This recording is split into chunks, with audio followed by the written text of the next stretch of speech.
a minister will be able to accomplish nothing at all and will merely serve the capitalist government as a lightning rod to dect our own criticism.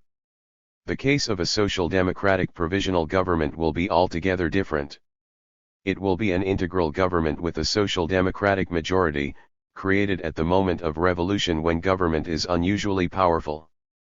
Behind it will stand a revolutionary army of workers, who will have just completed the political upheaval and, in the process, will have produced political energy without historical precedent. This government will deal at the outset with the political tasks that united the entire Russian people in revolutionary struggle. Obviously, a social democratic government will be able to complete such work in a far more thoroughgoing way than any other government. If the Russian government makes concessions in the future, this will, of course, do nothing to resolve political difficulties but will only confuse the situation even more. The process of Russia's political reconstruction will be protracted even in the case of a revolutionary development. It will obviously be more protracted if state power remains in the hands of a government that creates new obstacles to progressive development at each step of the way. Moreover, the process of setting up new political parties, which has been interrupted by the revolution, will resume with even greater intensity. But, so long as political parties are still emerging from the rosy mist of political ideology according to their own class interests, and so long as these parties have yet to reach a clear understanding of their political relations with each other and with the government, the country will be in a state of endless agitation. In these circumstances, the government itself will be moving RST in one direction and then another, and it will be especially necessary to struggle continuously for the expansion of political rights and for the rights of Parliament in particular. The result will be a prolonged period of political discord in which the ultimate and decisive factor, even if it is not continuously invoked, will be force, military force on the part of the government, and revolutionary force on the part of the people. It follows that even in this event the proletariat will have an active political role. If it retains its political independence, it will be able to score significant political successes. Already, the workers are being ardently courted from two different directions. The Russian government is promising expansion of labor legislation. The liberal and even semi-liberal press is linked its columns with articles dealing with the needs of the workers, with the workers' movement, and with socialism. One thing is clearly demonstrated in both cases, and that is how much the government and the bourgeoisie are seized by fear and by respect for the proletariat's revolutionary energy. The tactic of social democracy in these conditions must be to revolutionize events, to widen political connivance and endeavor to use them in order to overthrow the government and thereby create more room for revolutionary development. Whatever the further course of political development, we must take care in every instance to distinguish ourselves from all other political tendencies. For the moment, the revolution is effacing political differences, and this makes it all the more important to determine how the political tactics of the parties developed prior to the historic Sunday of 9th January. We know how weak and indecisive the Liberals and Democrats were in waging political struggle, limiting themselves to pressing the government to introduce reforms from above. They did not acknowledge any other possibility or see any other perspectives. And, when the government resolutely ignored their exhortations, pleas, and pretensions, then, because they were out of touch with the people, they simply found themselves driven into a corner. They were powerless and turned out to be incapable of any opposition to the reactionary government. We also know how, in contrast, the political struggle of the Russian workers developed, how it continuously expanded and became suffused with ever-growing revolutionary energy. 27 Having made the revolution, the proletariat freed the liberals and Democrats from a hopeless position, and now, accommodating themselves to the workers, they are discovering a new method of struggle as new resources are opening up.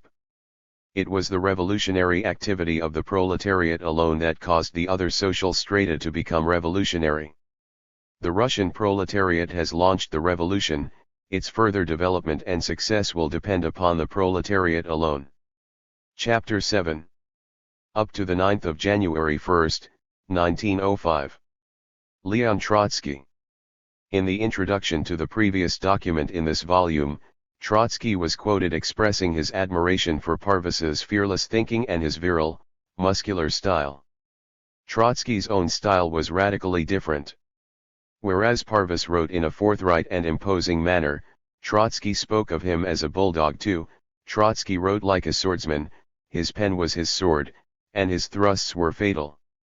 In The Prophet Armed, Isaac Deutscher describes Trotsky's articles during the 1905 revolution as scholarly, rhetorical, and implacable. 3 For Trotsky, the political pamphlet was a deadly art in which he excelled brilliantly. The theme of Up to the 9th of January is the political awakening of Russia in response to the Russo-Japanese War. Recounting the weakness of Russian liberalism, Trotsky translates the political strategy of permanent revolution into a narrative of betrayal and compromise that relentlessly points to the conclusion that neither liberals nor Democrats could ever consistently oppose the autocracy. Only the proletariat, organized by the Social Democratic Party, was capable of imposing constitutional change, beginning with universal suffrage and a constituent assembly. The conceptual background to Trotsky's essay was Parvis's account of the peculiarities of Russian history, particularly the role of the autocratic state in suppressing the political articulation of class contradictions. For the autocracy financed industrialization with foreign loans and protective tariffs in the hope of providing a European type of conscript army to serve the semi-Asiatic state. The result was a concentrated industrial workforce that came face to face with state power in the absence of any strong, indigenous middle classes. When military defeats revealed the true hollowness of state power, there was a sudden surge of hope that the Tsar would have to trade political concessions for popular support. Trotsky shared no such hope. He distrusted Russian liberals with the same passion as he despised Tsar Nicholas. All of them were prepared, should other options fail, to compromise at the workers' expense. In the year preceding Trotsky's essay, the government had blundered from defeat to defeat in the war against Japan. According to Prince S.N. Trubetskoy, a professor of philosophy in Moscow, Russia was defending the whole of Europe against the Yellow Danger, the new hordes of Mongols armed with modern technology. 5 As the economy crumbled, liberal Zemstvos initially assisted the government in the hope of political favor. In the summer of 1904 V.K. Plave, Minister of the Interior and strongman of the regime, was assassinated by a socialist revolutionary. The Tsar replaced Plave with Prince Sviatopolk-Mirsky, who promised a political spring and partially dismantled censorship with the intention of maintaining support from Zemstvos and city governments. The new tactic produced exactly the opposite effect, provoking the convening of a National Zemstvo Congress in November 1904 that in turn proposed constitutional reforms. Sviatopolk-Mirsky was inclined to support reforms, but the Tsar denounced liberal and gentry critics as enemies of the state and ignited a series of political banquets across the country. Trotsky recounts the events of 1904 and their implications for the Tsar, the liberals, the Democrats, and social democracy. To liberals and state bureaucrats, the thought of workers seizing the revolutionary initiative seemed absurd. Liberals and bureaucrats typically held the working class in contempt. Russian workers were treated as urban peasants, and industrial relations were modeled on those between the serf and the landlord. To organize trade unions was a criminal act, unless the police did the organizing, as they often did in order to thwart independent unions. Strikes were punishable with prison sentences, and the average workday was 11.5 hours. The only class in worse circumstances was the peasantry. The crucial difference was that the horizons of peasant consciousness rarely reached beyond the village, whereas workers were already concentrated as a potential political force in their place of employment. This central fact opened the possibility for mass strikes that could cripple both the faltering government and the national economy, as Koskay had projected in Revolutionary Questions. Parvis, Trotsky's closest political comrade in 1905, had long been engaged in the dispute among German Social Democrats over the political use of mass strikes.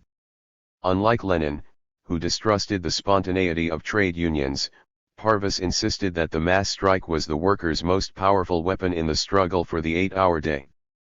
Already distrustful of Lenin's penchant for a disciplined and tightly knit party organization, Trotsky found in Parvis's ideas the political formula for bringing down the autocracy.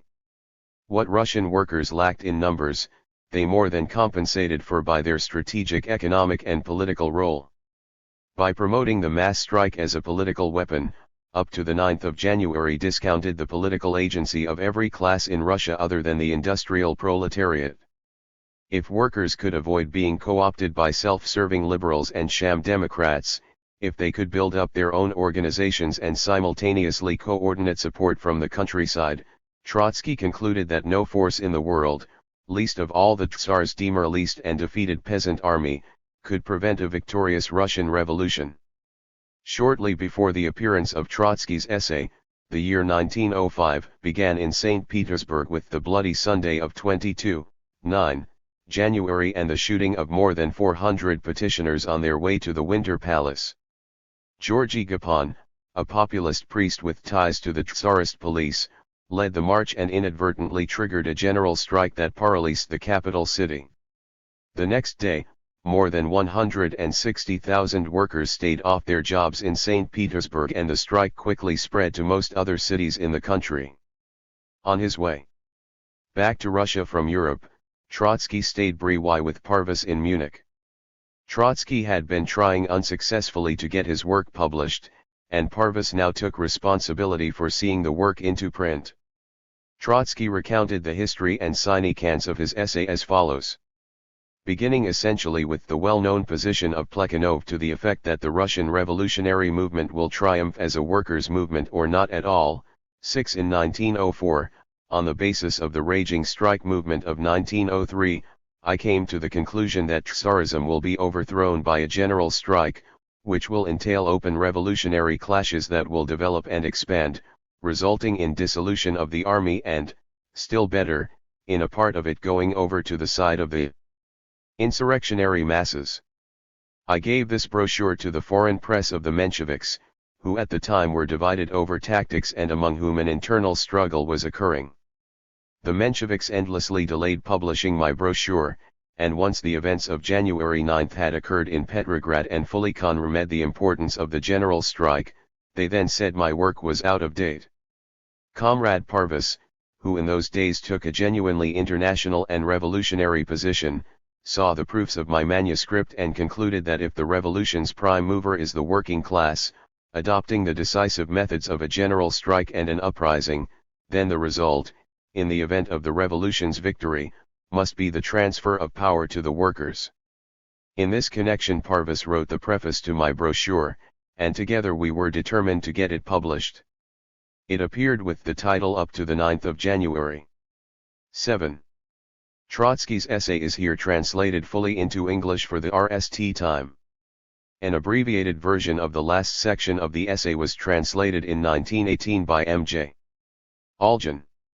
8. We include the entire essay because it attaches names, intentions, hopes, disappointments and living identities to the historical actors that conventionally appeared as class forces in debates over the party program and revolutionary tactics. Up to the 9th of January depicts Russian society in tumultuous movement at the same time as it reveals the movement of Trotsky's own thought in the direction of results and prospects, which a year later became his definitive statement on the theory of permanent revolution. ******. Up to the 9th of January. War and the Liberal Opposition 9. Let us review the events of the past 3 months. The eminent Zemsty 10 gather in Petersburg, hold a meeting that is neither secret nor public, and work out their constitutional demands. The intelligentsia have numerous political banquets. Members of circuit courts sit alongside people who have returned from exile, members of the intelligentsia, sporting red carnations in their lapels, intermingle with state councillors, professors of state law sit solemnly beside workers who are under surveillance by the police. Merchants of the Moscow Duma 11 proclaim their solidarity with the constitutional program of the Zemstvo Congress, 12 and Moscow stockbrokers endorse the Duma merchants. Barristers hold a demonstration in the street, in the press, political exiles agitate against exile, those who are under surveillance agitate against spies, a naval officer launches a public campaign against the entire naval department, and when he is thrown into prison the law society gets together to restore his Cordic. 13. What is improbable becomes real, what is impossible becomes probable. The legal press reports on banquets, publishes resolutions, gives accounts of the demonstrations, even mentions in passing a well-known Russian saying, 14, and scolds generals and ministers, mainly, of course, those who are already deceased or retired. Journalists rush about, reminiscing about the past, sighing, hoping, and warning each other against inaided hopes, not knowing just how. They try to avoid servile language but fail to end the right words and end up being cautioned. They truly attempt to be radical, hoping to be summoned for something but not knowing what. They use caustic language, but only eatingly, because they don't know what tomorrow will bring, and they hide their uncertainty behind clever phrases. Everyone is confused, and in the midst of all this confusion, each wants to make all the others think that he alone is not confused. This wave is receding just now, but only to make way for another, even more powerful wave. Let us take this moment to consider what has been said and done to date and then to answer the question, what next? The immediate cause of the current situation is the war. It is dramatically accelerating the natural process of the autocracy's destruction, dragging the most indifferent social groups into the political arena and providing a powerful stimulus to the formation of political parties. But to see things in their proper perspective we must step back a little from this springtime of discord, return to the start of the war, and review the policies adopted by various parties during this time of struggle on two fronts.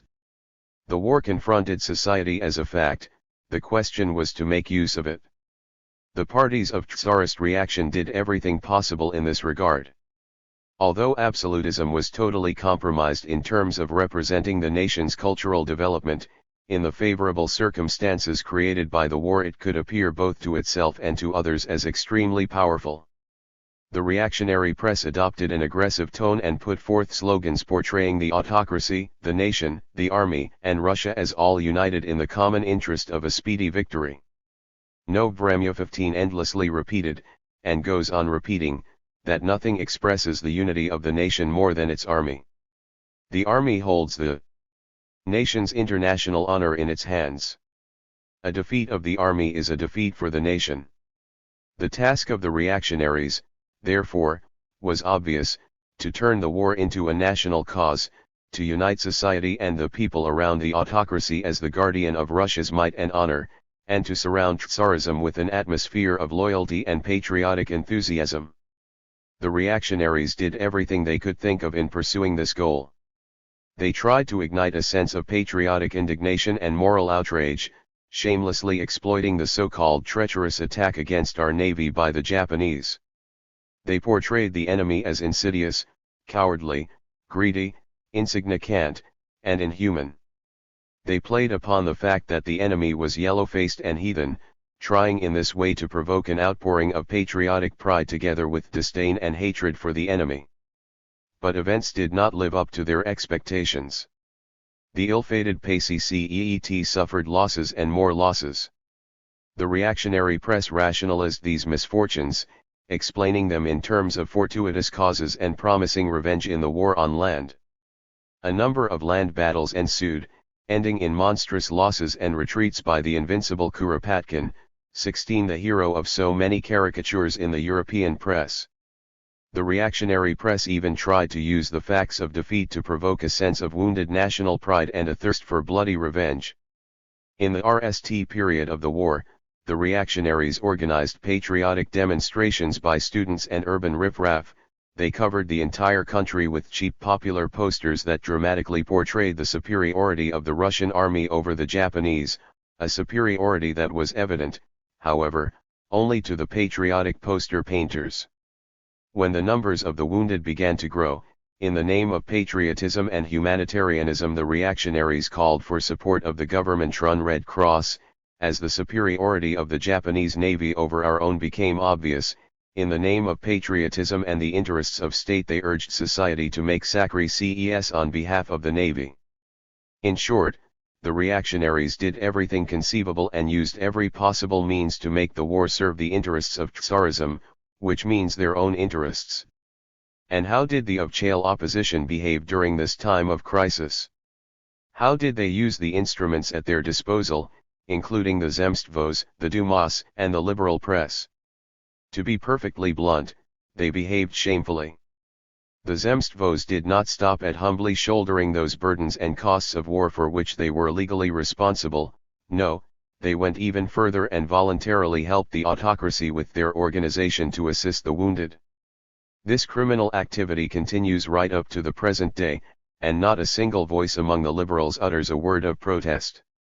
If your sense of patriotism leads you to get involved in the calamities of war, then help in providing food and warmth to those who are shivering from the cold, help in treating the sick and the wounded.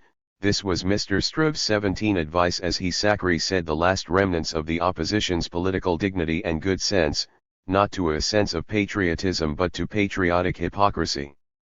At a time when the reaction was promoting the bloody illusion of a popular cause, it is surely obvious that every honest opposition party should have recoiled from such shameful activity like the plague.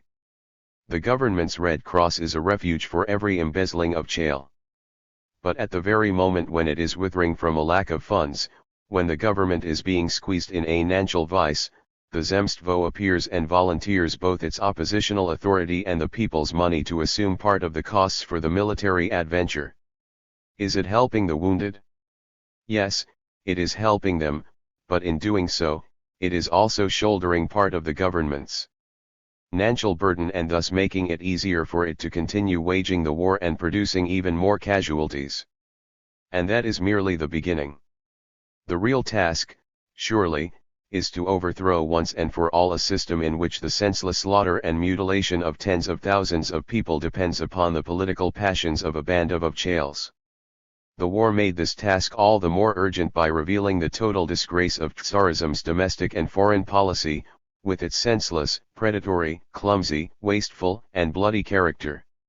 The reactionaries attempted, quite expediently from the point of view of their own interests, to draw the material and moral support of the entire people into the whirlpool of military adventure.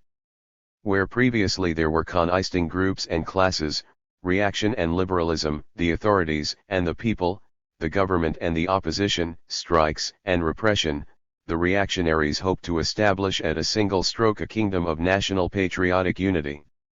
The opposition's task was to expose all the more forcefully, decisively, boldly, and ruthlessly the real abyss between Tsarism and the nation. It should have redoubled its efforts to drive Tsarism, the true national enemy, straight over the edge of this abyss. Instead, the liberal Zemstvos, with their own secret opposition design, to take control of part of the war economy and thus to make the government dependent upon them, harnessed themselves to the clanking chariot of war, picked up the corpses, and wiped away the bloody remains. But they didn't limit themselves just to sacri ces in helping to organize the sanitation work. Immediately following the declaration of war, the same Zemstvos and Dumas that endlessly complain about their own inadequate resources turned around and suddenly devoted absurd amounts of money to the war effort and to strengthening the navy. The Kharkov Zemstvo took 1 million rubles from its budget and put it directly at the Tsar's disposal. And even that was not the end of the story. It was not enough for the people of the Zemstvos and Dumas to join in the dirty work of a shameful slaughter and to take upon themselves, that is, to load upon the people, part of the expenses. They were not satisfied with tacit political connivance and acquiescent cover-up of the work of Tsarism. No, they publicly declared to everyone their moral solidarity with those responsible for committing the greatest of crimes. In a whole series of loyal addresses the Zemstvos and Dumas, one after the other, and without any exceptions, prostrate themselves at the feet of the majestic leader who had just finished trampling on the Tver Zemstvo 18 and was already preparing to crush several others. They declared their indignation in face of the insidious enemy, solemnly vowed their devotion to the throne, and promised to sacrifice their lives and their property. They knew, of course, that they would never have to do any such thing. For the honor and glory of the Tsar and of Russia. and behind the Zemstvos and Dumas trailed the professorial bodies in a disgraceful queue. One after the other they responded to the declaration of war with loyal pronouncements, using the formal rhetoric of seminars to express their political idiocy. This whole sequence of servile displays was crowned by the patriotic forgery of the Council of Bestahef courses, which declared not only its own patriotism but also that of students it never consulted. 19. To add the NAL brushstroke to this hideous picture of cowardice, servility, lies, petty diplomacy and cynicism, it is enough to point out that the deputation from the Petersburg Zemstvo, 20 which delivered a loyal address to Nicholas. In February 1904, Nicholas too received a deputation from the Petersburg Provincial Zemstvo in the Winter Palace. The deputation delivered a patriotic declaration of loyalty including the following remarks: Your Majesty. An extraordinary meeting of the St. Petersburg Provincial Zemstvo, summoned in these remarkable times and deeply conscious of the indissoluble bonds and total unanimity between your loyal Zemstvo and your Imperial Highness, declares itself's devotion to you, its beloved ruler. Charged with safeguarding the material and cultural needs of the local population, and with representatives from all social strata working for the peaceful promotion of the people's welfare, the St. Petersburg Provincial Zemstvo declares its regret and indignation in face of the audacious enemy's presumptuous disruption of the peace that you so lovingly protected and unites as one man with the father of our country. The greatness of Russia and its monarch is unshakable. May God bless the exploits of your Majesty's victorious armies and preserve your own precious strength and your health. Nicholas replied to this address as follows. 2. In the Winter Palace, included such luminaries of liberalism as Messrs. Stasyilovic 21 and Arseniev. 22. Is it worth dwelling any longer on all these facts? Do they need any further commentary? No, merely to cite them is to deliver a stinging slap to the political face of the liberal opposition. And what about the liberal press? This pitiful, mumbling, groveling, lying, cringing, depraved and corrupting liberal press. With a secret, servile wish for Tsarism's defeat in their heart, but with slogans of national pride on their lips, they threw themselves, every one of them, into the sordid torrent of chauvinism, struggling to avoid being outdone by the press of the reactionary thugs. Rusko Slovo and Ruske Vedomosti, Odske Novosti and Rusko Bogastvo, Peterburgskie Vedomosti and Kurir Rus and Kievskie Klik, they all proved to be deserving of each other. The liberal left took turns with the liberal right in describing the perdy of our enemy, his impotence and our strength, the peace-loving character of our monarch, the inevitability of our victory, and the NAL completion of our mission in the Far East, and they did it without for a moment believing their own words, all the while harboring a secret, servile wish in their hearts for Tsarism's defeat. As early as October, when the tone of the press had significantly changed, Mr. I. Petronkevic, 23, the ornament and pride of Zemstvo liberalism, startled the reactionary press by telling readers of Provo that, whatever one's opinion of this war, every Russian knows that once it began, it must never end in a way that might harm the interests of state or the national interests of our country. We cannot now propose peace to Japan. We must continue the war until Japan adopts terms that are acceptable to us with regard both to our national dignity and to the material interests of Russia. 24. The best and the most dignified, they all disgraced themselves equally. From the moment when the wave of chauvinism was whipped up, as Nashi Dni is now telling us, it not only met with no obstacles but was even supported by many leading Gurs, who apparently hoped that it would carry them to some idyllic shore. This was not accidental, a fortuitous mistake, or a misunderstanding. It was a tactic and a plan that expressed the entire spirit of our privileged opposition, compromise instead of struggling, and achieve a rapprochement at any cost. This explains the attempt to help absolutism to endure the emotional drama of such a rapprochement. Organize not for the struggle against Tsarism, but in reality to serve it, not to defeat the government, but to seduce it, work to deserve its recognition and condence, make it need us and, nally, buy it off with the people's money. This tactic is as old as Russian liberalism itself, and it has become neither wiser nor any more respectable with the passing years. The Russian people will not forget that the liberals did only one thing at the most difficult moment: they tried to buy the confidence of the people's enemy with the people's own money. From the very beginning of the war, the liberal opposition did everything possible to make a mess of things. But the revolutionary logic of events was unstoppable. The Port Arthur AET was defeated. Admiral Makarov perished. Then the war turned into one of land battles. Yalu, Chinju, Tashikayo, Huafangkou, Liaoyang, the Shuk River, all of these places are just different names for the same thing: the disgrace of the autocracy. The Japanese military smashed Russian absolutism not just on the seas and battlefields of East Asia, but also on the European bourses and even in Petersburg. The position of the Tsarist government became more difficult than ever. Demoralization in its ranks made it impossible for it to be consistent or resolute in its domestic policy. Waverings to and fro, and attempts to reach agreements and compromise, became inevitable. The death of Plave 25 provided the perfect impulse for a change of direction. In Plave's place came Prince Sviatopolk-Mirsky. 26 He undertook to make peace with the liberal opposition and to achieve reconciliation with all who professed trust in the Russian people. That was stupid and insolent. Really? Is it up to a minister to trust the people? Isn't it the other way round? Isn't a minister supposed to win trust from the people? The opposition should have acquainted Prince Sviatopolk-Mirsky with this simple fact.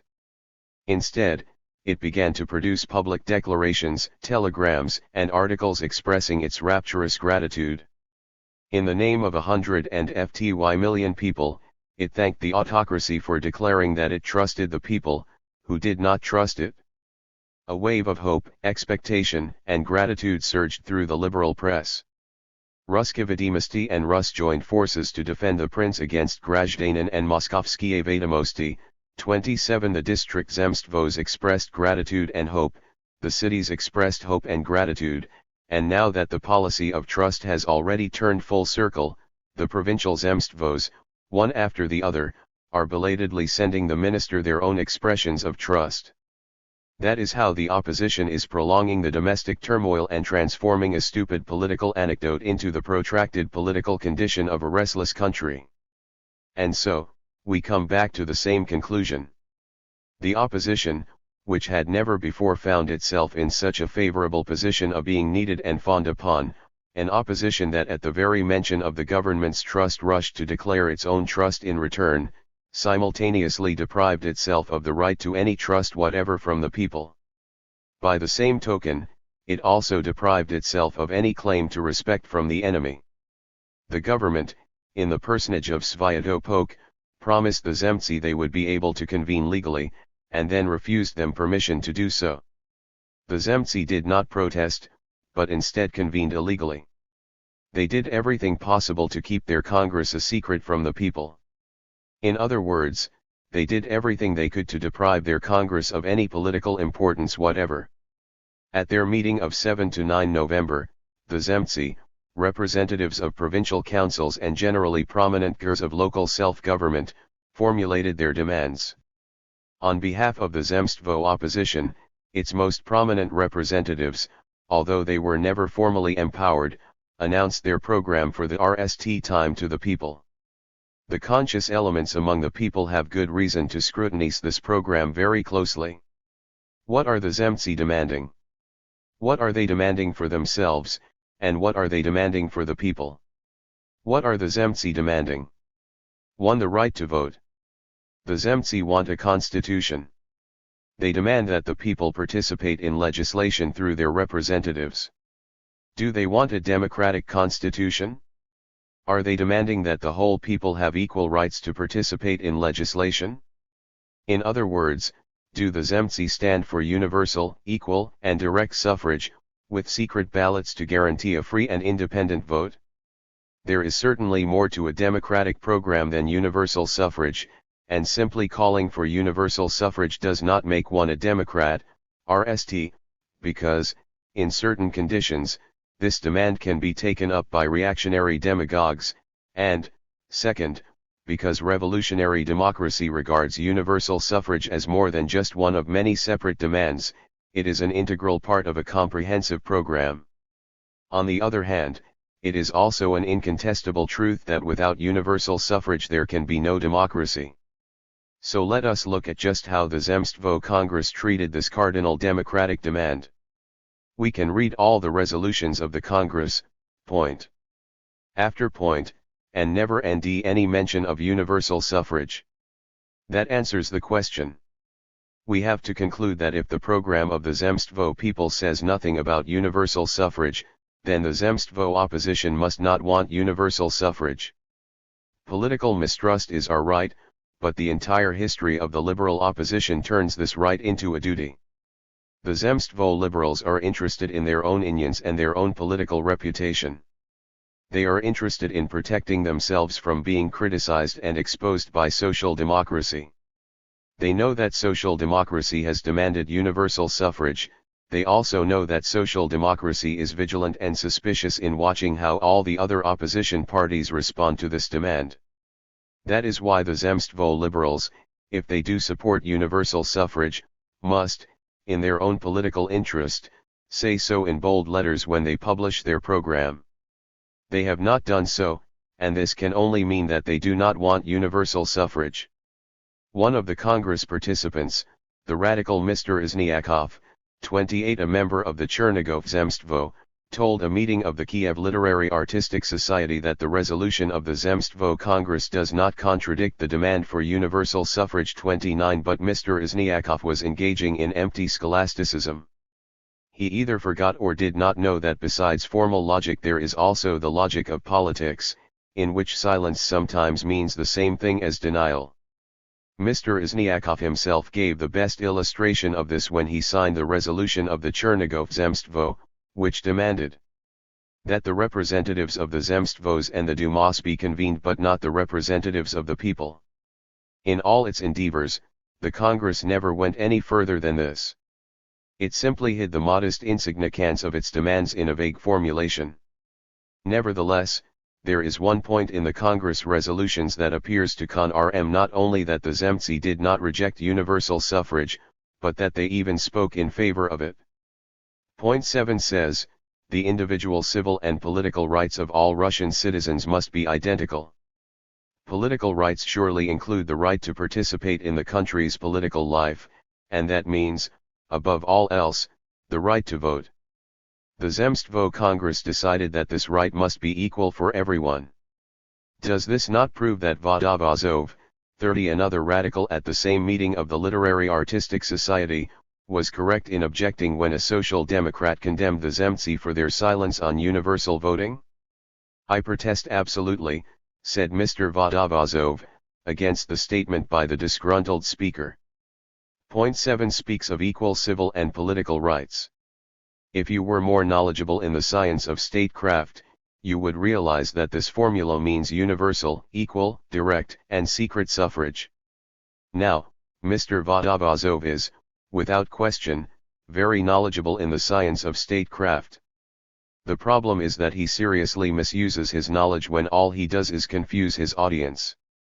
There is surely no doubt that equality of political rights, if we take the term at all seriously, must mean the equal voting right of all citizens.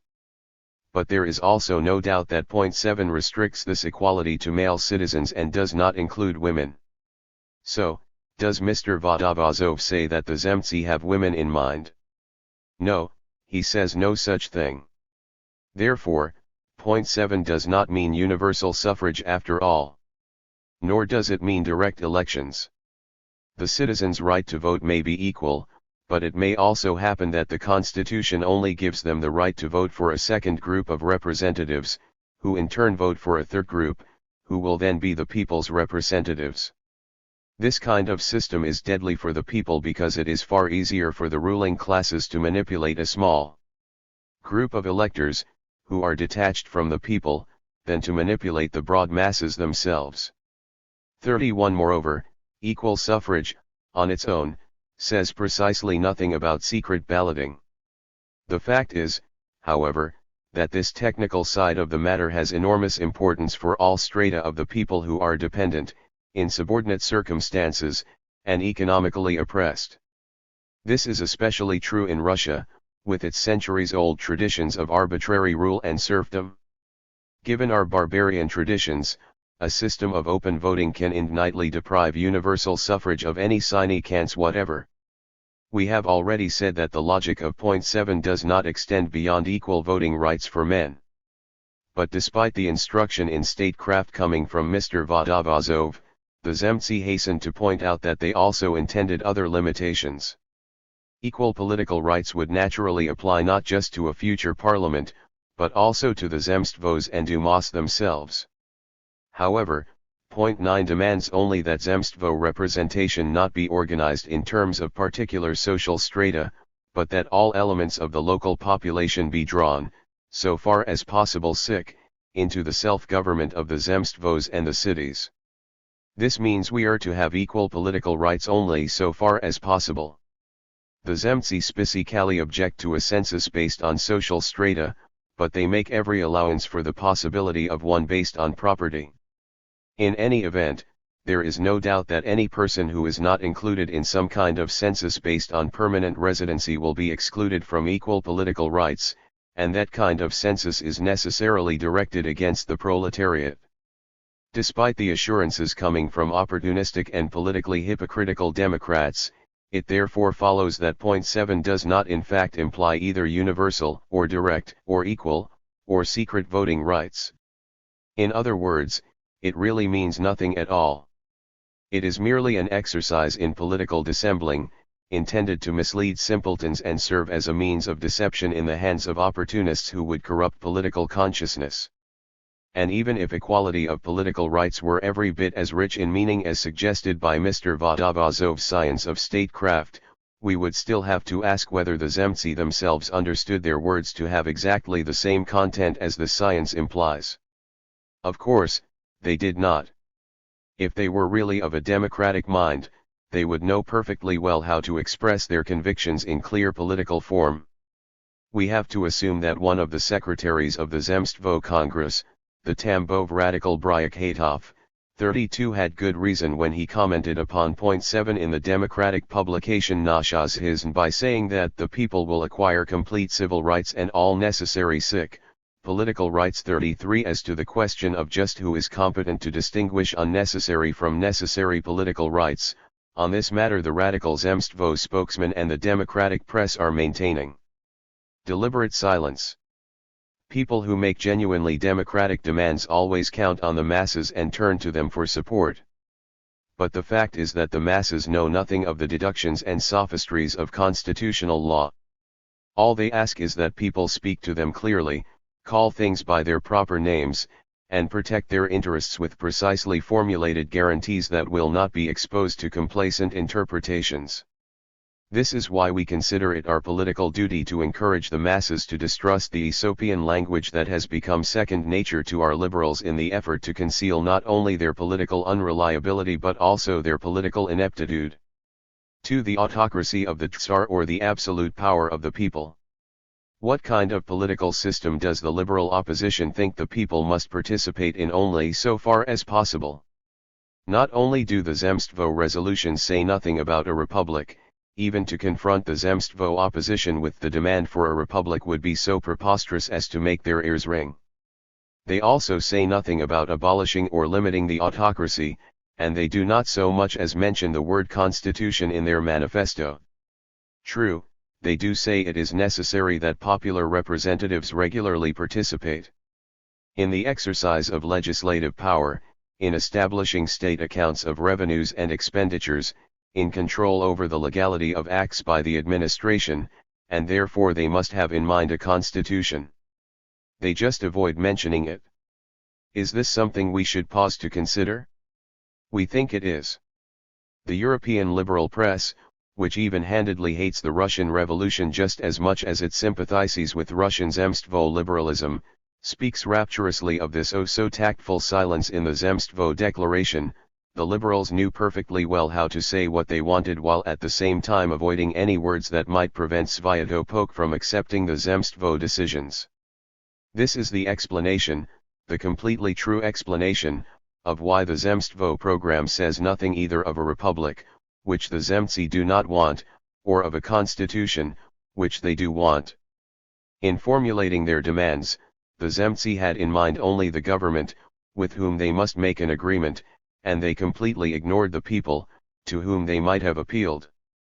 They worked out the details of a mercenary political compromise, not a set of directives for political agitation.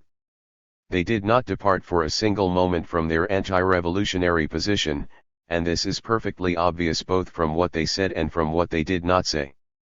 At the same time as the reactionary press affirms day in and day out how devoted the people are to the autocracy, and tirelessly repeats, "Look at Moskovskiye Vedomosti," how the real people of Russia not only have no wish for a constitution, but don't even understand this foreign word. The Zemstvo liberals fear even to pronounce the word lest they make the people aware of its meaning. This fear of words only hides their fear of deeds, of struggle, of the masses, and of revolution. I repeat, anyone who wants to be understood and supported by the masses must, above all else, express his demands clearly and precisely, calling everything by its proper name. A constitution must be called a constitution, a republic means a republic, and universal suffrage means universal suffrage. Russian liberalism in general, and Zemstvo liberalism in particular, has never deserted the monarchy and is not deserting it today. Quite the contrary, it aims to demonstrate that liberalism itself will be the sole salvation of the monarchy. Prince S. Trubetskoy writes in Provo that the vital interests of the crown and the people require that sovereignty not be usurped by a bureaucratic organization, that the bureaucracy be brought under control and made responsible. And this, in turn, is only possible with the help of an organization that stands apart from the bureaucracy, that is, through a real drawing together of the people with the crown in a living concentration of power. 34. The Zemstvo Congress not only refused to disavow the principle of monarchy, it even made it the basis of all its resolutions in the same sense as Prince Trubetskoy does when he formulates the idea of the crown as a living concentration of power. The Congress proposes popular representation not as the sole means by which the people might take their own affairs into their own hands, but rather as the means to unite the sovereign power with the people and to overcome their current separation, which results from the bureaucratic structure. Points 3, 4, and 10. The absolute power of the people is not counterpoised to the autocracy of the Tsar, only popular representation to the Tsarist bureaucracy. The living concentration of power refers to the crown, not to the people. This pathetic view, which attempts to reconcile Tsarist autocracy with the supremacy of the people, was most treacherously expressed in answer to the question of just who would bring about state reconstruction, which the resolutions of the Zemstvo Congress formulated with such sinister imprecision as far as the people are concerned, and how it would be done. In the 11th and NAL point of its resolutions, the conference, as the Zemstvo Congress called itself, expressed its hope that the sovereign power will summon the freely elected representatives of the people in order, with their help, to lead the fatherland onto a new path of state development in the spirit of establishing the principle of law and of reciprocity between the state authority and the people. This is the direction in which the opposition wants to see the political renewal of Russia occur. The sovereign power is to summon the people's representatives to help it. But, even in this decisive point, the resolution still says nothing about who the people are. Moreover, we have not forgotten that in the program of Russian constitutionalists, which Osvobozdany 35 described as its own program, the role of people's representatives goes to the Zemstvo and Duma deputies, who essentially constitute the foundation of the future constitutional building. As a matter of necessity, the program continues. Historical precedent must be followed in assigning this preparatory work to representatives from the existing institutions of social self-government. This approach will be sounder and better than any leap into the unknown, which would be the result of any attempt to hold ad hoc elections in present circumstances, where there would inevitably be pressure from the government and where the attitudes of social strata unaccustomed to political life would be difficult to anticipate. 36. But, Let us further suppose that the representatives of these quali-ed people do assemble and begin the work of a constituent assembly. Who will have the decisive voice in this endeavor, the Crown, as the living concentration of power, or the popular representatives? This is the decisive question upon which everything else depends. The conference resolution says that the sovereign power will lead our fatherland in a new direction with the help of the people's representatives, who will be convened by the sovereign power itself. This means that the Zemstvo Conference assigns the constitutive authority to none other than the Crown. The very idea of a nationwide constituent assembly, which would have the NAL word, is here completely abandoned. In establishing the principle of law, the Crown will enlist the help of the people's representatives, but, if it NDS itself in con-ICT with them, it will simply do without their help and send them packing by the same gates through which they were just invited. This is the one and only constitutive power being envisaged, and the resolution of the Zemstvo Conference does not anticipate any other way of doing things.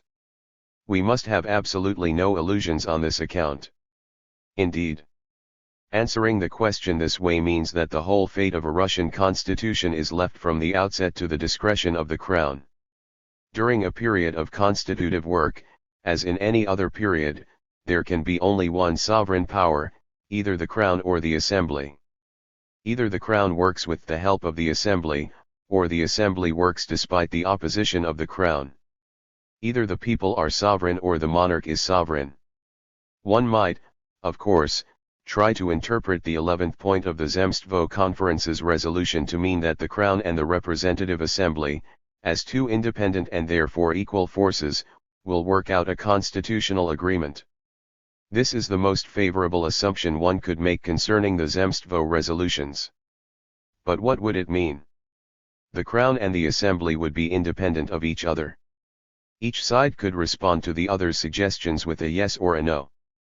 But this would also imply that the two parties to the discussions might arrive at no agreement whatsoever. In that case, who will get the last word? Where is there a third party?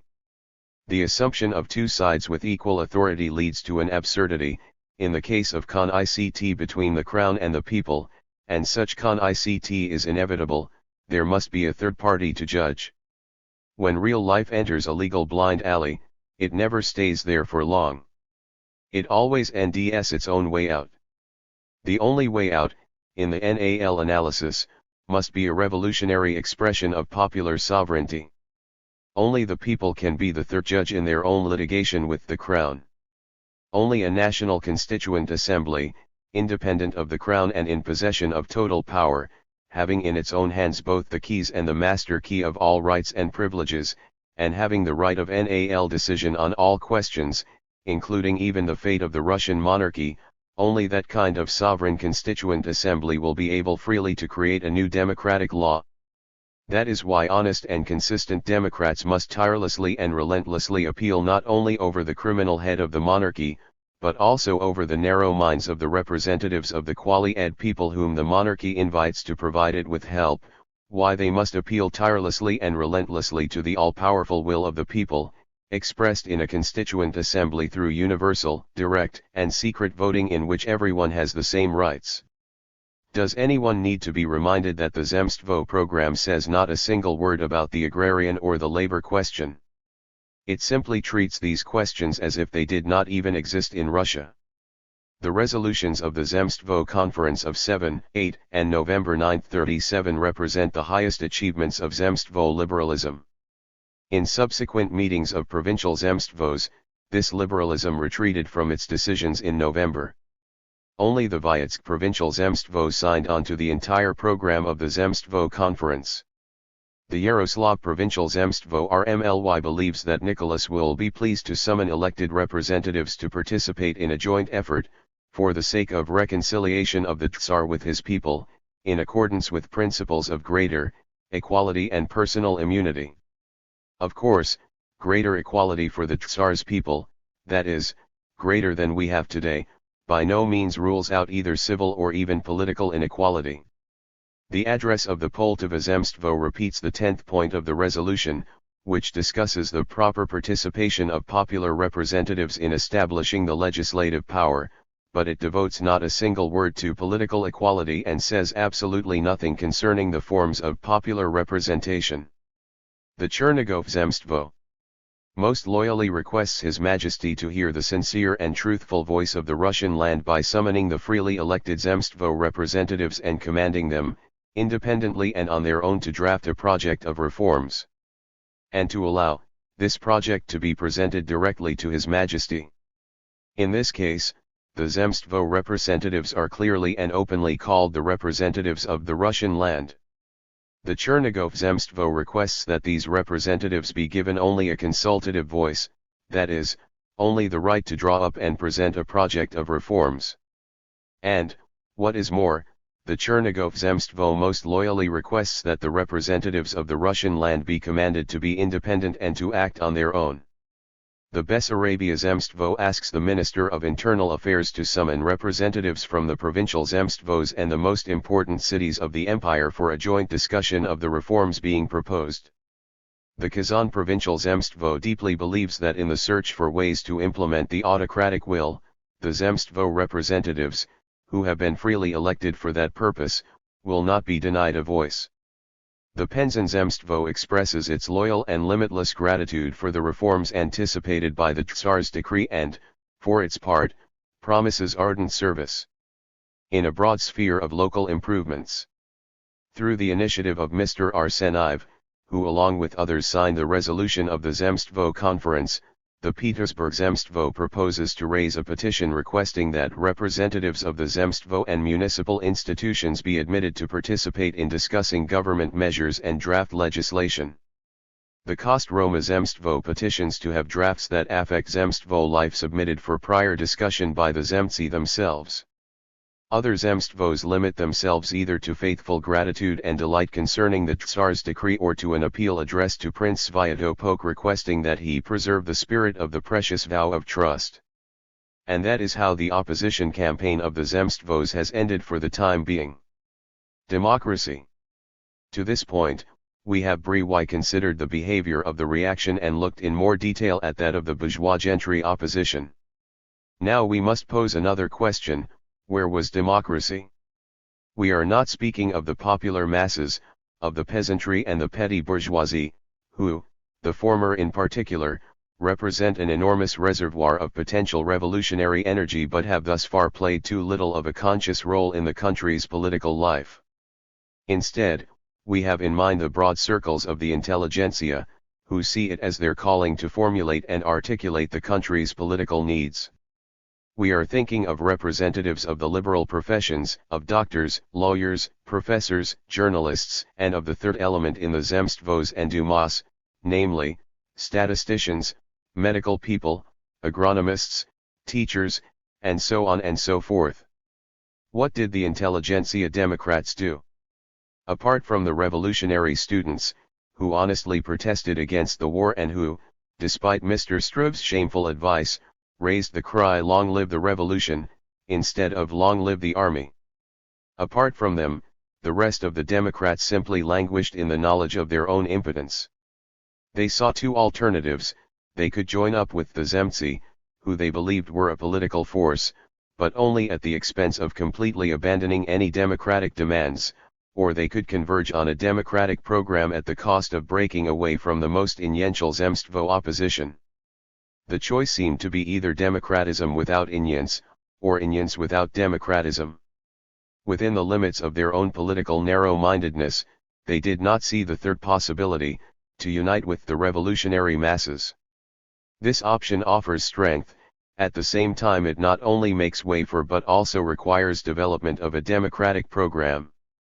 The war found the Democrats in a completely helpless situation. They did not dare come out against the patriotic bacchanalia. Through the lips of Mr. Struve, they cried "Long live the army," and expressed their conviction that the army will do its duty. They blessed the Zemstvos for supporting the autocrats' adventure. They limited their opposition to the cry, "Down with von Plave." They kept their democratism as their own hidden secret, along with their political dignity, their honor, and their conscience. They trailed along at the tail end of the liberals, who, in turn, plotted behind the reaction. And the war continued. The autocracy suffered one blow after another. A black cloud of horror hung over the country. Among the people at large, elements of a spontaneous explosion accumulated. When the Zemstvos did not take a single step forward, the Democrats appeared to become more aware. Persistent voices began speaking in Osvobozhenie of the need for an independent organization based on a democratic platform. Individuals spoke out against the war. This natural process was interrupted by the murder of Plave and by the government's change of course, which then led to an unusual increase in the political activities of the Zemstvo opposition. A happy outcome began to seem so possible, so close. The Zemstvos put forth the program that we have already described, and the Democrats rapturously and unanimously praised it to the skies. When they found their democratic demands expressed in the Zemstvo resolutions, they adopted them as their own. Osvobozhenie declared that, although the Zemstvo Congress consisted exclusively of landowners, and mainly of the privileged gentry, nevertheless its resolutions were not only free of any class unions 38 but, to the contrary, abounded with a purely democratic spirit. 39. The entire left wing of our liberal press just as solemnly acclaimed the democratic spirit of the Zemstvos. Responding to the November resolutions, Nashaz Hizn proclaimed a complete merger of the Zemstvo liberal and democratic tendencies. According to this newspaper, the long and horrible affliction of Russian life, the spiritual and cultural separation of the people from the intelligentsia, can only be overcome through the heroic project of constructing a democratic state. The Zemtsi understood this, resulting in their commitment to a common platform with the democratic intelligentsia. This is an historical event.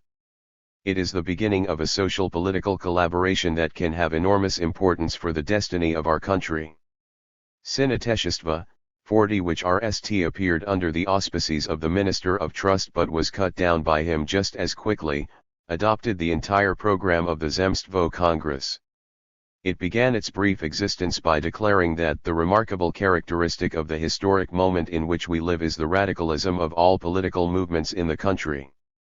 The paper recommends to municipal representatives that they follow the same true and glorious path that the Zemstvo people have already taken with such success, and repeat word for word and point by point everything that the representatives of Zemstvo Russia have said and are saying so clearly, concisely, and convincingly, and with such dignity and forcefulness. In a word, the Democrats summoned each and all to rally around the Zemstvo banner. In their eyes, this banner was without stain or imperfection. So, we ask ourselves, can the people really have any trust in such Democrats? Are we to give them a vote of confidence, regard their reservations as fortuitous, give a democratic interpretation to their beating about the bush, and proclaim that today there are no longer any disputes or differences of opinion such as existed in the recent past? 41. Are we to do all this for the sole reason that at a moment of upheaval, when they were being squeezed between pressure from below and permission from above, the Zemtsi scribbled on a sheet of paper their totally vague constitutional program? Really? Is this what the tactics of Democrats amount to? Dear sirs, these are the tactics of people who are betraying the democratic cause. After November 7, 1904-42 there were many more decisive moments to come in the struggle for liberation, and the responsibility of the Zemstvo opposition would extend far beyond merely outlining their constitutional resolutions with the unofficial protection of Sviatopolk Mirsky. Should we nourish any conviction that the Zemstvos will rise to such occasions? If our history teaches us anything, and unless we believe in miraculous conversions, the answer must surely be, no. A policy of trusting in the democratism and oppositional steadfastness of the Zemstvos is not our policy.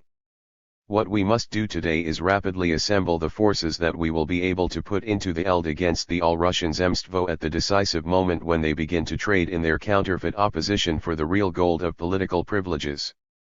But, instead of rallying forces around our own implacable slogans of democracy, we are supposed to sow confidence in the democratism of the liberal leadership and AFRM to everyone, on both the right and the left, that the Zemstvos are committed to the struggle for universal suffrage, that we had disagreements in the past, but today there are none.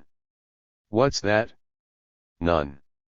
Does that mean that the Zemci, led by Mr. Shipov 43 or Mr. I. Petrunkevich, have recognized that only the people can radically liquidate the autocratic economy and lay the foundations in Russian soil to support a democratic structure? Does it mean that the Zemci have given up on the hope that the monarchy will make compromises? Does it mean that the Zemci have abandoned their shameful cooperation with absolutism in its pursuit of military adventure? Does it mean that the Zemci have recognized that revolution is the one and only road to freedom? It is impossible for conscious elements among the people to have any confidence whatever in the anti-revolutionary, estates-based opposition. They will not for a single moment succumb to any illusions concerning the democratism of Democrats who are so confused and inconsistent that they have only one slogan: to unite with the anti-revolutionary and anti-democratic Zemstvo opposition. The classic example of democratic confusion, inconsistency, and hesitation is the resolution put forth by a meeting of the Kiev intelligentsia for consideration by the Zemstvo Congress.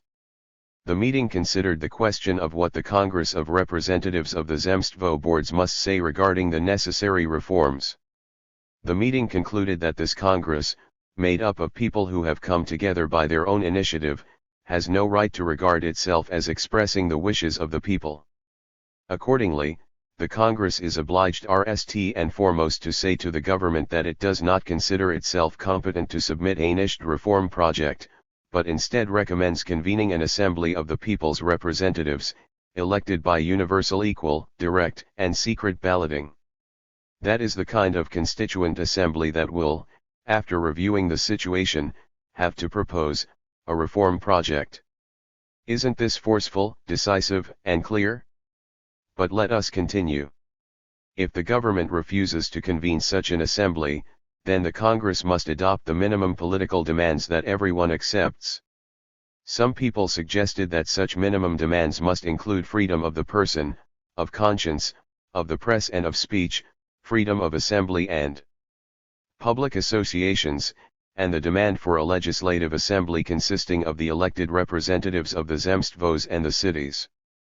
But others at the meeting, thinking such a legislative assembly would not comply with the principle of universal suffrage, expressed fear that a constitution based upon such principles would result in long postponement of the possibility of introducing universal suffrage. This part of the meeting considered it more appropriate for the Congress of Representatives to limit itself to the demand for freedom of the person, conscience, the press, and speech, together with freedom of assembly and public associations. The entire meeting subsequently agreed that it is necessary to restore the Zemstvo Statute of 1864. 44. Thus spoke the Democrats. A nationwide constituent assembly must be demanded. If the government does not agree, then it will be enough to have a gentry merchant council instead. Universal suffrage is to be requested, but it will be enough to have voting based on a census of rank and property. The resolution of the Kiev intelligentsia says essentially the following: if the autocracy wants to evade the demand for a constituent assembly of the entire people, all it has to do is respond by saying, "I don't agree with this demand," and then we, in turn, will settle, temporarily, of course, for representation of the Zemstvos and the Dumas. The Kiev meeting published its resolution and made no effort to keep it secret from Prince Sviatopolk-Mirsky. Did the Kiev intelligentsia not realize that by so doing they were giving the government a very authoritative indication of how, without any real fuss or complications, it could simply lay the demands for democracy in some archive? Nothing more was required than refusal to accept them. Can anyone doubt for a single moment that the government would immediately act upon this advice? In order not to follow the easy road being recommended to it, the autocracy would itself have to want universal suffrage. In other words, it would have to be more democratic than the authors of the resolution. And that, of course, is hardly likely. In that case, what is the meaning of the entire RST part of the declaration, which so clearly and categorically denies to the Zemstvos any right to speak? In the name of the people, and which so decisively advances the demand for universal suffrage. The whole thing is nothing but empty democratic phrase-mongering, with the help of which the Kiev intelligentsia reconciled themselves to their real rejection of any democratic demands. But after betraying the political rights of the popular masses from the very outset, the Kiev Democrats put absolutely no price on this betrayal.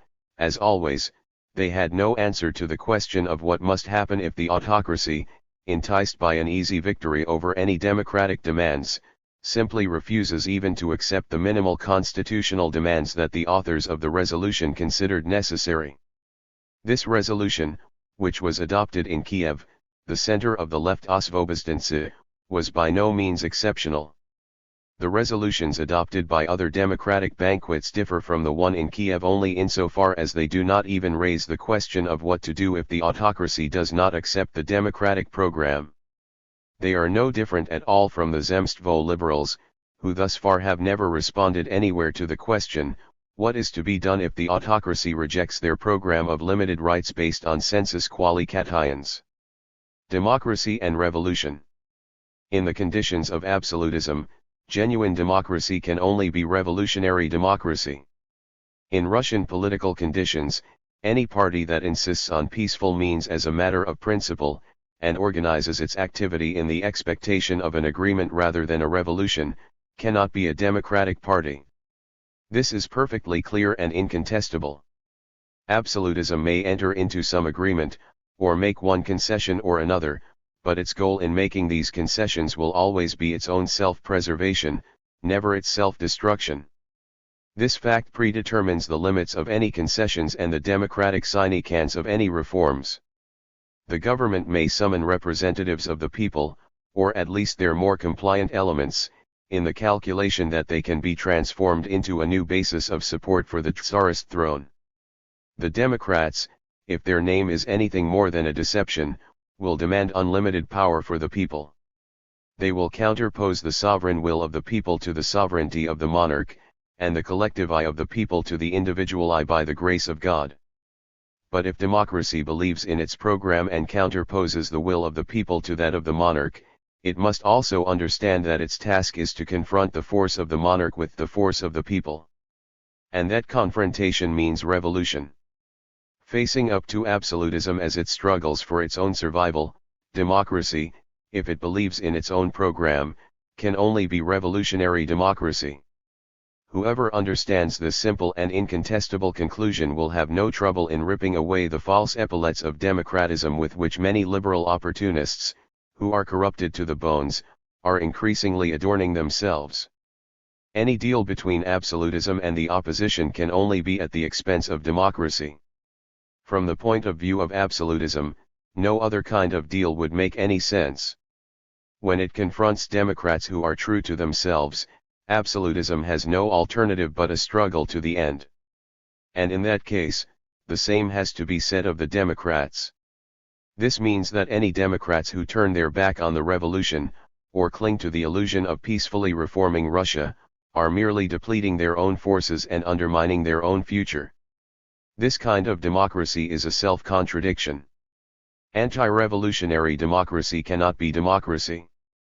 Osvobozhdenny, which today parades under the banner of democratism, assures us that, thanks to the decisiveness and courage of the Zemtsi, the option of peaceful constitutional reform is still open to the government. To be firm and resolute in choosing this road will be an elementary act of statecraft. 45. The editor and publisher of the newspaper Synoteshstvo pathetically exclaims, "As a son of my century, I reject the superstitions of past centuries and deeply believe that a new temple to the God of freedom, truth, and justice will be erected among us without any need for sacrifice and atonement. I deeply believe that, if not today, then tomorrow, we will hear the peaceful sound of the hammer cutting the RST stone, and then hundreds of industrious masons will be summoned to Petersburg and will gather here to build the new temples. That is how countless naive sons of the fatherland are thinking at the same time as they sincerely imagine themselves to be Democrats. For them, revolution represents the superstition of past centuries. In white aprons and pious conviction, they come to erect a temple to the so-called God of freedom, truth, and justice. They believe it is possible to avoid redemptive sacrifices and keep their white aprons free from any stain. They believe in the possibility of peaceful transition to constructive work because people in the highest positions must ultimately become conscious of the inevitability of fundamental changes. 46 These spineless Petrograd Democrats believe, and they will pathetically publish their belief until their propaganda enlightens those in the highest positions, who will then put an end to their idealistic chanting. And even then they will piously cling to their one political accomplishment, their faith in enlightened rulers. The road to peaceful constitutional reform, Osvobozhenie assures us, is still open to the government. To be firm and resolute in choosing this road will be an elementary act of statecraft. Mr. Struve is trying to convince absolutism that constitutional reform is to its own, to absolutism's, political advantage. What conclusion can we draw from these words? There are only two possibilities.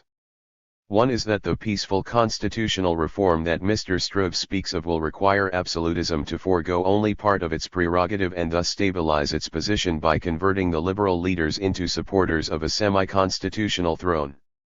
The only peaceful reform that would be politically advantageous for the government would be one to protect an exposed absolutism, an absolutism discomforted by its own nakedness, by covering it up with a decorative legal order and converting it into scheinkonstitutionalismus, or illusory constitutionalism, which would be even more of a threat to democratic development than absolutism itself. That kind of a deal, the basis of which is being prepared by the spineless behavior of the Zemstvos, would certainly be in the interests of absolutism. However, such peaceful reform could only be completed in one way, and that is through betraying the political interests of the people and the goal of democracy. Is this the outcome that Struve the Democrat is looking for? If the answer is no, then when Mr. Struve speaks of an elementary act of statecraft he must simply be hoping to lure absolutism into a bad deal.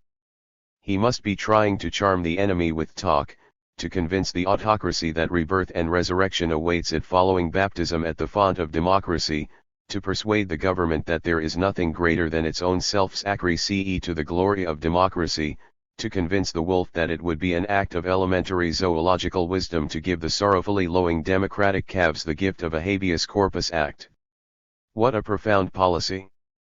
What an ingenious strategic plan! Either betray democracy in exchange for an imaginary constitutional deal, or use deceitful speeches to lure absolutism along the road to democracy. What a futile, miserable, confused, insignificant plan! What a servile policy! The fact is that our quasi-democrats are incapable of suggesting anything better so long as they cling to the specter of peaceful constitutional reform and think of revolution as merely a superstition of past centuries. If they can do no more, then they will be thrown aside by the further development of the revolution, they will be forced to renounce their democratic superstitions and join the tail end of the Zemstvo liberals in peaceful constitutional betrayal of the most elementary interests of the people. Moskovsky Vedomosti summarizes the issue clearly and concisely when it writes that among the population of Russia there is no political party that is strong enough to compel the government to undertake political reforms that would endanger its should refer to the government's, not Russia's, security and power. This reactionary newspaper takes the question for what it is, a question of strength. This is exactly what the democratic press must do. It is time to stop seeing in absolutism a political negotiator whom we might enlighten, persuade, or, at worst, charm, umlagen, and entangle with lies. Absolutism cannot be convinced, but it can be destroyed. However, for that purpose, we need the logic of force, not the force of logic. Democracy must gather its forces, that is, mobilize the revolutionary rank and le. And this work requires that we destroy liberal superstitions about peaceful constitutional development and any reassuring prospects of governmental enlightenment. Every Democrat must recognize, as an elementary act of statecraft, that expressing hope for a democratic initiative on the part of absolutism, whose sole interest is self-preservation, can only mean preserving belief in absolutism's future and surrounding it with an atmosphere of temporising, which really means stabilizing its position and betraying the cause of freedom. If we say these things clearly, we are also saying something more: there can be no agreement and no deals, just a solemn pronouncement of the people's will, namely, the revolution. Russian democracy can only be revolutionary democracy; in any other case, it will not be democracy. It can only be revolutionary because in our society and state there are no of-chail organizations out of which the future democratic Russia might develop. In our country, we have the monarchy on one side, basing itself on the colossal network of a bureaucratic apparatus, and on the other side, the so-called organs of social self-government, the Zemstvos and the Dumas. The liberals would build the future Russia by starting with these two historical institutions. In their view, constitutional Russia must emerge as a legal product of a legal agreement between legally contracting parties, that is, between absolutism and the Duma and Zemstvo representatives. Their tactic is one of compromise. They want to carry over into the new Russia, or more accurately, the renewed Russia, the two legal traditions of Russian history, the monarchy and the Zemstvo. There are no national traditions upon which democracy can rely. Democratic Russia cannot simply be born by autocratic assent. Nor can it rely upon the Zemstvos, for they are themselves not constructed on the basis of the democratic principle but on social estates and property. If democracy is true to itself, if it is really the party of popular supremacy, it cannot for a single moment acknowledge the Zemstvos as having the right to speak in the name of Russia.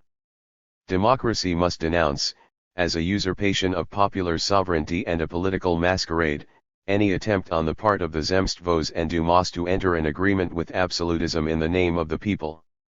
If neither absolutism nor the gentry Zemstvos, then who? The people. But the people have no legal forms in which to express their sovereign will. They can only create them by taking the road of revolution.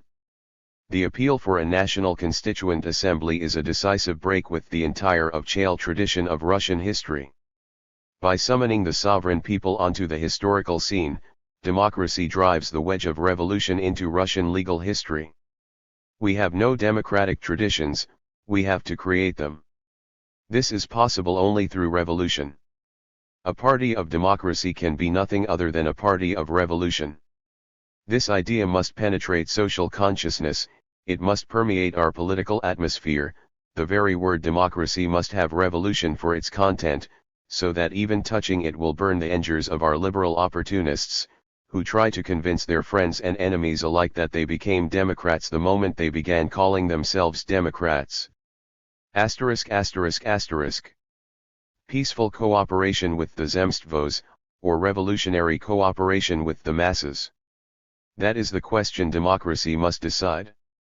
We will force it to decide because we will continue to put the question to it not just abstractly, not simply in our literature, but in the most concrete way possible, in every living political action. Of course, democracy wants an alliance with the masses and is drawn towards them. At the same time, however, it fears a break with its inertial allies and dreams of playing the part of mediator between the Zemstvo and the masses. In a remarkably instructive article, Nashaz Hizn puts forth the idea that for a painless realization of democratic reforms it is necessary for the intelligentsia immediately, without losing any precious time, to enter into close contact with the broad popular masses and to maintain continuous relations with them. The article does not deny that a part of the intelligentsia has tried to do this in the past, but it did so by emphasizing exclusively the class contradictions that exist between the popular masses and those strata of society that have provided, and will long continue to provide, the major part of the Russian intelligentsia of 47 today. We need a different kind of work. It is necessary to awaken in the people themselves, amongst the peasantry in particular, the kind of person who will be a free citizen, aware of his rights and fearless in defending them. This kind of work requires cooperation between the democratic intelligentsia and the elected representatives of the Zemstvos. In other words, the so-called democratic intelligentsia must awaken free citizens through friendly cooperation with the Zemstvo opposition rather than emphasizing exclusively the class contradictions within the opposition. This means that the intelligentsia will not only deny itself the opportunity to be bold and decisive in raising the question of agrarian reforms, it will also deny itself any right to be revolutionary and democratic in posing the constitutional problem. There is an internal contradiction here: to awaken the masses, while dragging along at the tail end of the Zemstvos, cannot be the way to create a worthy political role for Democrats.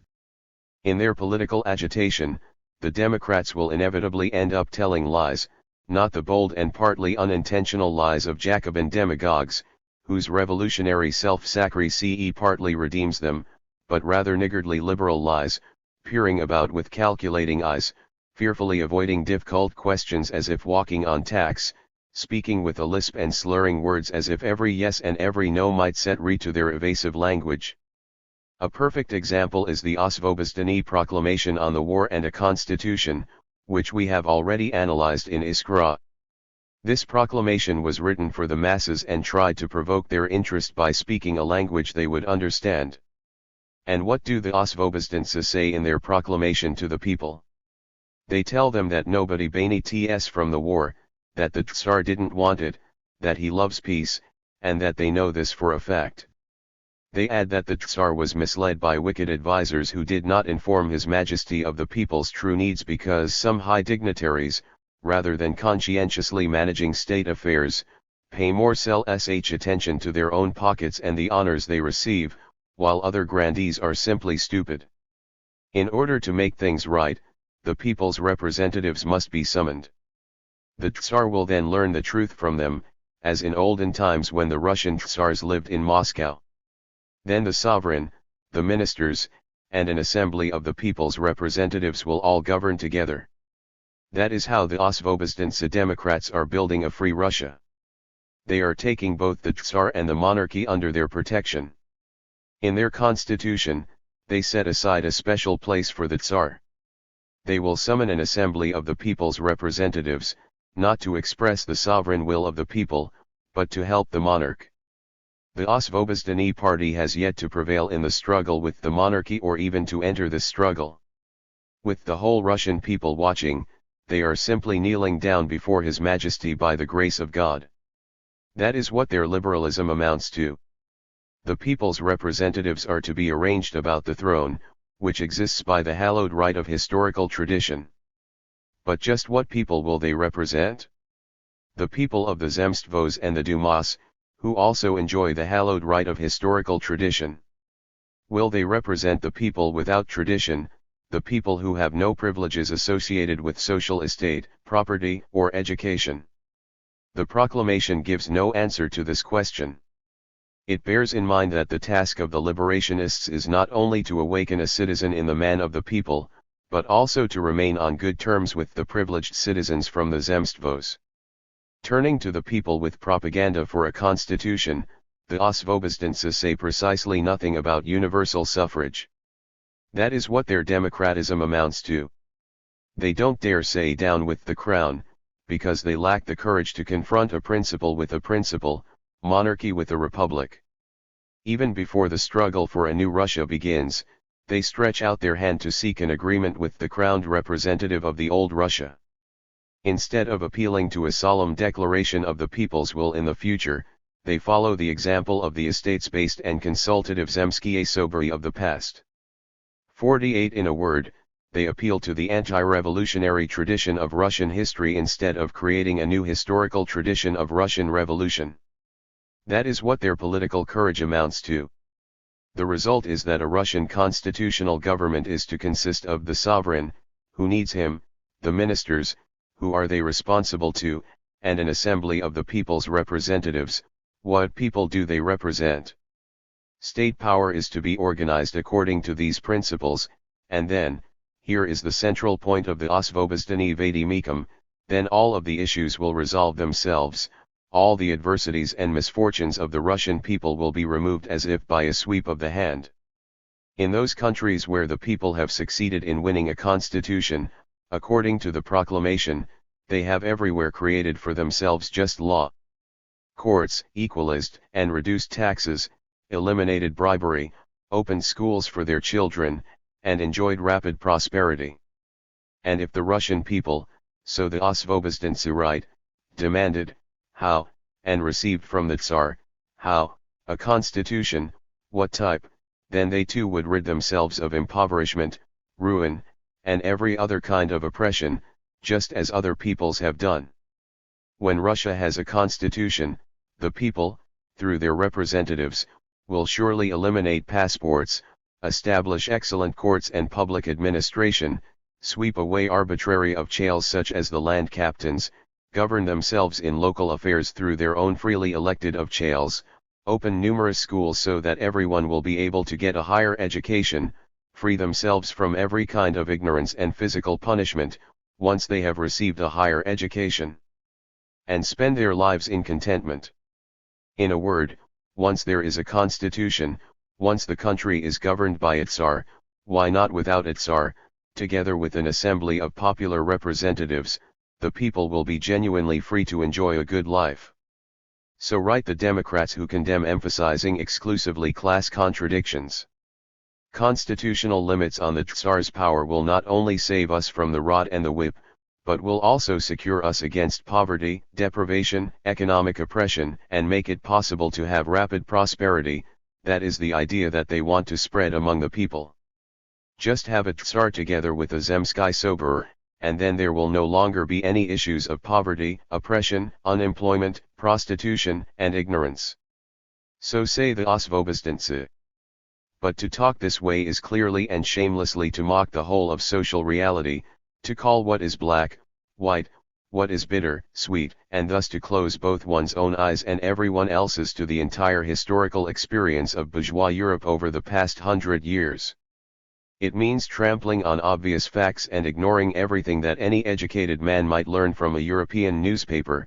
It means gambling entirely on the ignorance of the Russian popular masses, on the pitch darkness of the police state, and yes, on a miserably low level of political morality within the ranks of one's own party. It means replacing enlightenment with distortions, agitation with lies, and political competition with underhanded speculation. It means constantly transforming their own party, which in ideological terms is supposed to represent the people, into a narrow clique that deliberately exploits the people's ignorance. We say these things as emphatically as we can, and it is imperative that we be heard not only by every revolutionary proletarian but also by every Russian Democrat. Educated people wrote this proclamation, and they know perfectly well that nothing they are telling the people is actually true. They know that once the Tsar accepts a Zemsky Soberer, Russia's social order will become bourgeois.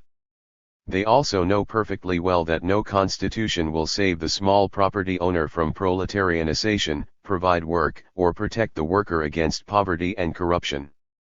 They know that higher education is not accessible to all, that it is the monopoly of the wealthy.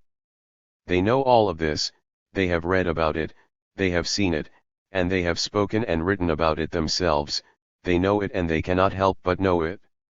Do you, for example, Mr. Struve, you, who approve of this appeal that is simple in form but persuasive in content, do you know all of this to be true or do you not? Tell us directly in Osvobozhdenny. 49 Yes, they know it all.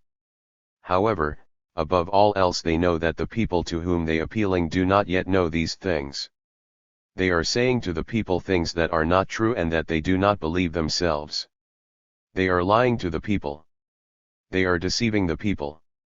Did they really think social democracy would let them get away with this for a moment, that it would not confront them with historical truth? Do they really fail to understand that this is the right and the duty of social democracy? Do they think social democracy will enter into some kind of comradely agreement with them to deceive the people?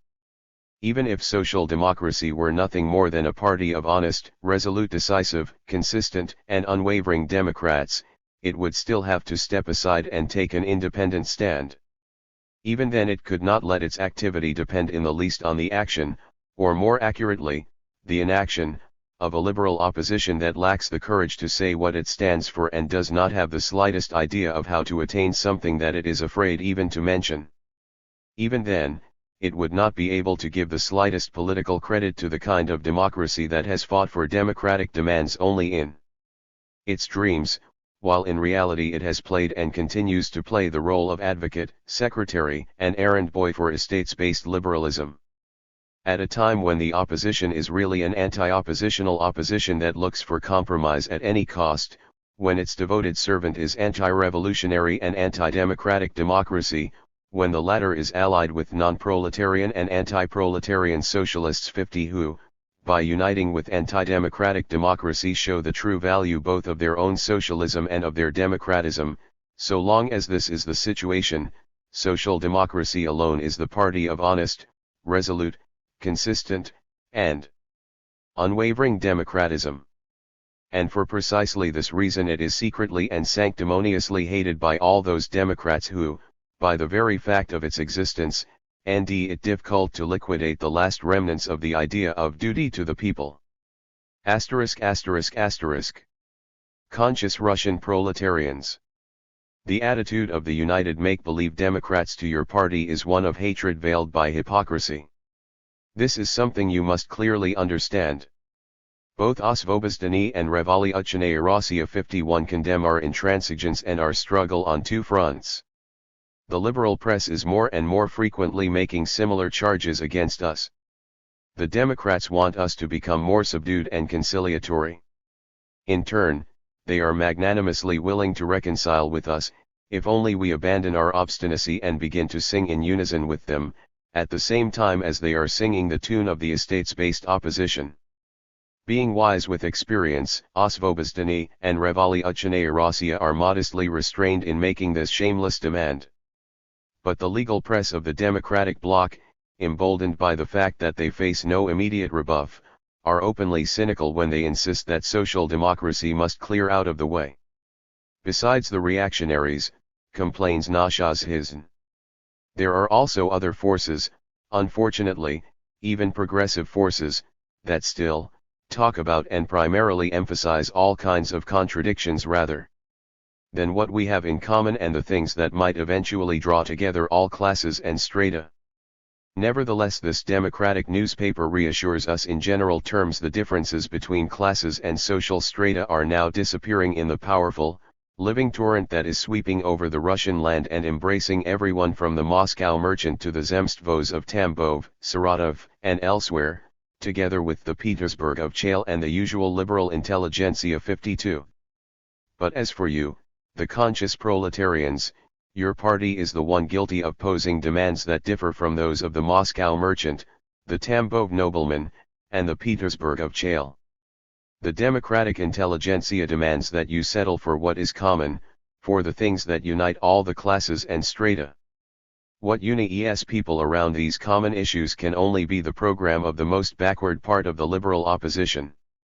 The moment you want to rise beyond their political level, it turns out that you, just like the reactionaries and conservatives, are making demands that divide rather than unite. Conscious proletarians. Democracy demands that you forsake your revolutionary democratism in the name of unity. Democracy demands that you betray the cause of democratic revolution in the name of solidarity with the liberal opposition. The reason is clear: what distinguishes you so emphatically from all other classes and social strata is precisely your unshakable commitment to the cause of democratic revolution. And your reply, comrades, is one of merciless indignation in face of these uncompromising supporters of opportunistic compromise, these democratic stooges of the liberal and semi-liberal merchants, nobles, and bureaucrats.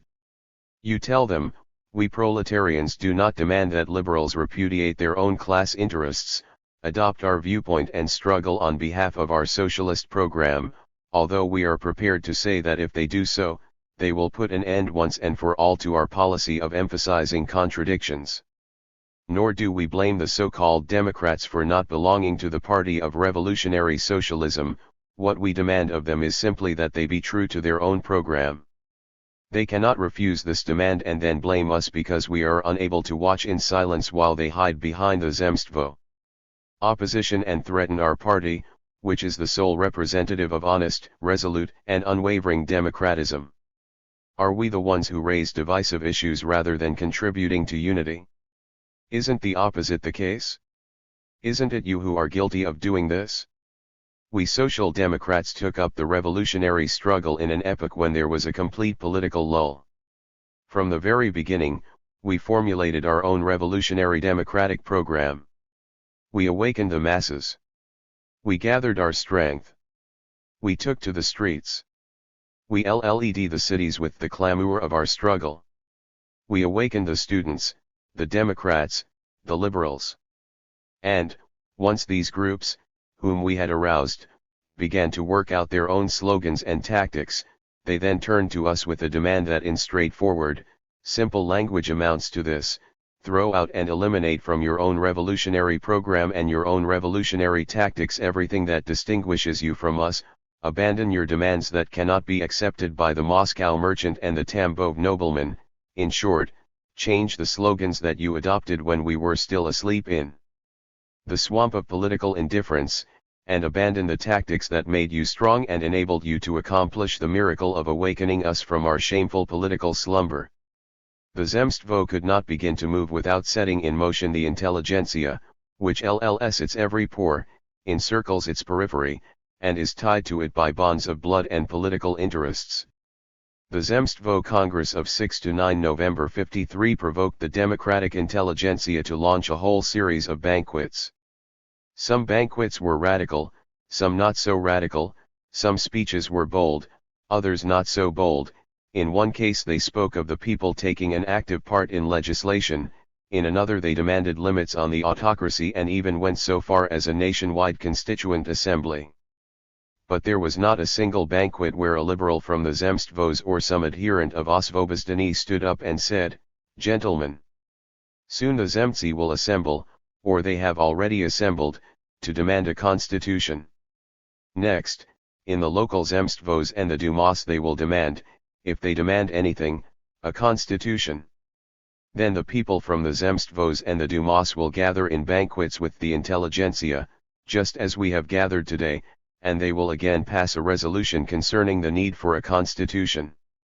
The government will then respond with a more or less solemn manifesto in which, and the speaker needn't be a prophet in order to foresee this, the inviolable character of autocracy will be proclaimed. The Zemstvos will be told to get back to their normal work, and any further mention of political banquets will be in reference to the corresponding criminal statutes. What then? How shall we react to such a declaration by the government? In other words, what, dear sirs, should our tactic be in future? Upon hearing these plain-spoken words, everyone at the meeting would be embarrassed, the democratic children would look up to their Zemstvo fathers in disbelief, the Zemstvo fathers would raise their eyebrows in disapproval, and everyone would instantly sense that the speaker had been extremely indiscreet. His indiscretion would be in telling a liberal banquet exactly how matters stand. But our speaker did not commit such an indiscretion, for in reality there never has been such a speaker. Not a single one of the Zemtsi, nor a single member of their audience of Osvobozdany Democrats, ever asked aloud, "What next?" Only proletarian socialists were capable of this kind of indiscretion. They were in Kharkov, at a meeting of the Law Society, when the chairman proposed sending a telegram of greetings and gratitude to the Ministry of Springtime Affairs. 54 of them told the audience that the only spring the proletariat believes in, and the only spring that democracy can possibly believe in, is the one that will come with the revolution.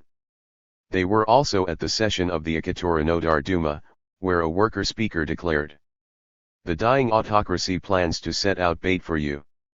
It intends to deceive you now just as it has always done in the past.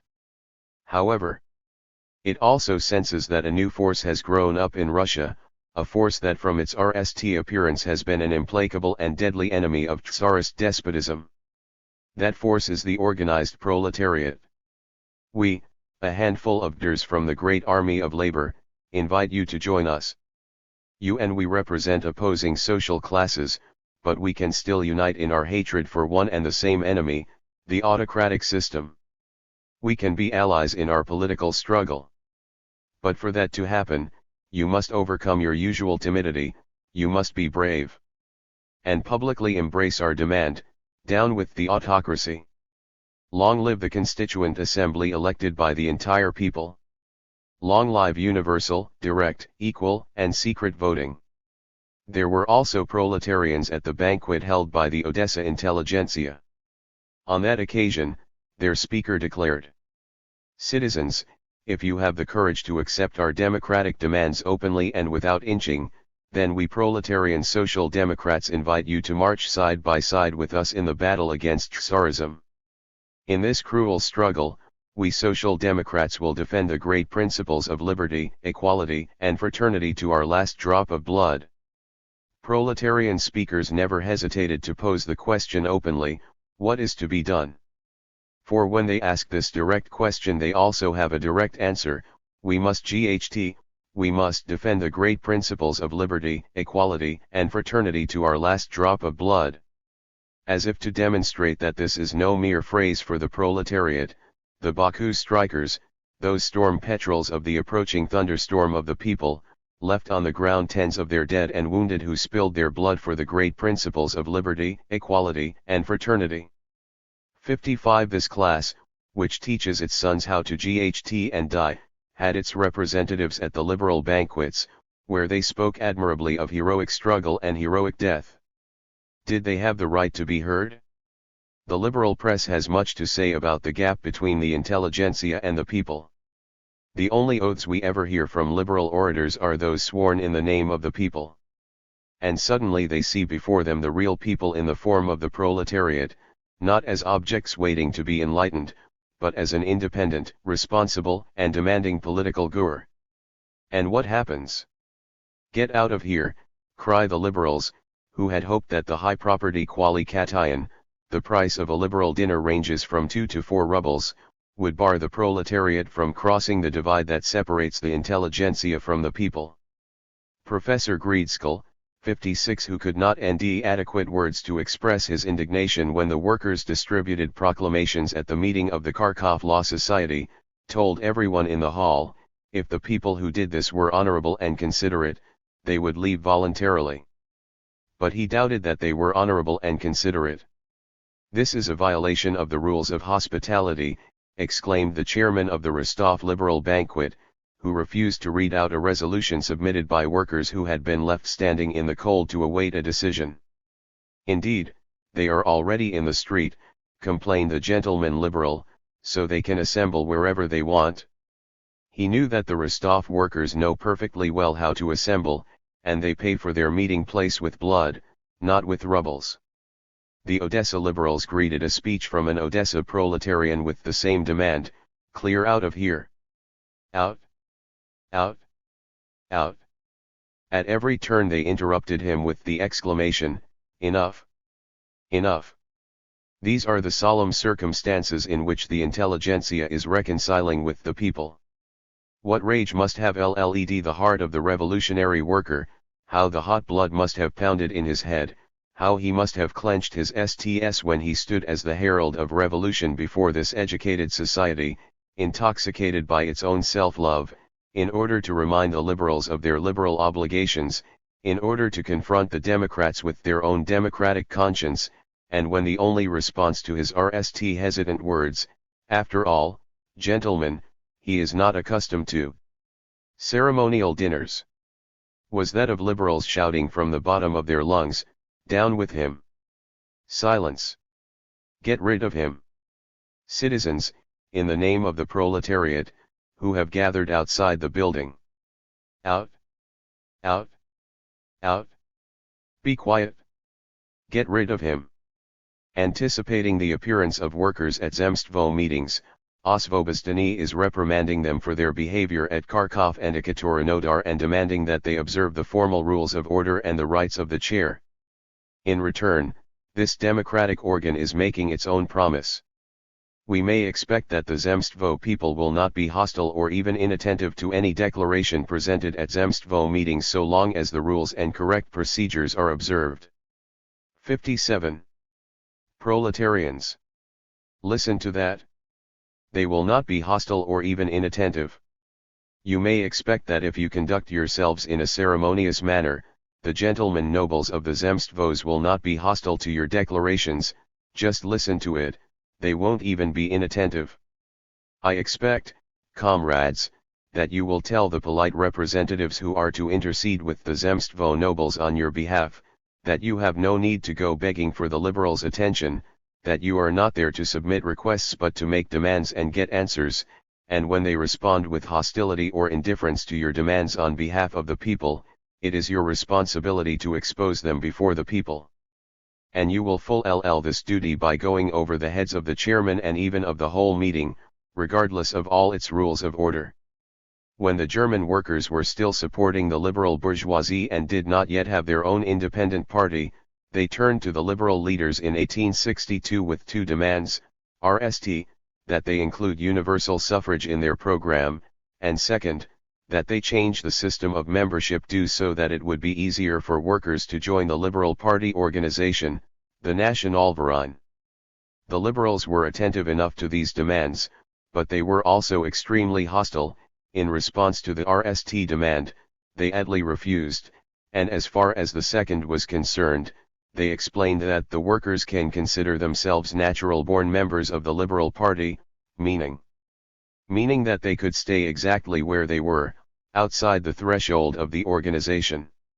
Liberals believe that workers are born with a natural right to GHT on the barricades and give their lives in the name of freedom, so long as their presence does not disturb the tranquility of liberal organizations, meetings, and banquets. Fortunately for itself and for the cause of freedom, our proletariat has no need to play the part of humble petitioners tapping on the windows of the Liberal Party. It has its own party, and the fate of its demands has nothing to do with being included in the program of the bourgeois opposition. But this does not mean that the Russian proletariat has no interest in what the liberals are saying in the Zemstvos and Dumas, which remain fenced off from the masses by the census of status and property, or in what goes on at the liberal banquets, which are fenced off by the 4-ruble dinners. Proletarians are going to liberal meetings and they will keep going, not as supplicants, not to beg for intercession, but to confront the liberals' spineless loquacity with the proletariat's own revolutionary action program.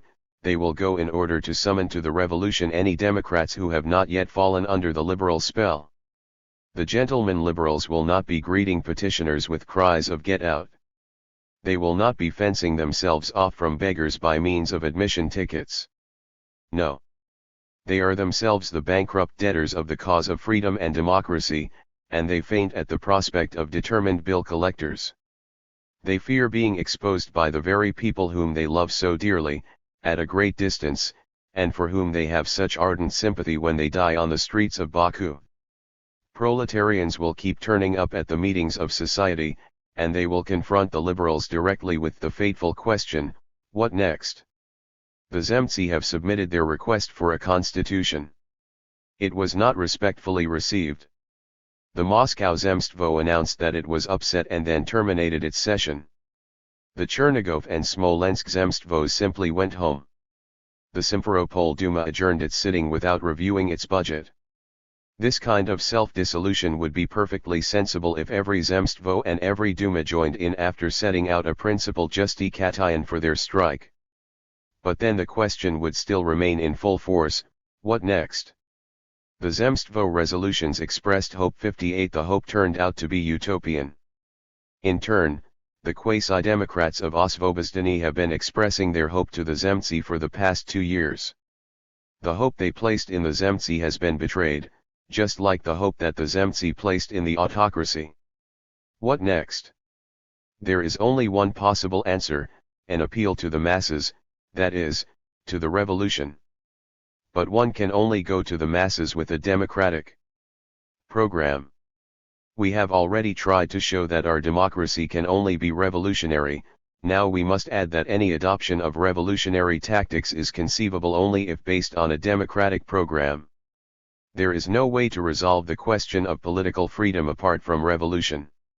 Even deaf-mutes and blind people must understand this after the recent period of government promises, Zemstvo meetings, liberal banquets, and the Tsar's decree. The road to freedom is through revolution, and the road to revolution is through a democratic program.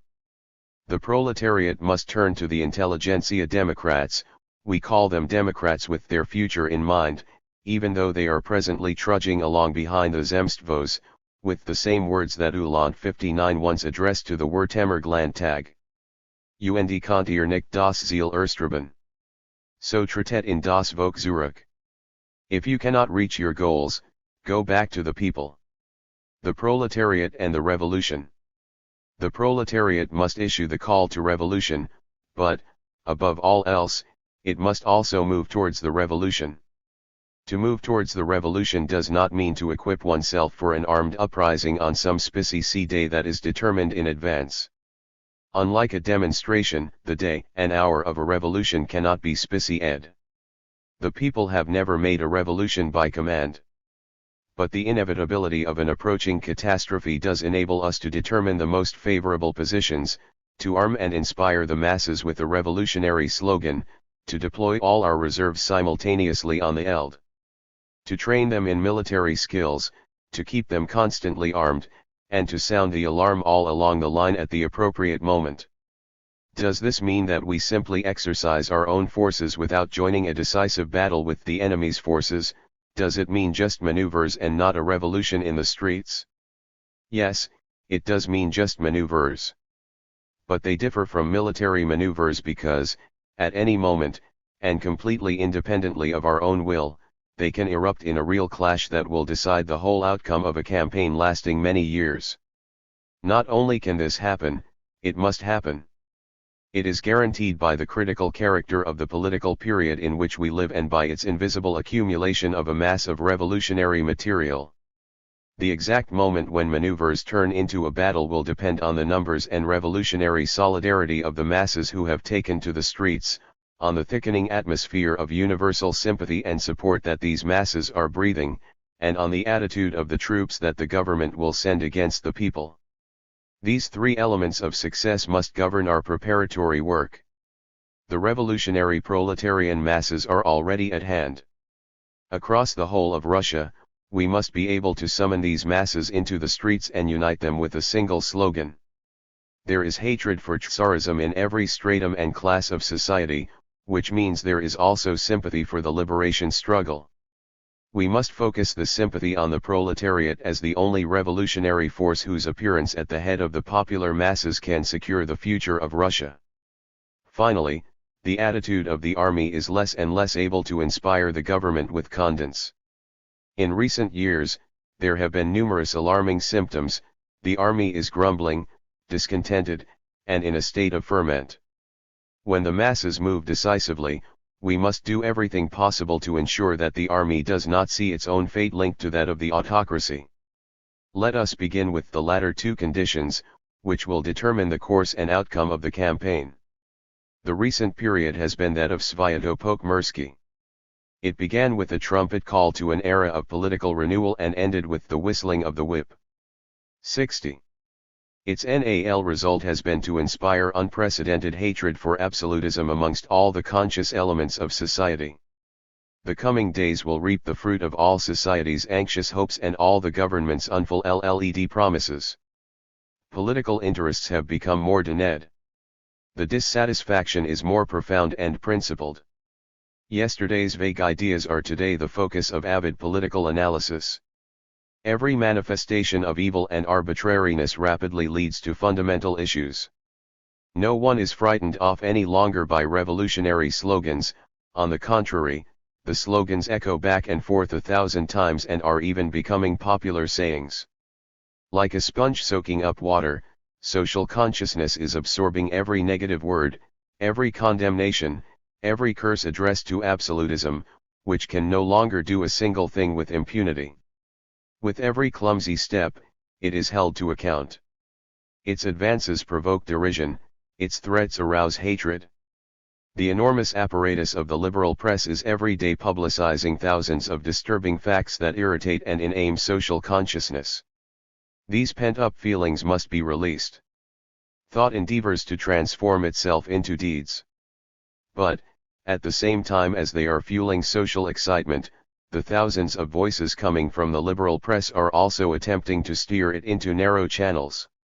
They are sowing superstitious respect for the omnipotence of public opinion, for sheer disorganized public opinion that NDS no satisfaction in action. They are discrediting the revolutionary method of national emancipation and promoting a hypnotic fascination with legality. They are focusing all the hopes and attention of the discontented strata on the Zemstvo campaign, and in that way they are actually preparing a collapse of the social movement. The intensifying discontent, ending no outlet and discouraged by the inevitable failure of the legal Zemstvo campaign, which depends upon an ethereal public opinion with no traditions of revolutionary struggle nor any clear perspective on the future, this social discontent can erupt in a merciless paroxysm of terror while the democratic intelligentsia 61 remain sympathetic but passive in their weakness, and the liberals, suffocated by their own Platonic enthusiasm, provide no support but money. 62. This must not be allowed to happen.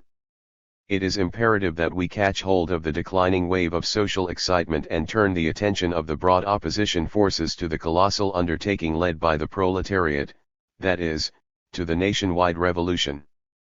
The leading detachment must arouse every stratum of society, make its presence felt everywhere, and raise directly the questions of political struggle. It must sound the call, and reveal and unmask the hypocrites of democracy. It must knock together the heads of the Democrats and the census liberals. It must awaken, appeal, unmask, and demand, time and again, an answer to the question, what next? Never once retreating, it must compel the legal liberals to recognize their own impotence.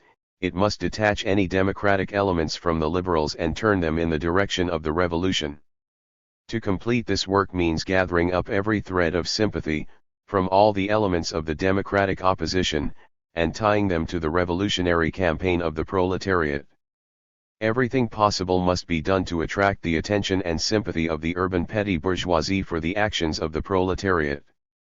When the proletariat undertook mass actions in the past, for instance, in the general strikes of 1903-63, almost no work of this kind was done, and this was one of the weakest aspects in our preparations. Newspaper correspondents noted that the most senseless rumors were circulating among the people concerning the strikers' intentions. People expected their apartments to be invaded, shopkeepers thought their shops would be looted, the Jews were afraid of pogroms. This must not be allowed to happen. A political strike, if it takes the form of single combat between the urban proletariat on the one side, and the police and the troops on the other, with the rest of the population remaining either hostile or even merely passive, would inevitably end with our crushing defeat. The indifference of the people will have its greatest effect on the proletariat's own self-confidence, and then on the attitude of the troops. The behavior of the authorities will be incomparably more resolute. The generals will remind the officers, and the officers will remind the soldiers, of Dragomirov's quip that guns are made for shooting, and no one has the right to waste bullets. 64. This must not be allowed to happen.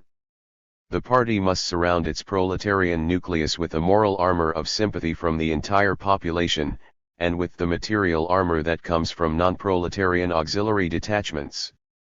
The more the population understands the meaning of a revolutionary strike, the more it will sympathize. The greater the sympathy, the more numerous will be the members even of society who will join in. The greater their numbers, the more reluctant will the authorities be to resort to merciless bloodletting. After all, everyone knows that the blood of the revolutionary proletariat is worth less than the blood of members of the opposition who come from society. A successful political strike by the proletariat imperatively requires that it be transformed into a revolutionary popular demonstration. The second important condition is the attitude of the army.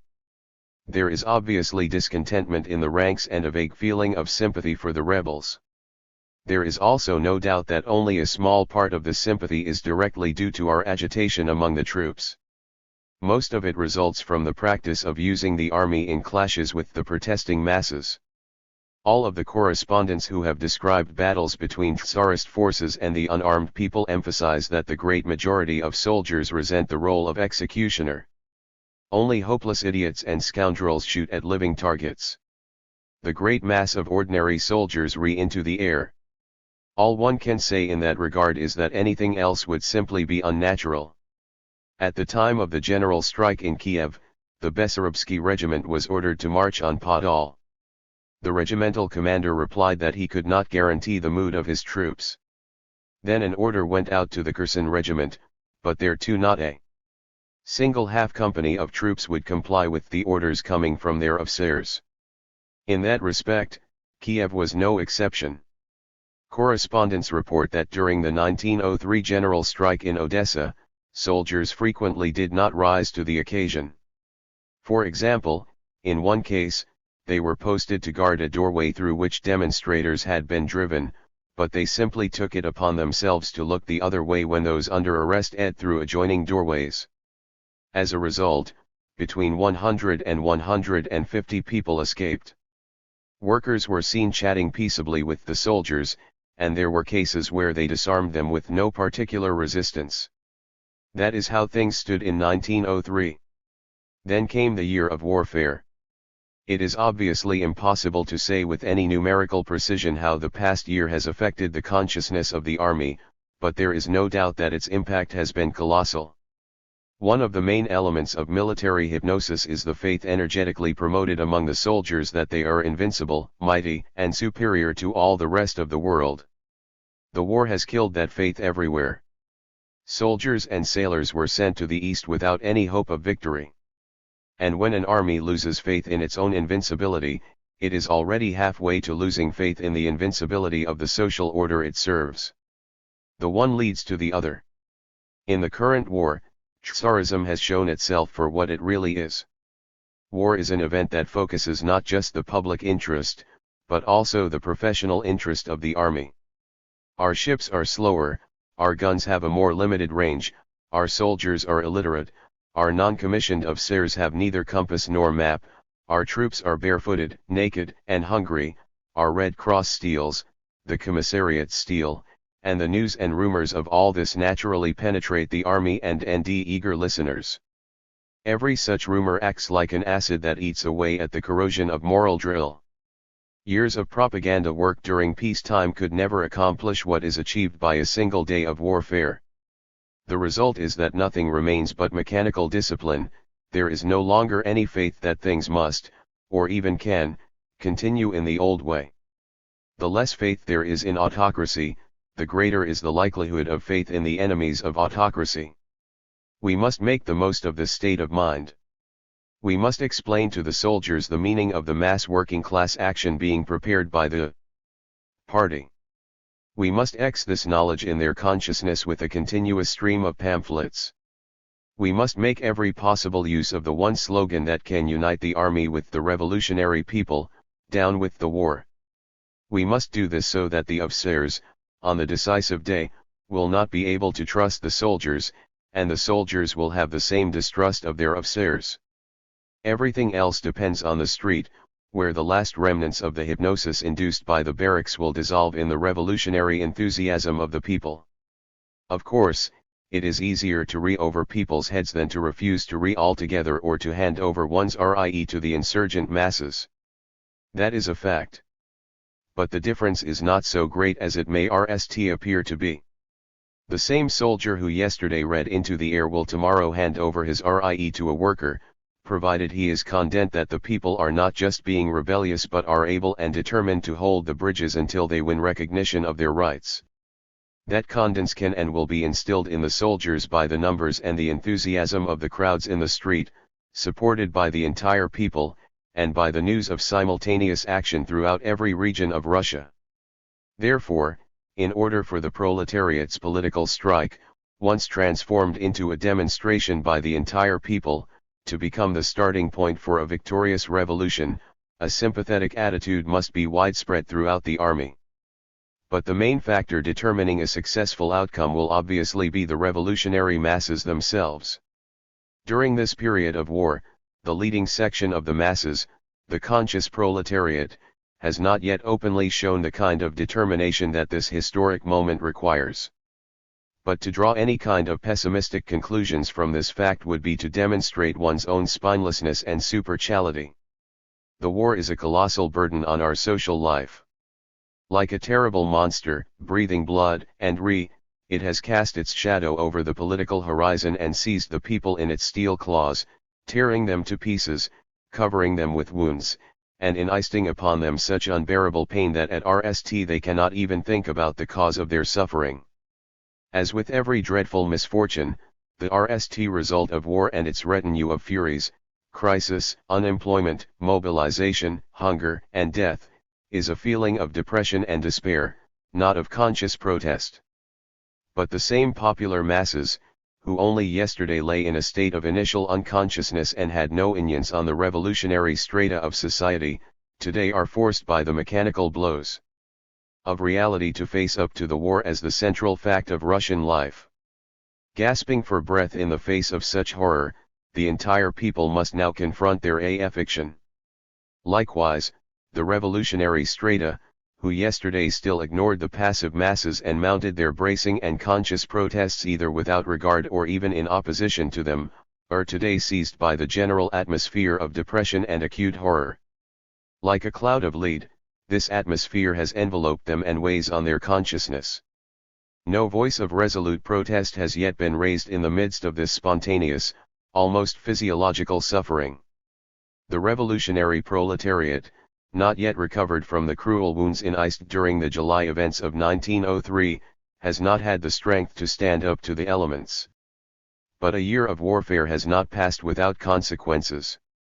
The effect of the war was to suppress all revolutionary initiative with the weight of the disaster, but it also focused the attention of the popular masses, who only yesterday lived out their lives spontaneously, on the common political misfortune that unites everyone. By its duration alone, if for no other reason, the war has inevitably created a need in the masses to comprehend this dreadful event and grasp its meaning. At its outset, the war suppressed the determined initiative of revolutionary thousands, but now it has awakened the political thought of hitherto unconscious millions. The past year, every single day of it, has had its consequences. In the obscure depths of society, an imperceptible molecular process has been occurring irreversibly, like the Tao of time, a process of accumulating discontent, bitterness, and revolutionary energy. The atmosphere that people are breathing in our streets today is no longer one of incomprehensible despair, no, it is now one of concentrated indignation that is searching for the ways and means of revolutionary action. Today, the leading strata of the people are already able, and they will be even more able tomorrow, to throw down a new challenge to Tsarism. No longer are they meeting with indifference from the broad circles of the people as they did the day before yesterday, nor are they worrying that their protest will be washed away by a general wave of spontaneous grief, as might have happened only yesterday. Today, every purposeful action by the leading detachments of the working masses will win the support not only of our own revolutionary reserves, but also of thousands and hundreds of thousands of new revolutionary recruits, and this mobilization, unlike the governments, will enjoy the general sympathy and active support of an enormous majority of the population. The revolutionary proletariat will take to the streets with the vital sympathy of the popular masses and the active support of all the democratic elements of the population. It will confront a government that everyone hates, one that has failed in every undertaking, big or small, a government that has been defeated on the sea, defeated on land, humiliated, embarrassed, and lost faith in its own tomorrow, a government that both tramples and fawns upon people, that is both aggressive and in retreat, lying and caught in its lies, insolent and at the same time intimidated. We will face an army that has been demoralized by the whole course of the war, in which bravery, energy, enthusiasm, and heroism have been dissipated by governmental anarchy, a wavering army that has lost faith in the indestructibility of the order it serves and is now hearing the rumble of revolutionary voices, an army that is restive, grumbling, and in the past year has already broken free from disciplinary constraints on several occasions. These are the conditions in which the revolutionary proletariat will take to the streets. And we have to say that history could not possibly create better conditions for the NAL attack on absolutism. In its spontaneous wisdom, history has done everything it can, and now it waits for a response from the country's conscious revolutionary forces. An enormous amount of revolutionary energy has accumulated. All we have to do is make certain that it does not disappear before bringing results, that it is not wasted on on separate strikes and confrontations that are disconnected and lack a unifying plan. We must make every effort to focus the discontent, the anger, the protests, the bitterness, and the hatred of the masses. We must give them expression in a single voice, a single militant summons to join together and unite, so that every component of this mass of people will know that they are not isolated, that people everywhere are rising up simultaneously with the same cry on their lips. If that kind of consciousness can be created, then the revolution will already be half won. We must call all the revolutionary forces into simultaneous action. But how? Above all else, we must clearly understand that the main arena of revolutionary events will be the city. Today no one will deny this. It is also perfectly clear that a demonstration can only grow into a popular revolution with the participation of the masses, that is, RST and foremost, of the proletariat from the factories and workshops. The proletariat must take the lead in the streets in order to impart meaning to the actions of the revolutionary intelligentsia, especially the students and the urban petty bourgeoisie. In order for the working masses to move, there must also be points of assembly.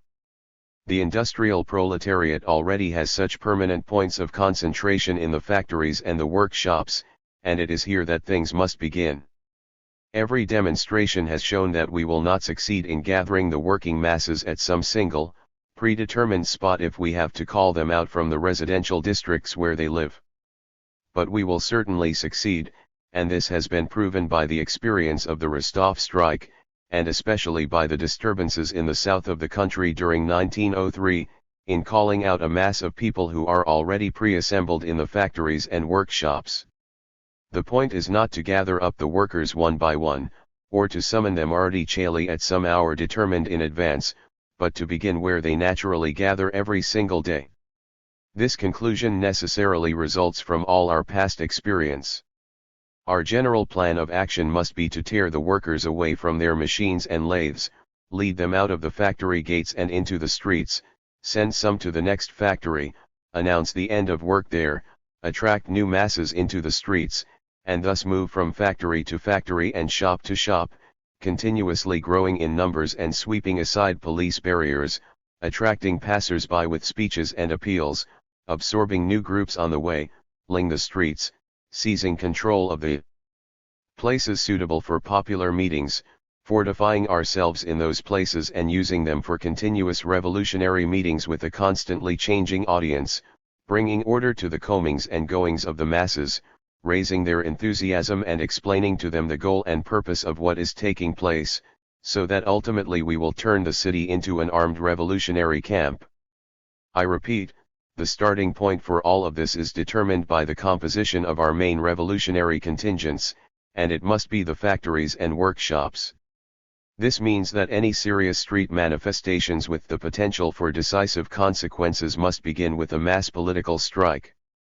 Unlike a popular demonstration, it is always easier to launch a strike on a prescribed day for the simple reason that it is easier to lead a pre-assembled mass of people than to gather them together. It also goes without saying that a mass political strike, not a local strike, but an all-Russian strike, must have a shared political slogan. This does not mean that we should avoid putting forth the local and partial demands of particular groups of workers, quite the contrary.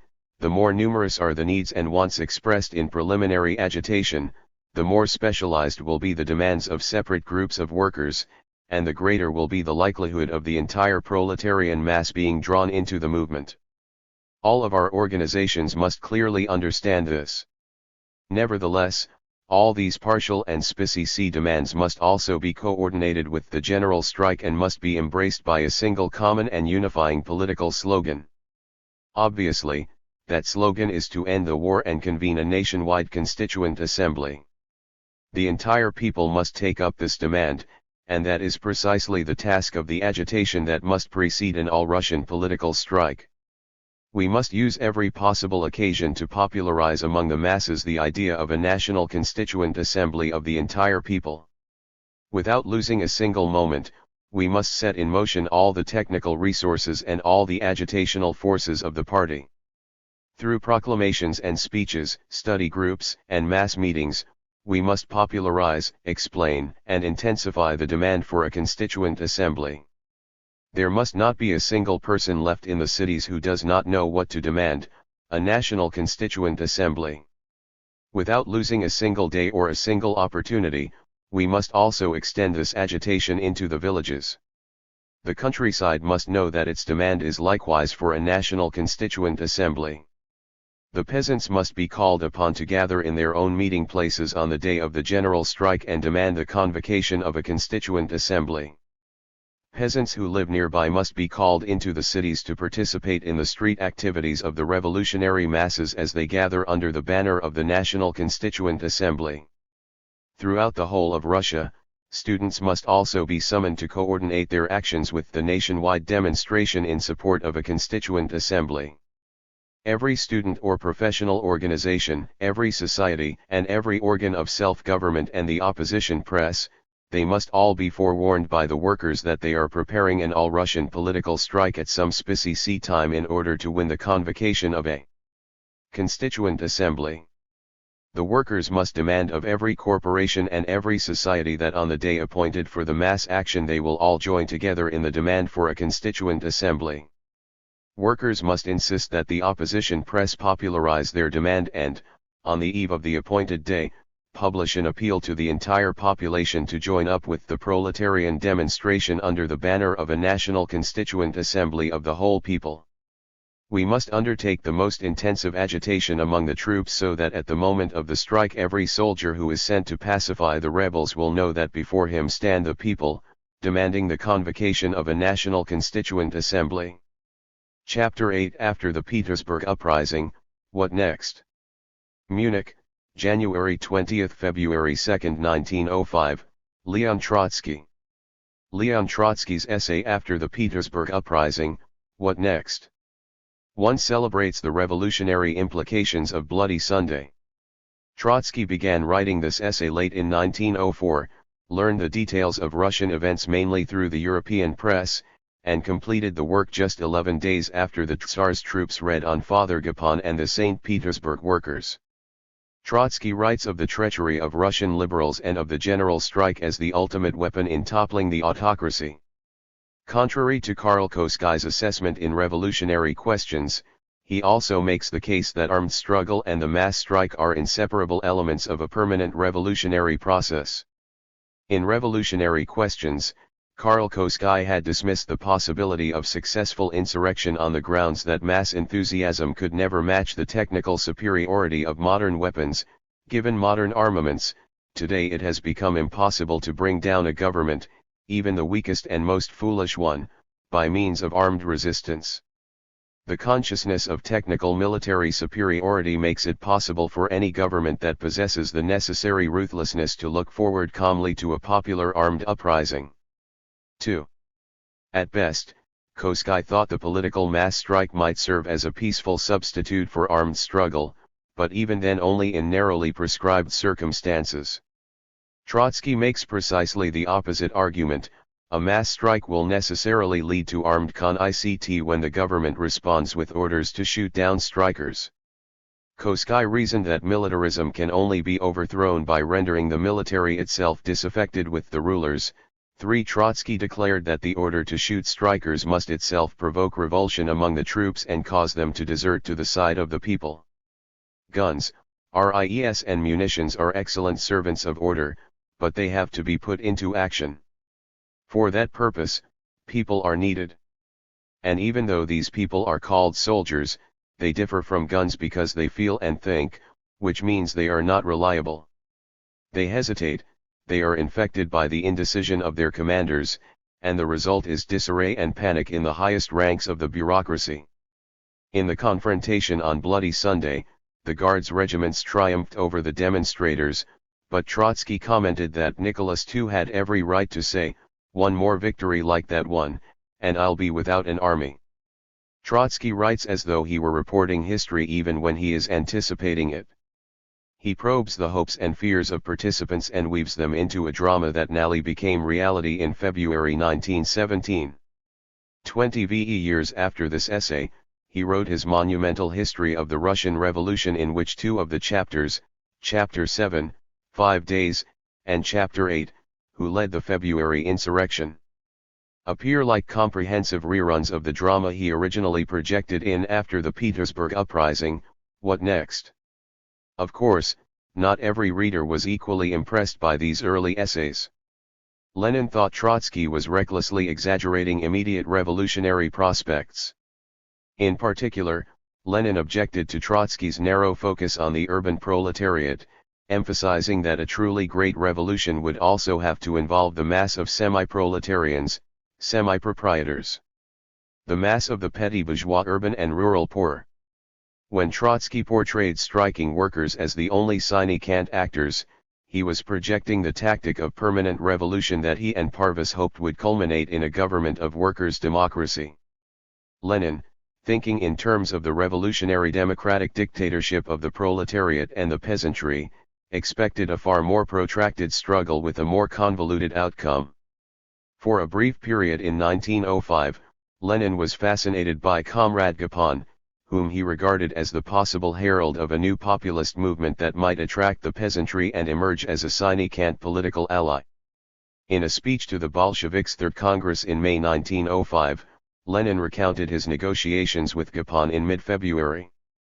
He reported that Gapon impressed me as being an enterprising and clever man, unquestionably devoted to the revolution, though unfortunately without a consistent revolutionary outlook, for although Gapon's scheme to unite all revolutionary forces in Russia under his own leadership failed, Lenin and the Bolsheviks kept open the possibility of alliances with other parties, including the Socialist Revolutionaries. In Social Democracy and the Provisional Revolutionary Government, written just prior to the Congress, Lenin specifically took Trotsky to task for his condescending treatment of Gapon. Lenin's comments seem petty and incongruous in retrospect, but they also reveal substantive differences concerning the possible composition of a revolutionary government. Lenin believed no revolutionary government could endure without the participation of the petty bourgeoisie and support from the masses of the rural poor. Such a composition of the social basis of the possible and desirable revolutionary democratic dictatorship will, of course, affect the composition of the revolutionary government and inevitably lead to the participation, or even predominance, within it of the most heterogeneous representatives of revolutionary democracy. It would be extremely harmful to entertain any illusions on this score. If that windbag Trotsky now writes, unfortunately, side by side with Parvus, that a Father Gapon could appear only once, that there is no room for a second Gapon, he does so simply because he is a windbag. If there were no room in Russia for a second Gapon, there would be no room for a truly great, consummated democratic revolution. To become great, to evoke 1789 to 93, not 1848 to 50, and to surpass those years, it must rouse the vast masses to active life, to heroic efforts, to fundamental historic creativeness. It must raise them out of frightful ignorance, unparalleled oppression, incredible backwardness, and abysmal dullness. The revolution is already raising them and will raise them completely. The government itself is facilitating the process by its desperate resistance. But, of course, there can be no question of a mature political consciousness, of a social democratic consciousness of these masses or their numerous native popular leaders or even mujik peasant leaders. They cannot become social democrats at once without RST passing a number of revolutionary tests, not only because of their ignorance. Revolution, we repeat, enlightens with marvelous speed, but because their class position is not proletarian, because the objective logic of historical development confronts them at the present time with the tasks, not of a socialist, but of a democratic revolution. 5. Lenin's vision and timetable for the Russian Revolution differed significantly from Trotsky's. Lenin had in mind vast expanses of the Russian countryside and the feudal remnants that still oppressed the peasantry and stood in the way of rural class differentiation, all the conditions that necessitated the agrarian program of social democracy and portended years of preparatory work before the working class could even think of a truly socialist program.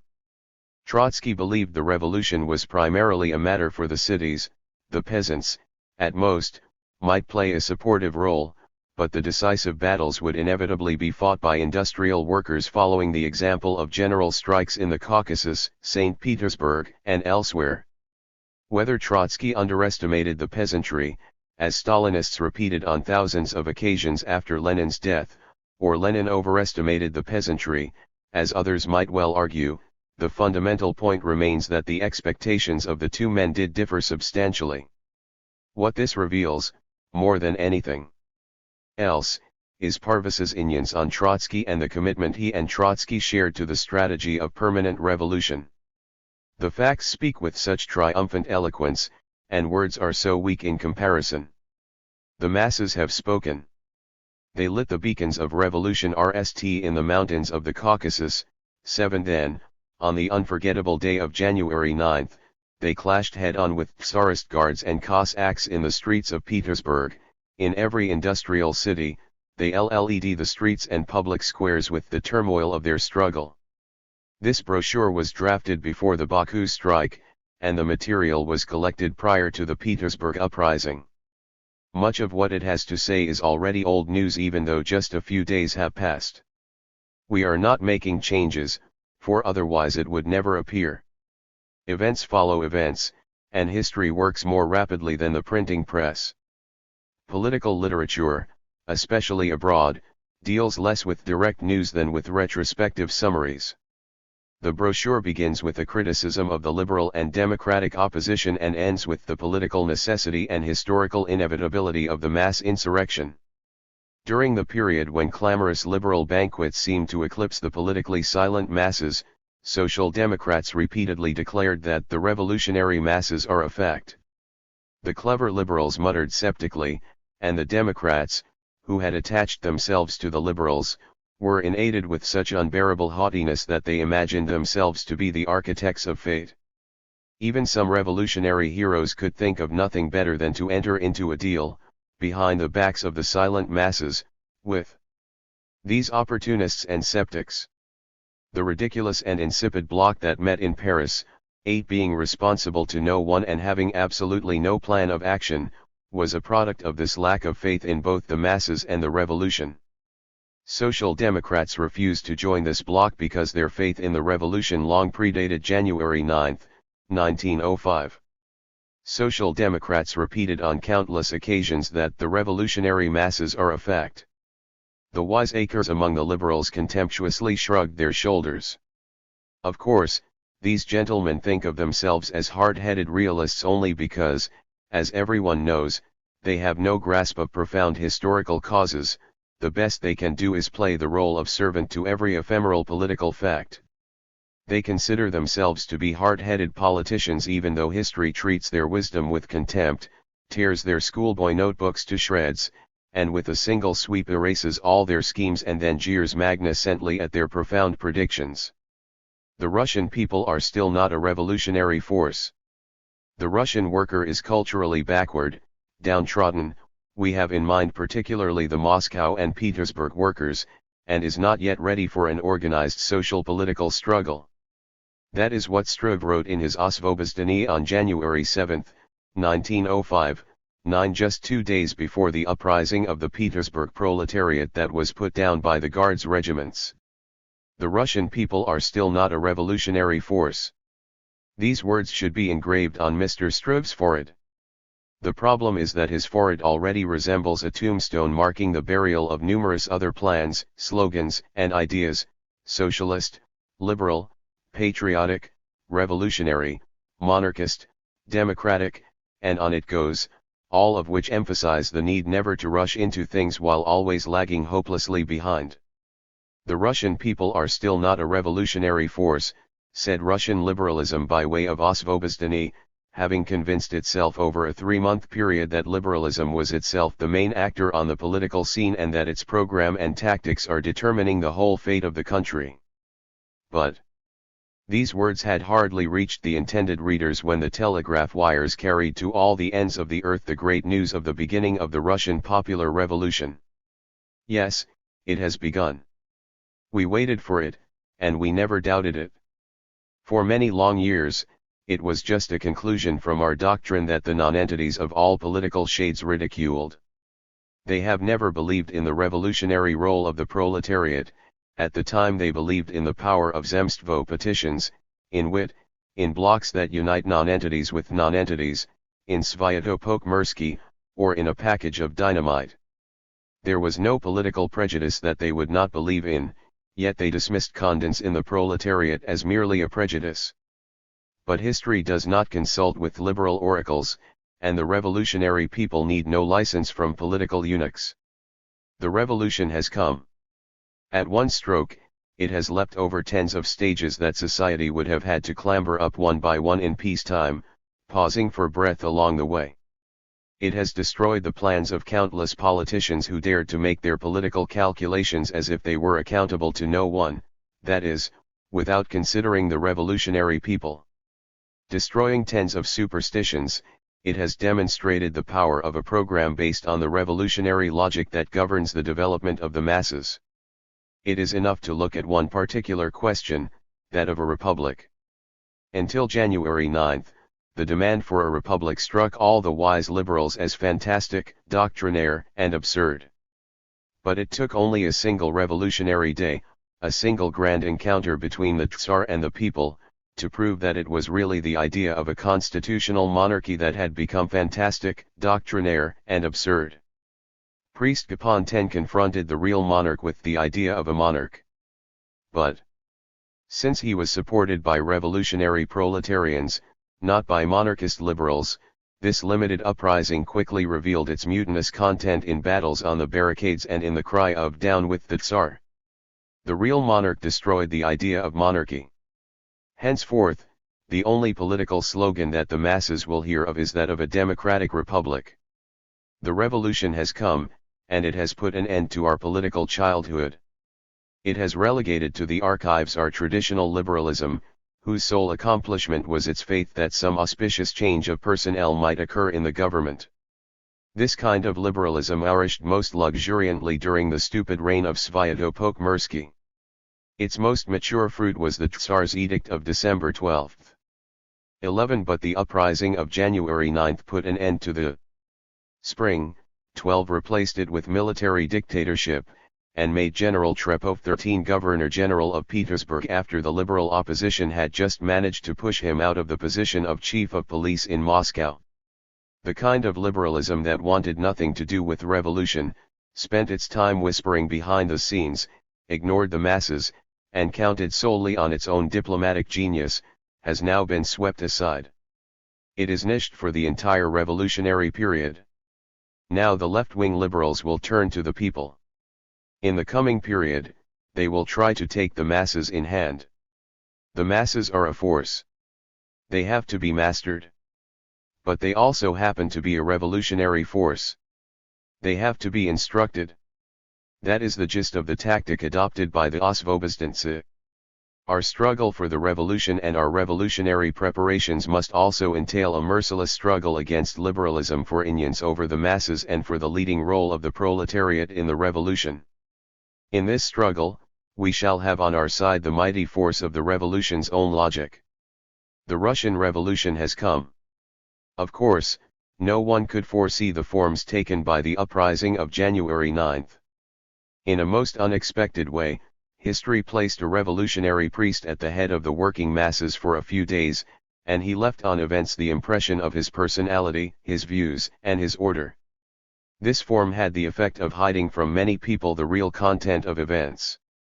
But the inner significance of these events was exactly what social democracy had anticipated. The principal actor is the proletariat. It begins by launching a strike, it bands together, puts forth political demands, goes into the streets, wins the enthusiastic sympathy of the entire population, and then clashes with the troops. Georgy Gapon did not create the revolutionary energy of the Petersburg workers, he just revealed it. He found thousands of conscious workers and tens of thousands of people in a state of revolutionary excitement. He contributed a plan that united this entire mass on a single day. The masses set off to speak with the Tsar. But in front of them were the Ulani, 14 the Cossacks, and the guards. Gapon's plan had not prepared the workers for this. What next? Wherever possible they seized weapons, erected barricades, and hurled dynamite. They ended up ding even though they had come merely to petition. What this really means is that they did not come not to petition at all but to make demands.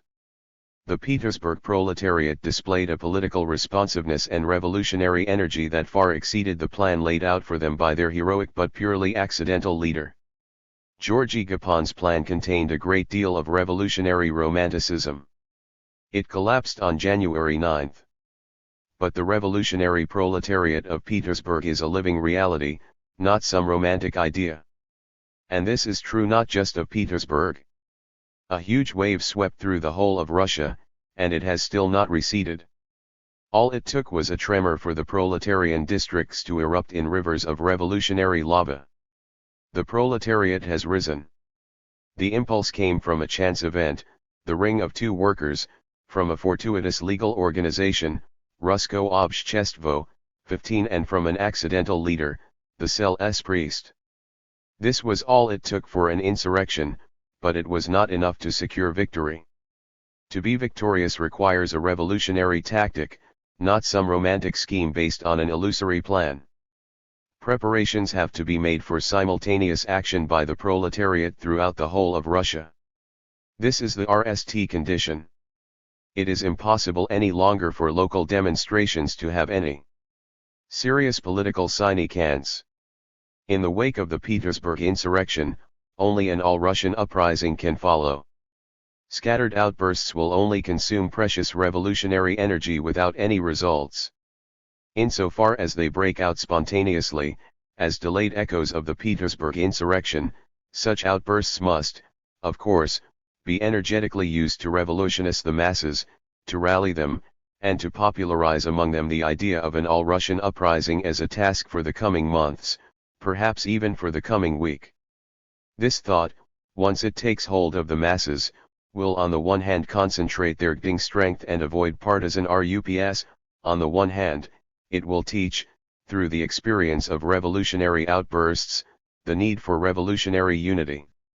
This is not the place to discuss the technique of a popular uprising. Questions of revolutionary technique can be posed and resolved only in practice, under the living pressure of the struggle and with the continuous involvement of all active members of the party. But there can also be no doubt that questions of the revolutionary technical organization of mass action are now assuming colossal importance.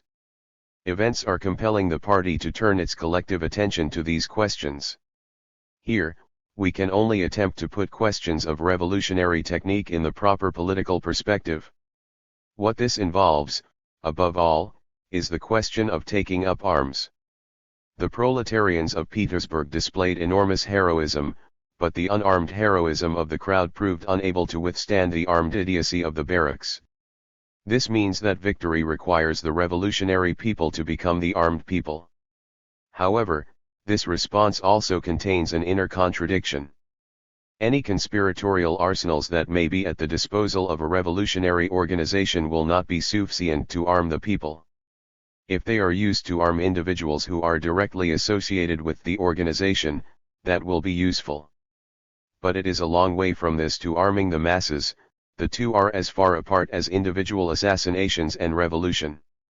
Even if one or another group of workers seizes a weapons shop, and that, too, would be a good thing, it would be a far cry from what is needed to arm the people.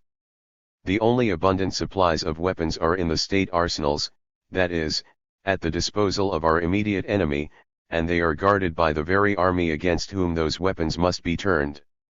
To seize the weapons, it will be necessary to overcome the resistance of the army. Yet that is exactly the reason why the weapons are needed in the place. Nevertheless, this contradiction dissolves in the very process of a clash between the people and the army. If the revolutionary mass gains control over a part of the army, even just a small part, that will already be an enormous accomplishment. Afterwards, the further arming of the people and the demoralization of the army will proceed irresistibly as the one process reinforces the other. But how will the RST victory be achieved over even a small section of the army? As the soldiers leave by on their way to the scene of military action, people will shower them from the windows with thousands of brief but fervent appeals. The troops will encounter passionate words from speakers on the barricades, who will take advantage of the slightest moment of indecision on the part of the military authorities. There will also be the powerful revolutionary propaganda of the crowd itself, whose enthusiasm will be transmitted to the soldiers through exclamations and appeals. Moreover, the soldiers have already been affected by the prevailing revolutionary attitude. They are irritated and exhausted, and they loathe their role of executioner. They tremble as they await the malicious command of their officer. The officer orders them to open but then he himself gets shot down, maybe as a result of a previously agreed plan, maybe just in a moment of bitter resentment. Confusion breaks out among the troops. The people seize this moment to go among the ranks of the soldiers and convince them, face to face, to come over to the people's side. If the soldiers obey the officer's command and let loose a volley, the people respond by throwing dynamite at them from the house windows. The result, once again, will be disorder in the ranks, confusion among the soldiers, and an attempt by the revolutionaries, through appeals or by having the people mingle directly with the soldiers, to convince them to throw down their arms or bring them with them as they join up with the people. If this fails in one instance, there must be no hesitation in using the same means of fear and persuasion again, even with the same units of troops. Ultimately, the moral authority of military discipline, which restrains the soldiers from following their own thoughts and sympathies, will break down. Such a combination of moral and physical action, inevitably leading to a partial victory of the people, depends more on organized and purposeful street movements than on arming the masses in advance, and this, of course, is the main task of the revolutionary organizations. By winning over small units of the army, we will win control of larger units and eventually of the whole army, because victory over one part will give the people weapons. Universal conscription has created conditions in which there are always enough people in any crowd to take on the role of military instructors. In the hands of the people, the most modern weapons can serve the cause of revolution just as well as they have served the cause of reaction in the hands of a disciplined army. In the past few days, we have already seen that the Tsar's cannons, in the right hands, can scorch the Winter Palace with shrapnel. Not long ago an English journalist, Mr. Arnold White, wrote, "If Louis XVI had possessed batteries of Maxim machine guns, the French Revolution would never have occurred." What pretentious nonsense, to measure the historical prospect of revolution by the caliber of RIES and guns. As if RIES and guns controlled people, and not the reverse. Along with hundreds of other prejudices, the victorious Russian Revolution will shatter this absurd and superstitious respect for Mauser RIES, which supposedly dictate the laws of history itself. Both during the Great French Revolution and again in 1848, the army, as an army, was stronger than the people. The revolutionary masses triumphed not because of the superiority of their military organization or military technology, but because they were able to infect the national atmosphere that the army breathed with the germs of rebellious ideas. Of course, it makes a difference for the to and fro of street battles whether the range of a gun is only a few hundred seconds 17 or several versts, 18 whether it kills a single person or hits tens of people, but this is still only a secondary question of technology when compared to the fundamental question of revolution, the question of the soldiers' demoralization. Whose side is the army on?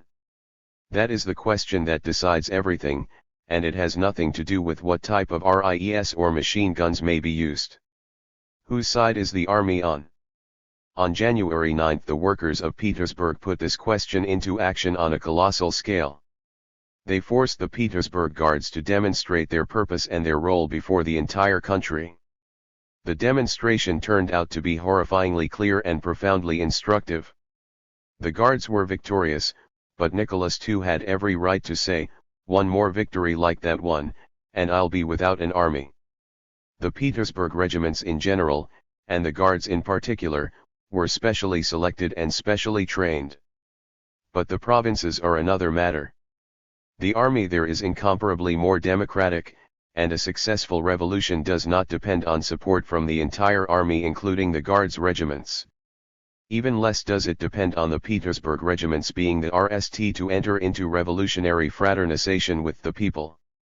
In our country, Petersburg does not concentrate the political energy of the whole nation in the same way as Paris, Berlin, or Vienna once did. 19 In recent days our provinces have been developing the kind of revolutionary work that would have been sufficient to niche the job in tens of other nations 50 to 100 years ago. They are still developing today, but separately, without coordination. The economic role of the proletariat, as the creator of the Russian Revolution, gives to the provinces an importance that they did not and could not possess in Europe at the time of the petty bourgeois revolutions of the 18th and 19th century. A single example illustrates the point. The Siberian Union of our party seemed only yesterday to be a haphazard organization with little prospect of exercising any influence in the near future. But today, through the railway workers' strike, it has disrupted the country's communications with the theater of military action and caused the entire governmental apparatus to shudder. The south of the country is also an inexhaustible volcano of revolutionary lava. And what of Poland? The Caucasus? The Northwestern Territory? Finland?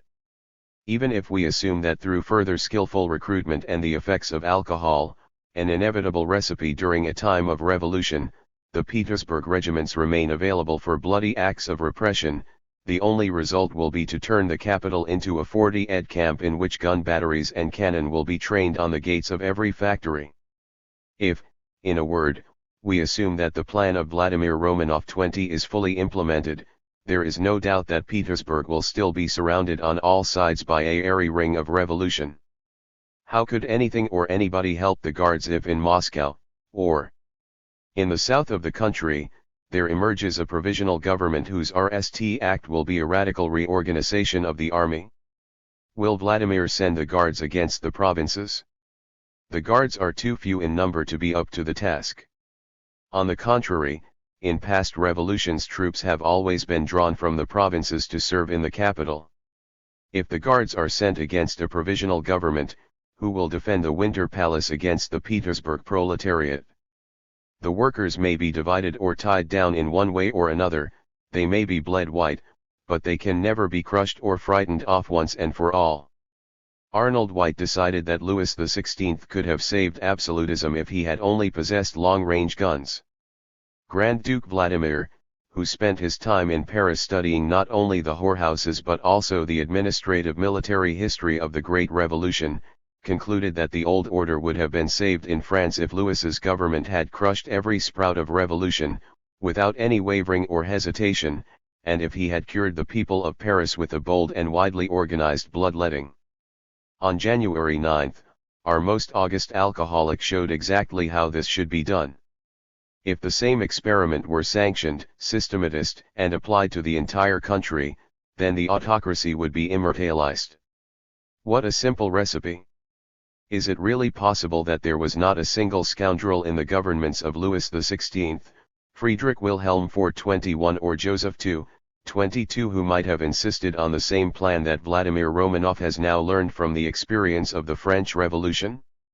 Of course, such saviors abounded. But revolutionary development is just as little determined by the will of such bloodthirsty cretins as it is by the diameter of a gun barrel.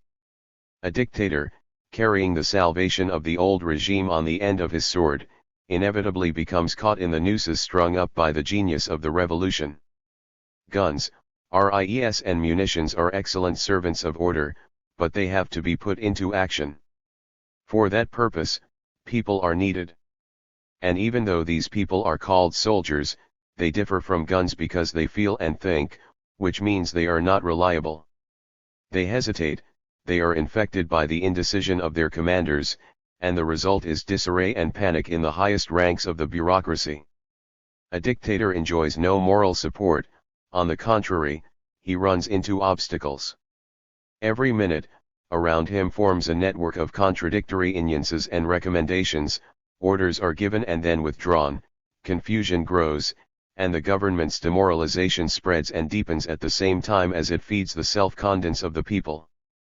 Along with the question of taking up arms, there is also the question of forms to be taken by the struggle in the streets. What is the role, or what could be the role, of barricades in our country? Most importantly, what was the role of barricades in old-style revolutions? 1. A barricade served as a point of concentration for the dispersed revolutionary masses. 2. A barricade imposed elements of organization on the chaotic masses by posing a clear task. This is where they defend themselves against the troops. 3. A barricade impeded the movement of soldiers, brought them into contact with the people, and thus demoralized them. 4.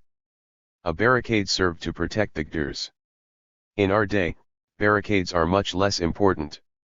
At best, they retain some importance as a physical obstacle that brings the masses at one moment or another into contact with the soldiers.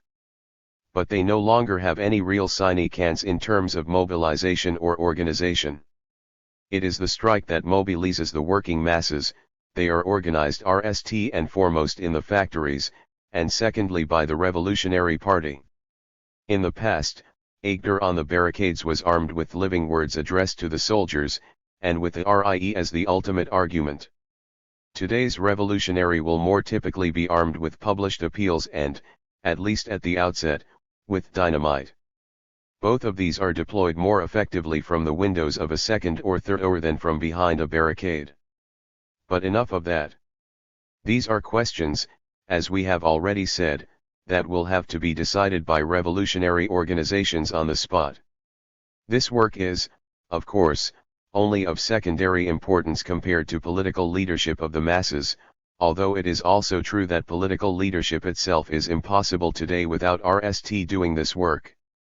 Technical organization of the revolution in the coming period will be the axis on which the political leadership of the insurrectionary masses will turn. What is required for such leadership? A few very simple things: freedom from organizational routine and the miserable traditions of a conspiratorial underground, a broad view of things, bold initiative, the ability to size up a situation, and bold initiative once again. A revolutionary development gave us the Petersburg barricades on January 9. That is our baseline and starting point. But we must go beyond this stage in order to advance the revolution. We must use the political conclusions and revolutionary achievements of the Petersburg workers' insurrection to nourish our further work of agitation and organization. The Russian Revolution, which has already begun, is approaching its culmination in a nationwide uprising. To organize this uprising, which will determine the fate of the revolution in the near future, is the basic task of our party. No one will do this work except us. A Father Gapon could only appear once. To accomplish what he did, he needed the unique illusions that RST created a role for him. But he could remain at the head of the masses only for a brief time. The revolutionary proletariat will always remember Priest Georgy Gapon. But he will be remembered as a solitary, almost legendary hero who opened the sluice gates of revolutionary spontaneity. If a second such Gur were now to appear, with the same energy, revolutionary enthusiasm, and political illusions as Gapon, he would already be too late. What was great in Georgy Gapon would now only be ridiculous. There is no room for a second Gapon. What is needed now is to replace airy illusions with clear revolutionary consciousness, with a precise plan of action and a flexible revolutionary organization that can provide the masses with a slogan and lead them into the field of battle, an organization that can take the offensive all along the line and carry things through to a victorious conclusion. Only social democracy can provide such an organization. No one else will provide the masses with a revolutionary slogan, for no one, except our party, is devoted entirely to the interests of the revolution. Apart from social democracy, no one is able to organize the activity of the masses because no one has the same ties to them as our party does. Our party has made many mistakes and committed many sins that have bordered on the criminal.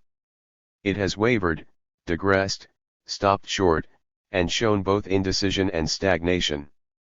Sometimes it has even acted as a brake on the revolutionary movement. But there is no revolutionary party other than social democracy. Our organizations are imperfect. Our links with the masses are inadequate. Our technique is primitive. But there is no organization other than social democracy that is so bound up with the masses.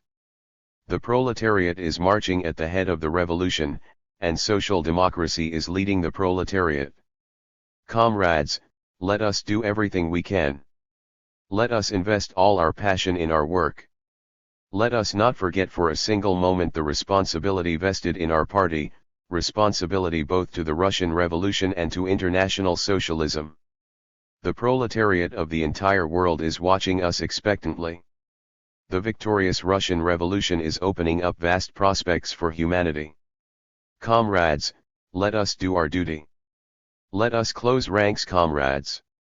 Let us unite others and unite ourselves. Let us prepare both the masses and ourselves for the decisive days of the insurrection. Let us overlook nothing and devote every possible resource to the cause. We are going forward with honor, with courage, and in unison, bound together by the indissoluble ties of unity and brotherhood in the revolution. Up to the 9th of January. Appeared about 2 years ago in Geneva. The RST part of the brochure gives an analysis of the program and tactics of the opposition's MC and the democratic intelligentsia. Much of what is said there now has the ring of truism. But our critique of the Cadet Duma is essentially based on the same principles as our critique of the RST Zemstvo meeting in Moscow. We must continue our exposures with the same persistence as the liberals show in repeating their mistakes. Even if the liberals are not persuaded and enlightened by our critique, it will teach others not to have any faith in them. Writing about the Zemstvo Congress and the November banquets of 1904, we said, the intensifying discontent, finding no outlet and discouraged by the inevitable failure of the legal Zemstvo campaign, which depends upon an ethereal public opinion with no traditions of revolutionary struggle nor any clear perspective on the future, this social discontent can erupt in a merciless paroxysm of terror while the entire democratic intelligentsia remains sympathetic but passive in their weakness, and the duplicitous liberals are suffocated by their own Platonic enthusiasm. 24. We argued that only the revolutionary proletariat could nd a way out of this state of affairs. Mutatis mutandis, this same analysis and the same prognosis must be repeated with respect to the current moment. The concluding section of the aforementioned brochure dealt with the tasks resulting from the January events in Petersburg. The reader will see for himself which parts of what we said then are now out of date. In passing, we only wish to say a few words concerning Georgy Gapon, one of the strangest of all historical girls to rise so unexpectedly on the crest of the January events. Liberal society has long believed that the whole secret of January 9th lies in the personality of Gapon. They set him up in opposition to social democracy as a political leader who knows the secret of taking possession of the masses. They linked any new advance by the proletariat to the personality of Gapon. We do not share those expectations. We wrote, there is no room for a second Gapon.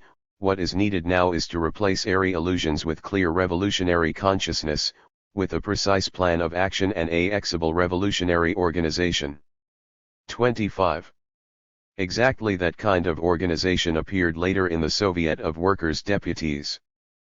But even though we assign to Gapon a completely secondary political role, there is still no doubt that we overestimated his personality.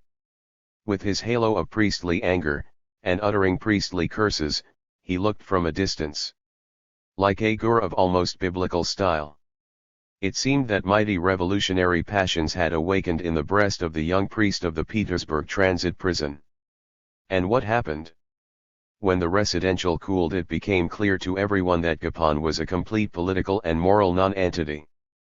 His posturing before the socialists of Europe, his mercilessly revolutionary writings from abroad, which were in fact both naive and crude, his return to Russia, his conspiratorial dealings with the government, sustained by the coins of Count Witt, his pretentious and absurd conversations with contributors to conservative newspapers, his big mouth and his vainglory, all of these things, taken together, nearly killed the image of Gapon that came with January 9.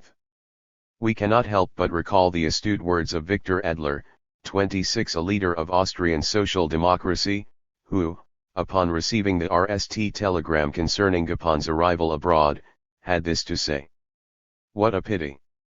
It would have been better for his place in history if he had disappeared just as mysteriously as he appeared. He would have left behind a beautiful romantic legend of a priest who opened the sluice gates of the Russian Revolution." With a delicate irony that is so characteristic of this remarkable man, Adler concluded, "There are some people who are better suited to be martyrs than party comrades."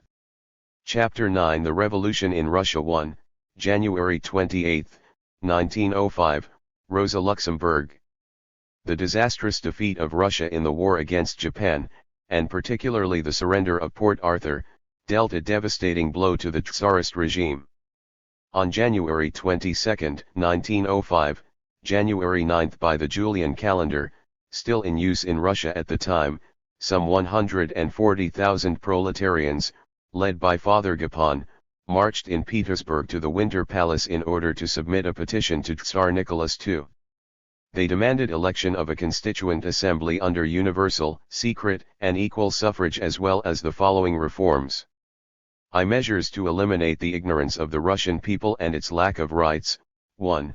Immediate freedom and return from exile for all those who have suffered for their political and religious convictions, for strike activity, and for peasant disorders.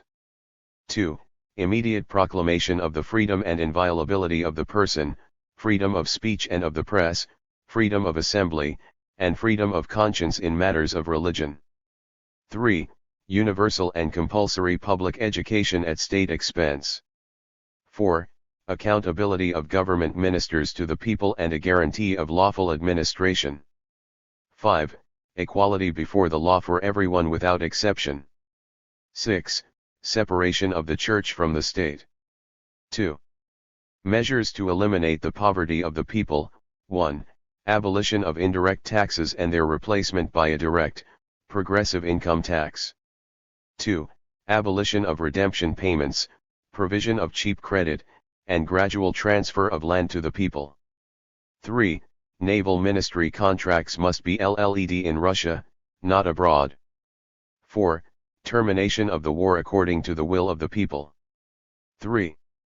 Measures to eliminate the oppression of labor by capital. 1. Abolition of the office of factory inspector. 2. Establishment in factories and plants of permanent commissions elected by the workers, which jointly with the administration are to investigate all complaints coming from individual workers. A worker cannot be read except by a resolution of this commission. 3. Freedom for producer-consumer cooperatives and for workers' trade unions, immediately. 4. An 8-hour working day and regulation of overtime work. 5. Freedom for the struggle of labor against capital, immediately. 6. Wage regulation, immediately. 7. Guaranteed participation of representatives of the working classes in drafting a law on state insurance for workers, immediately. 2. The Tsar was not in Petersburg at the time, but his uncle, Grand Duke Vladimir, the august alcoholic to whom Trotsky referred in the previous document, gave orders to upon the demonstrators. Estimates of the number of victims vary, 3, but there appear to have been at least 1,000 casualties, and the bloodbath immediately gave rise to a wave of protests, strikes and peasant unrest that signaled the start of the 1905 revolution. In exile at the time in Geneva, Lenin wrote, "The army defeated unarmed workers, women, and children. The army vanquished the enemy by shooting prostrate workers. We have taught them a good lesson," the Tsar's henchmen and their European uncles from among the conservative bourgeoisie say with consummate cynicism. Yes, it was a great lesson, one which the Russian proletariat will not forget. The most uneducated, backward sections of the working class, who naively trusted the Tsar and sincerely wished to put peacefully before the Tsar himself the petition of a tormented people, were all taught a lesson by the troops led by the Tsar or his uncle, the Grand Duke Vladimir IV. The lesson Lenin referred to was one in civil war with the slogan "Death or Freedom." While Lenin urged that Social Democrats must pursue their own independent path, he also reiterated the need for common action in bringing down the autocrat. We Social Democrats can and must act independently of the bourgeois democratic revolutionaries and guard the class independence of the proletariat. But we must go hand in hand with them during the uprising, when direct blows are being struck at Tsarism, when resistance is offered the troops, when the bastilles of the accursed enemy of the entire Russian people are stormed. 5. Rosa Luxemburg shared Lenin's revulsion at the slaughter, but her theoretical response was far closer to that of Parvus and Trotsky than to Lenin's hope for joint action with bourgeois democratic revolutionaries. Like Parvus and Trotsky, she emphasized the impossibility of events in Russia following the same pattern as Europe had done. Formally, the revolution appeared to be a reenactment of the events of 1848, but, in reality, it would be special and unique unto itself as a result of Russia's exceptional history and class structure. In her short essay "The Revolution in Russia," Luxemburg sketches the relation of class forces in 1905, noting the absence in Russia of a revolutionary petty bourgeoisie and excoriating Russian liberalism for its pathological weakness and intrinsic cowardice. The Russian Revolution, she argued, was more purely proletarian than all those that preceded it. Luxemburg was convinced that together with a simultaneous miners' strike in the Ruhr, Bloody Sunday in St. Petersburg would herald a new upsurge of proletarian mass struggles both in Russia and in Western Europe. The Revolution in Russia. Bald richtig mich rasselnd in die Hoch. Bald kehr ich reisiger wieder. 6. The capitalist world and the international class struggle now seem to be emerging from their stagnation, from the long phase of parliamentary guerrilla warfare, and to be ready once again to enter a period of elemental mass struggles. But, contrary to Marx's expectation, this time it is not the bold crowing of the Gallic cock that announces the next revolutionary dawn.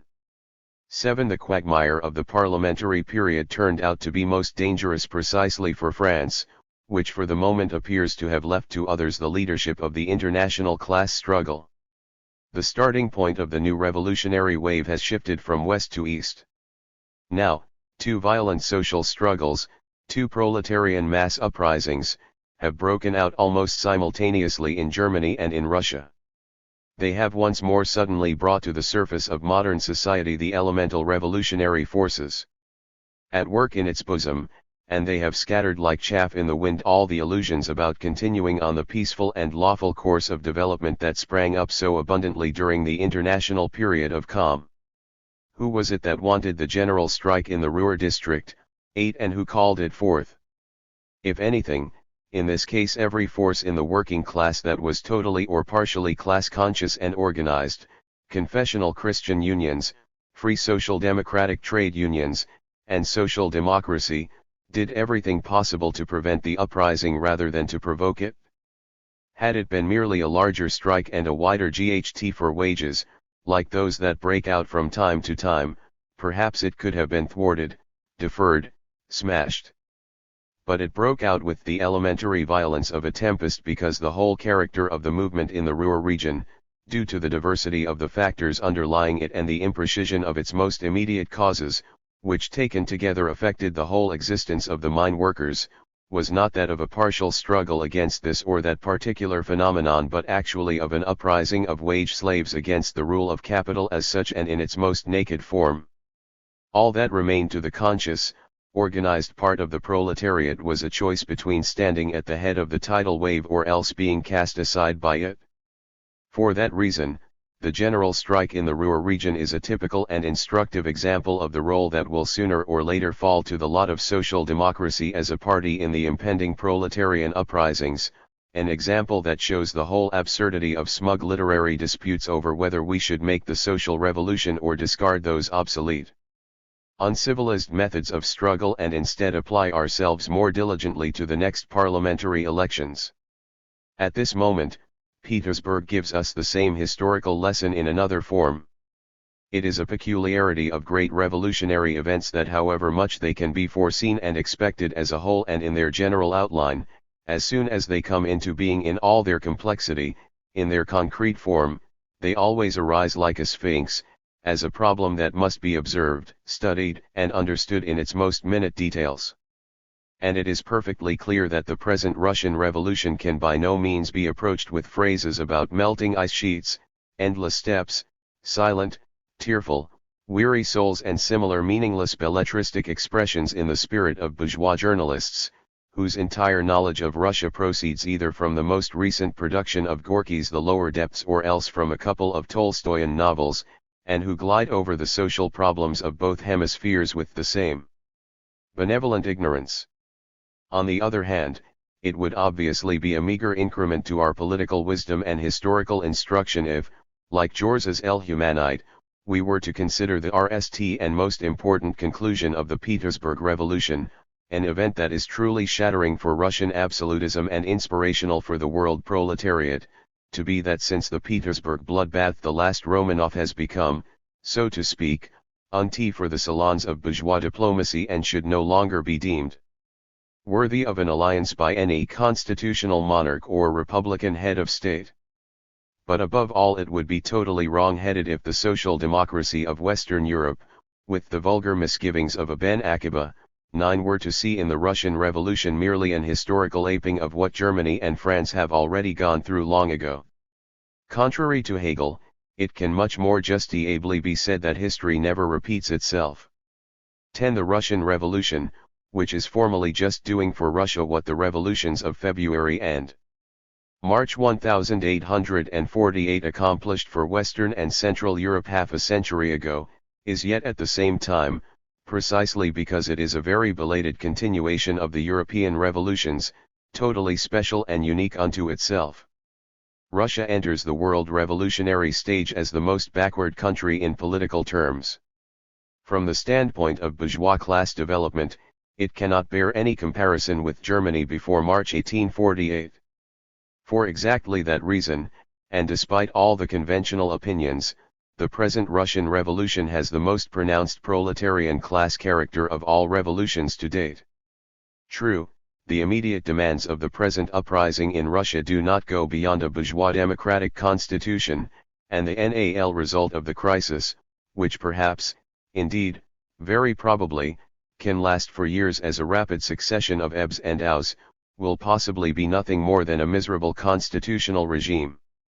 All the same, the revolution that is condemned to give birth to this bourgeois bastard is more purely proletarian than all those that preceded it.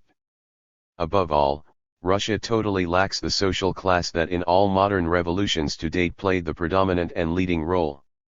As an economic and political middle stratum between the bourgeoisie and the proletariat, that class served as the revolutionary connecting link between them.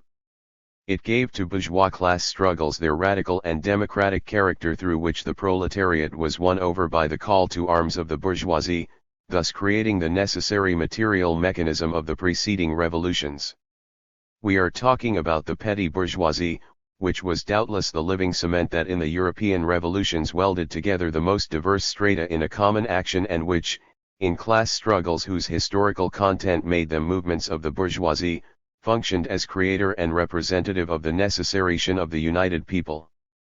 The same petty bourgeoisie was also the political, spiritual, and intellectual educator of the proletariat. Precisely in the Revolution of February 1848, in which the Parisian proletariat for the RST time stepped forward as a class-conscious force and separated itself from the bourgeoisie, the unions of the petty bourgeoisie appeared most clearly. In Russia a petty bourgeoisie in the modern European sense is almost non-existent. There is a small-town bourgeoisie, but it is just the refuge of political reaction and spiritual barbarity. To be sure, a wide stratum of the intelligentsia, the so-called liberal professions, plays a role in Russia more or less analogous to that of the petty bourgeoisie of the West European states. For a long time, they have devoted themselves en masse to political education of the working people. But that intelligentsia is not, as it was previously in Germany and France, the ideological representative of certain classes such as the liberal bourgeoisie and the democratic petty bourgeoisie. In turn, the bourgeoisie as a class in Russia is the carrier not of liberalism but of reactionary conservatism, or what is really even worse, of purely reactionary passivity.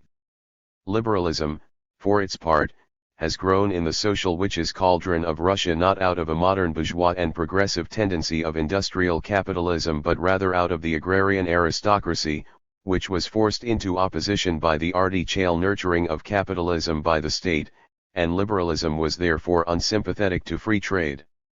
For that reason, Russian liberalism has neither the revolutionary force of a healthy modern class movement nor that natural affinity and those social points of contact with the working class that existed between the liberal industrial bourgeoisie and the industrial proletariat in the European countries. Hence the pathological weakness and intrinsic cowardice of Russian agrarian liberalism as well as its alienation from the urban industrial proletariat, which explains why liberalism was also excluded as a political leader and educator of the working class. Therefore the work of enlightenment, education, and organization of the mass of the proletariat, which in all the other countries was carried out in pre-revolutionary epochs by bourgeois classes, parties, and ideologists, remained in Russia the exclusive task of the intelligentsia, not, however, of the ideological bourgeois intelligentsia, but rather of the revolutionary and socialist intelligentsia, the déclassée intelligentsia, which functioned as an ideological substitute for the working class. All of the resulting class consciousness, political maturity, and idealism, which the mass uprising of the Petersburg proletariat revealed, came into being exclusively on account of this decades-long and untiring mole work in the form of socialist, or, more exactly, social democratic, agitation.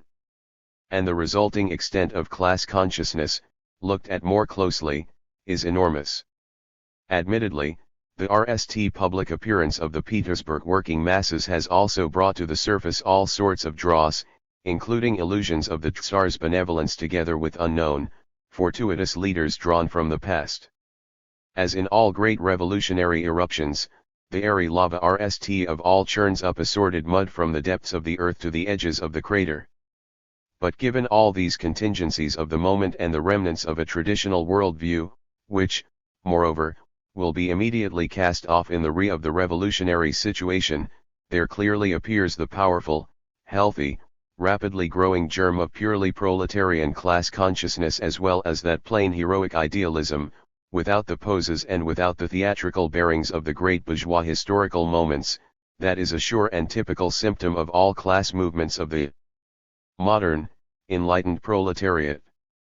Besides, as everyone acquainted to some extent with Russian conditions knows, contrary to the examples of the West European proletariat, the proletariat in the Russian provinces, which are now about to be engulfed by the revolutionary wave, the proletarians of the South, of the West and of the Caucasus, are even more outstandingly class-conscious and better organized than the proletariat of the Tsarist capitals. True, the RST mass uprising of the Petersburg working class was also, undoubtedly, a surprise for Russian social democracy itself, and the outward leadership of the grandiose political revolt apparently does not lie in the hands of social democracy. Consequently, some people have been inclined to say that events have outgrown Russian social democracy. If one means by that expression that the elementary growth of the movement in its extent and rapidity has gone beyond the calculations of the agitators and beyond the available forces and means for their control and leadership, then the expression is, to a certain extent, applicable to the present moment in Russia. But woe betide the social democracy that is not able, in analogous historical circumstances, to conjure upon the social stage spirits that in that sense outgrow it. In other words, that would prove that social democracy has not understood how to set in motion a real revolutionary mass movement, for revolutions that are called forth, organized and brought to a successful conclusion according to a plan, in short, made revolutions, exist only in the horrid fantasies of smug police spirits or of Prussian and Russian state attorneys. But if one means by the revolution having outgrown social democracy that the direction of the proletarian revolution, its strength, and the phenomenon itself were a surprise for the politicians, If one means by this expression that in the revolution's stormy course its goals have gone far beyond expectations, then social democracy is today virtually the only factor in the public life of the Tsarist kingdom that the Petersburg events have not outgrown and that is intellectually in full control of the situation. The sudden political mass uprising of the Petersburg proletariat was a bolt of lightning in a clear sky, not only for the brainless cretins of the ruling thieves' gang of Tsarism, and not only for the narrow-minded and ignorant moneybags who in Russia play the part of an industrial bourgeoisie, it was no less of a surprise for Russian liberals, for the gentlemen who gorged themselves ad majorem libertatis gloriam in the banquets in Kiev and Odessa and greeted proletarian speakers with loud cries of "Fi!" and "Out with you," for Mr. Struve and co., who, on the very evening before the Petersburg Revolution actually regarded revolutionary action of the Russian proletariat as an abstract category and believed that the safest way to bring down absolutism's walls of Jericho was through the whining and moaning of highly respected personalities. Finally, it was no less of a surprise for that loose, mobile layer of revolutionaries from the intelligentsia, who at one moment believed, like reeds shaken by the wind, in the saving deed of bombs and revolvers engraved with frightful words, at another moment in blind peasant riots, and nally, most typically, in nothing at all, who alternately shouted to the skies with delight and then grieved unto death, and who, like the drifting sands of the revolution, oscillated from terrorism to liberalism and back again and were incapable solely of having any faith in the independent class action of the Russian proletariat. And it was only the rigid dogmatists of Russian social democracy, people like Plekhanov, Axelrod, Zasulich, and their younger comrades, that unpleasant and stubborn society that in certain circles of the International enjoys the same honorable reputation of disagreeableness as the French Guestists 11, who had, with the unshakable calm and security that only a solid, scientific worldview can bestow, forecasted the coming of the Petersburg uprising of January 22 decades ago and who, through their conscious agitation, prepared and brought it about. It was precisely the Marxist dogma that enabled Russian social democracy to foresee with almost mathematical certainty, despite the bizarre peculiarities of Russian social relations, the broad outlines of capitalist development already more than 20 years ago and to anticipate and realize its revolutionary consequences through methodical activity. It was the Marxist dogma that enabled Russian social democracy to discover the working class in the Tsarist kingdom both as a political class and as the only future carrier of all of the political emancipation of Russia and then of its own emancipation from the rule of capital. That same Marxist dogma made it possible for Russian social democracy to defend unflinchingly, against all and sundry, the independent class tasks and politics of the Russian proletariat at a time when even the physical existence of the working class in Russia had initially to be read between the lines from the tedious language of Chale industrial statistics, when Russian factories had to be inventoried, and when almost every mathematical proletarian, so to speak, had to be fought for through vehement polemics. And the same was true when the wavering Russian intellectuals were again plagued by worries about Russian capitalism developing not in breadth but in depth, i.e., worries to the effect that industry, furnished with ready-made foreign technique, employed too few proletarians so that perhaps the Russian working class would be numerically too weak for its tasks. And it was true when the cultural existence of the Russian proletariat was discovered for society, from the memorable publications about the inux of proletarians to the public reading rooms, much like the existence of new wild tribes in the American primeval forests. It was also true later, when despite the existence of the working class and despite the great strikes people believed only in the political efficacy of student terror. And it was true only the day before yesterday, when despite the enormous socialist movement in Russia, people abroad, with a truly doctrinaire conventionalism, actually believed and foremost in the liberal movement of the Tsarist kingdom. It was also true yesterday, when in view of the Russo-Japanese War all hopes were actually placed again not on the class action of the Russian proletariat but on the action of the Japanese. And it was true at the last moment, when time and again people believed not in the independent revolutionary policy of the social democratic working class but at most in an amalgamation of all revolutionary and oppositional parties in Russia into a political pastry in which the proletarian policy was to be baked together as quickly as possible with all the others from the broadest point of view and in light of the great moment. The January 22 has turned the word into ash and shown the Russian proletariat in an independent political revolution before the entire world. It is the Marxist spirit that has fought the RST great battle for Russian freedom in the streets of Petersburg, and it is that same spirit that, with the necessity of a natural law, will sooner or later be victorious. Chapter 10 After the First Act, February 4, 1905, Rosa Luxemburg. In this short but historically significant article, one written just a week after the previous one in this collection, Rosa Luxemburg was the RST to refer in the West European socialist press to a revolutionary situation in permanence in Russia too. As in her previous article, she discounts the significance both of Father Gapon and of Russia's liberal heroes, instead attributing the spirit of the revolutionary outbreak to years of agitation on the part of Russian social democracy. Contrary to the views of Michael Luesnia, already criticized in this volume by Karl Kosky in his essay on revolutionary questions, Luxemburg also clearly rejoiced in the fact that the uprising had rapidly spread from St. Petersburg to several other major urban centers in Poland, Ukraine, and the Baltic region. Like Trotsky and Parvus, she expected the revolution to become permanent not merely in the sense of embracing all the peoples and regions of the Tsar's empire, but also in terms of infusing a formally bourgeois event with the vital content of class-conscious proletarian struggle. After the first act. A week ago we wrote about the revolution in Petersburg.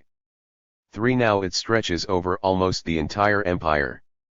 In all the large cities, in Moscow, Riga, Vilna, in Jelgava and Lipica, 4 in Yekaterinoslav and Kiev, in Warsaw and Lodz, proletarians have responded to the Petersburg butchery with a mass strike, in Warsaw with a general strike in the literal sense of the word, and have energetically proven their class solidarity with the proletariat on the Neva. 5 To borrow Marx's words, as the thoroughness of the action has grown, so too have the numbers of the masses involved. 6 In Petersburg the uprising of the proletariat was spontaneous, and the signal for it was given by an accidental leader, Father Gapon, even when the goals, the program, and the political character of the uprising, as a sufficient number of reports have already confirmed, were directly determined by the intervention of social democratic workers. In the rest of the empire, and especially in Poland, the authorship and leadership of the movement were from the outset in the hands of social democracy. To be sure, even here this did not mean that social democracy conjured up the mass strike of its own accord and at its own discretion. Rather, it had to adapt everywhere to the impulse of the workers, whose excitement sprang up with the very RST rumors and reports of the Petersburg events, and who instinctively resorted to actions in solidarity. But it was social democracy that immediately gave to the mass assault the necessary expression, political watchwords, and clear direction. Taken as a whole, the Russian Revolution likewise acquired in the very RST days following the bloodbath of January 22 the marked character of a political class uprising of the proletariat. It is precisely the way the Petersburg events were echoed immediately in other industrial cities and regions of Russia that constitutes the best proof that what happened in Petersburg was not an isolated and blind act of revolt born of desperation, like the many bloody ones that have occurred from time to time among the Russian peasantry, but rather an expression of a uniform ferment and shared strivings that have animated industrial workers throughout the entire empire.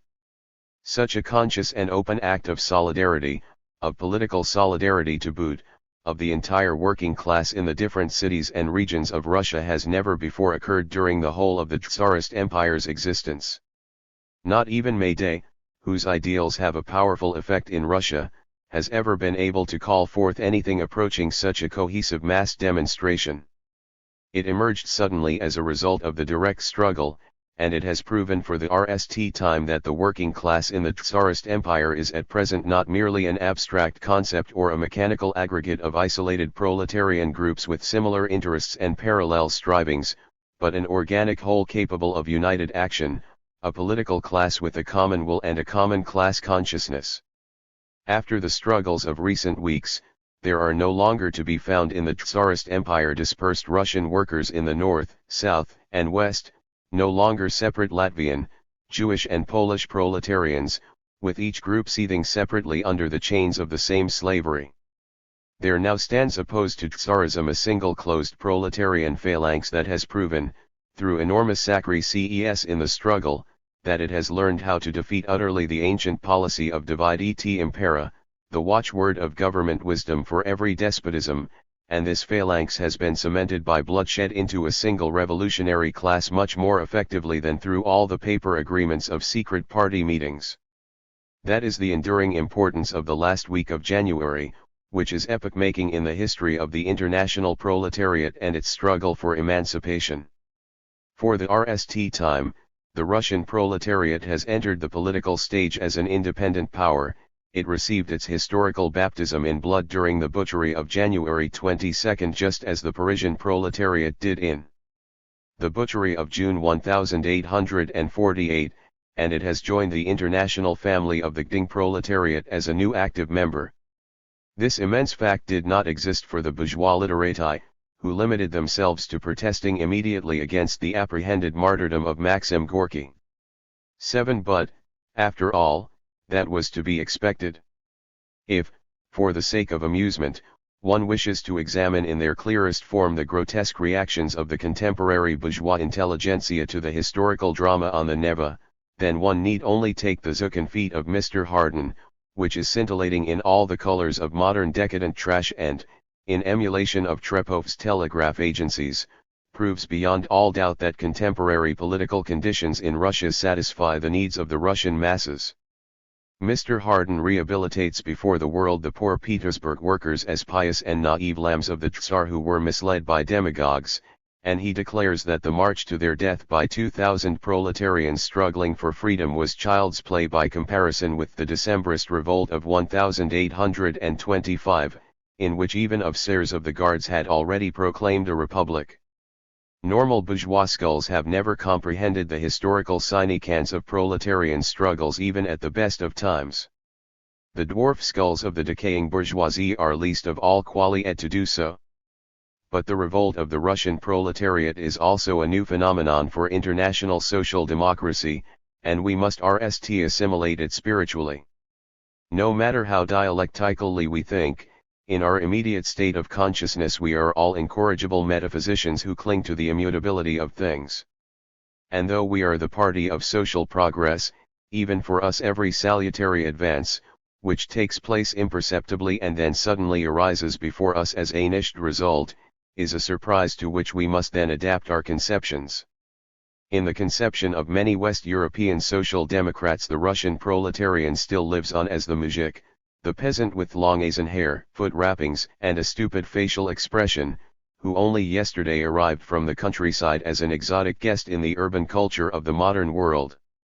Almost no notice has been taken of the cultural and spiritual uplifting of the Russian proletariat through capitalism and then through the social democratic work of enlightenment, which has been accomplished in the oppressive conditions of absolutism and has transformed the muzhik of yesterday into the intelligent, inquisitive, idealistic, struggling, ambitious proletarian of today's great urban centers. And when one considers that actual social democratic agitation in Russia has lasted scarcely 15 years, and that the RST attempt at a trade unionist mass struggle in Petersburg dates from the year 1896, one must recognize that social progress has done its work of inner weakening at a truly frantic pace. All the dense fog and hovering fumes of stagnation have been dispersed and swept aside at once by the proletarian thunderstorm, and where only yesterday there seemed to loom a puzzling, ghost-like stronghold of rigid, centuries-old inertia, today there stands before us a country convulsed and thoroughly shaken by the most modern of tempests that casts the glare of a mighty ray over the entire bourgeois world. The events in Petersburg have imparted to us a profound lesson of revolutionary optimism. Through 1,000 obstacles, through all the feudal bastions and without the political and social conditions essential for modern life, the bronze law of capitalist development triumphantly asserted itself in the birth, growth, and class consciousness of the proletariat. And the volcanic eruption of the revolution has shown for the RST time how quickly and thoroughly the young mole has done its job. How merrily it worked under the feet of Western European bourgeois society. Wanting to measure the political maturity of the proletariat through statistics drawn from elections and union membership is like wanting to measure the Mont Blanc 9 with a tailor's tape. In the so-called normal times of everyday bourgeois life, we know almost nothing about how deeply our ideas have already sunk roots, how strong the proletariat is, or how inwardly rotten is the structure of the ruling society. All the vacillations and mistakes of opportunism can ultimately be attributed to a false estimation of the forces of the socialist movement and to a subjective illusion of weakness. Vulgar narrow-mindedness, which only knows how to grasp the small change of so-called tangible material results, may inveigh against the masquerade revolution and the ineffectual passing enthusiasm of the Petersburg uprising on the grounds that formally absolutism still exists, that the Constituent Assembly has not yet been summoned, and that the masses who are now on strike will perhaps appear to return to everyday routine tomorrow. But, in reality, the events of the last weeks have opened a breach in the fabric of Russian society that can no longer be closed. Tsarism has already received its inner death blow, and its further existence, be it long or short, can only be an agony. For the RST time, it has stood face to face against that class of the people that is appointed to overthrow it. It has been proven before the whole world that Tsarism no longer exists thanks to the passivity but, on the contrary, against the will of that stratum of the people whose will is politically decisive. The working class has for the RST time openly fought as an organic whole and seized the political leadership of society against absolutism. Moreover, the ultimate weapon of brutal violence, with which absolutism has even today narrowly prevailed, was blunted by its employment.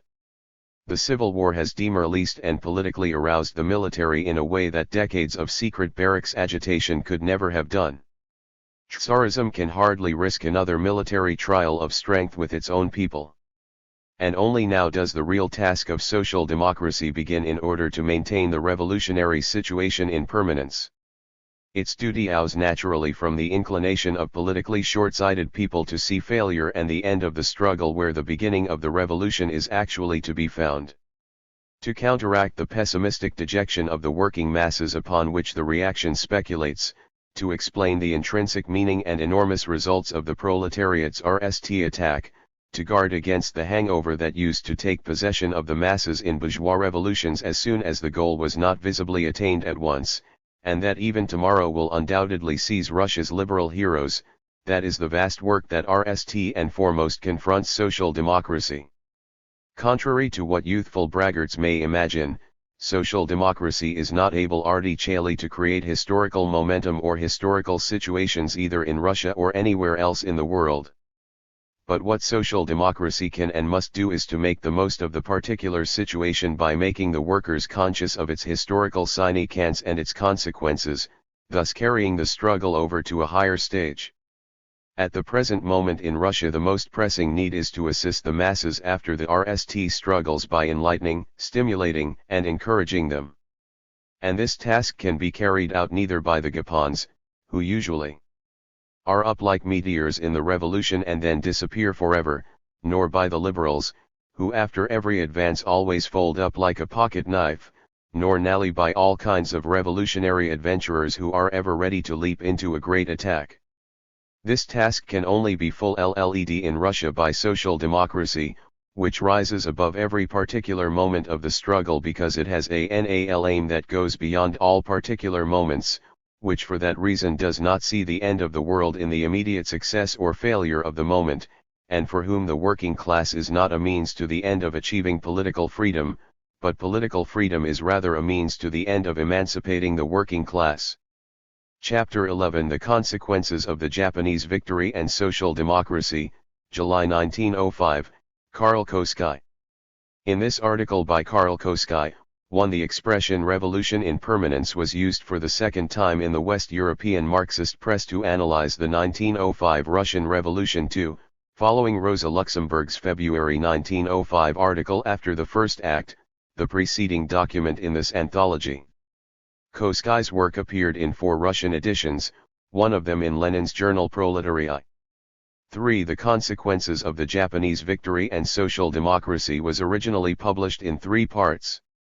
The context for the second part, dealing with the mood in German social democracy, was the debate in the German Social Democratic Party, SPD, on the mass political strike, in which the revolutionary wing of the party for the RST time clashed directly with the trade unionist right wing grouped around the General Commission of Free Trade Unions of Germany, the Social Democratic Federation of Trade Unions. 4. In October 1896, Eduard Bernstein had published the RST of his series of articles Problems of Socialism in the journal Die Neue Zeit revising Marxism. The articles were later collected in his book The Preconditions of Socialism and the Tasks of Social Democracy. 5. 2 book-length orthodox Marxist answers to Bernstein's revisionist arguments came in Rosa Luxemburg's Social Reform and Revolution 6 and Karl Koskai's Bernstein und das Sozialdemokratische Programm.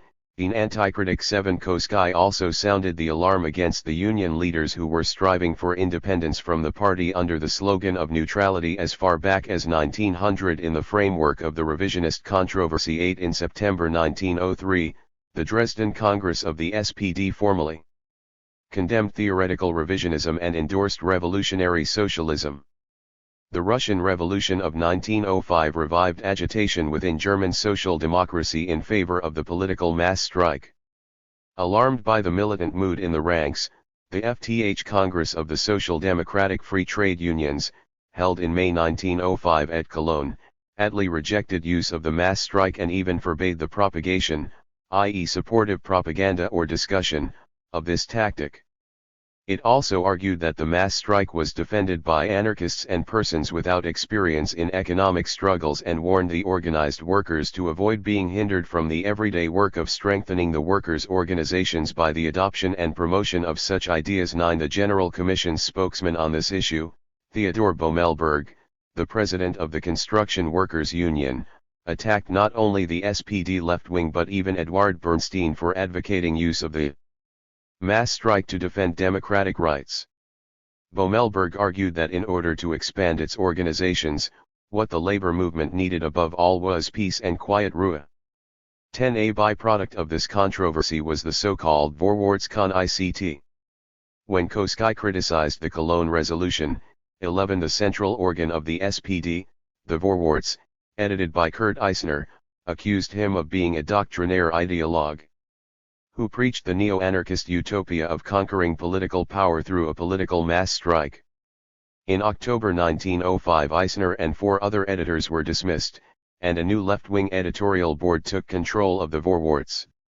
12. A month later, Koskai argued that, at the precise moment when the bankruptcy of theoretical and political revisionism, ministerialism, had become evident, a new kind of revisionism arose, trade union revisionism, which found its support in a part of the union bureaucracy.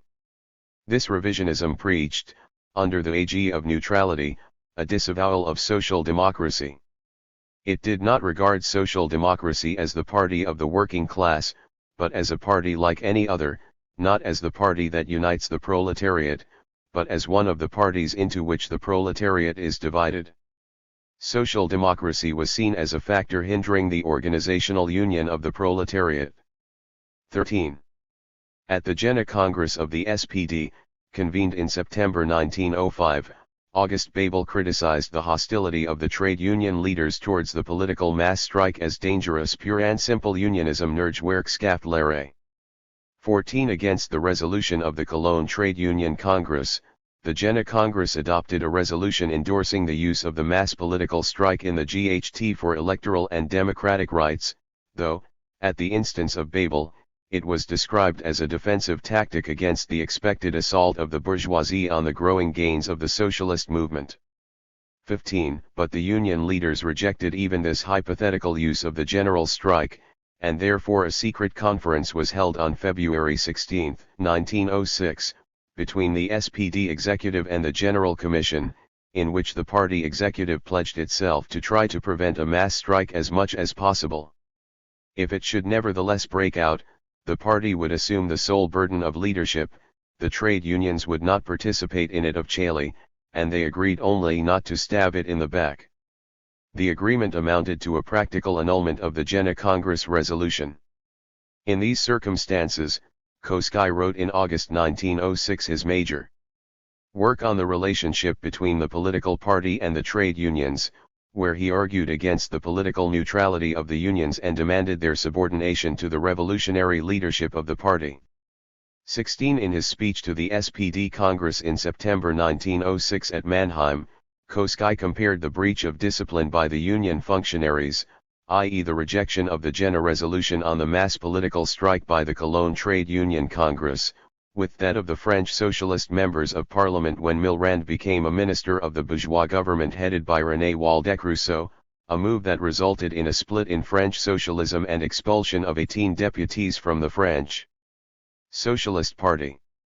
The resolution of the Mannheim Congress, again drafted by Babel, explicitly recognized that the party executive could undertake no mass action without the approval of the unions, effectively giving them veto power over the SPD's policy. While Koski and Luxemburg contended with theoretical and trade union revisionists in Germany, Koski's assessment of Russia in the wake of Japan's victories provided crucial encouragement to Russian advocates of permanent revolution. During the same months when German unionists were rejecting the mass political strike, in Russia the number of new unions was rapidly growing and the strike movement was turning increasingly from economic to political demands, including abolition of the autocracy, conclusion of a peace with Japan, and fundamental changes to the country's economic system. Koski's support for permanent revolution lent authoritative weight and credibility to Russian Marxists such as Ryazanov, Parvus, and Trotsky, who enthusiastically shared his hope that the Russian proletariat might assume international leadership in the revolutionary struggle. As Koski wrote, "The revolution in permanence is precisely what the workers of Russia need. It has already matured and grown enormously in strength, especially in Poland. Within a few years it could turn the Russian workers into an elite troop, perhaps into the elite troop of the international proletariat, a troop that will unite all the of youth with the experience of a praxis of world historical struggles and the force of a dominant power in the state." Koski believed, like Parvus, that the defeat of Russia by Japan was not merely revolutionizing Russia but was also fundamentally transforming geopolitical relations. In a remarkably perceptive analysis, he anticipated a resurgence of anti-imperialist and nationalist sentiment throughout Asia, where Japanese arms had decisively punctured the illusion of Western military invincibility and set in motion new forces in China and India that would eventually shape the 20th century. Referring no fewer than 7 times in this article to the revolution in permanence, Koski also repeated his conviction in the earlier article, Revolutionary Questions, that revolution in Russia could not fail to have repercussions on the rest of the European continent, beginning with Russia's state bankruptcy and the loss of many billions that European capital has lent to Russian absolutism in order to share in the fruits of the oppression and exploitation of the Russian people, a premise that reappeared in Trotsky's account of the international dimension of permanent revolution in Results and Prospects. Koski's remarks on how Japan was able to leap over an important stage of development by taking possession of the technique and knowledge of the highest stage of capitalism likewise found a parallel in Trotsky's later formulation of uneven and combined development and in his expectation that Russia might bypass the decadence of mature capitalism. In the historiography of Russian Marxism, Trotsky's work eventually became the Dunning Treatise on Permanent Revolution, but the fact remains that Karl Koski had done much of the pioneering conceptual work in revolutionary questions and in the consequences of the Japanese victory and social democracy. ******* The consequences of the Japanese victory and social democracy. 1. The revolution in Russia. Peace has not yet been made, and the peoples are still furiously attacking each other in Manchuria, yet Japan's victory must already be considered a fact. The only question that remains is how great the prize falling to Japan's lot will be, A very important question for the Japanese and especially for their ruling classes, but one of relatively minor importance for the international proletariat. 378 Karl Koski. But whatever this prize for the Japanese victory turns out to be, its necessary consequences for the current stage of the emancipation struggle of the proletariat are too significant to be overestimated. Above all, the most immediate and striking consequence of this victory has been to shake Russian absolutism so deeply that it will be impossible for it to regain its balance. One can say that if a theory of catastrophes and collapses ever existed, here it would be celebrating its greatest triumph. 17 But the enthusiasm over this collapse must not lead one to forget that it would have been impossible without the untiring, slow, and unnoticed work of undermining absolutism, which has proceeded for decades. Nothing is less just than separating imperceptible evolution from stormy revolution, or undermining from collapse. Both are inseparably linked together. Without undermining there is no collapse. One must not believe that the Japanese triumph alone caused the catastrophe of Russian absolutism. Many absolutist governments have suffered military disasters and have had to submit to ignominious peace conditions without having collapsed on that account. Only the army of the GAIDO proletariat, created by the protracted work of enlightenment and organization, has made possible the transformation of this defeat into a catastrophe for absolutism. But, if there is no collapse without undermining, there can also be no victory of the undermining class without a collapse. Only in a violent trial of strength can it come to light how rotten the props of the ruling classes have become, how incapable they are of offering resistance to the force of the rising classes. The greatest trial of strength that a regime can undergo is a war. It is nonsense to see in war, especially given the technique of modern arms, a means of selecting the bravest individuals or even for cultivating lofty moral principles. But it certainly does constitute a powerful means for helping to clear away outdated social and state forms that are obstructing the free development of energetic and ascending classes. To that extent a war can be a means that serves social development, and the Russo-Japanese War ranks in the forefront among wars that have had such an effect. What are the consequences of the war that will now ensue for Russia? We must not fall into the illusions of bourgeois democrats, who, being blind to class contradictions, believe that the only thing an absolutist state needs is political freedom and that once it is achieved the revolution must be brought to a close. Political freedom has not yet been won, and the paths of the liberals and the social democrats are already separating. Comrade Luxemburg has rightly alluded in a recent issue of the Sächsischen Arbeiterzeitung to the open letter that the ex-Marxist Struve, nowadays a staunch liberal, addressed to Jors. 18 The distinguishing mark of this letter is the longing for a strong regime that will restore order.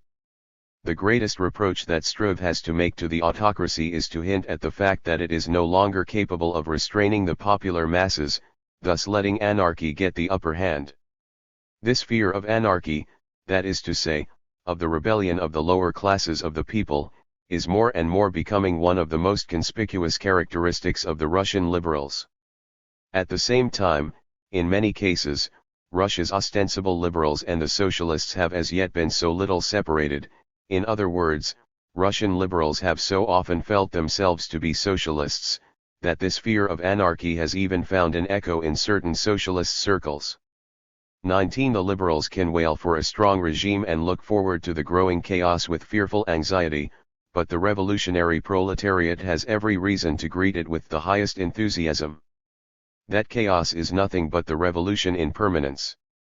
And in the current Russian conditions, revolution is the situation in which the proletariat can mature most rapidly, develop its intellectual, moral, and economic forces most fully, stamp its mark most deeply on the state and society, and win from them the greatest concessions.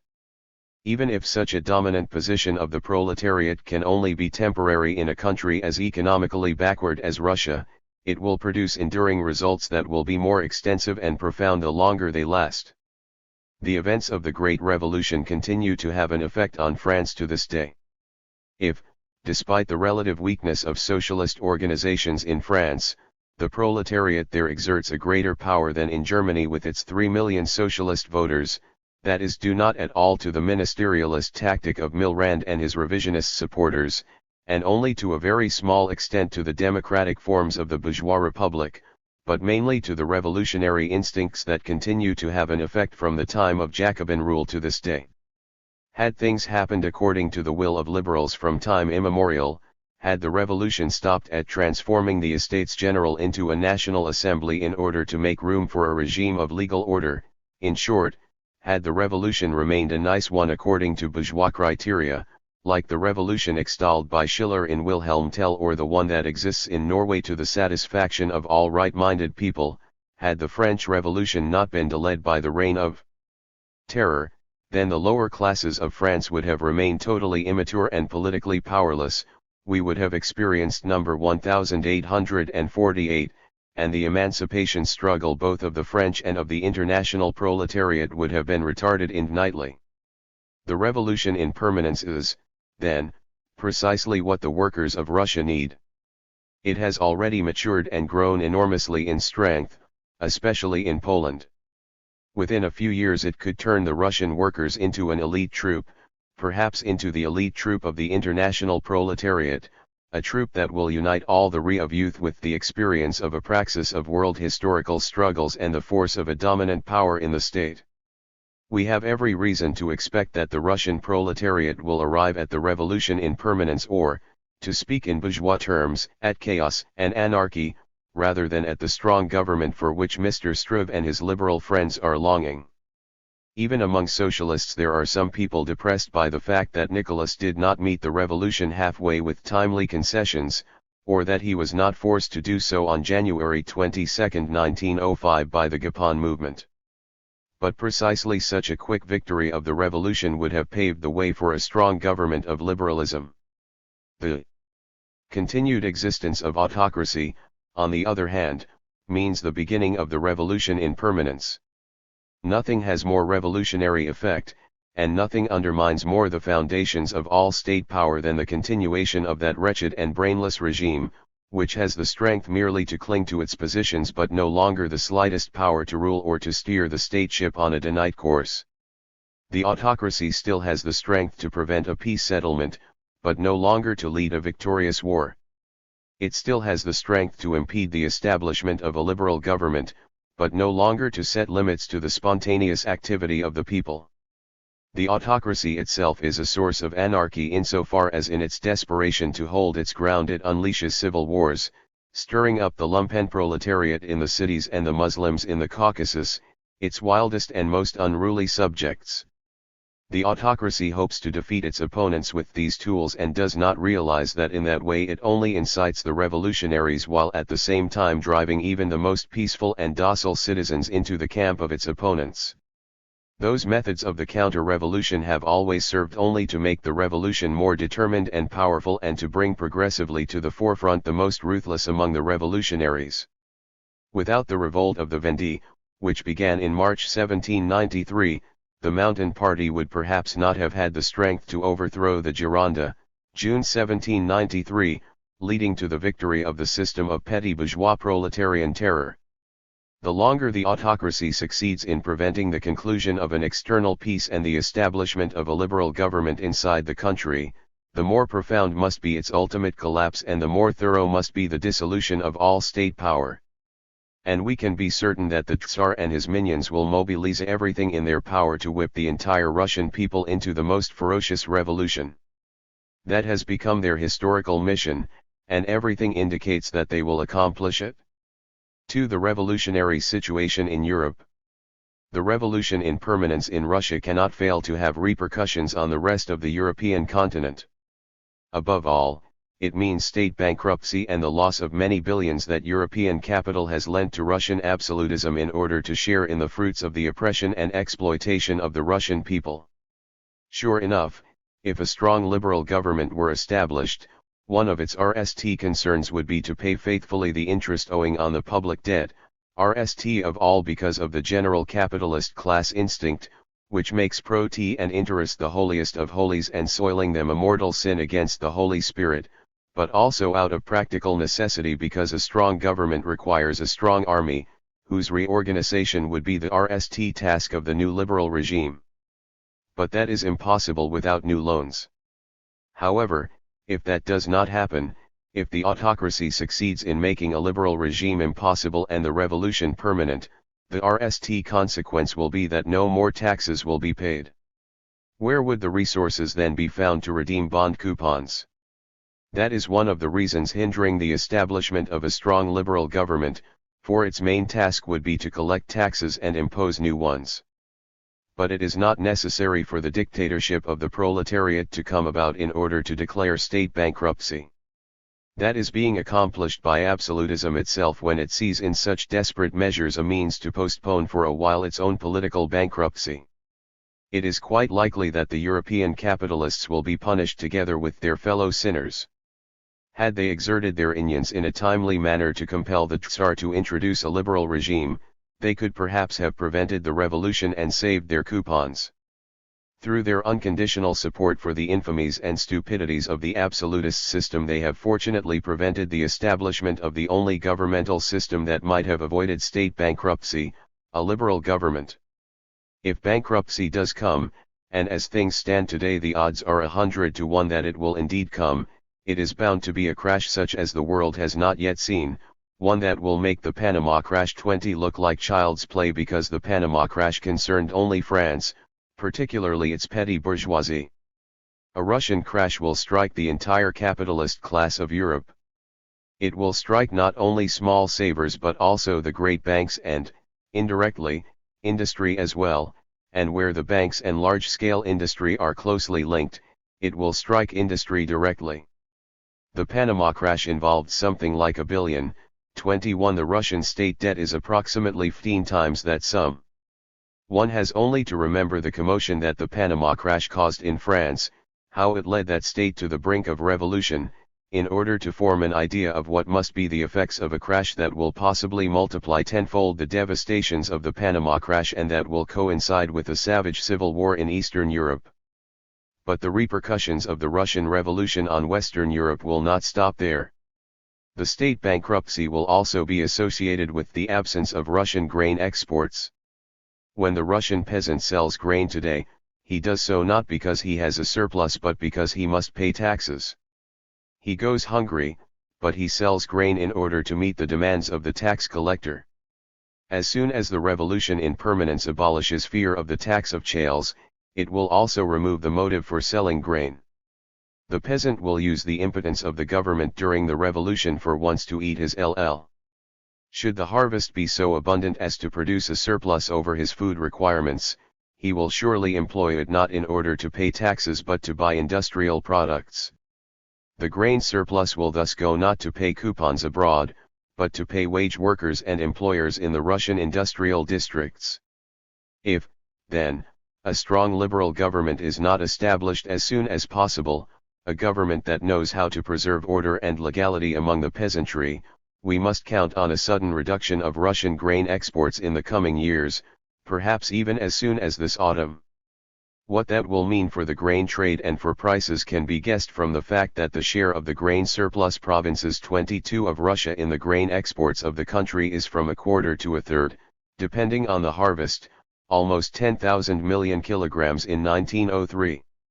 Even the most favorable harvest in other export regions will not be in a position to cover a significant deficit in Russian grain exports. The consequence of this situation must be a strong rise in the price of grain, and something similar will happen to cattle prices. That unintended rise in the cost of living will coincide in the German kingdom with the intentional, artificial rise brought about by the new protective tariff, which on its own is enough to impose an extremely heavy burden on the working classes. The new protective tariff must, however, lead to unbearable conditions if its consequences are intensified by a general rise in the cost of living in the world market and if it is implemented during a severe economic crisis. For that reason, class antagonisms outside Russia must also sharpen to an unheard of extent, and class struggles will be all the more violent, the more the simultaneous revolution in Russia heightens both the excitement of the lower classes and the nervousness of the ruling classes. But the calamities will not stop there. The military collapse of Russia has significantly shaken the European equilibrium and created the most difficult international problems. That situation more than ever demands a far-sighted, calm, and purposeful foreign policy, but we can expect little from European governments in this respect. France and England are on the verge of the dissolution of their parliaments, which could bring many surprises. In Austria we have a senile Kaiser, who seems more and more to leave the reins of government in the hands of the heir to the throne, a rebrand of clericalism and personal rule. Perhaps that accounts for the struggle that the court in Vienna has just initiated against the political power of the Hungarian Junkers, a nobility even more obstinate, unruly, and vigorous than the Prussian Junkers. That struggle could end as easily for the union between Hungary and Austria as the similar struggle over the union between Sweden and Norway, 23, but it will by no means occur in the same good-natured manner, and this at a time when revolution rages at the borders of Galicia and new turmoils are lurking in the Balkans. But the German Reich has become the politically decisive power for the international politics of Central Europe, and it is precisely its foreign policy that has become more incomprehensible than ever. To be sure, the German government has no intention, for the sake of Morocco, of beginning a war against France without any cause, of igniting, for the sake of a treaty, a world war that must lead to the ruin of all parties concerned. 24 Such an intention would be madness or a crime.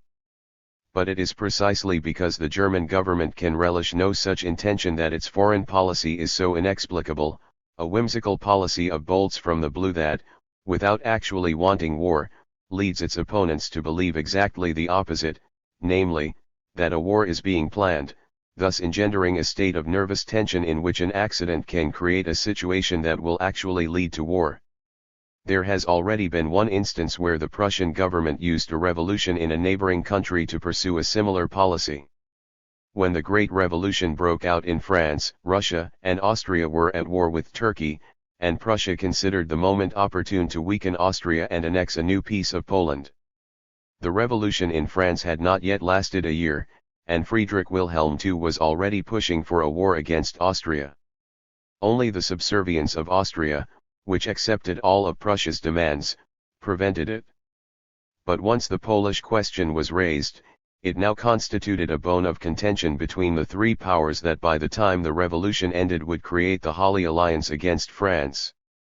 At the beginning of the French Revolution, however, instead of joining together to proceed with full force against the common foe, they either did not GHT at all, Russia, or only did so irresolutely, Prussia and Austria, because each of these powers feared being cheated or invaded by the others. In that incomprehensible way, the monarchical diplomats of the time were ready, in their near-sighted avarice and stupidity, to tear each other to pieces at a moment's notice over the division of spoils when the very foundations of their rule were threatened. But contemporary diplomacy is even more incomprehensible. Poland then had a totally different sine qua for Prussia than Morocco has today. Furthermore, in Prussia and Austria at the time there was no trace of a political opposition. Their governments were threatened above all from the outside, by the French revolutionary armies, not from within. The defeat of the Prussian and Austrian monarchies meant the triumph of the revolution in France, which resulted in formation of a revolutionary center in the heart of Europe, but for a long time it still did not mean an immediate collapse of the absolutist system of government in other parts of the European continent. Since 1870, on the contrary, each inauspicious war means an internal revolution for a European state.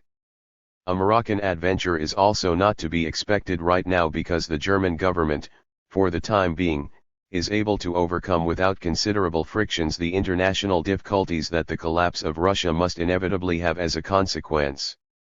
Everything indicates that we face an epoch of the greatest intensification of contradictions between states and classes, an epoch in which the revolutionizing of neighboring countries can create, without any assistance from particular persons or parties, revolutionary situations in Western Europe itself. 3. The mood in German social democracy, a critical intermezzo. Already at this stage, the conditions described in the last article have influenced wide party circles and, above all, those who can see beyond the customary traditions and local boundaries of the fatherland. That explains why interest in the idea of the political mass strike, which 2 years ago had a purely academic interest for our party, has grown exponentially. The consequences of the Japanese victory and social democracy 387. Bomelberg 25 argued in Cologne that the more he considered the idea of the general strike, the more he became convinced that it is a question of the revolution, it can result in nothing but a revolution. That is not entirely true, as the examples of Belgium, Sweden, Holland, and Italy show. The mass strike does not necessarily mean the revolution. It is a means of political pressure, of political force, which in different political situations and conditions can signify very different things. But one thing is true, in the special political conditions of Germany, a successful general strike is only conceivable in a revolutionary situation, and it would be hopeless, indeed ruinous, to attempt to employ it in a situation that cannot become a revolutionary one. For instance, it would be the greatest piece of folly to declare a general strike in Hamburg in defense of the local electoral law, to employ the mass strike, the ultimate and sharpest weapon of the proletariat, which demands its most complete devotion and its highest spirit of sacrifice, in a single city, merely in order to defend a quite miserable, local class suffrage law from further deterioration. But even if the national electoral law were to be abolished, one should consider carefully whether to respond with the mass strike without more ado. That would depend entirely on the situation. If we consider it necessary to discuss the mass strike and to make the proletarian masses thoroughly familiar with its employment, it is because we also expect revolutionary situations in Germany that make the mass strike necessary as well as possible. To be sure, a deterioration of the electoral law for the Reichstag could contribute mightily to produce such a situation, and to that extent would be a provocation for a mass strike. But we also think it is no less necessary to discuss it precisely because it is not applicable everywhere and at all times, and its employment under the wrong circumstances could cause great harm. We must reckon with the possibility that the situation in the most diverse countries outside Germany might turn out to be such as to make a mass strike both possible and necessary, and that this success might mislead us to attempt to apply it to Germany without further ado but in conditions that will preclude its success. People have already talked about its proclamation in Hamburg in order to defend the present franchise, as well as in Prussia and Saxony to overturn their class franchise.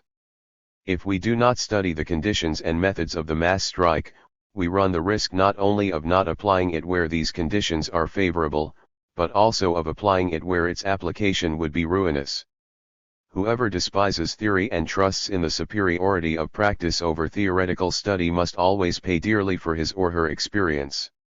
Nonetheless, our central organ, Vorwärts, continues by all means to forbid discussion of the mass strike in order to preserve harmony between the party and the trade unions. It has said as much in its articles on the Trade Union Congress. When I criticized its odd standpoint in my introduction to the book by our comrade Roland Holst on the general strike, 26 Vorwärts complained that I had wronged it and falsely represented its arguments. But it has failed to convince me of my mistake, and I see no reason to take back a single word of what I wrote there against Vorwärts. Since then Vorwärts has aired the same views again in a detailed criticism of the book under consideration, using other arguments that appear to us no better than the previous ones. Vorwärts has not even understood Roland Holst's book. For instance, Vorwärts reproaches it with turning the political strike from an act of proletarian self-defense, whose application is possible and necessary only under very finite circumstances, into a method of the class struggle, into the true means for a proletarian victory. In Roland Holst's book it is explicitly stated. Its social democracy sees in the political mass strike not an antithesis, but a supplement to its hitherto existing means and methods, a supplement that is forced upon the working class in the course of and as a result of social evolution, including its own growth in strength and self-consciousness, as an historical product of the class struggles. Above all, no contradiction separates the political mass strike from parliamentarism. Parliamentarism remains a very appropriate, perhaps indispensable means to educate the masses about the barbaric character of the present state, to awaken them from their dull indifference, to lead the proletarian emancipation struggle. to wring reforms from the bourgeois parties, to drive them forward and to exploit their differences. It remains the only means to organize the entire proletariat against the entire ruling class and, irresistibly and inexorably, to lead it in the battle eld. The political mass strike, which is only applicable in rare, denied historical situations, cannot make parliamentarism superuse, either totally or partially. It cannot under any circumstances replace it, as the extreme left of the French and Italian parties argues, true, as a reaction to the parliamentary illusions of recent years. But it will in all probability be used as a means to make possible the parliamentary action of the proletariat, to defend and to broaden it, etc. Those are the words of Comrade Holst, whose book is by far the most important socialist publication of recent years on a tactical question that, in turn, is the most significant of all the tactical questions of our period. However, our Central Party organ criticizes it without even understanding what it says. This misunderstanding is the only thing Vorwärts is able to adduce in order to reject the method and conclusions of the book. Whatever it has to say on the subject beyond that consists of arguing that the entire discussion over the mass strike is superuse. According to Vorwärts, there is a danger that ardent study and discussion of such questions will awaken in the imagination of the workers vague hopes that will divert their attention from important and more pressing tasks, not to mention the fact that abundant talk and threats about revolution are more suitable for strengthening reactionary efforts against social democracy than for strengthening the determination of the working masses, etc. Then, the leading principle of social democratic tactics is and remains the revolutionizing of minds. And further, in exceptional circumstances all methods of self-defense are just-ed, not only the mass strike. Moreover, in each land the situation is unique. And nally, we would like fewer words and more vigorous action. The whole protracted litany, of which we can only give extracts here, reminds one of the sayings of Sancho Panza to Don Quixote. When he wanted to appear wise, he spouted a heap of proverbs that were beyond dispute but had nothing to do with the subject under discussion or could just as well have been applied to any other occasion.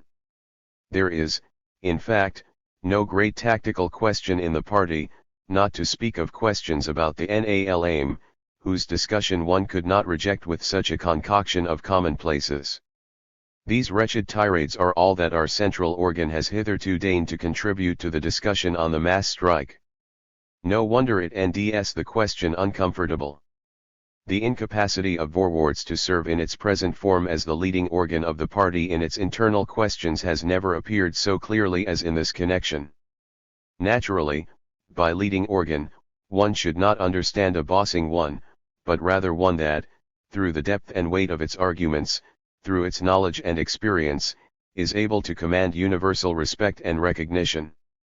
Fortunately, in its aversion to the study and discussion of such questions, Vorwärts stands pretty much alone in the party. As far as one can judge from the rest of the party press, apart from the editors of our central organ, there are only a few party comrades who share with it the rather Cossack notion that such study and discussion will just iname an unhealthy imagination among the workers and turn them away from useful activity. Almost the entire party press has shown more interest in and more understanding of the discussion on the mass strike than our central organ, so that Vorwärts' lack of understanding cannot be ascribed to the party. Besides the rapidly growing interest in and understanding of the political mass strike during the last 2 years, there is another remarkable phenomenon, the growing disdain for parliamentarism among the proletariat, which makes itself felt in all countries, including Germany. A symptom of that phenomenon seems to be our decline in votes during the by-elections for the Reichstag. Many people like to attribute this decline to the Dresden Party Convention, 27 for instance Mr. Gerlach in his recent article The Social Democracy Since Dresden, which appeared in The Nation.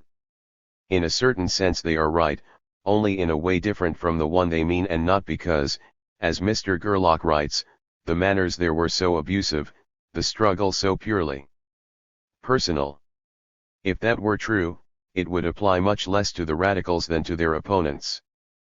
But Mr. Gerlach himself does not stress that point, perhaps because the Dresden Party Convention disappointed wide circles. On June 16, 1903 says Mr. Gerlach, the Social Democratic Party seemed to be the most powerful socialist party in the world as well as the strongest party in Germany. The empire is ours, the world is ours, proclaimed the Vorwärts in an ecstasy of triumphalism. But what happened? Nothing. Everything remained as before. No new route was followed in Dresden. No doubt many people must have felt disappointed, and the more so, the greater the expectations they attached to the 3 million votes victory 28, as if, as a result of it, the world laid open before us and we needed only to agree on how best to help ourselves to it. But these expectations were only the illusions of naive souls, and they by no means held sway over the party. I must quote, as the example nearest to hand of more sober views, the words I wrote in Die Neue Zeit immediately after the great victory and even before the second ballot. If we consider all the contradictions and antagonisms within the government as well as within the ruling classes and parties, there can be no doubt that today, when our opponents more than ever need a united and consequential policy, one that sets major goals, the policy that they will actually follow will be more petty, contradictory, and confused than ever before. We may hear big words and see great gestures of adopting a policy of reforms as well as of curtailing civil liberties and rights, but one does not get very far by means of resounding promises and threats. They will be followed by no actions and at most by spasmodic convulsions that can be very violent but will be overcome quickly. If concessions are made to the proletariat, their fulfillment will be so inferior to the promises that far from satisfying it even temporarily, they will rather embitter and infuriate it, just as threats and insults followed by no action can have no intimidating effect. Numerous other voices in our party expressed themselves similarly. One can see that there is no reason to reproach the entire social democracy with triumphalism. Indeed, we recognized all the possible consequences that the 3 million votes victory could have even before the Dresden Party Convention. But it is obvious that many of the triumphalists expected more and became disappointed. Then our victory had the effect of whipping up our opponents, so that they charged against us more forcefully during the by-elections while the working masses did not react to this greater pressure with a greater counter-pressure and with increased enthusiasm. That is surely not pleasant, but the party could only be reproached for that outcome if it had the power to turn the 3 million votes victory into positive results and neglected to do so. That was asserted by many critics. 29 Vorwärts also seems to endorse this view, more precisely, the majority of its editors, to whom alone what we have been saying on the Vorwärts in this article applies. Statements to this effect had already appeared when the leading article of Vorwärts about the agenda of the party conference appeared on July 6, in which the same tune is sung that Mr. Gerlach had formerly sung. The article points out that we, the editors, have insistently bemoaned the fact that the party conference was prevented by its own agenda from taking into account the great political opportunity opened by the imposing electoral victory of June 16. By doing that, the party had to a not insignificant degree given up the opportunity of immediately enhancing the political life of Germany. This opinion would make absolutely no sense if Vorwärts were not of the opinion that another, more positive arrangement of the agenda would have enabled us to draw practical results from the electoral victory, because it cannot be said that the Dresden Party Conference ignored the electoral victory in the Reichstag. Point 4 of the agenda reads, Tactic of the Party, Elections to the Reichstag, Vice Presidential Question, the Revisionist Endeavors. True, such tactical discussions do not suit Vorwärts. Its article has the tendency to shape the party conference like a propagandistic show along bourgeois lines, a show in which there is no discussion about the questions over which we disagree, but only concerning those questions about which we are in agreement, like the Tenhuer working day, the struggle against militarism and the naval armaments race Marinismus, etc. The propagandistic handling of such questions is above all the task of the Reichstag fraction, which would be a superuse adornment if it were not sufficient to handle that task. The party conference, on the other hand, should be the most powerful means for the further development of the party. It should decide all the controversial questions that are discussed in the party and over which there are divergent views. The spiritual advance of the party would be totally checked if it were not willing to discuss such questions from time to time, but on the other hand their endless discussion would lead to the disintegration of the party. The task of the party conference is both to ensure the free discussion of these questions and, after all the arguments have been exhausted, to determine what the majority of the party thinks about them, thus bringing the discussion to an end. But just how could those positive results have been won?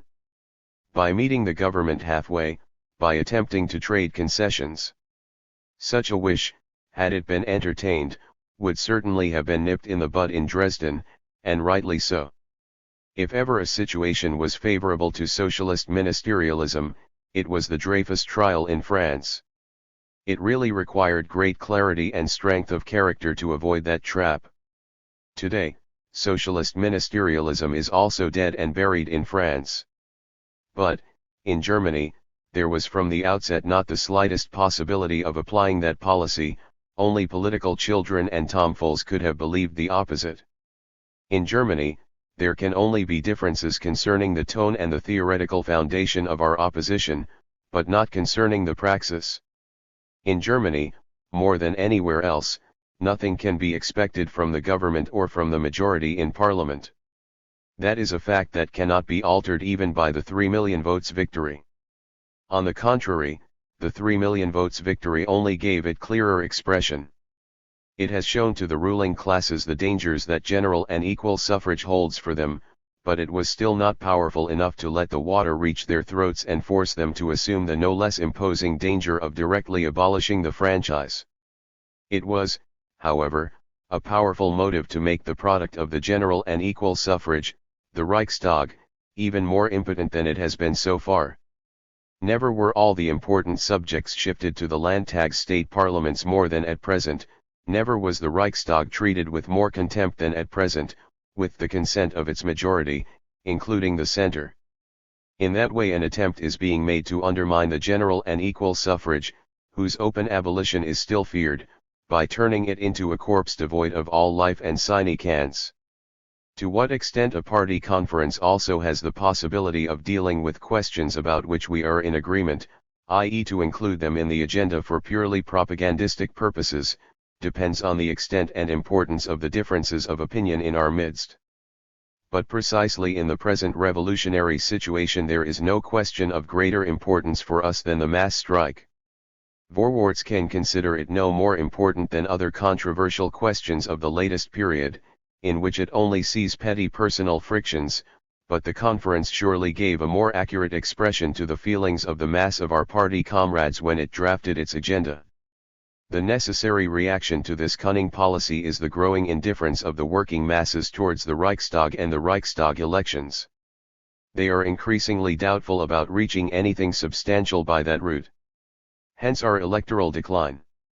But if someone were to infer from that growing impotence of the Reichstag the impotence of social democracy, and from our decline in votes at the elections a decline in the influence of our party on the people, he would be very much deceived.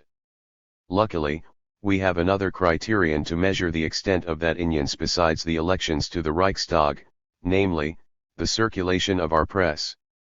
No press carries its party character so decidedly on its masthead as the Social Democratic press, and none has to wage a more difficult struggle against competition from the non-party press, for no press is and must be freer from unscrupulously speculating on the craving for sensation of the indifferent masses. Whoever reads a social democratic publication evinces an interest in and sympathy for the ideology and tactics of social democracy. It is therefore remarkable that, despite the electoral decline in the by-elections, the number of readers of our party press is growing constantly and swiftly. The Dresden Party Convention did not bring about the slightest change in this respect. The simultaneous growth of the trade union organizations is also remarkable. It clearly shows that in the current situation the working masses regard the press and the unions as more effective weapons for their emancipation struggle than the Reichstag elections. The bourgeois parties testify to their complete nearsightedness when they celebrate this development. The influence of social democracy on the working people does not shrink because of it. That would only be possible if the political interest of the proletariat had declined, or if another party had arisen next to social democracy that would be better able, or might appear to be better able, to look after proletarian interests than we are. Clearly that is not the case. The indifference vis-a-vis the Reichstag elections will disappear the moment the Reichstag becomes the center of a great political action. But if the Reichstag government and the Reichstag majority are able to prevent that, and if they continue to turn the Reichstag into an even greater nullity, that would only provide further impetus for the revolutionary mood that the Russian Revolution and its consequences must already have awakened in the German proletariat in any case. The interest in politics and legislation will not be lessened but rather strengthened in that event, because the effects that the laws and the authorities have on economic life, and therefore on the proletarian movement, will then become more evident. But this political interest must turn all the more decidedly away from electoral participation the more ineffectual the elections are made to become. It will turn more and more to methods and actions that seem capable of enhancing the legislative machinery from outside and of reorganizing it in such a way as to turn it into a suitable tool for the proletarian emancipation struggle. Those who undermine the franchise or the sine cans of the Reichstag are, therefore, carrying grist to the mill of those who see in the mass strike a means to revive its atrophied power, a means to give new and greater powers to the Reichstag and to infuse it with the will and the strength to pass legislation truly favorable to the proletariat. The German proletariat will no more let itself be cheated out of the advantages of the general and equal suffrage than it will let itself be openly deprived of it. For East Asia and America. We will now turn from the nearest to the most far-off areas. It is clear that the Japanese victory must have the greatest influence on Japan itself. Here, we can deal with that subject briefly because the war will not change the direction and nature of its development but only accelerate its tempo. Many important specie phenomena might result from it, but only a person with an intimate knowledge of the land and its people could judge them. In general, though, it can be said that the country will develop the capitalist mode of production in its own peculiar way even more than before. The distinguishing mark of Japan, and the root of its power, is that the country was able to leap over an important stage of development, the decadence of feudalism. Even if Japanese feudalism is in decline as a result of the development of the capitalist mode of production, it is still far from producing such rottenness as it did in Western Europe in the 17th and 18th centuries. With a people not yet enervated and corrupted by centuries of feudal decadence and primitive accumulation of capital, a people that stood at approximately the same level as the men of the Renaissance, Japan took possession of the technique and knowledge of the highest stage of capitalism. It combined the knightly energy and Spartan frugality of feudalism not only with all the strength of modern productive and military technology, but also with all the drive for expansion and all the revolutionary unrest of modern capitalism. 30. This peculiar and perhaps most powerful of the different manifestations of capitalism in the 20th century will receive through the present victory increased capital and a greatly expanded eld of exploitation. If, as it is apparently the case, Russia is not in a position to pay war indemnities, the territory occupied by Japan will be all the greater, and the section of the Manchurian Railroad, whose construction cost Russia approximately 1 billion marks, falling to its lot will be all the larger. And new capital sums will also owe into the new, rapidly growing great power through loans, which will be much more profitably employed than the countless billions pumped out of Europe by Russia. But Japanese socialism must also develop alongside Japanese capitalism, and we must assume that it will show the same energy and drive for expansion as the entire Japanese nation, though, of course, in a totally different way and in elds far removed from those of the ruling classes. The peculiarities of its socialism will be commensurate with those of its capitalism, but, just as in the case of its capitalism, its socialism will take its tools from Europe and the United States. The more Japan becomes involved in world intercourse through its economic development, the more Japanese socialism will acquire an international character, despite all Japan's peculiarities. 31. China will be influenced by this victory perhaps even more than Japan. There, it will bring about a complete revolution in the current situation and deliver the coup de grace to the seclusion policy. China is a land secluded from the rest of the world by nature. Its eastern border is an ocean, which, until recently, was used only to export to, but not to import from, the world market. Its coast, especially north of the Yangtze River, has few good deep water harbors. To the south, the country is surrounded by almost impenetrable mountains and wildernesses. Its northern border is a scarcely populated area, while its western one consists of deserts that to a large extent protected China from the invasions and migrations of great masses of people. Even though they were repeatedly disturbed by predatory nomads, the people of China were generally able to dedicate themselves entirely to agriculture in the fertile river plains without a real warrior caste, a feudal aristocracy, coming into being and holding sway over the peasants in the long run. When such a social stratum appeared, it soon decayed due to the lack of military practice. The settled peasant is rendered passive by his occupation. He refuses admittance to foreigners, whose presence generally frightens him. The peasant lacks the daring, the restlessness and the recklessness of the hunter, the nomadic shepherd and the sailor. Without proper training, he constitutes a bad soldier. But the peasants can only get that training, as well as an inspiring model in warfare, where a strong and active military nobility lives alongside them. That, however, was lacking in China. Its aristocracy is composed of aristocrats, not warriors. Thus, when the Europeans reached the country from the sea, China, despite all its riches, was alarmed by their presence and saw its best defense in artificially maintaining the seclusion imposed upon it by nature. But, although the growing power of the Europeans was increasingly making a breach in the system, the Chinese authorities continued with their helpless and inadequate method of stubborn, passive resistance because they felt incapable of undertaking any active resistance. To be sure, they were forced by the continuous advance of the Europeans to borrow their weapons, but they lacked the military personnel without whom the best weapons are useless. China was the loser in every violent clash, which in turn strengthened the policy of passive resistance.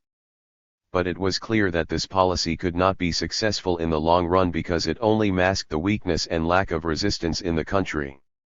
Thus China appeared as an easy prey of the European powers, a victim whose life was only spared because the European powers were unable to reach an agreement about division of the booty. This condition must now come to an end. Japan has delivered such a blow to Russia, the most dangerous enemy of China, that Russia's inclination to continue its policy of conquest in East Asia must recede for a long time. Moreover, Japan has proved that the Europeans are not invincible. It has also clearly shown that they can be overcome, not through isolation but by zealously adopting their best creations. If modern technique and modern science have until now penetrated only painstakingly in China, if they were only endured unwillingly and averted whenever possible, Japan's example will now serve as a model and the Japanese themselves will become the teachers not only in science and technique, which the Chinese can learn directly from the Europeans, but also and especially in military affairs. What China lacks, Japan has in abundance, a chivalric gentry that is excellently suited to lead in war as well as being both able and willing to drill the peaceful Chinese peasants in the murder trade. As the Independent magazine in America reports, quoted in the London Social Democrat of June 15, 1905, it is significant that of the 1,100 books that were printed in China during the last year, mostly translations from European languages to Chinese, no fewer than 120 dealt with military affairs. But the strengthening of China will follow not only from that but also from the invigoration its national spirit has experienced as a result of the Japanese victory.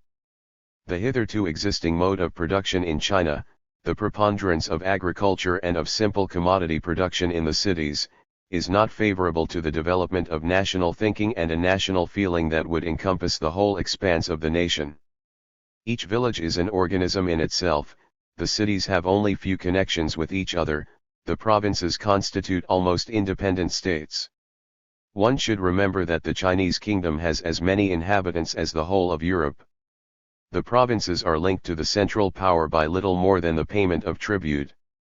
True, the central power rules absolutely, but it has few opportunities to interfere with the life of the people. Its most important economic function up to now was maintenance of the hydraulic engineering works, of the dams and canals that are indispensable for the continuation of agriculture in the Ud plains, for protection against Uds, for the irrigation of arable lands, and for the transportation of heavy loads. The construction and repair of those works exceeded the capacities of isolated communities. There are few other affairs common to the entire kingdom. Even the wars that China conducted, or rather that were enacted upon her, always affected only individual provinces and produced no profound effects beyond their boundaries. Nevertheless, the germs of a national spirit have already begun to develop and have been strengthened mightily in the last years, when the danger of a partition of China by the Europeans assumed tangible forms, namely, when Russia leased Manchuria and Germany leased Kyoto-Skujiajo 32. The Han campaign Hunnenfeldzug made a no less profound impression, but one entirely different from the one expected 33, and the Japanese victory over the Russian intruders has nally excited the whole of China. The economic relations guarantee that it will not be a passing enthusiasm. The construction of railways and telegraphs, as well as the upgrading of the postal traffic, until now carried on reluctantly and unwillingly, must assume a quick tempo under the impulse of Japan. That will bring all parts of the kingdom into intimate connection with each other and provide a solid economic foundation for a national consciousness and for a common interest in the affairs of the entire country. The above-quoted independent magazine reports that a few years ago only 7 periodicals existed in China, today there are 157. The national postal system, which Sir Robert Hart organized recently, has 1,192 posts of CES. In 1903 it delivered 40 million postal packages, in 1904 already 72 million. So the enormous area is being increasingly welded together into a united kingdom whose 400 million inhabitants will soon be sufficiently united and equipped to ward off any European attack and to expel any intruder. When that happens, any partition of China will be impossible. Now Japan has the power to ensure that China remains unmolested until it strengthens to that extent. And it will also have the will to do so, because, at least for the foreseeable future, Japan's interests run parallel to China's. They have the same enemies and the same interest in not allowing any European power to gain ARM footing in China. Finally, due to its geographical position and its cultural kinship, Japan must increasingly play the central role in the work of China's economic and military reorganization, the more so as European influences are excluded. Japan's industry will profit most from the open-door policy in China 34. The Japanese victory, therefore, probably saved not only Japan's industry but even China itself. It also made impossible any continuation of the expansionist policy by the capitalist nations of the white race. China was the last great area that seemed still open to division. If its partition has become impossible, then the entire world has already been divided up and no capitalist nation can expand by any means other than at the expense of its confreres. Accordingly, a new epoch in world history also begins in that respect. Naturally, the sudden expansion of the area of exploitation for Japanese capitalism, and the improvement and enlargement of China's military power and communication system, cannot take place without widening the market for the whole of international capitalism. It is widely expected that the conclusion of the peace will bring a new era of prosperity, a new boom. But it seems that people should not set their expectations so high, especially in France and Germany.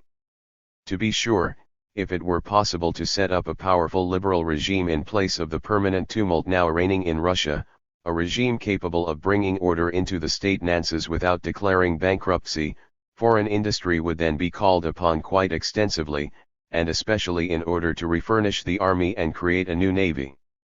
In that case the trusted supporters in distress, who have rendered so many favors to Tsarism, would be considered in the RST place as suppliers. But there can be no talk of such purchases at the moment, when the anarchy in Russia continues unabated. From Japan and China, on the other hand, Germany and France have nothing to expect precisely because of the help they gave to Russia during the war. And Kyoto remains a thorn in China's ash that continues to incite it against Germany. Those little places in the sun, i.e. the concessions, are the reason that German industry will make no inroads into East Asia until China is strong enough to show the door to the leaseholders in its own territory. The lion's share of the new prosperity will, in any case, fall to the lot of the United States, which through its geographical position as well as its clever policy has come closest to the East Asian market. At the same time, however, a special aspect of the labor question will become particularly urgent for America, namely, Chinese immigration. In each land the capitalist mode of production begins by expropriating through different methods a part of the agricultural population, thus creating a great army of the unemployed who are only slowly and never fully absorbed by the growing industry but who, until a strong capitalist industry comes into existence, constitute not only a reserve army of wage workers but also a social stratum that can only choose between emigration and begging or stealing. People will have recourse to one or the other option according to the situation of the neighboring countries and the extent of the TRFC system. America, with its still numerous uncultivated lands and its strong industry, is the El Dorado of all those elements. The surplus population of all nations prefers to emigrate there, and so do the Chinese. Their influx must inevitably grow, the more the railways penetrate into the Chinese interior and the more active becomes the shipping traffic between China and the United States. The Australian and American workers, short-sighted and unprincipled pure and simple trade unionists Nergewerkskaffler, have until now been able to protect themselves from the competition of low-wage workers of the yellow races by simply prohibiting their immigration. But this policy of exclusion must now come to an end. Japan, the new great power, will not patiently suffer its citizens being treated as belonging to a lower category than those of other countries, and China, too, does not seem to be willing much longer to put up with the exclusion of its sons. Sure enough, it cannot enforce their admission through the power of its cannons, but its market is so extensive that it is quite capable of exerting pressure in the sense of threatening its closure. It is very doubtful that the capitalists of the United States will be willing to harm their sales in China merely in order to keep low-wage elements away from their country. In that way, the Chinese question can become an important object of dispute between American workers and capitalists and a cause of deepening contradictions between them. But the position of social democracy in America will at RST surely not be made easier by that fact. American social democracy will end itself in a difficult dilemma between defending the interests of the American wage workers and those of international solidarity. It goes without saying that it has every right to thwart any immigration of unfree workers, whether indebted peons or contract workers. But it is just as clearly forbidden by the principle of international solidarity from preventing the workers of any nationality, when they are free men, from enjoying freedom of movement. However the struggles may develop, they will result in making American workers understand that any exclusionary policy is a futile defense and that their welfare lies in the progress of international socialism, which in this case means that the organization and socialist education of the Japanese and Chinese in America as well as in East Asia must be recognized as one of the most important tasks of the American labor movement and must be promoted accordingly. 5. India and England. In addition to Japan and China, there is yet another enormous region that will be revolutionized by the Japanese victory, and perhaps even more than the Middle Kingdom, namely, India with its 300 million inhabitants. Like China, India was also weak up to now due to the lack of a uniform national consciousness. The same mode of production as in China turned each Indian village community into a world unto itself that did not care about the rest of the world. But, whereas in China at least a common language, religion, and literature are ties that bind the entire nation and considerably facilitate the rise of a uniform national feeling, that commonality is lacking in India. Much more easily accessible to foreign conquerors, from time to time it has seen mass invasions of alien peoples that have not always blended completely with the earlier inhabitants. In this manner, there has developed in the huge area, over the course of the millennia, a motley array of the most different peoples, languages, religions, and castes that are not only alien to one another but often directly hostile. That is one of the strongest roots of the absolute regime that the English have established in India, which also rests upon the belief, confirmed by so many defeats in wars and rebellions, in the invincibility of European military strategy.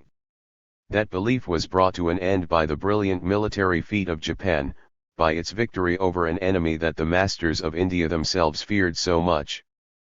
The consequences of the Japanese victory and social democracy 403. That they made one concession after the other to it and let it reach the gates of their empire unopposed. Japan's military victories have not only boosted the self-confidence of the Asiatic peoples, they have also given rise to a sort of Asian national feeling that, if it has not completely superseded the old clan and tribal loyalties stameskafudal, has caused them to recede to the point where a common action against the common enemy has been considerably facilitated. 35 In recent days an article was published in our party press on the awakening of Asia that reports some very remarkable facts. It points out that people in India have begun to learn Japanese in high schools, that Indian students no longer go to England in order to study but to Japan, and that Japan is being held up as a model for all things in India. Similar events have been reported elsewhere. Among others, Comrade Hindman, who has an intimate knowledge of Indian affairs, has pointed out that under the influence of the Japanese victory, the self-assurance of the Indian population and its oppositional disposition against England have grown quickly. That oppositional mood can spread rapidly in India with its good communication system, its freedom of association and assembly, and its well-developed press, and just how easily the opposition can unite members of the most different nationalities against an unbearable oppression, even when freedom of the press and of assembly are lacking, is presently shown most convincingly by Russia. The defeat of Russia can encourage growth of an Indian opposition to British rule in yet another way. As long as a strong, aggressive Russia lurked at India's borders, any energetic movement against the English regime ran the risk of furthering Russia's plans. No matter how oppressive the British administration could appear to be, it was still better than the Russian. The Indians would have leaped out of the frying pan into the re if they had exchanged the British for the Russian yoke. Those considerations must have held back the most intelligent and far-sighted Indians from sponsoring a movement that could weaken England's position. Today, after Russia's defeat, those fears have largely disappeared. To weaken England's hold on India no longer means to abet Russia's inroads there. There has already been one occasion when similar considerations cost England a colony. As long as the French possessed a large colonial empire in America close to the boundaries of the English colonies and threatening their independence with its advance, the English colonies abounded with the greatest loyalty to the motherland that protected them and whose suzerainty they preferred to the regime of soldiers, bureaucrats, and Jesuits of French absolutism. But when France was defeated and had to renounce its colonial possession in the Paris Peace Treaty, a spirit of independence and rebelliousness against the motherland began to make itself felt immediately in the English colonies, which no longer needed its protection. It took only a few years for them to declare war on the mother country and to break away from it. The Paris Peace was concluded in 1763, and already in 1773 there broke out in Boston the rebellion that began the War of Independence, which concluded 10 years later, in 1783, with British recognition of the United States. Naturally, it is not to be expected that in India the stimulating effects of the Japanese War will manifest themselves immediately in an independence movement, but they must strengthen and considerably intensify the opposition to the existing regime. That can have consequences of two kinds on British policy in India, either an attempt to crush the opposition by force, which must lend to the movement a more rebellious character than ever, or else an attempt to disarm it with concessions, by which means England can, to be sure, secure the possession of India for a long time, but only by renouncing the rich booty that it has been pulling out of the country year after year. The overall tendencies of English colonial policy and of English politics in general point to the latter method. But one must not forget that the Englishmen as a rule employ the method of concessions only where they have little to gain by using the opposite policy. It is the method of the calculating merchant. But no matter how much England may be ready to play that role, or to what extent it may be willing to bargain and accommodate the customers, it is pitiless, brutal, and cruel wherever great protests are at stake. England has recently proved that in South Africa. 36 But India is a matter of much greater consequence than South Africa. It is today the only great old-style colony. 37 The colonies of other countries are all very costly, and the other English colonies yield no significant income. But all of them, English and non-English, import capital rather than export it, whereas British India is a remnant from that period when colonies were means for the primitive accumulation of capital. They exported capital, or rather yielded riches through compulsory taxation that could be turned into capital and thus greatly increased the capital accumulation of the metropolis. Even today an enormous wealth flows yearly from India to Great Britain. In his book on India, Dadabhai Naoroji calculated it at 600 million marks. 38 In an article published in Justice on June 24, 1905, it was estimated at 700 million, more than £34 million sterling, per year. India has been plundered by England for centuries. At RST only the treasure chambers of the great lords were emptied, and that much the country was able to bear. But the more they were emptied, the more the looting of the poor people through taxation came to the foreground, and this kind of plunder became more and more visible and ruinous. Its amount has multiplied tenfold in the last 100 years. That means a pauperization of the popular masses and a crippling of the central branch of production, agriculture, to no less extent than in Russia. In both places, the specter of famine is a permanent visitor, and overthrow of the system has become a question of life and death. But it is a question of life and death not only for India but also, even if in another sense, for the ruling classes of England. One of the pillars of their economic power, England's undisputed industrial dominance, has already been broken, but there still remains another, the exploitation of India. And the more the former collapses, the more important becomes the latter. Lord Curzon, the Indian Viceroy, justly ably declared in the Times, December 3, 1898, that India is the pivot of our empire. If the empire loses any other part of its dominions we can survive, but if we lose India the sun of our empire will have set. 39 If the sun sets for the British Empire, the greatest in the world, then the entire economic system of Great Britain must experience a collapse from which socialism will offer the only way to a renewed prosperity. But even a policy of concessions in India, which in order to prevent loss of the colony considerably reduces its exploitation and with it the sum of riches owing to England, and England's prosperity, including that of a part of the English working class, depends on that of riches, even such a policy must increase unemployment and taxation in England, reduce state revenue from its present sources and sharpen class antagonisms.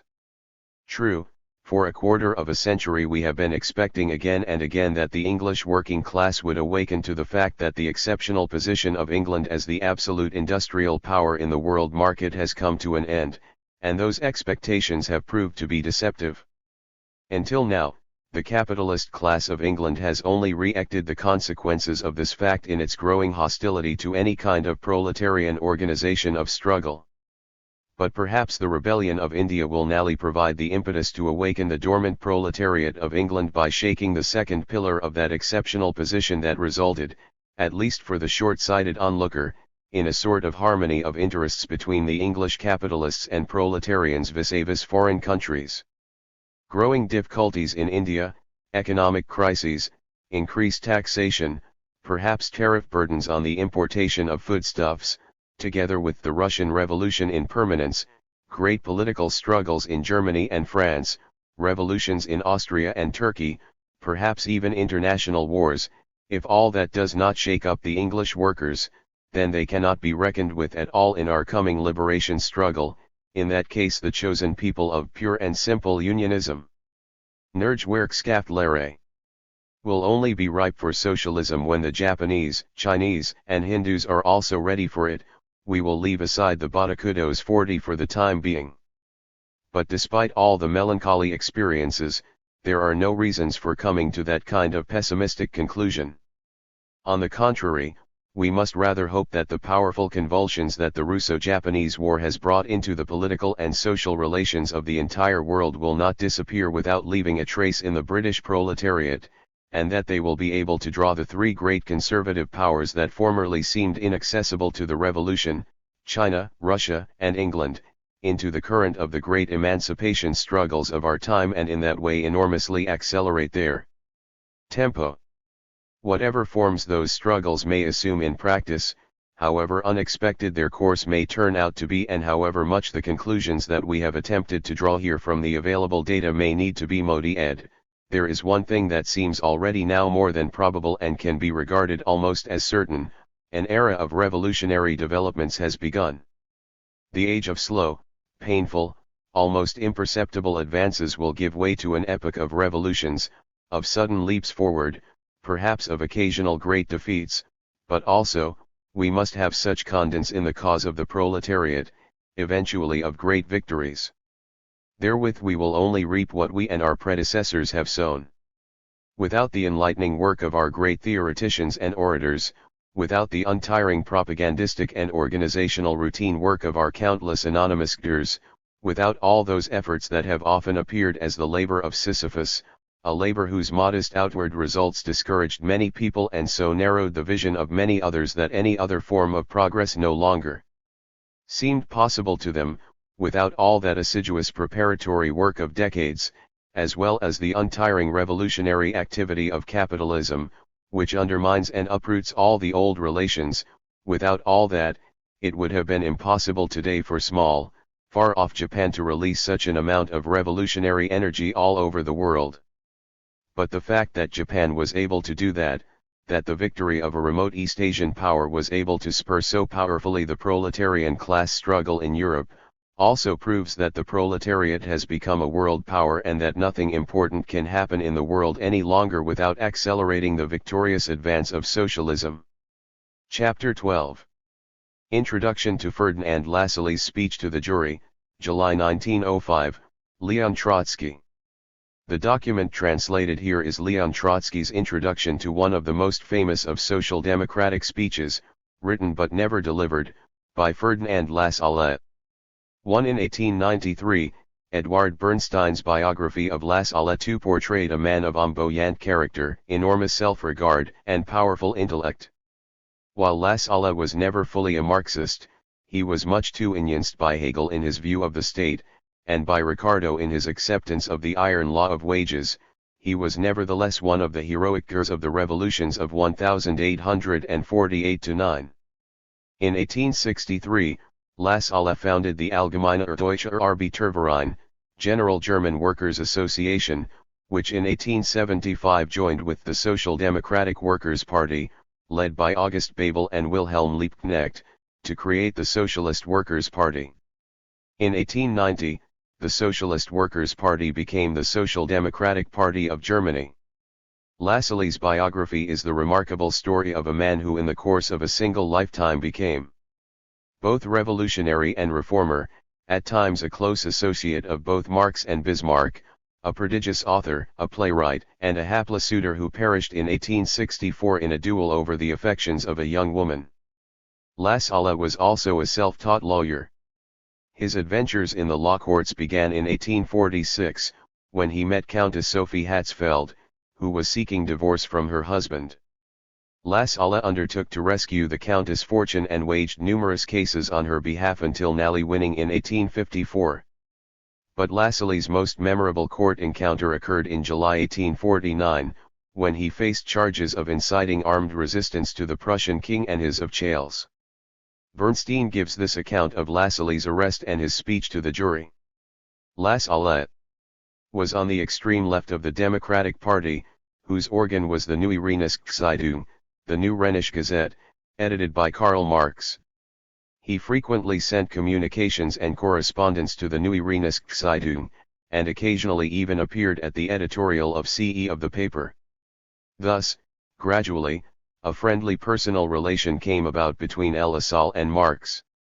Lassalle's attitude with regard to the innowing tide of reaction in 1848 was identical with that of the editors of the Neue Rheinische Zeitung. When, in November 1848, the Prussian government disbanded the Berlin Civic Guard, proclaimed a state of siege in Berlin, and removed the seat of the National Assembly from Berlin to Brandenburg, a small provincial town, and when the National Assembly then impeached the Prussian ministry for high treason, i.e., violation of the constitution, and declared this ministry had forfeited the right of levying taxes, Las Alle, following the example of the Neue Rheineszeitung, called upon all citizens to organize and offer an armed resistance to the collection of taxes. Like the Committee of the Rhenish Democrats which Marx supported, Las Alle was also indicted for inciting armed resistance against the king's authority, and like them, too, he was acquitted by the jury. But the reaction, growing more and more high-handed, brought a further charge against Las Alle of inciting resistance against government of Chales, with the object of getting him tried before the correctional police court. And, in fact, this court, the government undoubtedly knew its own judges, eventually did condemn Las Alle to 6 months' imprisonment. Lassalle's answer to the RST of these charges has been published under the title Assize Court Speeches and Read. But, as a matter of fact, it was never really spoken, and everything that has been said in the various biographies of the profound impression it produced upon the jury and the public therefore belongs to the domain of fable. Even before the trial, Las Alle had sent the speech to the printers, and as some complete proofs had also been circulated beforehand, the court decided to exclude the public. In spite of Lassalle's protest, and his declaration that the proofs had been circulated without his knowledge, and very probably at the instigation of his enemies, the court decided to maintain its decision, and thereupon Las Alle declined to defend himself, but was none the less acquitted. Whether spoken or not, the Assize Court speech, in any case, is an interesting document for the study of Lassalle's political development. In it he takes almost the same standpoint as that taken 3 months earlier by Marx in his speech to the Cologne jury. 3. A comparison of the two speeches demonstrates this as clearly as it demonstrates the difference of the natures of Marx and Las Alle. Marx refrains from all oratorical flourish, he goes straight to the point, in simple and terse language, sentence by sentence he develops incisively, and with ruthless logic, his own standpoint, and, without any peroration, ends with a summary of the political situation. Anyone would think that Marx's own personality was in no wise concerned, and that his only business was to deliver a political lecture to the jury. And, in fact, at the end of the trial, one of the jurors went to Marx to thank him, in the name of his colleagues, for the very instructive lecture he had given them. Lassalle's peroration, on the other hand, lasts almost from beginning to end. He exhausts himself in images, often very beautiful, and superlatives. It is all sentiment, and whether he refers to the cause he represented or to himself, he never speaks to the jury, but to the gallery, to an imaginary mass meeting, and after declaring a vengeance that should be as tremendous as the insult offered the people, he ended with a recitation from Schiller's Tell 4. Like Bernstein, Leon Trotsky obviously admired the grand rhetoric of Lassalle's speech to the jury. When Trotsky delivered his own speech to the Tsar's court in September 1906, defending his role in the short-lived St. Petersburg Soviet, he clearly modeled himself after Ferdinand Lassalle. But in the document translated here, Lassalle and the revolutions of 1848-9 served an immediate practical purpose.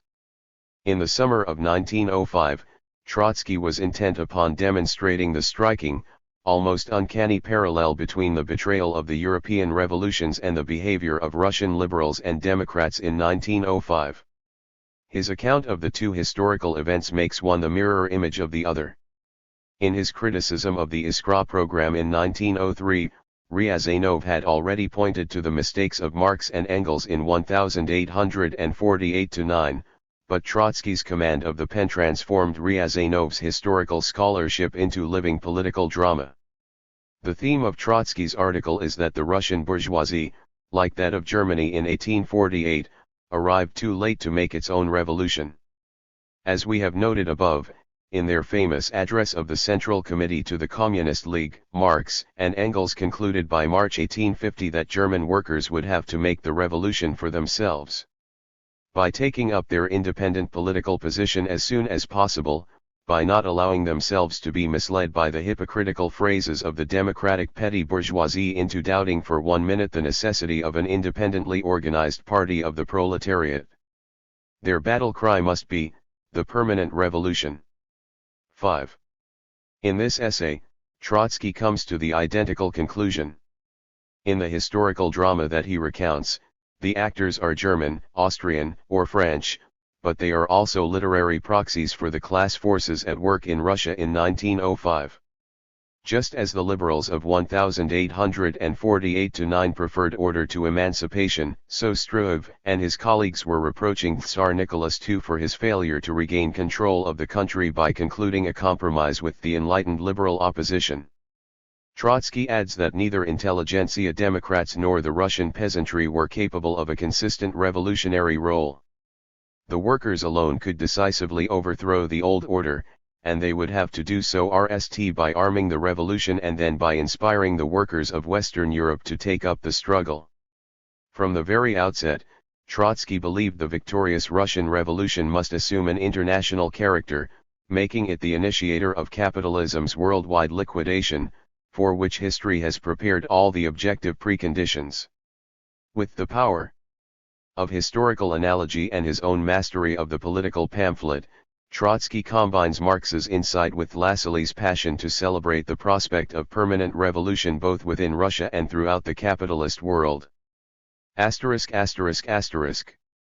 Introduction to Ferdinand Lassault's speech to the jury. The 18th of March divided the old Prussia from the new. The people of Berlin won a decisive victory over royalist troops in a struggle on the barricades.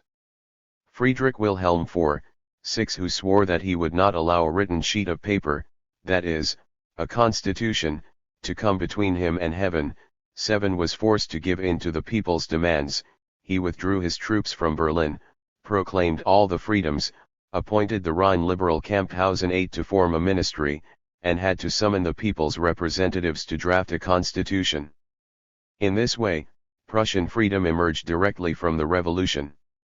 It was not won by some clever deal between the wise men of liberalism and the pro-tiers of reaction, it was won by the people in the streets. A written text was only needed to consolidate the victory of the popular uprising. This work of consolidation fell to the Prussian liberal bourgeoisie, who came to the forefront on the wave of revolution. Unorganized social forces and revolutionary spontaneity were able to defeat absolutism and clear the way for creation of a new state, but they were not capable of building the new order on their own. This work inevitably fell into the hands of the liberal bourgeoisie, who, despite all their wavering and hesitation to speak out, were the only class with political knowledge and political organization. The role they played in this context was determined by their entire social historical position.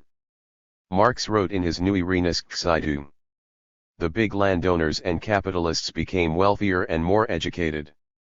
With the development of bourgeois society in Prussia on the one hand, meaning the development of industry, trade, and agriculture, the former differences between estates lost their material basis. The aristocracy itself was largely bourgeoisie-ed. On the other hand, the absolutist state, which in the course of development lost its old social basis, became a restrictive fetter for the new bourgeois society with its changed mode of production and its changed requirements. The bourgeoisie had to claim its share of political power, if only because of its material interests. Only the bourgeoisie itself could legally secure its commercial and industrial requirements.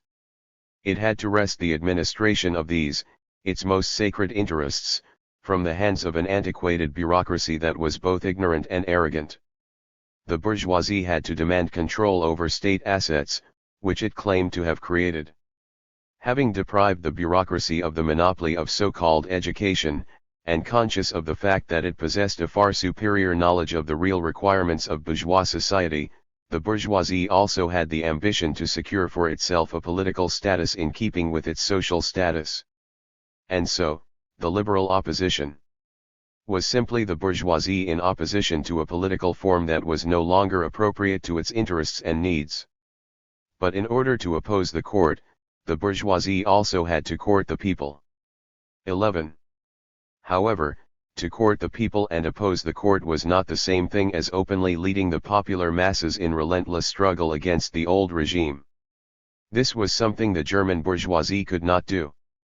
It arrived too late with its slogans of emancipation. Standing face to face with a hostile proletariat, and corrupted to the marrow of its bones by the political experience of France, it was vigilant in ensuring that the popular movement not carry it too far and foreclose the possibility of doing a deal with the monarchy. Without faith in itself and without faith in the people, grumbling at those above, frightened of those below, egoistical towards both and aware of its egoism, revolutionary with regard to the conservatives and conservative with regard to the revolutionaries, mistrusting its own slogans, using phrases instead of ideas, intimidated by the world storm and exploiting it for its own ends, displaying no energy anywhere, but resorting to plagiarism everywhere, vulgar because unoriginal, and original in its vulgarity, haggling over its own demands, without initiative, without faith in itself, without faith in the people, and without a world historic mission, resembling an abominable dotard who NDS himself condemned to lead and to mislead the RST youthful impulses of a virile people so as to make them serve his own senile interests, sans eyes, sans ears, sans teeth, sans everything. This was the Prussian bourgeoisie that found itself at the helm of the Prussian state after the March Revolution. 12. Its class instinct told the bourgeoisie that the revolutionary method of completing its own historical task was rife with dangerous consequences. Its instincts were true. "We lived through 6 centuries in the span of 6 years, said Buissy d'Angle 13 in 1795. This was no mere phrase.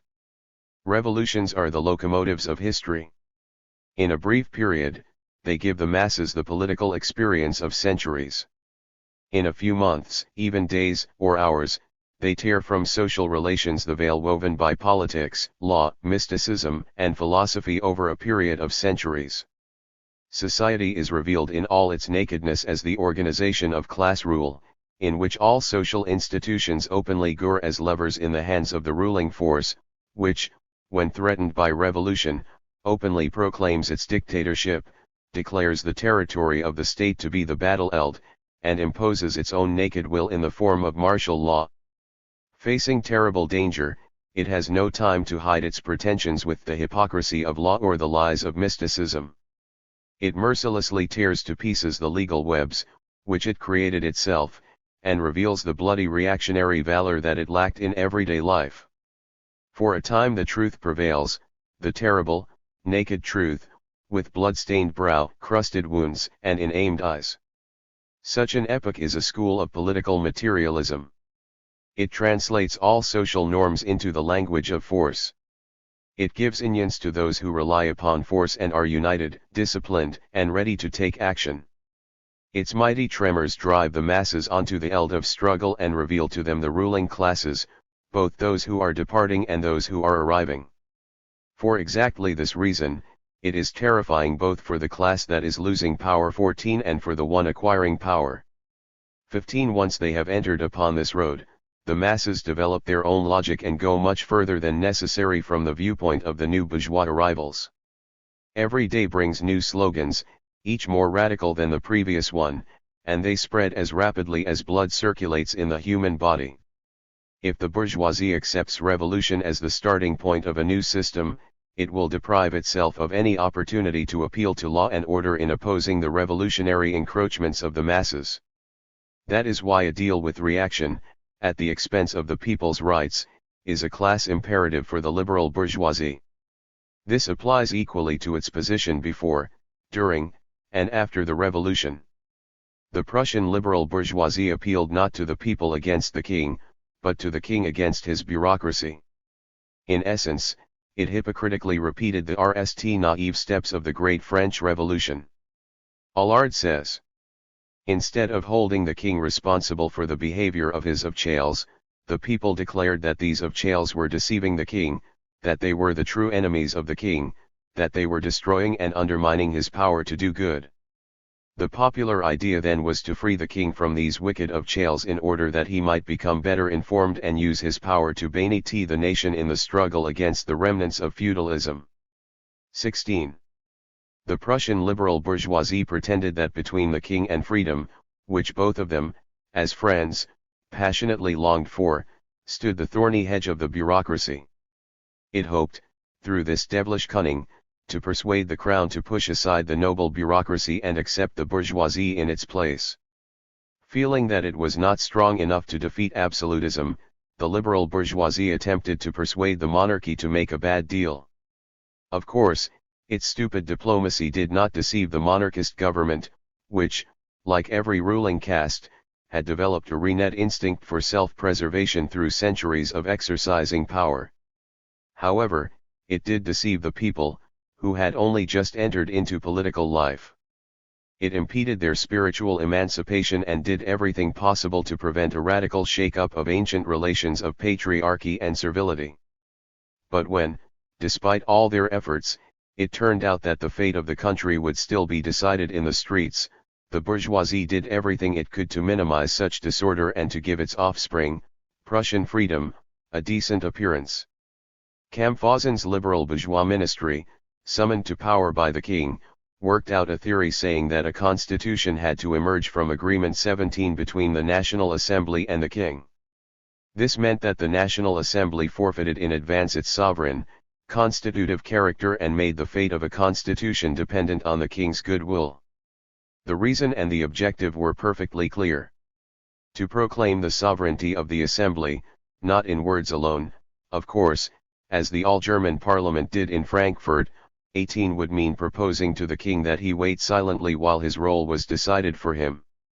But since, as Mr. Sovereign has aptly observed, there has never been a government so stupid as to hand over power voluntarily to a constituent assembly, it was obvious that once the chamber declared its own sovereignty, it would have to organize a swift response to reactionary forces by appealing to the nation and arming the people. In short, rather than liquidating the revolution, it would have to do the opposite and develop it ever further. Meanwhile, the bourgeoisie assumed the burden of power precisely in order to put a hasty end to revolutionary anarchy. The liberal bourgeoisie feared a leap into the unknown and clung tenaciously to official historical traditions. Through a joint effort, the monarchy and the estates-based provincial councils 19, the Landtags, would have to create a free Prussia without departing even for a moment from the terrain of law, as if the day had never happened when the people of Berlin forced Friedrich Wilhelm IV, despite all legal norms, to doff his hat before the corpses of people who had fallen victim on March 18, 20. Constitutional Prussia would have to arise not from the revolution, not through a provisional government, like the February Republic in France, but by legal means through a solemn manifesto. On April 2, the United Landtag assembled in Berlin and accepted the law proposed by Camphasen's ministry, which had arisen on the bones of barricaders, providing for election of an assembly to reach agreement with the crown on the question of Prussia's state construction. 21. This assembly was to be formed through a system of indirect elections, meaning that voters would not choose their own deputies but, instead, only electors, who, in turn, would choose deputies. The reason for indirect elections was that the reactionaries, standing behind the liberal ministry, opposed direct elections that would make the fate of the monarchy directly dependent upon the same masses who were still seething on account of the battle on the barricades. 22. The March ministers, acting as pimps for the reactionaries in their relation to the liberals, had no difficulty in persuading the latter that two-stage voting was in their own interest. The liberal bourgeoisie dreaded the masses out of concern for its possessions and concluded for itself that the people were not mature enough to express their will directly. The petty bourgeoisie proved sufficiently reactionary to support the slogan of two-stage elections, and the proletariat was too weak to win the right to direct elections in face of this entire coalition. It is true that the Berlin proletariat was far from apathetic regarding the electoral system. In April 1848 the prevailing slogans among the workers were "down with the electors," and direct elections. But street protests were to no avail. The two-stage elections achieved their purpose, Democrats remained a pitiful minority, and the representatives of anemic liberalism triumphed along with masked reactionaries. The composition of the Prussian Assembly included 16 knights and nobles, 98 legal officials, 48 functionaries from the Ministry of Internal Affairs, 28 city employees, 52 members of the clergy, 27 teachers, 31 merchants, 28 artisans, 68 peasants, 11 physicians, 3 writers, 4 officers, 1 traveling salesman, 1 craftsman, and 1, just 1, worker. 23. Generally speaking, the Prussian Assembly, once strained through the sieve of two-stage voting, turned out to be useful for nothing but preparing conditions for the complete triumph of reaction. The National Assembly opened on May 22 and constituted itself as a chamber of compromise in order to avoid any break with sacred legal continuity. In other words, it scratched out March 18, the real date of its birth, and eliminated it from official Prussian history, tracing its ancestry instead to the archaic United Landtag.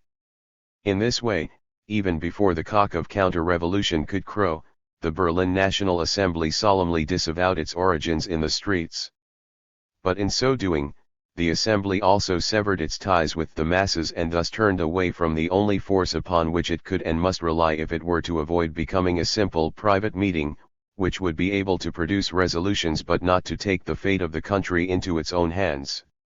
The chamber began by making a fatal concession to counter-revolution, but the latter steadfastly refused to be satisfied with the concessions that liberalism, so magnanimous in its betrayal, was contemplating.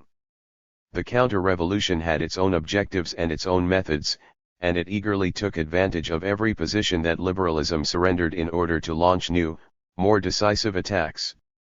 Liberalism, in the trivial role of a deceived deceiver, only fulfilled its purpose when, after putting an end to revolutionary anarchy, it fell into the bloody embrace of reaction.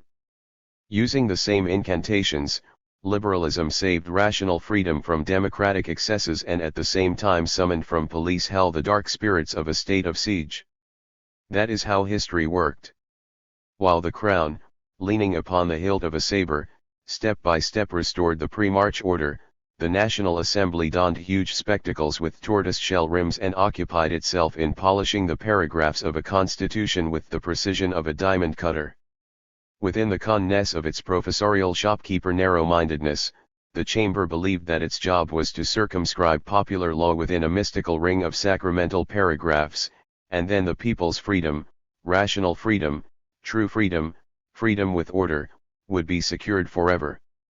The shopkeepers of commerce and the shopkeepers of the faculties saw the people's struggle for power against the crown as a kind of civil litigation and hoped that the winner would be the one who demonstrated greater knowledge of the law codes and greater resourcefulness in litigation. They hoped to replace courage in combat and political initiative with the swindle of an attorney. A good paragraph is, no doubt, any weapon against a poor paragraph, but the very best of paragraphs is useless against the very worst of bayonets. Indeed, there is nothing more helpless and insulting than the sort of unarmed freedom that cites its charter at the same time as it has a bayonet stuck in its chest.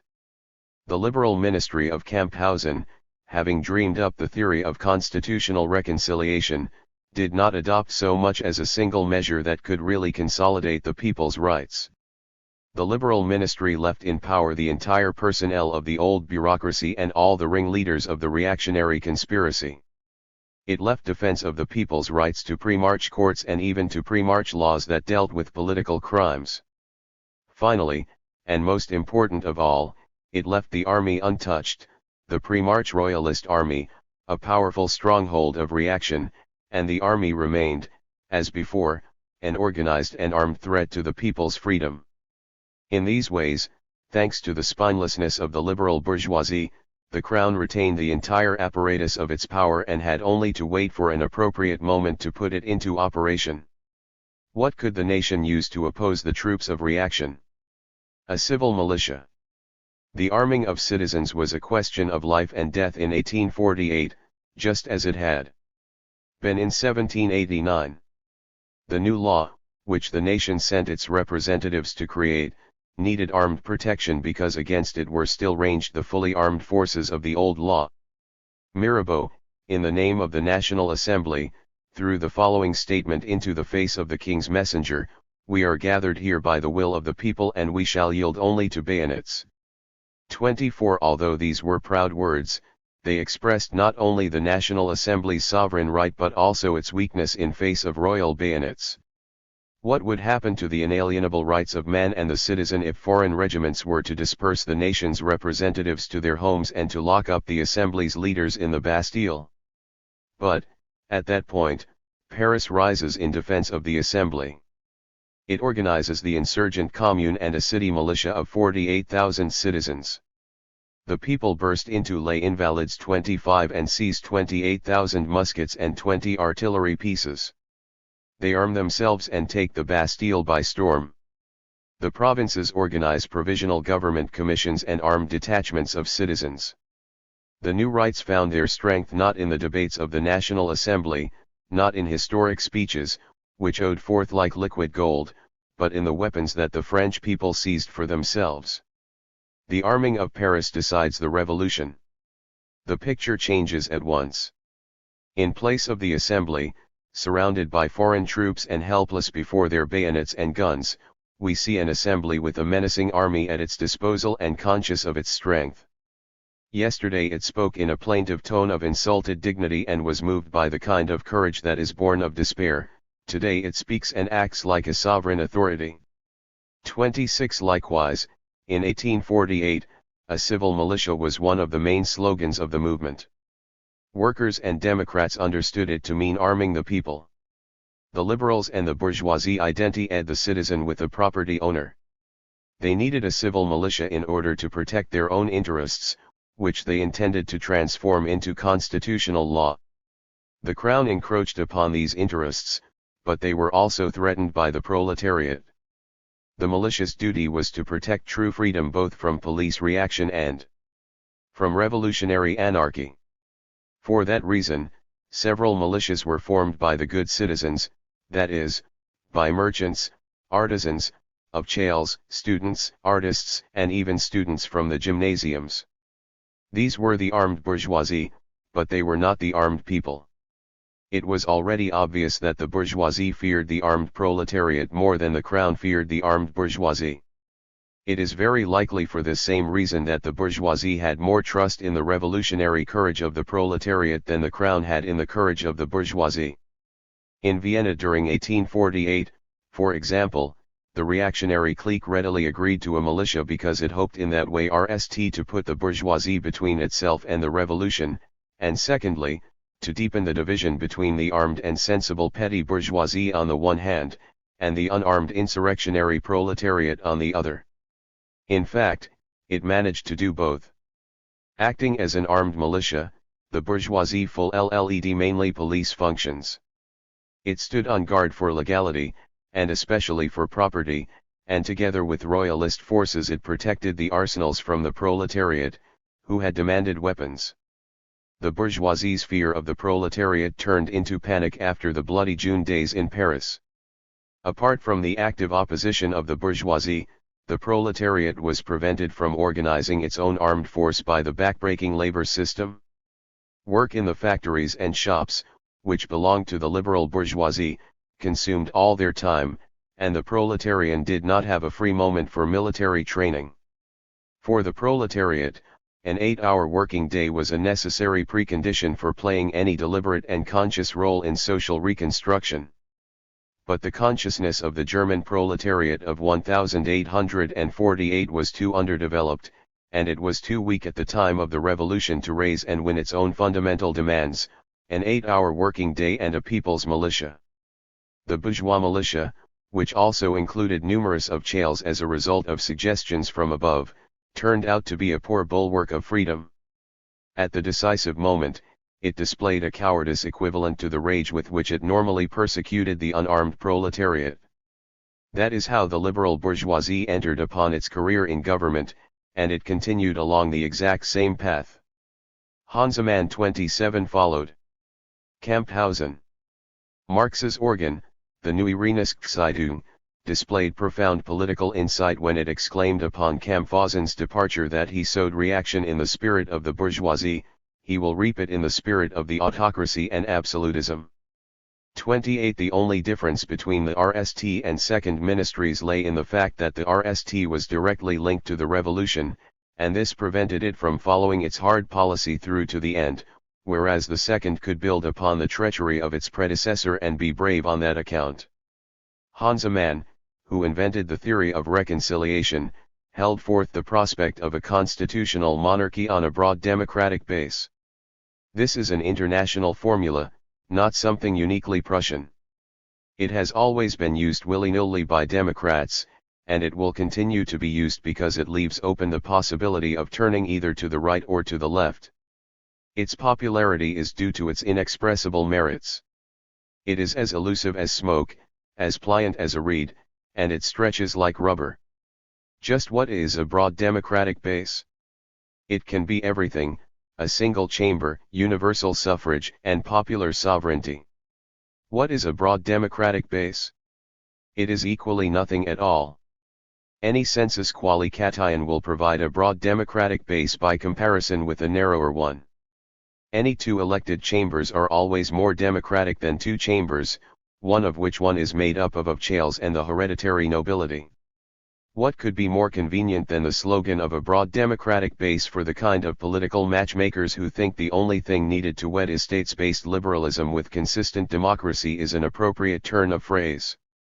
A broad democratic base? The phrase can be stretched, squeezed, cut to pieces and put together again. It can be eaten out and cut into a Jacobin cap, it can be woven into a rope to make a noose for democracy, it can be wrapped around words, straightened out again, dissolved into phraseology without leaving a trace, wiped out, and then rise anew. It is the ballast that can be thrown overboard in order to float upwards, it is also the life jacket that one can grab in order not to sink to the bottom. It is truly a remarkable thing. The same bourgeoisie that replaced patriarchal agreements, based upon conscience, with promissory notes and contracts, and that spices every sum in writing and gurs, prefers in politics a formula that promises everything to everyone and requires nothing of anyone. A broad democratic base? Ask our own democratic press what it means.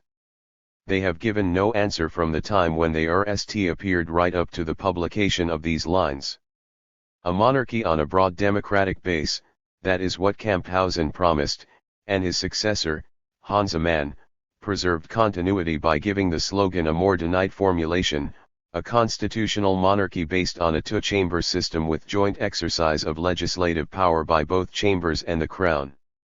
The purpose of the liberal bourgeoisie's constitutional architecture was to take hold of the king but at the same time to leave him with sufficient strength to protect the bourgeoisie from the people. A monarchy based on two chambers was to solve precisely this task.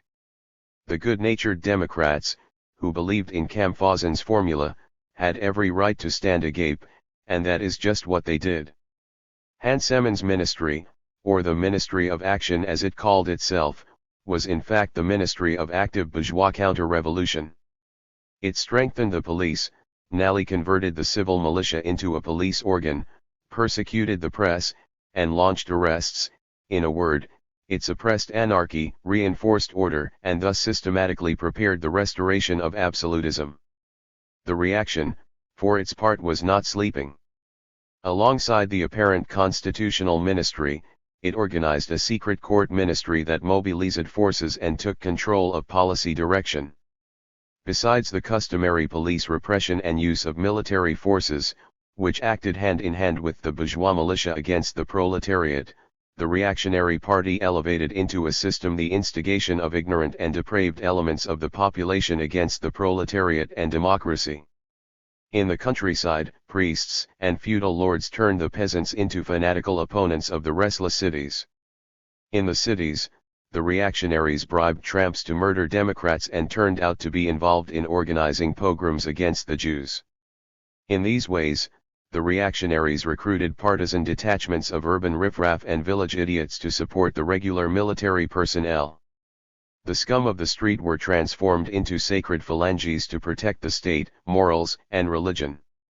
Russian readers, who have passed through the schools of Plavovshchina and Trepovshchina 29 need no explanation of these tactics. Of course, they could never have succeeded. If the revolutionary movement, against which they were deployed, had not subsided through internal causes of its own. On September 11, the Hanseman ministry resigned. On the king's instructions, the elderly General Pfuel 30 assembled a new ministry. He made a show of respecting the constitution and behaving correctly towards the Democrats. At the same time, however, the reaction was making NAL preparations to overthrow the constitution and nally defeat democracy. General Rajul, 31 having returned from Schleswig-Holstein, was appointed commander-in-chief of Brandenburg and moved 48,000 troops with 60 guns towards Berlin, all intended for use against the domestic enemy. The civil militia welcomed Rajul to Berlin as a conqueror. His address, an insolent military challenge, was greeted with enthusiastic applause by the liberal Cretans. The bourgeoisie impatiently made ready to clasp hands with reaction in the spirit of aristocracy and absolutism. The secret court ministry became more and more influential and nally succeeded in replacing Pfuel's ministry with that of Brandenburg, 32 which was openly absolutist. This operation, like all subsequent achievements of the counter-revolution, was prepared by a bloody clash between the bourgeois militia and the proletariat. The reaction saw that it had nothing to fear, the proletariat was revolutionary but unarmed, while the bourgeoisie was armed but reactionary. On November 9, the new minister, General Brandenburg, appeared before the chamber and read to the Sovereign Assembly a royal decree requiring it to adjourn immediately in order to reassemble on November 27 in Brandenburg rather than Berlin, since in Berlin the criminal crowd would supposedly prevent it from working with complete independence. The liberal chieftains did not have to be sages to understand what this meant, nor did they have to be revolutionary leftists to feel rising indignation. But the understanding came too late, and the indignation proved impotent. On November 10 the troops entered Berlin and expelled the assembly from its meeting place. On the 12th, Berlin came under a state of siege, the civil militia was disarmed, clubs and associations were dissolved, and democratic newspapers were shut down. The Nelly-honed sabers of Rajul took the place of any sacred foundations. That is how the counter-revolution armed itself. Instead of untangling the legal confusion, which resulted from a revolution that the bourgeoisie regarded as illegal, the counter-revolution simply trampled on the gains made by the people on March 18. With Rajul's saber it slashed through the parchment of habeas corpus, and on the points of soldiers' bayonets it brought to Berlin its own law, the lawless law of a state of siege. The people's representatives, the bearers of national sovereignty, were dispersed to their homes with the rod, and the burghers of the civil militia were disarmed and sent back to the bosom of their families. The constitutional diamond cutters saw, and could hardly fail to see, that they must resist. But to resist would pit force against force, the armed people against Rajul's troops, which would mean appealing to the revolution. The National Assembly, which through betrayal had freed itself from its illegal and revolutionary origins, was incapable of taking such an heroic step. True, the civil militia refused to dissolve the assembly, and its commander even announced that the militia would defend the chamber in order to prevent a bloody con-ict. The workers also promised their support. They wrote to the assembly. The workers of Berlin are ready, arms in hand, to respond to your call if anyone dares to insult the rights of the people and its representatives. They place their hands and their blood at your disposal should any enemy attempt to betray you and the people's freedom. The workers demanded weapons from the militia commanders, but they were refused. The proletariat, so shamefully betrayed by the bourgeoisie, manifested once more the profound political idealism that carries this class into the most dangerous situations whenever freedom is at stake, even the limited bourgeois freedom that the bourgeoisie itself had stolen from them. But the National Assembly was unable even at this critical moment to rely upon the militia and the workers. It obviously needed to resist, but it feared the activity of the people. Hence it decided to resist, but only passively. It began its career by betraying March 18, and it ended with the impotent protest of passive resistance. In its political destitution, the chamber was not satisfied merely to display its miserable helplessness, it had to give this helplessness a name, vote for it, and make it a law for the entire country. Passive resistance. That is what the liberal bourgeoisie, who had so actively waged their own attacks on the proletariat, prescribed in response to the reaction's acts of violence against freedom. On November 16, 226 members of the chamber, meeting by stealth, decided on a tax strike as the supreme act of passive resistance. But the people, of course, who were asked to withhold payments to a royal government that was armed from head to foot, could not resist passively. The tax collectors went about their work with armed protection. Tax collecting provoked disorders, followed by executions. In the provinces, Democrats attempted to organize active resistance. The Rhine Democratic Committee, of which Marx was a member, issued a call to take up arms in defense of the chamber and its resolutions. Lassalle, in full agreement with the Rhine Committee, tried to organize resistance in Düsseldorf and Neuss. He called for armed struggle against any collection of taxes. In his address to the Düsseldorf militia he wrote, "Passive resistance is exhausted. We earnestly request that the National Assembly issue a call to arms." In Düsseldorf, he set up a commission to secure arms and posted public notices calling for contributions of money and arms for the struggle against the crown. He appealed to the Schenstein peasants to rise up on signal, and he made the same appeal in his speech at Neuss. Once the signal for the insurrection comes from Düsseldorf, all must rise up to coincide with the expected uprising in Silesia. All of this provided material for the charges leveled against Lassalle. The parliamentary Pilates, after washing their hands in the water of passive resistance, left events to take their course.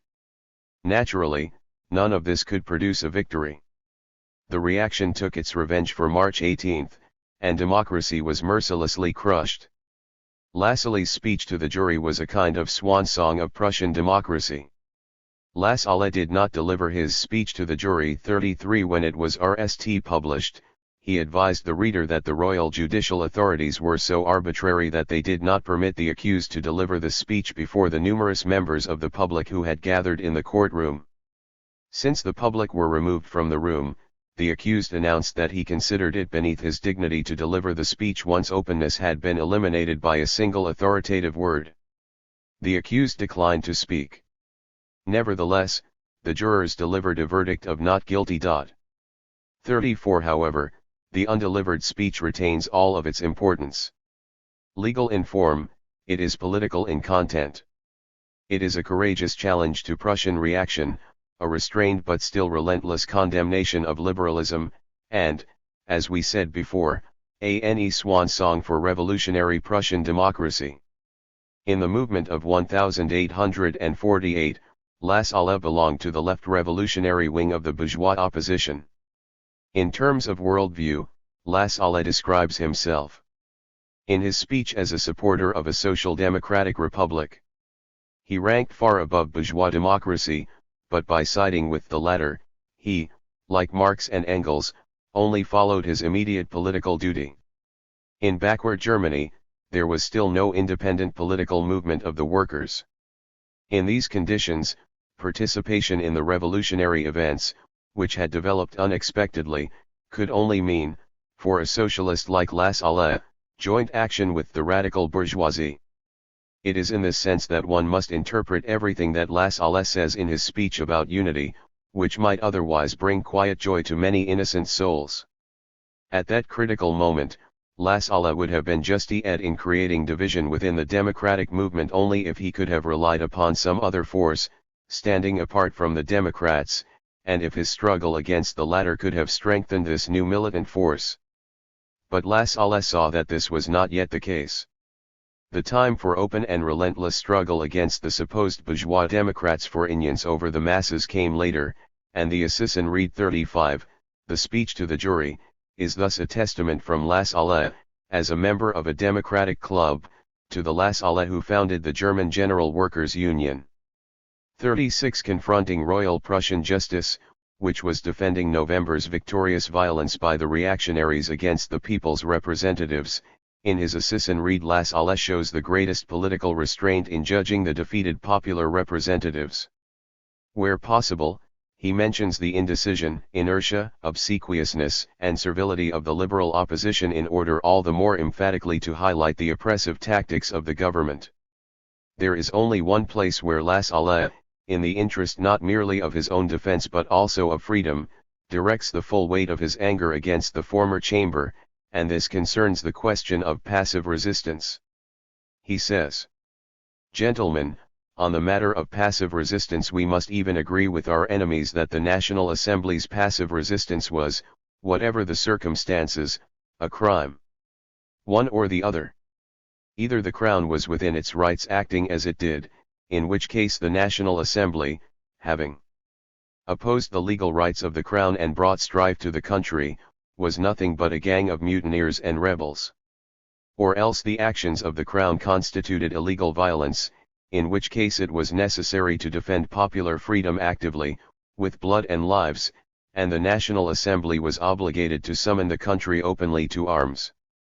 In that event, this remarkable discovery of passive resistance was a cowardly betrayal of the people and a base abandonment of the Assembly's duty to defend the people's rights.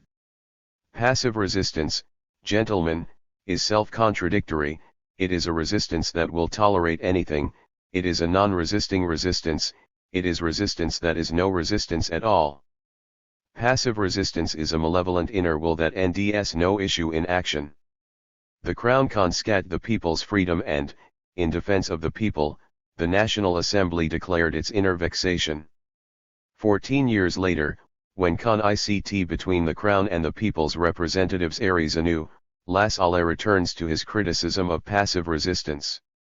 In November 1862, he shows in his essay What Next, that the tactic of passive resistance cannot be applied in Prussia, where a paper constitution only covers up absolutism. Either it will not be resistance, or else it will not be passive. As a method of struggle against the government or even merely as a threat, refusal to pay taxes might work in England, where there really is constitutional rule, where organized force is in the hands of the people, and where it is possible at any moment to use the whole constitutional apparatus, already won and already existing, against any anti-constitutional encroachments by the Crown. But, in Prussia, with its pretense of a constitutional system, a tax strike cannot legally be carried out by measures of passive resistance. Either the refusal to pay taxes will amount to nothing, as in November 1848, or else it will overstep the bounds of legality in the direction of popular insurrection. In order to explain this better, Lasalle compares the consequences of a refusal to pay taxes in Prussia and England. Let us assume, he says, that the Assembly has rejected some tax, but the government has decided to collect it by force. The English tax collector comes to me for the money. I resist and turn him out of my house. I am taken to court, but the court ends me innocent and even praises me for resisting a clear violation of the law. Then the tax collector comes again, this time accompanied by soldiers. Once again, I resist, together with my friends and neighbors. The soldiers open wounding and killing some of them. I take them to court, and they cite the order from their superiors. But since an order from above cannot justify criminal behavior in England, the soldiers are convicted of murder and sentenced to death. Now assume that I and my friends, in response to the shooting by the soldiers, began to shoot back and wounded and killed some of them. I am taken to court. As in the RST case, the court ends me innocent because I was only defending myself against violence. Since every Englishman knows in advance the whole course and outcome of the conflict, suppose they all quietly and contentedly refuse to pay taxes. The government will then be defeated. It cannot employ the army against the people. The English army is too small, its upkeep, and therefore any increase in its numbers, depend entirely upon the goodwill of Parliament. Describing the constitutional advantages of the English military system, La Salle naturally understood very well that the system is still far from a democratic program, which demands complete dissolution of the standing army and its replacement by a militia, that is, by the armed people. Now let us look into the matter further. Facing resistance from the courts and lacking support from the army, the English government will not even be able to rely on the bureaucracy in its struggle against the people. Officials are zealous, unwavering, and energetic when they are convinced that the government will win. But, in England, if they want to retain their position and their salary, they have no alternative but to support the people in the case of conflict between the Crown and the Chamber. This means the local mayor is left to collect the taxes himself, facing gunnery and imprisonment, at best with the help of a gang of scoundrels who have nothing to lose. This is obviously a hopeless undertaking. The result is that, in England, it takes a single decree from the Chamber concerning refusal to pay taxes, and the government concedes. In Prussia, things are entirely different. The government here, ignoring the decision of the Chamber, will take the most energetic measures to collect the taxes. If I happen to be a good tax collector yet oppose the authorities, the Prussian courts will straight away imprison me. The soldiers come, they shoot, and they kill. They are not charged, for they acted upon the orders of their superiors. If I should shoot at them and kill someone, I will be sentenced to death. In Prussia, the royal government controls the army, the courts, and the bureaucracy and can turn them on the people at any time. In these circumstances, a refusal to pay taxes, on its own, has no chance whatever of succeeding.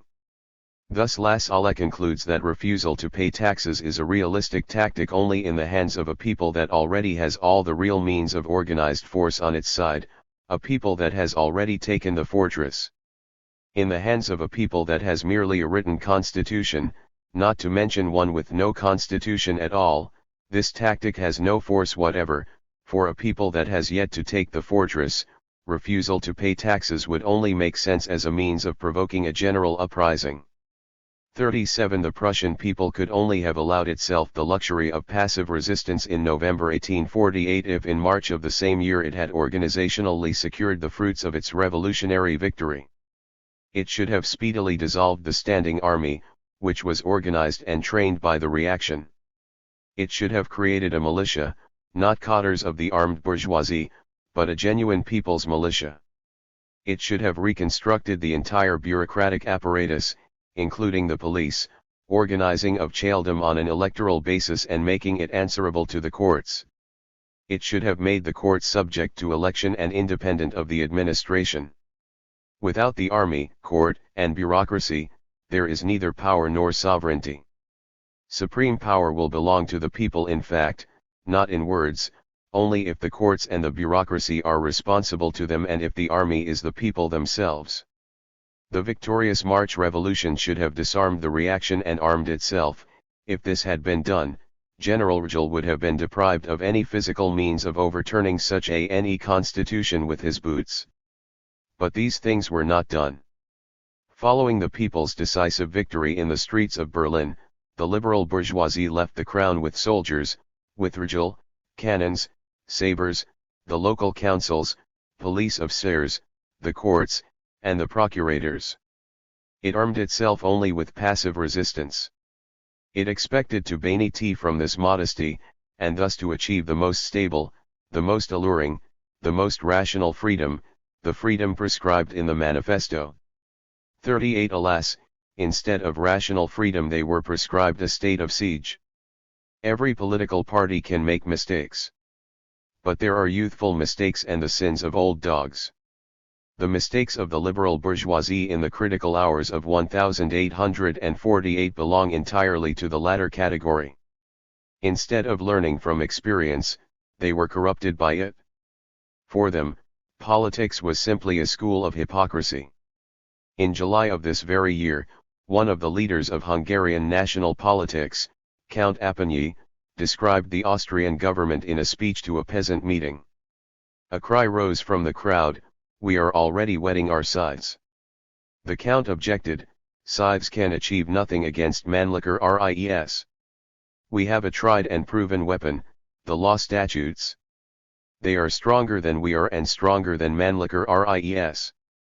The orator was quite likely delighted with his own wit, which allowed him to set aside the peasant scythe with such dignity. But if the Hungarian count had learned even a little from the lessons of the past, he would probably have had less respect for a constitutional paragraph and more for the peasant's scythe. The Hungarian national opposition has always had enormous respect for paragraphs. But this did nothing to save them from Mannlicher Ries or even from the intlock weapons of 1848. The leaders of the national movement vowed at that time to take their stand on the constitution granted to Hungary by King Ferdinand. 39, and they were right. The paragraphs did support them. But ranged against them were Banja with Croatian troops, 40 the army of Windeskrits, 41 and 140,000 soldiers of Nicholas I, 42 Kossuth, 43 who tried to take a stand on the basis of law, was all the same accused of treason. The courageous Hungarian general Aulic 44 even proclaimed his delight to the constitution before the courts and the chambers. There is no doubt that the paragraphs supported him.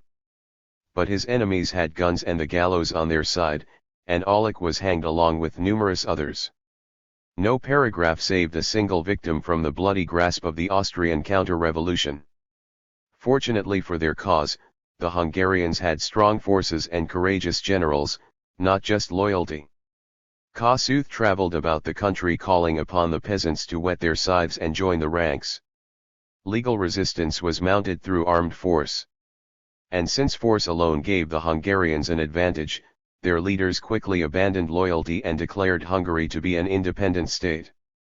The combined forces of reaction crushed the Hungarian insurrection, leaving Hungarians to try to salvage in parts what the revolution had won and the reaction had taken back from them. Today the struggle of Hungarians is again staying within constitutional limits. The people are beginning to sharpen their scythes, but bourgeois leaders such as Count Apponyi, who are incapable either of forgetting or of learning anything, are again playing the same role, which means they are preventing the movement from rising beyond its own limitations. Are not Messrs. Struve, Milyukov, Petrunkevich, and Rodyshev playing the identical role in our revolution? 45 Historical experience teaches the liberal bourgeoisie nothing, it merely corrupts them. But let us return to the speech.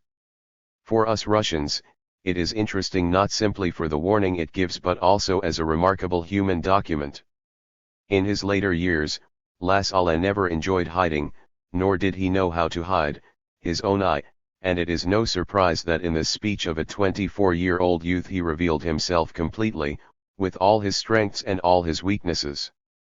Both in his speeches and in the political movement in general, Lassalle provides a classic example of revolutionary action. While Marx sees his RST task and duty in explaining events and all their obscure causes, Lassalle endeavors above all to disclose the vital force that permits one to drive events forward in the present. He was concerned in his studies not with advancing science, which he actually worshipped, nor with the workers' movement as a whole, of which he was the servant. He was always interested in a particular political action. As he later wrote to Engels, I would willingly leave unrecorded everything that I know, if that would mean I could instead accomplish even a part of what I know how. If we can say that Marx embodied the consciousness of the workers' movement, Lassalle was its intense will.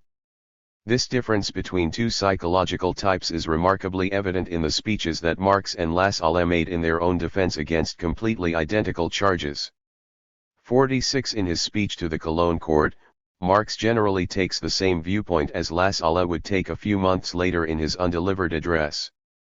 But unlike Lassalle, Marx does not lower himself to the extent of entering a contest with his opponent. For him, there essentially are no opponents. He regards them as organs of a class. Their speeches are an upscale echo of the ruling interests. They accuse him of violating some paragraph or other. But what do these statutes mean when he has before him world social revolutionary perspectives? A violation of laws and a threat to society's foundations.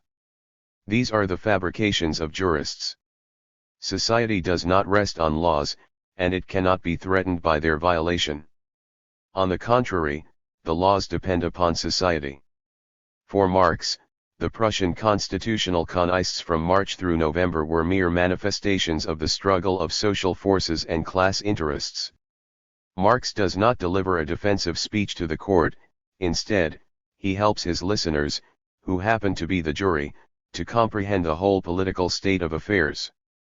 Lassalle also knows, after all, he was under Marx's ideological influence, even though he was not his student in the same sense. For example, as Liebknecht 47, Lassalle knows that the legal point of view concerns only the surface of social development. He knows that the law is merely a reaction of society's spirit and its needs projected on a screen of law. But he says in advance that in his speech in his own defense he will descend from these heights and take his stand on law and the existing constitution in order to make his arguments more understandable and conclusive for his opponent. Marx demonstrates to his court audience that his enemies are the representatives of an obsolete social formation. Lassalle grapples with his opponents in front of his listeners. With a single generalization, Marx cuts the ground from under his opponents and destroys them. Lassalle attacks and, before delivering a solemn, deadly blow, he strikes at all his opponents' undefended positions. In order to prolong the sparkling triumph of his thought, his festival of combat, he gives his enemy arguments from his own surplus, he makes him wiser, more insightful, more consistent than he naturally is, he gives him weapons from his own arsenal, and then, taking pride in the regal generosity of his own wondrous thought, and convinced of victory in advance, he resolutely attacks his enemy, toys in the sun with swords and armor, powerfully crosses weapons, drives the opponent from all of his positions, and compels him to crawl in the dust and writhe under the heel of the victor. His speech to the jury is a living example of a Lassallean offensive. Through one page after the other, he wages his menacing attack with inexhaustible energy. He leads you from argument to argument with an iron hand, he leaves you with no room to retreat, he does not allow you to rest, and at times you want to exclaim, to hold his hand is like gripping a stone. Finally, when you reach the conclusion, you are enthusiastically proud of the author as you look back on the road that you and he have traveled together.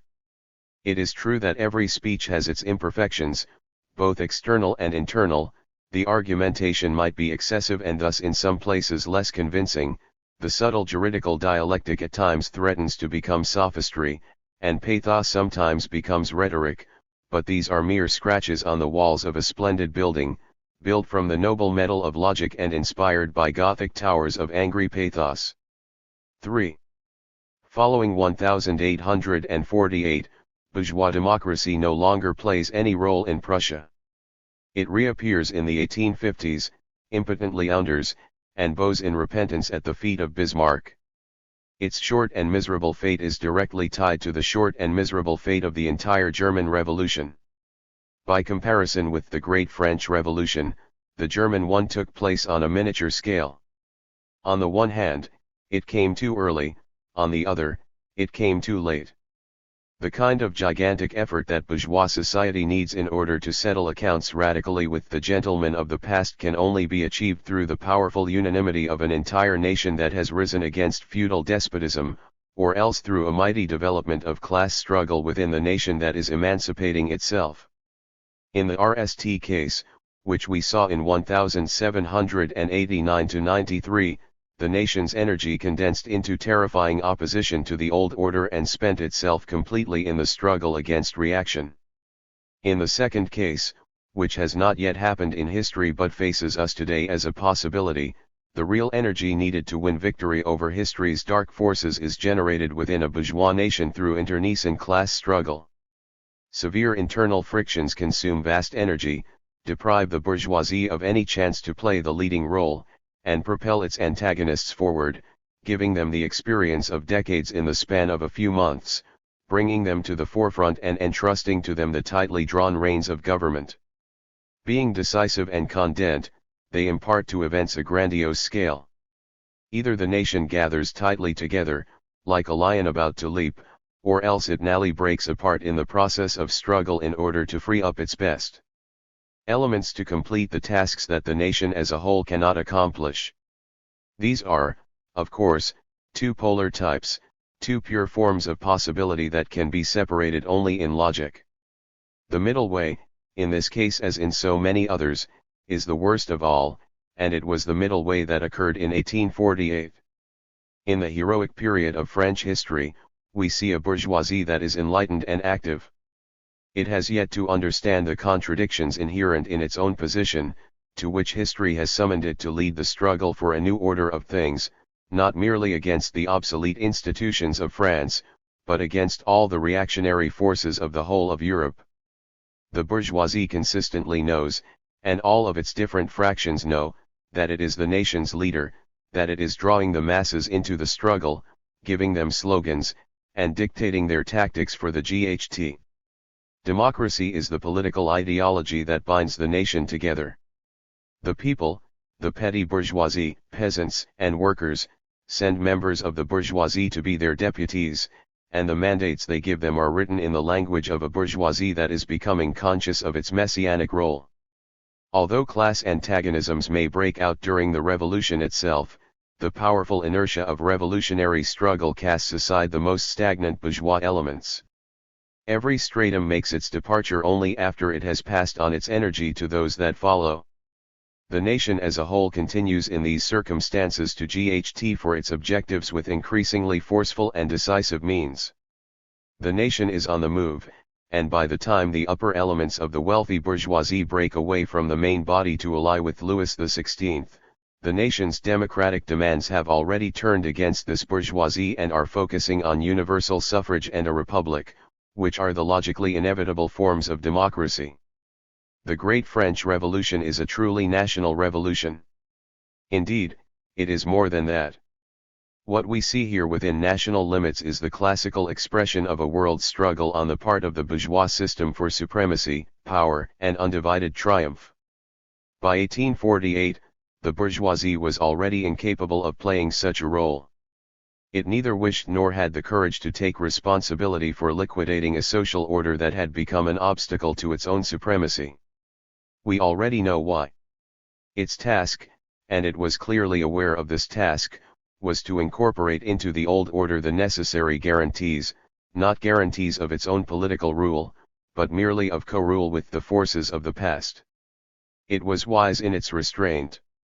Because of the experience of the French bourgeoisie, corrupted by its own betrayals, and frightened by its own failures. Not only did it fail to lead the masses in storming the old order, it even bent its back to support the old order and repel the masses that were pushing the bourgeoisie forward. The French bourgeoisie knew how to make its revolution great. Its consciousness was the consciousness of society, and nothing could be embodied in institutions without RST being conceived in its consciousness as a goal and a task of political creation. It frequently took up a theatrical pose in order to hide from itself the limitations of its own bourgeois world, but it still moved forward. From the very outset, the German bourgeoisie, rather than making the revolution, distanced itself from it. Its consciousness rebelled against the objective conditions of its own supremacy. The revolution, which could not be made by it, had to be made against it. It saw democratic institutions not as the goal of its struggle but rather as a threat to its well-being.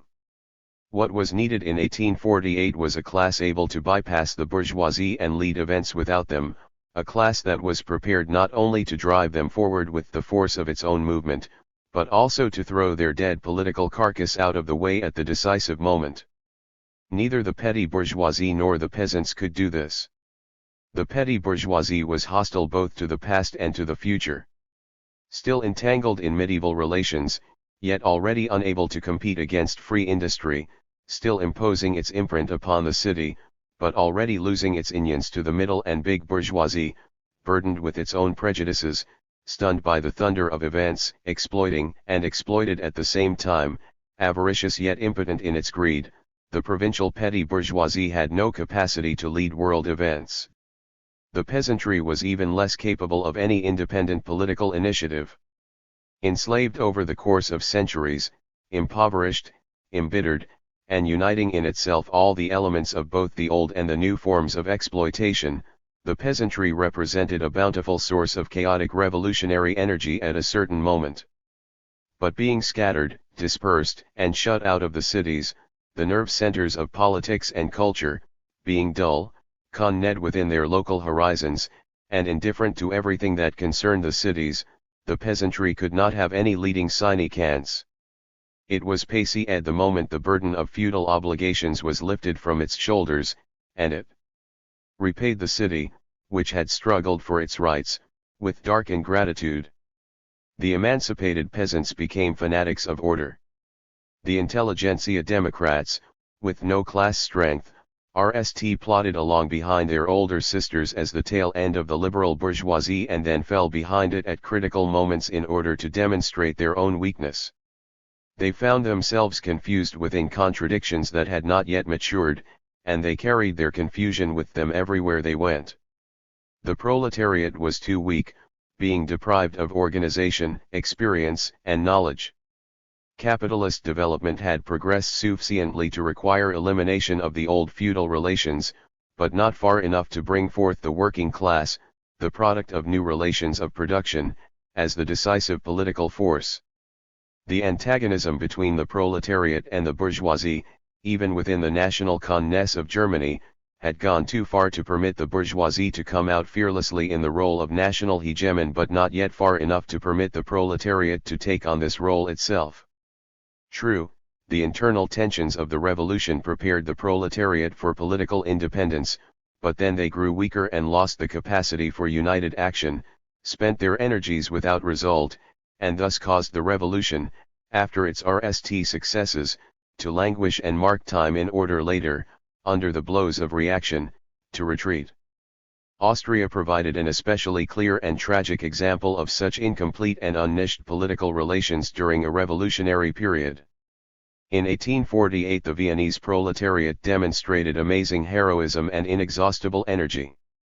Time and again, it went into the moved only by vague class instinct, lacking any general understanding of the struggle's goals, feeling its way from one slogan to another. In a surprising manner, leadership of the proletariat fell to the students, the only active democratic group, whose activity won them considerable influence over the masses and thus over events as well. There is no doubt that the students were able to GHT courageously on the barricades and knew how to fraternize honestly with the workers, but they were unable to give the revolution direction and entrusted it instead to their dictatorship of the streets. And what happened? When all of working Vienna, in response to a summons from the students, stood up on May 26 in order to GHT against disarming the students, the Academic Legion, when the population of the capital, after covering the entire city with barricades, showed surprising strength and took control of the city, when all of Austria stood behind armed Vienna, when the monarchy was in audit and had ceased to be of any importance, when, under popular pressure, the last troops had been driven from the capital, when governmental power in Austria was an estate looking for an heir, there was simply no political force to take over. The liberal bourgeoisie deliberately had no wish to make use of power won by means of theft. All it could do was dream of the emperor's return from Tyrol, where he had fled from orphaned Vienna. The workers were courageous enough to break the reaction, but they were neither sufficiently organized nor sufficiently conscious to inherit what it left behind. There was a powerful workers' movement, but no developed proletarian class struggle with its own defined political objectives. Unable to take the helm, the workers were powerless at this historic moment to complete the heroic deed or to drive forward bourgeois democracy, which, as it so often does, went into hiding at the most decisive moment. In order to compel this absentee to fulfill its duty, the proletariat would have had to possess at least the same strength and maturity that would have enabled it to organize its own provisional workers' government. Generally speaking, what emerged was a state of affairs that one contemporary described perfectly when he said, a republic was in fact established in Vienna, but unfortunately no one saw it. The republic that no one noticed eventually vanished from the scene and gave way to the Habsburgs. Once lost, a particular conjuncture of events does not return a second time. From the experience of the Hungarian and German revolutions, Lassalle concluded that henceforth a revolution could only be supported by the class struggle of the proletariat. In his letter to Marx on October 24, 1849, Lassalle writes, "Hungary has a better chance than any other country to conclude the struggle successfully. Among other reasons, this is because the parties there are not yet clearly divided by the same sharp antagonisms as in Western Europe, and the revolution has been greatly facilitated in the form of a national struggle for independence. Nevertheless, Hungary was conquered precisely through betrayal by the National Party." From this Lassalle continues, referring to the history of Germany in 1848 and 1849, the lesson I draw is that no struggle can be successful in Europe unless it declares itself to be purely socialist from the very beginning. No further struggle can succeed if it is outwardly waged under the banner of national rebirth and bourgeois republicanism, with social questions obscured and relegated to the background. 48. We shall not take time to criticize these convictions. They are certainly correct in one respect, and that is that, already in the mid-19th century, the national task of political emancipation could not be completed through the unanimous and coordinated pressure of the entire nation. Only the independent tactics of the proletariat, which derives strength for the GHT exclusively from its own class position, could have ensured the revolution's victory. More than half a century has now passed, and Russia has entered the arena of bourgeois revolution. It is now even less possible than in 1848 to expect initiative and decisiveness from the bourgeoisie. On the one hand, the obstacles are much more colossal, on the other, the social and political differentiation of the nation has progressed much further. A tacit conspiracy of the national and world bourgeoisie creates terrible obstacles in the way of a rigorous process of emancipation, attempting to block it from advancing beyond an agreement between the propertied classes and representatives of the old order aimed at suppressing the popular masses. In these conditions, a democratic tactic can actually be developed only in the struggle against the liberal bourgeoisie. On this point, we must be absolutely clear. What is needed is not some tedious unity of the nation against its enemies, but profound development of the class struggle within the nation. Intelligentsia Democrats, neither wishing nor able to understand that the enormous work cannot be completed except through the great force of class struggle, will merely impede the movement by their helpless confusion and inhibition, and by offending people's ears with their incantations for unity, which are reactionary, impotent, and sentimental all at the same time. Despising the principle of class struggle, because this principle is for them the expression of a hostile fact, they will try to steer the course of history in accordance with their own superclass principles, and they will do so with the same success as Dickens's heroine, who tried to stem the tides of the ocean with a broom. The Democrats will think they are capable of giving true guidance to both the people and society, when their own behavior is about as clearly dened as clouds driven by the wind. The moment there are powerful explosions from below, they will experience a wave of democratic sentiment, open the windows of their editorial of CES halfway to catch hold of slogans from the streets, and then swear loyalty to them in their newspapers and at their banquets. At times of calm, they will turn their expectant gaze to the right, where the wealthy opposition is busily at work, and impress themselves with the great moderation of their demands and the measured steps of their movement. Full of anxiety and dread, they will run from right to left and then from left to right, chasing after their echoing aim of hope. In the nest and most democratic spirit, they will interpret for the plebs the intentionally vague slogans of the estates-based opposition, and then they will try to persuade and charm the latter to understand its own slogans in the same democratic spirit. When their efforts break apart on the hard facts of class egoism, for the 100th time they will begin to tear themselves to pieces with democratic doubts. Universal, equal, direct, and secret voting? Is this really where the truth lies? Would it not be better to compromise somehow in the interest of unity? Then they will begin to omit one thing and then another, all in the fantastic hope of ending a formula that will unite and reconcile everyone. A single chamber? No, say the estates-based opposition, we insist on two, and with no concessions. Then they begin to think this is a question yet to be decided, they leave it open, see Sinateshstva, and claim it is possible to speak with supporters of both views, or, more accurately, that the issue is really just an unresolved question of constitutional mechanics and has nothing to do with a severe clash of class interests. Oh, these hesitant bourgeois Democrats! They are afraid to merge with the estates-based opposition lest they become detached from the masses, to whom they have never been attached in the RST place, and they fear connecting up with the proletariat lest they break their ties with the estates-based opposition, over whom they have no influence. There is no doubt that the class struggle of the proletariat can drive even the bourgeoisie forward, but this is only possible through class struggle. On the other hand, there is equally no doubt that the proletariat, compelling the bourgeoisie to overcome its stagnation, will still end it to be a direct obstacle and will clash with it at a certain moment even in the most normal course of events. A class that is able to overcome this obstacle must do so and thereby take upon itself the role of hegemon if the country is ever to experience radical democratic rebirth. This means the supremacy of the Fourth Estate. It goes without saying that the proletariat is fulfilling its mission by relying, just as the bourgeoisie once did, on the peasantry and the petty bourgeoisie. It is leading the countryside, drawing it into the movement, and interesting it in the success of its plans.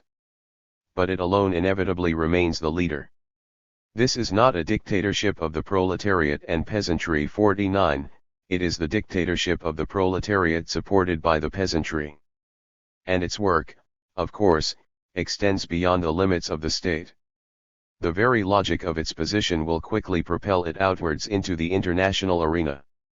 More than 50 years have passed since 1848. It has been a half-century of capitalism's uninterrupted conquests throughout the entire world, a half-century of the organic process of mutual adaptation between the forces of bourgeois reaction and those of feudal reaction, a half-century in which the bourgeoisie has revealed its rabid thirst for domination and its willingness just as rabidly to GHT for it. Like the imaginary engineer in search of the perpetuum mobile, who encounters one obstacle after another and piles up mechanism after mechanism to overcome them, the bourgeoisie modifies and reconstructs its apparatus of domination, avoiding any extra-legal confrontations with hostile forces. But just as the self-taught engineer eventually runs into a insuperable obstacle, the law of the conservation of energy, so the bourgeoisie must run into a inexorable barrier, the class antagonism that inevitably brings con-ICT. Imposing its own type of economy and its own relations on all countries, capitalism has transformed the entire world into a single economic and political organism. And just as modern credit binds thousands of enterprises together by an invisible thread and imparts astounding mobility to capital, eliminating numerous small and partial crises while at the same time making general economic crises incomparably more serious, so the entire economic and political functioning of capitalism, with its world trade, its system of monstrous state debts and international political alliances, which are drawing all the reactionary forces into a single worldwide joint stock company, has not only resisted all partial political crises but has also prepared the conditions for a social crisis of unprecedented dimensions. Internalizing all the pathological processes, circumventing all the difficulties, brushing aside all the profound questions of domestic and international politics, and hiding all the contradictions, the bourgeoisie has postponed the denouement while simultaneously preparing a radical, worldwide liquidation of its supremacy. It has avidly clung to every reactionary force without questioning its origins. Its friends range from Pope to Sultan and beyond. The only reason it has not extended its bonds of friendship to the Chinese emperor is that he is not a force. It was more profitable for the bourgeoisie to plunder his possessions than to support him through the work of a worldwide gendarme and then have to pay his expenses from its own chests. In this way, the world bourgeoisie has made the stability of its state system deeply dependent upon the stability of pre-bourgeois bulwarks of reaction. From the very outset, this fact gives currently unfolding events an international character and opens up majestic prospects. Political emancipation, led by the Russian working class, is raising the latter to heights that are historically unprecedented, providing it with colossal means and resources, and making it the initiator of capitalism's worldwide liquidation, for which history has prepared all the objective preconditions. This small planet on which we live will only complete this task once. How fortunate is the generation that will shoulder this responsibility. Chapter 13 Social Democracy and Revolution, November 25 – November 12, 1905, Leon Trotsky. In 1929, Leon Trotsky published The Permanent Revolution in response to Stalinist attacks on his book Results and Prospects, written in 1906. According to Stalinist propaganda of the 1920s, Lenin condemned Trotsky's theory of permanent revolution at the time of the 1905 revolution for underestimating the peasantry. In this volume, we have pointed out in several places that Trotsky did indeed reject Lenin's slogan of the democratic dictatorship of the proletariat and the peasantry on the grounds that the peasants would be unable to produce a coherent political party to serve as a reliable ally of social democracy.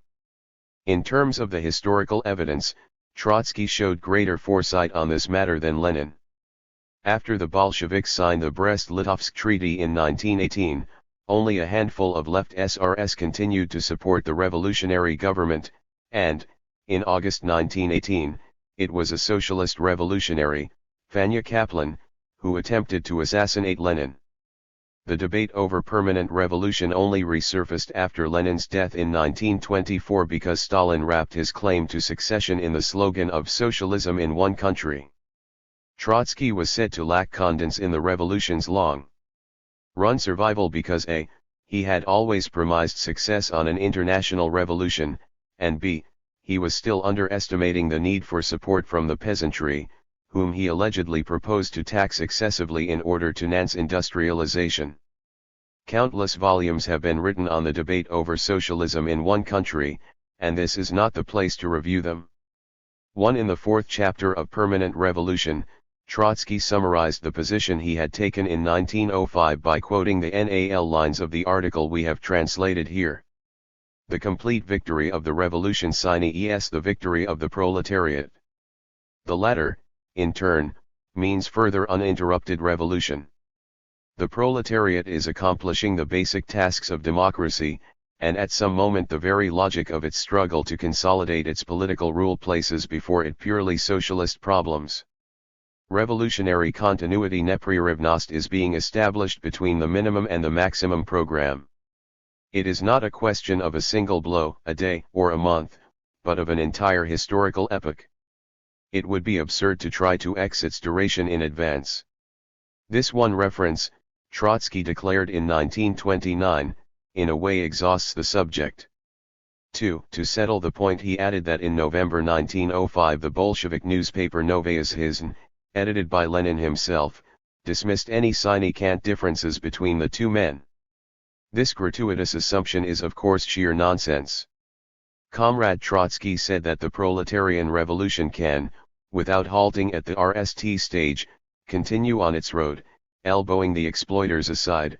Lenin, on the other hand, pointed out that the political revolution is only the RST step. The publicist of Novaya Zhizn, a liberal newspaper, would like to see a contradiction here. The whole misunderstanding comes, RST, from the fear with which the name alone of the social revolution LLS Novaya Zhizn, secondly, out of the desire of Novaya Zhizn to discover some sort of sharp and piquant difference of opinion among the Social Democrats, and thirdly, in the gore of speech used by Comrade Trotsky, at a single blow. In number 10 of Nakalo, Comrade Trotsky explains his idea quite unambiguously. 3. Lenin obviously believed in November 1905 that his theoretical differences with Trotsky were of little immediate or practical significance. In fact, in Social Democracy's attitude towards the peasant movement, published in another Bolshevik newspaper, Proletarii, in mid-September 1905, Lenin also wrote of the need for uninterrupted revolution. From the democratic revolution we shall at once, and precisely in accordance with the measure of our strength, the strength of the class-conscious and organized proletariat, begin to pass to the socialist revolution. We stand for uninterrupted revolution. We shall not stop halfway. 4. In the 1920s, however, Stalinists insisted that there was a fundamental difference between the words uninterrupted and permanent. Bertram Wolfe, a respected historian and author of Three Who Made a Revolution, magnified the claim by declaring that Stalinist editors actually forged translations of Lenin's article Social Democracy's attitude towards the peasant movement. Wolfe wrote that Lenin had actually used the very same words as Trotsky. In other words, Lenin's statement was, "We stand for permanent revolution. We shall not stop halfway." 5. Wolfe added that this was much as if some translator of Einstein would try to conceal his relation to Newton by substituting for the technical term force of gravity the words force of heaviness. How is sense to be made of this? The answer is simply that, in Russian, the words permanent revolution permanentnaya revolutsiya and uninterrupted revolution nepririvnaya revolutsiya are semantic equivalents and completely interchangeable. The single difference is that nepririvnaya is a more authentically Russian word, the word that native speakers would typically use in everyday speech. The most compelling evidence of this equivalence is the fact that Trotsky himself, as editor of the newspaper Nakolo, translated the title of the next article in this volume, by Franz Mehring, in exactly this way. Mehring's original title in German was Die Revolution in Permanenz, which Nakolo translated as Nepririvnaya Revolutsiya. Near the end of the article translated here, Trotsky likewise expressed the concept of permanent revolution by using the words Nepririvnaya Revolutsiya. In his foreword to Marx's essay on the Paris Commune, he again spoke of a revolution in permanence, or an uninterrupted revolution. 6. That this use of words was no quirk on Trotsky's part can further be seen in the fact that Ryazanov, writing at about the same time, declared in the next questions of our movement that our motto must be the revolution in permanence, uninterrupted revolution, not order in place of revolution, but revolution in place of order.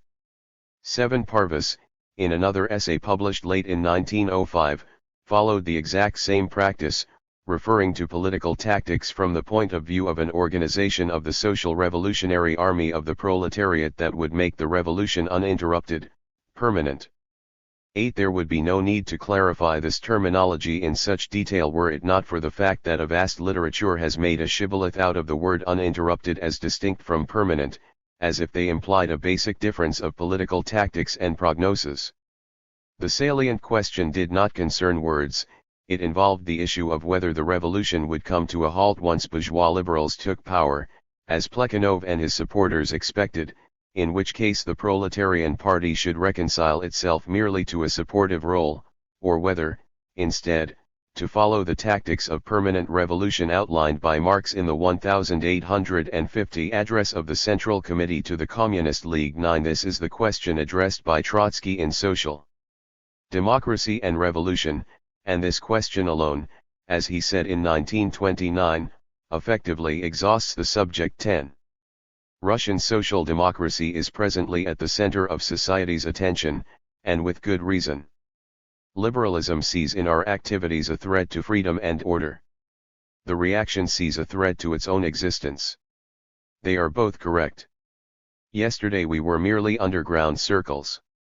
The police, it is true, paid a great deal more attention to us than we would have liked, but the work of the police was aimed essentially at eliminating underground conspirators. The democratic intelligentsia, who did not believe in the proletariat's revolutionary future, fought against us only because they saw a hostile ideology. Today things have changed dramatically. Social democracy has matured and is leading the proletariat, which stands at the center of revolutionary events. This means that social democracy is the focus of hostile attention from the entire press, whether reactionary, conservative or liberal. Just yesterday, we were being accused from all sides of applying a European doctrine and European tactics to unique Russian circumstances. Today hundreds of voices are claiming that we are not worthy of our honorable name because our tactics have nothing in common with those of European social democracy. Mr. Struve, who is regarded as an authority on such questions in bourgeois circles because he is a deserter from the Marxist camp, is categorically declaring that Russian social democracy is simply a blend of anarchism and Jacobinism. Citing Mr. Struve, Novremya, which currently sides with him on all the basic political questions, is confidently declaring that social democracy, in its genuine German form, is not only tolerable, but is possibly the most respectable of all the German parties. According to this newspaper, even in Russia there is such a group of honest and peaceable social democrats, but they are being brushed aside by a group of anarchists who have dressed themselves up in respectable German clothes. Some mysterious Marxists, who have hitched a ride on the carriage of Nachazhism, the cadet newspaper, are joining the general chorus and accusing us of social revolutionary adventurism. This bourgeois newspaper believes that the entire doctrine of evolutionary Marxism stands in opposition to our attempt to put an end both to autocracy and to capitalism at a single blow. In the opinion of Nachazhism, social democrats could be playing an enormous role. The proletariat has placed its confidence in them and is willing to put its fate in their hands. The intelligentsia sympathizes with social democratic ideals. The democratic bourgeoisie would follow the intelligentsia. Social democracy could stand at their head and lead the nation to victory. But that would require a tactic of concentrating all democratic forces, as in the case of German social democracy. Instead, Russian social democracy is isolating the proletariat and making it stand alone, thereby digging the grave of democracy. There is nothing surprising for us in the fact that the nationalistic Novremya is indignant over our departure from the respectable German pattern. Feeble-minded reaction has never done more than contrast the anarchic socialists of its own country with the patriotic socialists of other countries. Whenever the government of a bourgeois republic has to resort to repression of anti-militarist agitation by socialists, it invariably justifies itself by referring to the patriotic socialists of Germany, who are devoted to their fatherland. Although Prince Bülow XI prevents George XII from visiting Berlin for the purpose of agitation, he nevertheless considers it his duty as a wise chancellor to compare Babel and other social democrats, who take no responsibility for their fatherland, to French socialists of the most stately type such as George.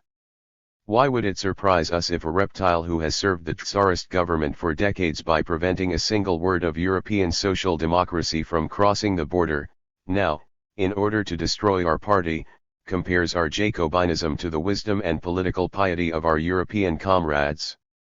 Why would it surprise us if the entire reactionary press simultaneously sympathizes with the penitent psalms of Mr. Gapon, who, with the self-confidence of an ignoramus, accuses us of transplanting European theories into the foreign and unique soil of Russia while at the same time applauding the liberal prosecutorial speeches of Struve concerning our anarchistic renunciation of the European pattern?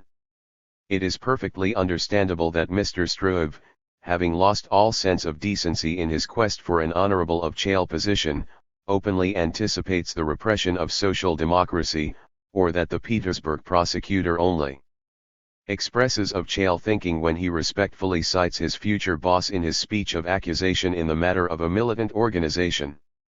For that reason, we will ignore the foul sorties of reaction and concentrate only on the bewilderment expressed by the evolutionary Marxists of Nachazhism. The NAL goal of German social democracy is seizure of state power by the proletariat. That is our goal. The path taken by our fraternal party in Germany is development of the class consciousness of the working masses and their unikation as a single social revolutionary force. That is our path. As the party of the proletariat, which is going for class dictatorship, we neither resemble nor have anything in common with any of the bourgeois parties either on the right or on their far left, but at the same time we are of the same flesh and blood as international social democracy. Nevertheless, our tactics differ from those of German social democracy during a period of reaction. For 40 years, the proletarian party in Germany has been developing in an epoch of intensive bourgeois reaction, which is different from a period of revolution. In 1871, the proletarian Commune of Paris was crushed, the Red AG was torn up by bourgeois vandals, the Prussian helmet, a symbol of blind and conceited militarism, prevailed everywhere, and the Third Republic in France, covered with the blood of the communards and humiliated by Prussia, entered into an alliance with Tsarist Russia.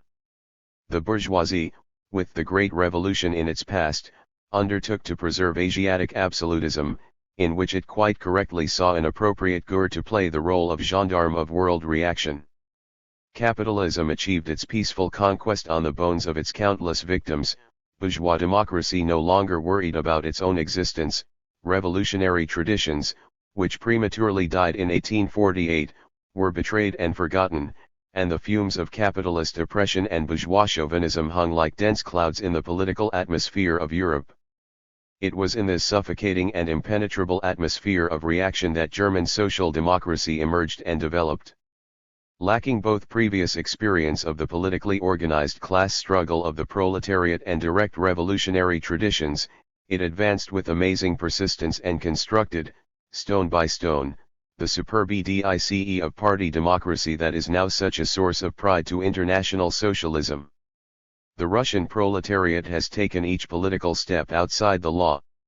In the political school that it has experienced, the fetishism of legality was the last thing to command its devotion.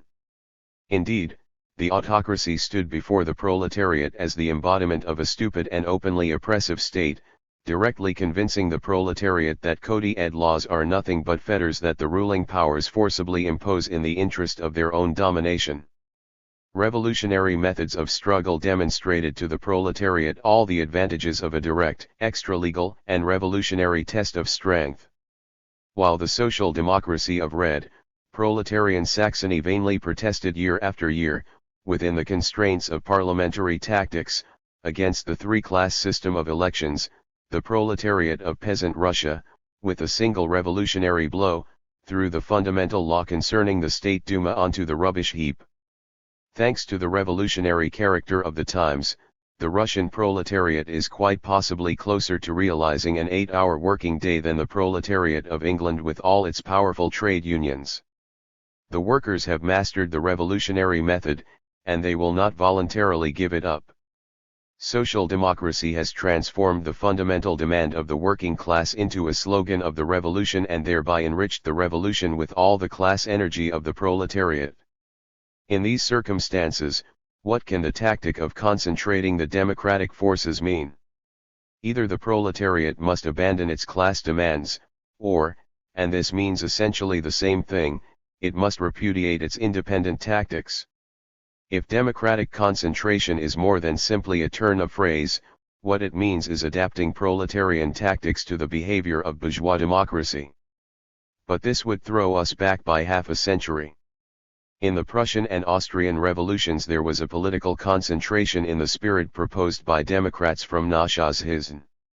Defying the logic of class struggle, revolutionary democracy attempted to unite the proletariat and the bourgeoisie.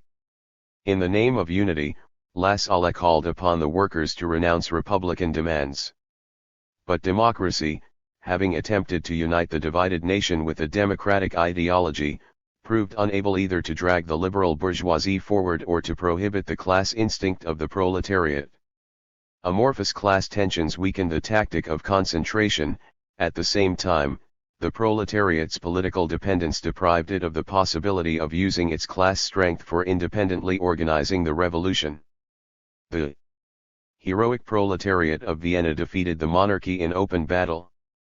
But the bourgeoisie had no desire for the republican fruits of this victory or to shoulder the cause of democracy, and the proletariat, on its own, was not sufficiently prepared to pluck the fruits for itself.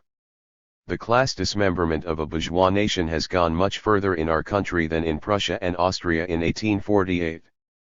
Our liberal bourgeoisie turned out to be counter-revolutionary even before the revolution reached its culmination. At every critical moment, our intelligentsia Democrats displayed their impotence. The peasantry as a whole represents spontaneous insurrection, but it can be put into service of the revolution only by a force that will take state power into its own hands. That leaves the proletariat. The terrible resistance of absolutism is still further strengthening our revolutionary development, which is more systematic than ever before in history. Overcoming the mighty resistance of the autocratic state and the conscious inactivity of the bourgeoisie, the working class of Russia has developed into an organized force without precedent. There is no stage of the bourgeois revolution at which this force, driven forward by the steel logic of class interests, could be appeased. Uninterrupted Revolution 13 is becoming the law of self-preservation for the proletariat. The vanguard position of the working class in the revolutionary struggle, the direct link it is establishing with the revolutionary countryside, the skill with which it is subordinating the army to itself, all of these factors are inevitably driving it to power. The complete victory of the revolution is the victory of the proletariat. The latter, in turn, means further uninterrupted revolution. The proletariat is accomplishing the basic tasks of democracy, and at some moment the very logic of its struggle to consolidate its political rule places before it purely socialist problems. Revolutionary continuity is being established between the minimum and the maximum program. It is not a question of a single blow, a day, or a month, but of an entire historical epoch. It would be absurd to try to X its duration in advance. Chapter 14 The Revolution in Permanence, November 1, 1905, Franz Mehring. In 1899, at the height of the revisionist controversy, Franz Mehring defended the theory of permanent revolution against Bernstein's attacks in the pages of Die Neue Zeit. One against Bernstein's accusation that Marx and Engels had pursued a Blanquist, i.e. putschist, tactic during the revolutionary years 1848-9, Mehring pointed out that they had never overestimated the creative power of revolutionary violence for the socialist transformation of modern society. For them, the important thing was to seize as many positions as possible from the counter-revolutionary powers. In that sense they opposed the cowardly Philistine clamor for the closing of the revolution and demanded instead the revolution in permanence too. Mehring went on to defend the March 1850 Circular 3, where Marx and Engels formulated the theory of permanent revolution, against Bernstein's criticisms. In March 1850 they issued a circular to the League of Communists that inspires special anger in Bernstein, because in it the Blanquist spirit manifests itself more sharply and unrestrainedly than anywhere else. Bernstein closes a long condemnation of this circular with the indignant sentence, "All economic understanding vanishes before this program, no newly arrived salon revolutionary could have drawn up a more illusory one."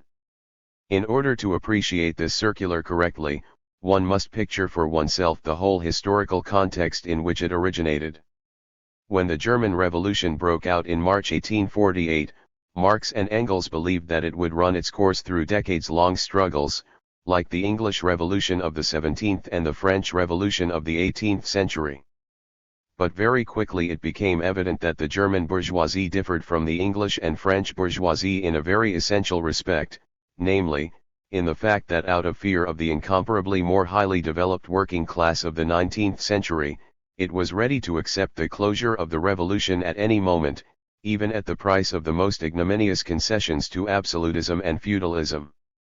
From this followed a change of tactics on the part of the working class, and already in April 1849 Marx and his close followers retired from the democratic district committees in Cologne because they saw the necessity for a close union of the workers' associations against the weaknesses and treacheries of the bourgeoisie. At the same time they decided to attend the Workers' Congress planned for June 1849, which had been convoked in Leipzig by the workers' movement east of the Elbe, to whom the Neue Rheinische had not paid much attention until then. Subsequently, the miserable cowardice of the German bourgeoisie became even more evident, and so the circular of March 1850, the address of the Central Committee to the Communist League, gave precise instructions, in the event of an imminent new outbreak of the revolution, for the communists everywhere to mobilize the workers in order to make the revolution permanent. Since Marx and Engels proceeded from the assumption that the revolution would be accomplished through 30 or 50 years of class and national struggles, the basic principles of revolutionary proletarian policy were indicated there in a perfectly correct way, even if no newly arrived Blanquist or newly arrived Salon revolutionary could have drawn up the policy so clearly and precisely for. In the article translated here, Mehring addressed the Russian Revolution in the same terms as Trotsky. Mehring's article was RST published in German in Die Neue Zeit and then translated into Russian by Trotsky and Parvus in their newspaper Nakolo, number 10, November 25, 1905, together with Trotsky's Social Democracy and Revolution, the preceding article in this anthology. Translating Mehring's original title, Die Revolution in Permanenz, into Nepririvnaya Revolutsiya or Uninterrupted Revolution, Parvus and Trotsky explained in a footnote that, on questions concerning the Russian Revolution, this outstanding historian and publicist of German social democracy adopts our view, which sycophants and Philistines are trying to depict as anarchism and Jacobinism. The Revolution in Permanence. Fortunate are those who have lived to witness this glorious year, the year of the Russian Revolution, which in the history books will be no less epoch-making than the French Revolution of the year 1789. All the revolutions of the 19th century were only descendants of the French Revolution, legitimate descendants to be sure, but also weaker, and that is true even of the European movement of the year 1848. However powerful the 1848 revolution was, and however far its indirect results extended, it only spread the consequences of the year 1789 over the European continent, and its wave retreated before the wall of the Russian borders. What distinguishes the Great Russian Revolution from the Great French Revolution is its leadership by the class-conscious proletariat.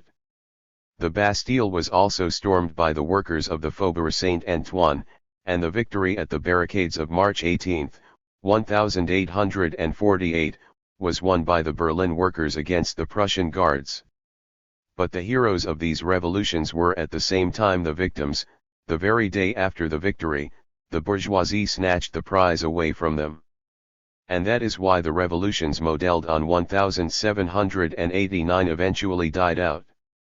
The counter-revolution had such an easy job in the years 1848 and 1849 because the workers had become tired of pulling the chestnuts out of the re only to be betrayed by those who ate them up, and because their class consciousness was not developed enough for them to nd their way between feudal power and bourgeois treachery. What was the weakness of the European Revolution of 1848 is the strength of the Russian Revolution of 1905. Its moving force is a proletariat that has understood the revolution in permanence 6 that the Neue Reneszeitung formerly preached in the wilderness. While their blood oozes in streams under the guns and sabers of the Tsar's executioners, the Russian workers are holding fast to their demands with tenacious strength, and with the powerful weapon of the political mass strike they have shaken the Tsarist power to its foundations.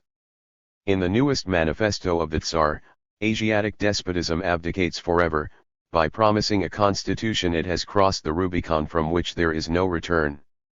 7. It is the RST great success of the Russian proletariat, greater than any other ever won by the proletariat of another country in a revolutionary movement. The assailants of the Bastille and the Gders at the Berlin barricades were also capable of a heroic uprising, but not of that untiring and stubborn struggle that the Russian workers have uninchingly carried on despite all the momentary failures. But this RST success now sets before them a new and incomparably greater task, the task of preserving the old readiness to GHT even after the victory. It is a recurrent experience in military history that after a brilliant victory it is difficult to bring even the bravest troops under re again in order to consolidate their victory by pursuing the enemy. And that is all the more difficult, the more splendid the victory.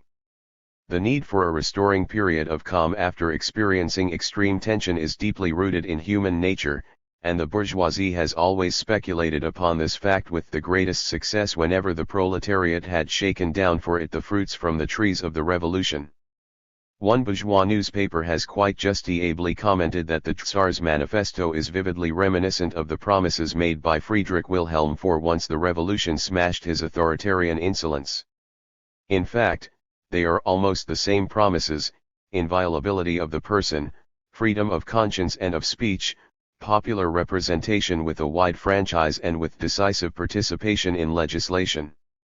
Then, as is the case now, the bourgeois opposition knew, and still knows very well, that when a defeated despot is forced to make such concessions he cannot be trusted at his word but must offer real guarantees that an autocracy compelled by force to humiliate itself so dramatically will never again be able to raise its head with tyrannical strength.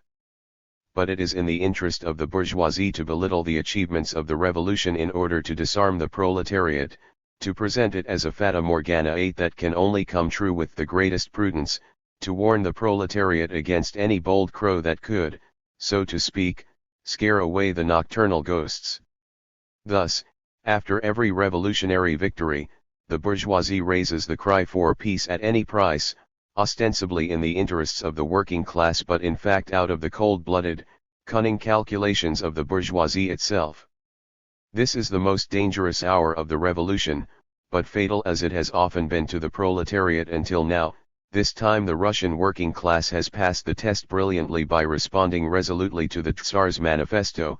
The revolution in permanence 9 is continuing. It is a great honor to our Russian brothers when bourgeois newspapers report today from Petersburg that, under the onions of the socialists, public opinion has become significantly more ill-disposed than was previously expected. At present the excellent organization of the socialists has the upper hand over the bourgeois elements. The Russian workers have no intention of disarming. The victors of today do not want to be swindled tomorrow, and it is precisely in this respect that we see the world historical progress that the Russian Revolution has made over all its predecessors. Of course, the saying that miracles do not happen tomorrow also applies to the Russian workers. It is not in their power to skip the stages of historical development and instantly to create a socialist community out of the despotic Tsarist state. But they can shorten and smooth the road of their struggle for complete emancipation, provided they do not sacrifice their hard-won revolutionary power to the deceptive mirages of the bourgeoisie but keep asserting it in order to accelerate the historical, that is to say, the revolutionary development. In months or weeks they can now obtain what would take them decades of laborious effort if, after victory, they abandon the eld to the bourgeoisie. They cannot write the dictatorship of the proletariat into the new Russian constitution, but they can insert into it the universal suffrage, freedom of organization, the legally regulated working day, and unrestricted freedom of the press and speech, and they can also extract from the bourgeoisie guarantees for all these demands as those that the bourgeoisie will extract from the Tsar for its own needs. But the workers can do all this only if they do not for an instant lay down their weapons and if they do not permit the bourgeoisie to advance even a single step without themselves taking a step forward. It is precisely by means of the revolution in permanence 10 that the Russian working class must reply, and judging by the news to date, has already replied, to the bourgeois cry for peace at any price. It is false to say that this can infuse new vitality into the just defeated despotism. A historian of the great French Revolution, Tocqueville if I am not mistaken, quite rightly said that a crumbling regime is never weaker than when it begins to reform. And that is even truer of the decaying autocracy in Russia than of the decaying monarchy in France, because its entire governmental machinery is rotten to the core. As soon as the state machinery gives up the pretense of strength that it has laboriously maintained until now, it is defenseless against any strong blow. In reality, it is the autocracy that needs peace at any price if it is to be rebuilt on new foundations. That is the treacherous meaning of the slogan, which one must hope has now lost forever its ominous role. The Russian workers have thus become the leading leaders of the European proletariat. They have had the good fortune, not shared by any proletariat of the West European nations, of beginning the revolution with accumulated experiences, with a clear, deep, and broad theory, but they have also understood how to turn that good fortune to their advantage. Decades of struggle and the sacrifice of countless victims have turned the theory of the proletarian revolution for them into ash and blood, and what they received, they are now amply returning. They have disgraced the faint-hearted, for they have proved that what many considered impossible was indeed possible. The European workers now know that they have outlived the methods of struggle of the old revolutions only in order to add new and more effective ones to the history of their emancipation struggle. Sparks from the bonery of the Russian Revolution have fallen on the working class of all the European countries, and in Austria bright aims are already breaking out. Last but not least, the German workers are also taking part in the struggle led by their Russian brothers. The Prusso-German tributary state is so tightly entangled with the fate of Tsarism that the downfall of Russian absolutism will have the most profound effects on the kingdom of the Junkers to the east of the Elbe. The powerful economic upheavals resulting from the Russian Revolution may also have an unsettling effect on the clique of usurers in the grain trade, if only for a brief time and without any disastrous consequences, compelling them to become even more tight-stead. But over the longer term, the Russian Revolution can no more be conned within Russian borders than the French Revolution could be conned within the borders of France, and nobody knows that better than the ruling classes in Germany. We can be certain that they are following the development of the Russian Revolution with the closest attention and that they will await the moment to attempt to deal it a crushing blow when they think they have the greatest prospects of success. The German working class must be equally aware that the cause of its Russian brothers is also its own. Chapter 15. The next questions of our movement, September 1905, and Ryazanov. The exact date when this document was published is not clear from the text. Since Ryazanov opens with the statement that peace has been concluded, it was apparently published shortly after the Treaty of Portsmouth, signed in New Hampshire on September 5, 1905. Ryazanov's major concern was that the Tsarist government, having made peace with its external enemy, would now have a free hand to settle accounts with its only real domestic enemy, the revolutionary workers. Defending the strategy of permanent revolution, Ryazanov avoided naming Plekhanov and Lenin for the sake of preserving an appearance of social democratic unity, but he tacitly criticized them both, Plekhanov for assuming that Russian liberals would somehow marginalize the Tsar once an elected State Duma was in place, and Lenin for advocating an armed insurrection on the assumption of support from the people at large. Ryazanov argued that only the revolutionary workers were capable of waging a consistent struggle, and success would depend above all on overcoming fratricidal divisions within social democracy between the Menshevik and Bolshevik factions. The government's hope of regaining control over internal affairs depended either upon silencing all opposition, which was now impossible, or else upon reaching some sort of accord with liberals and Democrats. In February 1905, the Tsar had assigned Alexander Bulygin, Svyatopok-Mirsky's replacement as interior minister, to head a commission to draft proposals for some sort of legislative assembly.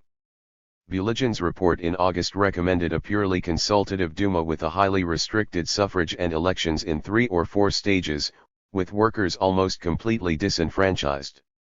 Even liberals dismissed this archaic project, but the government did succeed in dividing its opponents as they debated whether or not to participate in any forthcoming elections.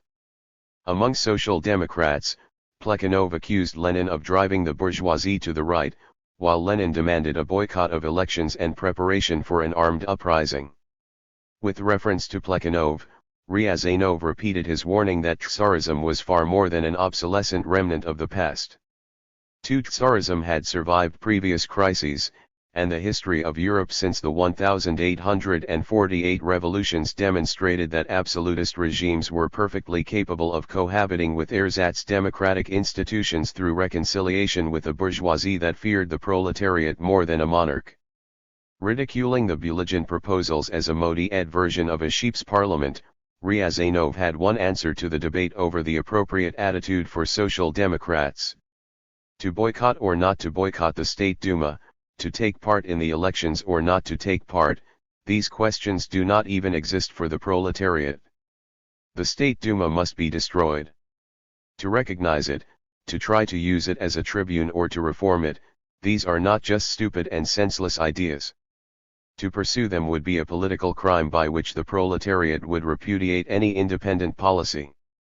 We will exert the most rational pressure on the State Duma when we adopt the goal of crushing it as rapidly as possible. An independent proletarian policy was one rooted in the fundamental economics of class struggle, not in superchale political strategies or electoral accommodations. As a proponent of permanent revolution, Ryazanov saw the general strike as the proletariat's ultimate weapon, serving simultaneously both to organize the workers and to provide leadership for other dissident elements of the population. While criticizing Plekhanov for anticipating some form of accommodation with liberalism, Ryazanov also took Lenin to task for the opposite error of thinking that somehow the entire people could be mobilized for a decisive armed confrontation with the autocracy. Before everything else, there is something supremely important that our revolutionary strategists and tacticians too often forget, and that is that before we can create an organization of the people, it is above all imperative that we unite ourselves and create a stable organization of the proletariat. Ryazanov saw only one tactic for dealing with Tsarist absolutism: go for its throat and put a knee to its chest, in the hope that governmental power might fall into the hands of the proletariat. The issue, he declared, will not be participation in a provisional government, but rather seizure of power by the working class and conversion of the bourgeois revolution into a direct prologue for the social revolution. The outcome of revolution in Russia would be decided internally by the class struggle of the Russian proletariat, and externally by one of two events: either the international bourgeoisie would lend renewed financial support to the Tsar, or alternatively the proletarian revolution would spread to Western Europe.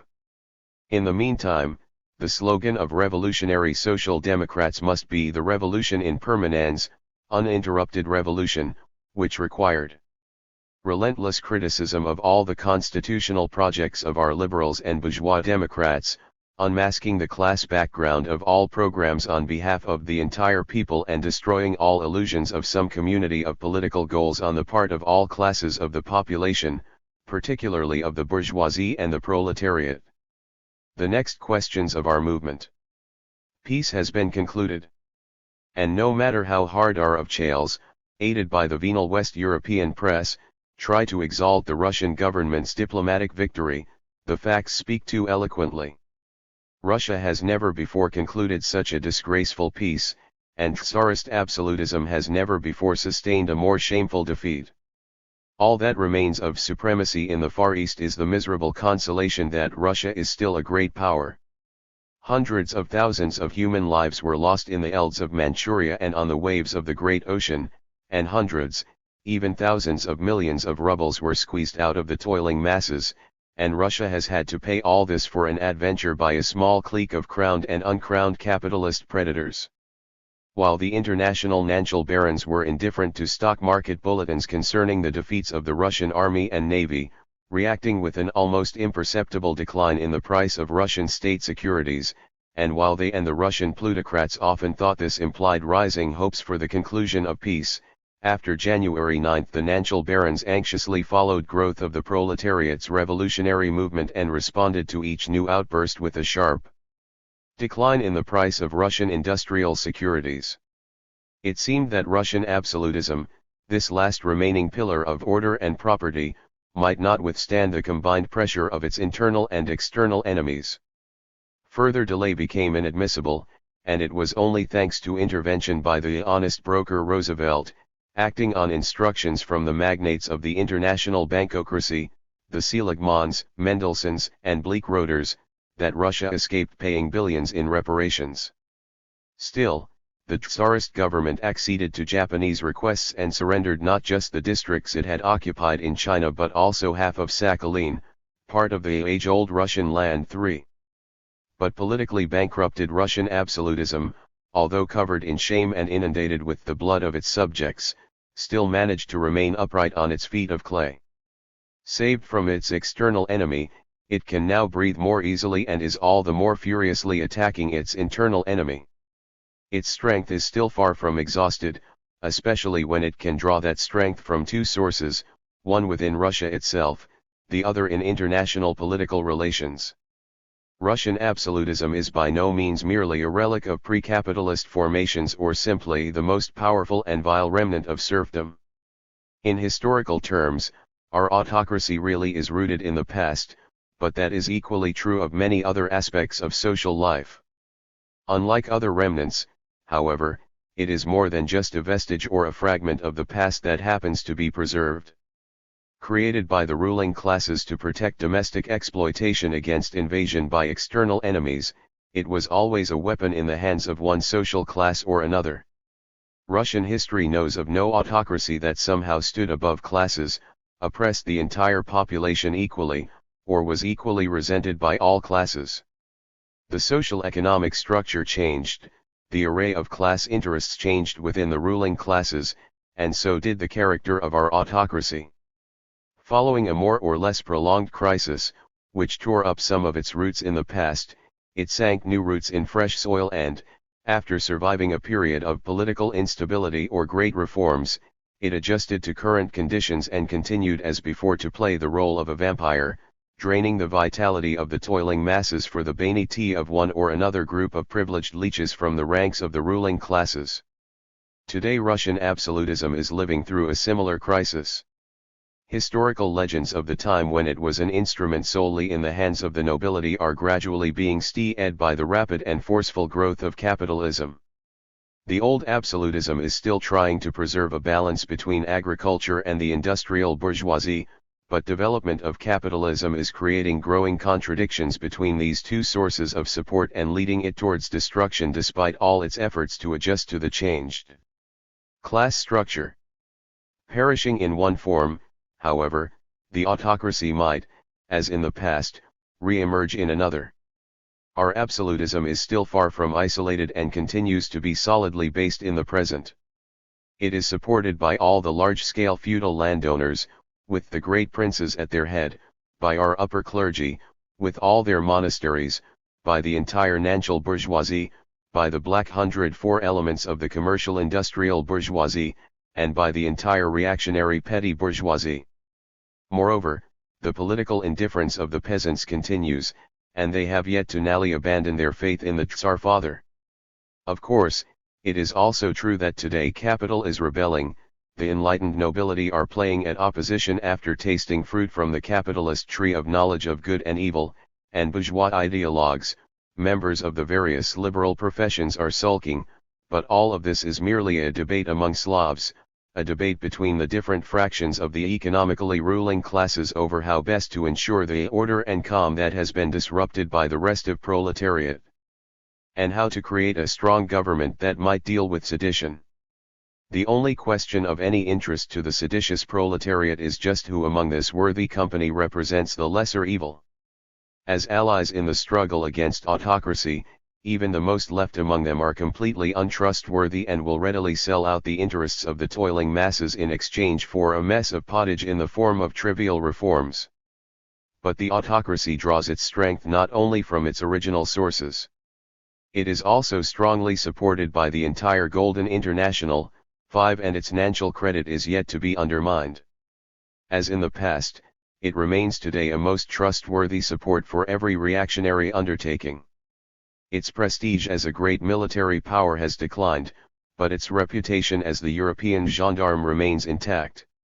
The war with Japan would have ended much more shamefully had it not been for continuous support from international capital. And we can say with certainty that this support will not only continue in the near future but will even increase. Despite the fundamental change that has occurred in the international political position.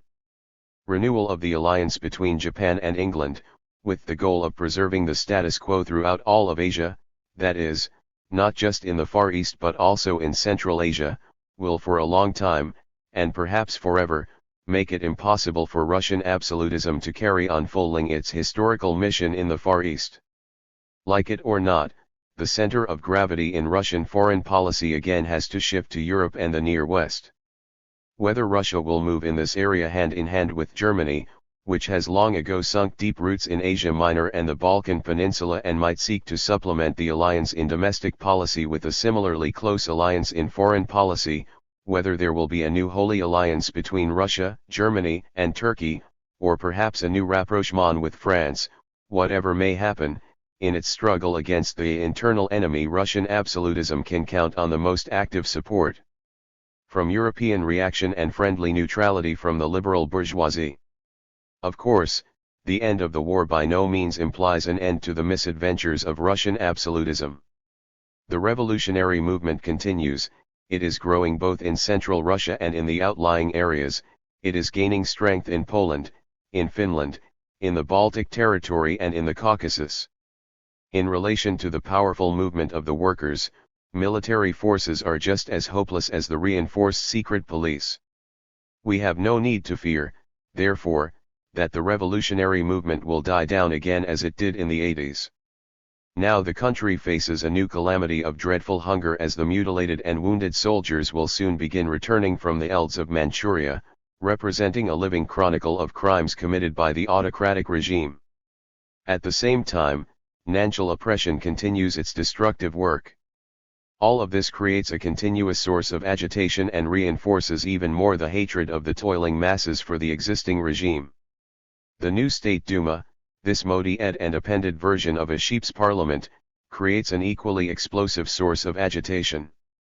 Having excluded almost the entire population from the elections, absolutism is clearly underlining its class character. The State Duma will not serve it even as a G-leaf. It provides a living example for demonstrating to the toiling masses that they can expect nothing from the existing political regime, that for as long as the autocracy exists nothing but paper reforms are possible, no matter how much they cost, and that there is no hope for the working class to escape from this hell except through revolution. We shall leave it to the revolutionary Democrats to amuse themselves with illusions. Democrats are defenders of the people's rights, and their interests are the people's interests.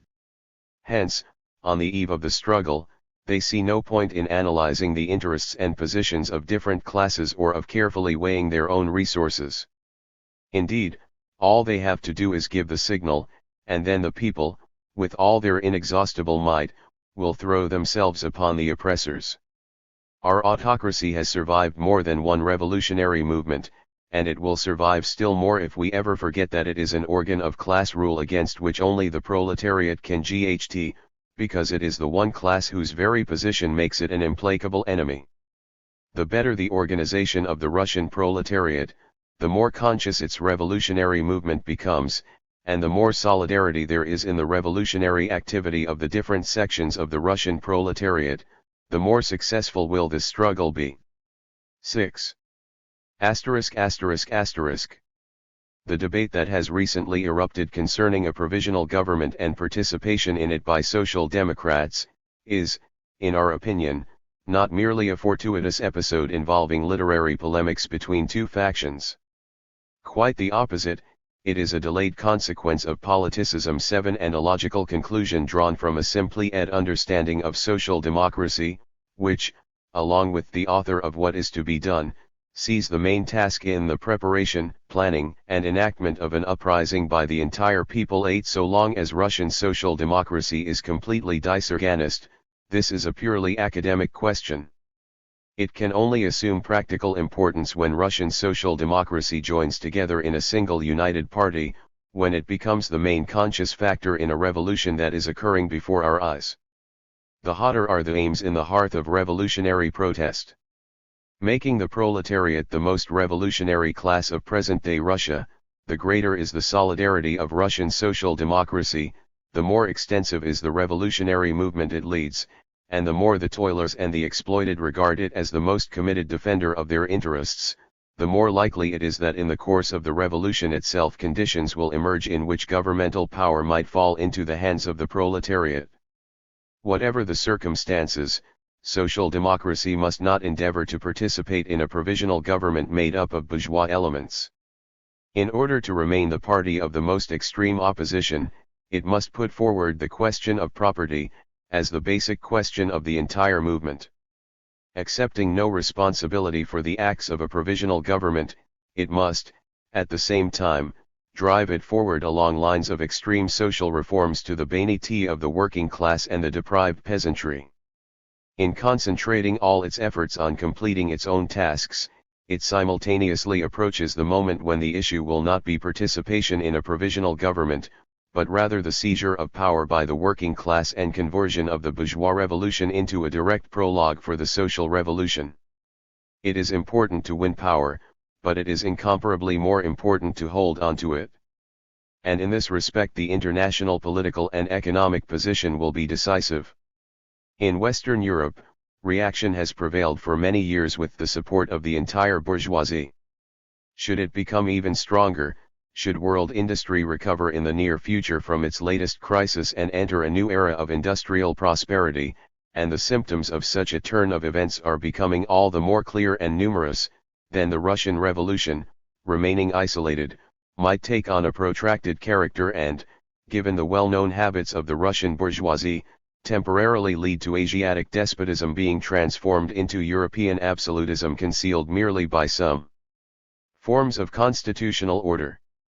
This means that rather than making the question of a provisional government into an issue of disagreement justifying an organizational split, our party literature would serve a much more useful purpose by giving a great deal more space to studying the pace of development of the world economy and world politics, the financial policy and diplomacy of the Russian autocracy, and so forth.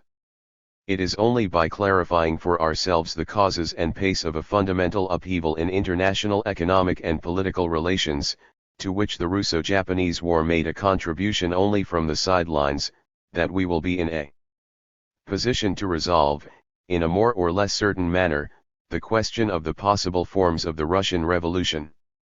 Things might lead to the granting of some kind of truncated constitution through a homeopathic expansion of the authority of the State Duma and the number of voters. There might be an announcement of a national constituent assembly, summoned by the victorious monarchy to reach agreement with the people, or a constituent assembly might be called by a provisional government, but the answer to all of these questions will depend on the scope of the revolution and how far it spreads internationally. Whatever the conditions of our future revolutionary work, and whatever our tactics during an election campaign, the necessary condition for success is unication of our party. We must also never forget that the main arena of our activity is not Parliament but the street, that our main forces must be spent not in positive parliamentary work but in negative work among the toiling masses, that our work in Parliament will be even more practical the more impractical are our efforts beyond its walls. If Social Democrats should end themselves participating, they will be there only to convey from without the pressure that the party, with the support of the working masses, will be exerting on Parliament.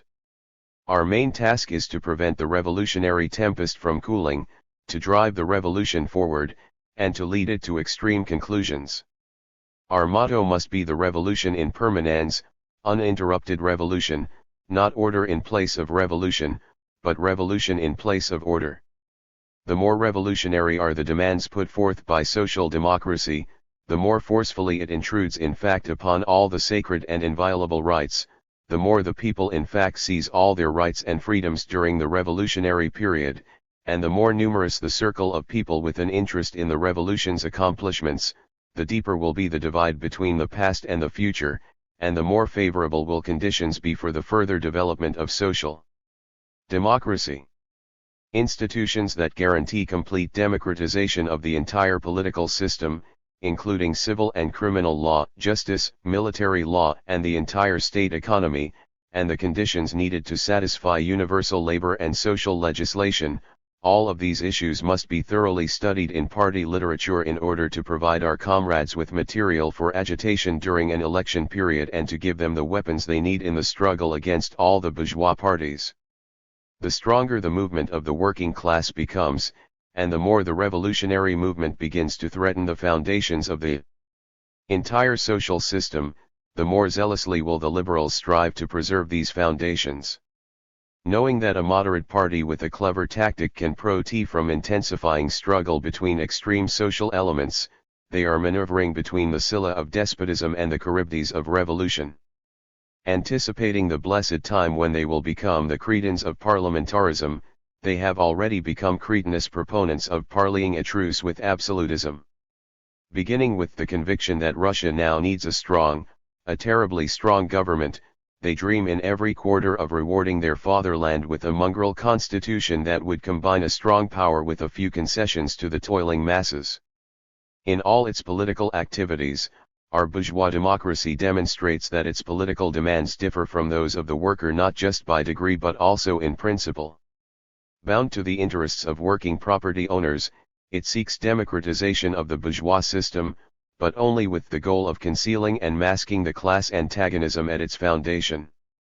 It parades the extreme nature of its political demands and, at the same time, willingly merges with liberalism whenever the latter's constitutional projects curtail the rights of the working class.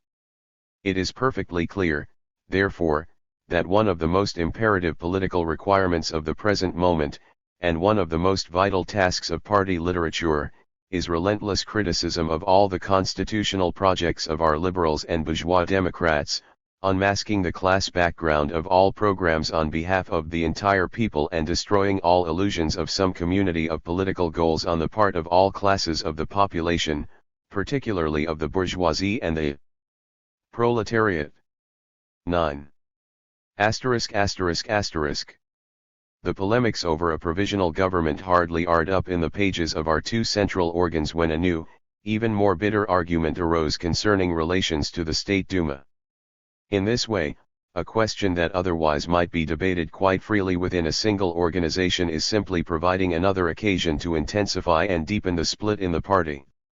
Both sides, following their usual methods, are looking for some new tactical incantation, as if social democracy does not have enough tried and proven slogans in its arsenal, as if its tactics in this case are not dictated by the perfectly obvious and clear interests of the proletariat.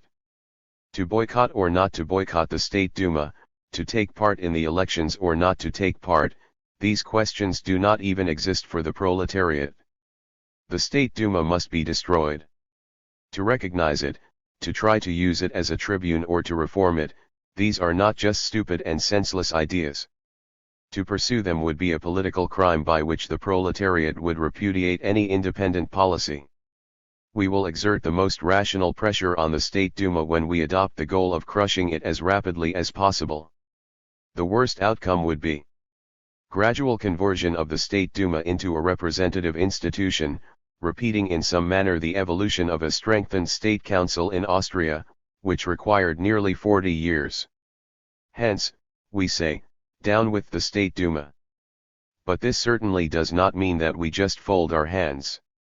If the State Duma is nothing but a new addition to the cattle shed of the old state, if it is more difficult even for a true liberal to pass through it than for a camel to pass through the eye of a needle, then the very statute on the State Duma and the very fact of its existence provide social democracy with the opportunity for widespread agitation throughout the entire election period.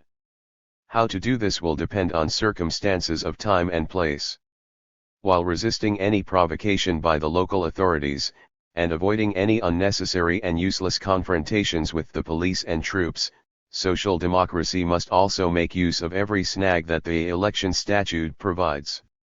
While not adopting the utopian goal of organizing the revolutionary self-government of the people, and rejecting the equally utopian preparation of a general armed uprising by the people, 10 social democrats must make use of pre-election agitation to organize the working masses, to increase our influence on all the toilers and the oppressed, and to popularize our program, which will then acquire enormous educational and organizational significance.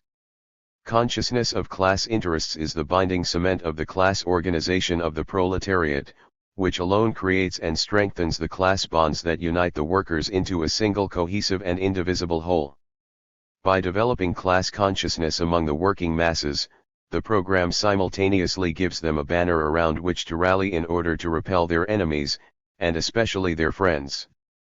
With the growth of our agitation, the revolutionary movement will become all the more intensive and uninterrupted, and the shocks affecting the whole of social political life will become all the more acute and severe. A whole series of mass political strikes, alternating and moving from one place to another, would keep the entire country in a state of tension and, in favorable conditions, could culminate in an all-Russian strike. Only then will a position emerge in which all roads for retreat are closed, which will make the abolition of absolutism a question of life and death for the ruling classes. We all know our old absolutism quite well enough. Hence, away with all compromises. Away with all indecision. Go for its throat and put a knee to its chest. 11. But before everything else, there is something supremely important that our revolutionary strategists and tacticians too often forget, and that is that before we can create an organization of the people, it is above all imperative that we unite ourselves and create a stable organization of the proletariat. 12. And it is already obvious that this is impossible without calling a constituent congress. 13. This is the only way to put an end to the internecine warfare that is bringing Russian social democracy to ruin. It is the only way to restore and extend its influence on the working masses, an ignorance that was won through decades of stubborn propaganda and agitation and through the suffering and sacrifices of countless years drawn both from the intelligentsia and from the workers. It is the only possible way to attract once more into our ranks the working masses, who are currently regarding our dissension with sorrowful dismay and frequent anger. By facilitating the speediest possible convening of a constituent congress, which will put an end to the split in our party and really create a single, united Social Democratic Workers' Party, we will advance the day when a constituent assembly, called on the basis of universal, equal, direct, and secret voting, will eliminate Russian absolutism, and the Russian proletariat, together with the proletariat of all countries, will destroy both class society and class rule. Chapter 16 Our Tasks, November 13, 1905, Parvis. This article appeared in the RST edition of the Menshevik newspaper Nakolo, edited by Parvis and Trotsky, on November 13, 1905. It was republished in Parvis's book Rossiya I Revolutsiya in 1907.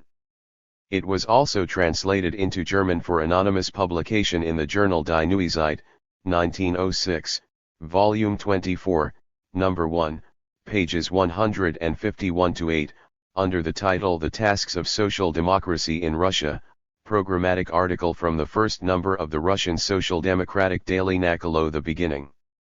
The editors of Die Neue Zeit added this prefatory note. Although this translation has reached us somewhat late, the article seems to us to be of topical interest even today.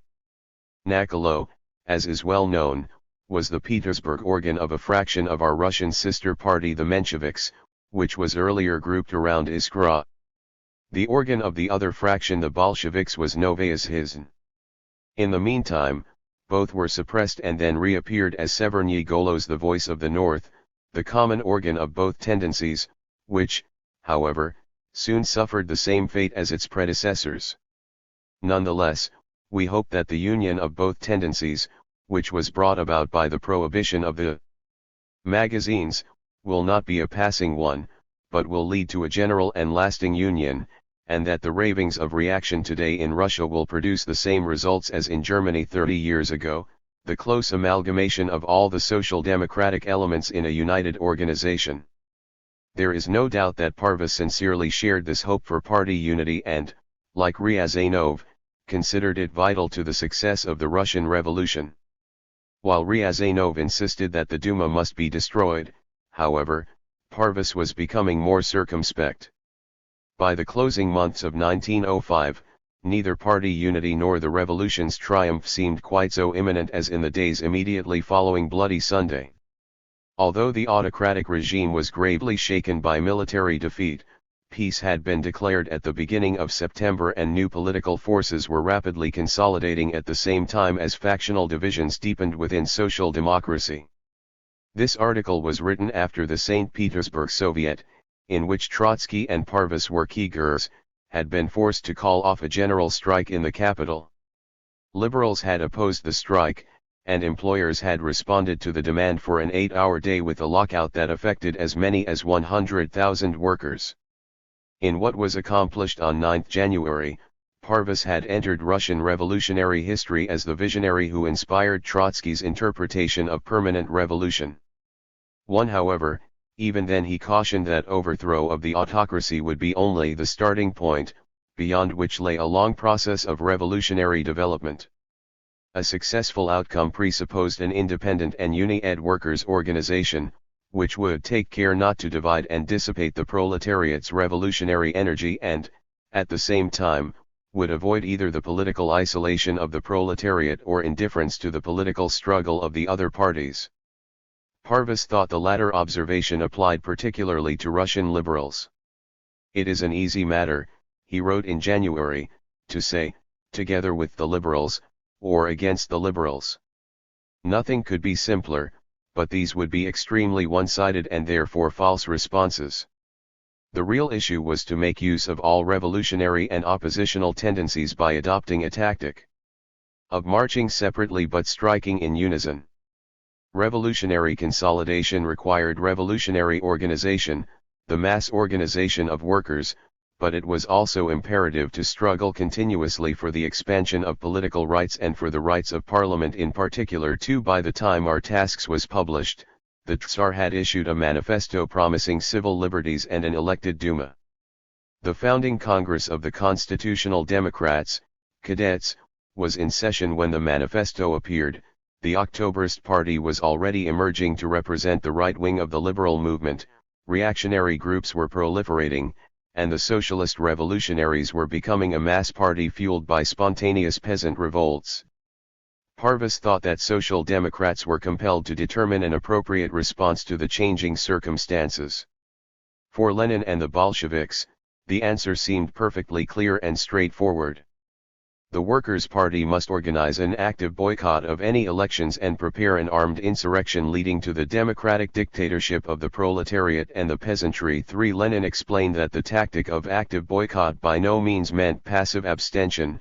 An active boycott should imply increasing agitation tenfold, organizing meetings everywhere, taking advantage of election meetings, even if we have to force our way into them, holding demonstrations, political strikes, and so forth.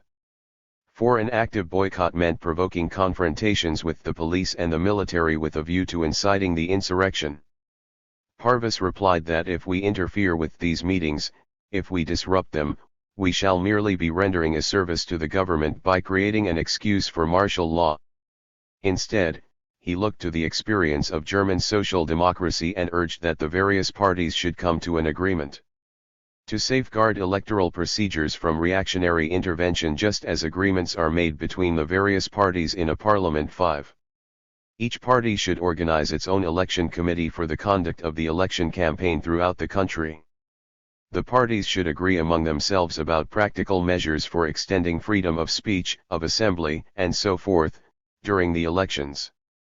They should bind themselves together by joint political responsibility so that if an official representative of any political party is prosecuted by the police or condemned in court, the representatives of all the other parties should declare their solidarity with him and all together organize a popular protest and, if possible, a popular uprising in his defense. 6. Lenin reacted with bitter invective. Parvus, he exclaimed, had been duped into adopting the tactics of parliamentary cretinism. Only clowning intellectuals could propose such playing at parliamentarism. This bourgeois reasoning was merely so much empty and sentimental phrase-mongering. The esteemed heroes of parliamentary agreement, including both Plekhanov and now Parvus, thought they were supermen who could ignore party resolutions. In fact, they were expressing all the shortcoming of the turncoat. In the Bolshevik publication Proletarii, Lenin wrote that Parvus was a confused, stupid and ignorant political infant with whom he declared a rupture of all political relations. Good riddance to you, my dear Parvus. Our ways have parted. 7. Parvus answered in a little-known article entitled What Are Our Disagreements? 8. It was Lenin, he claimed, who was posturing, as a super-revolutionary, but now it was time to explain to him some changing political facts. To begin with, the manifesto announcing plans for a State Duma was a fact. It was also a fact that no one could be certain of overthrowing the autocracy before the Duma assembled. In the meantime, the only prudent tactic was to use the elections to make active propaganda rather than continuing the ritual of calling for immediate armed insurrection. Lenin's problem was that he was seeing double. Between revolutionism and parliamentarism all he could discern was a metaphysical divide with no dialectical space for real political struggle. 9. Proponents of exclusive revolutionism could not see beyond absolute contradictions. Yea is yea, nay is nay, whatsoever is more than these cometh of evil. This is why, for Lenin, a parliamentary tactic and a revolutionary tactic are mutually exclusive. He does not understand how a parliamentary tactic can be used in order to revolutionize the working masses. 10. Parvus worried that the Bolsheviks' demand for an active boycott would simply isolate Social Democrats and effectively exclude the proletariat from real political life. 11. When German Social Democrats could not elect their own candidates, they voted for liberals as the lesser evil. Russian liberals were now demanding universal suffrage, and they should be held to their commitment not only by criticism but also by support. In exchange, they should be obliged to support Social Democrats where liberals could not be elected. We condemn liberalism, Parvis objected, for not supporting us adequately in our struggle against absolutism, so how can we refuse them support when they actually wage the struggle? 12. Claiming that Lenin saw revolution as an affair of the moment, a passing moment that might be lost, Parvis spoke of an irreversible historical process. He continued. Lenin thinks that a revolutionary uprising is what creates the revolution, but I suggest that the revolution is what makes an uprising victorious. He looks about for allies to support a revolutionary uprising because he does not believe in the revolutionary energy of the proletariat, whereas I lead the workers into the political struggle and into political relations with other parties in order to manifest their revolutionary energy. Lenin divides tactics into two stages, the revolutionary and the parliamentary, whereas for me a revolutionary tactic arises from the class struggle of the proletariat at all times and in all circumstances, including parliamentarism, which itself has to be transformed into class struggle. Lenin thinks of tactics from the point of view of overthrowing the autocracy and the direct victory of the revolution, whereas I regard the matter from the point of view of organizing the proletariat's social revolutionary army, which will make the revolution uninterrupted, permanent. Not only the State Duma, as it is presently being convened, but even the most developed capitalist parliament would not for many years be capable of dealing with the confusion of social and national relations and the resulting political struggle that is the consequence of Russia's social development and the retarding yoke of absolutism. There will be agitation and uprisings together with heated and complex parliamentary struggle, and in all of this the proletariat will play a more prominent role, and will use political development all the more to serve its own interests, the sooner, the more consciously, the more diversely and the more decisively it takes part in all forms and manifestations of the country's political life, subordinating them all to its NAL goal, the conquest of political power. 13. Lenin thought revolutionary tactics were limited to overthrowing the autocracy by armed force. Parvis reminded him that, barely 3 years earlier, when liberals were of no political significance, it was Lenin himself who had insisted upon supporting them with social democratic organization and publications. 14. Now Lenin had adopted a new political scheme, springing like Minerva from the forehead of Jupiter, and was once again ignoring political reality.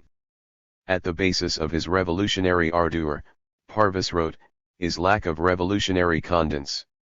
15. Lenin's Zashin on armed insurrection was a variation of arguments he had made in What Is to Be Done?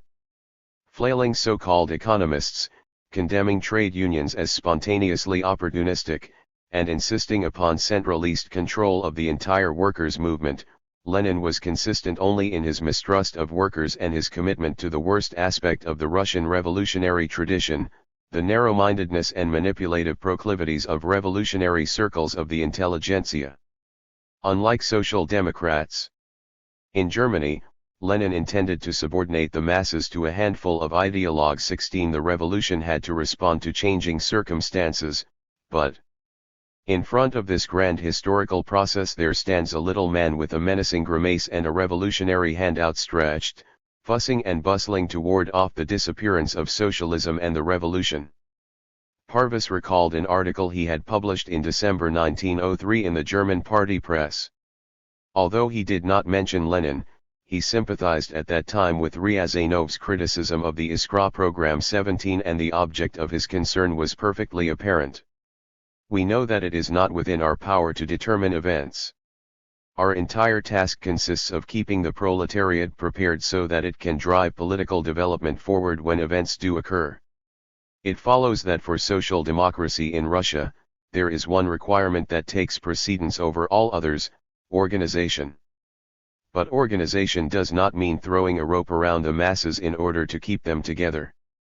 Whoever suggests that the whole purpose is to collect every thread into a single hand at some single point, whether it is Petersburg or Geneva, in order to give commands to the workers, is really succumbing to the absurd notion that social democracy can tyrannize the masses to a greater degree even than Russian absolutism.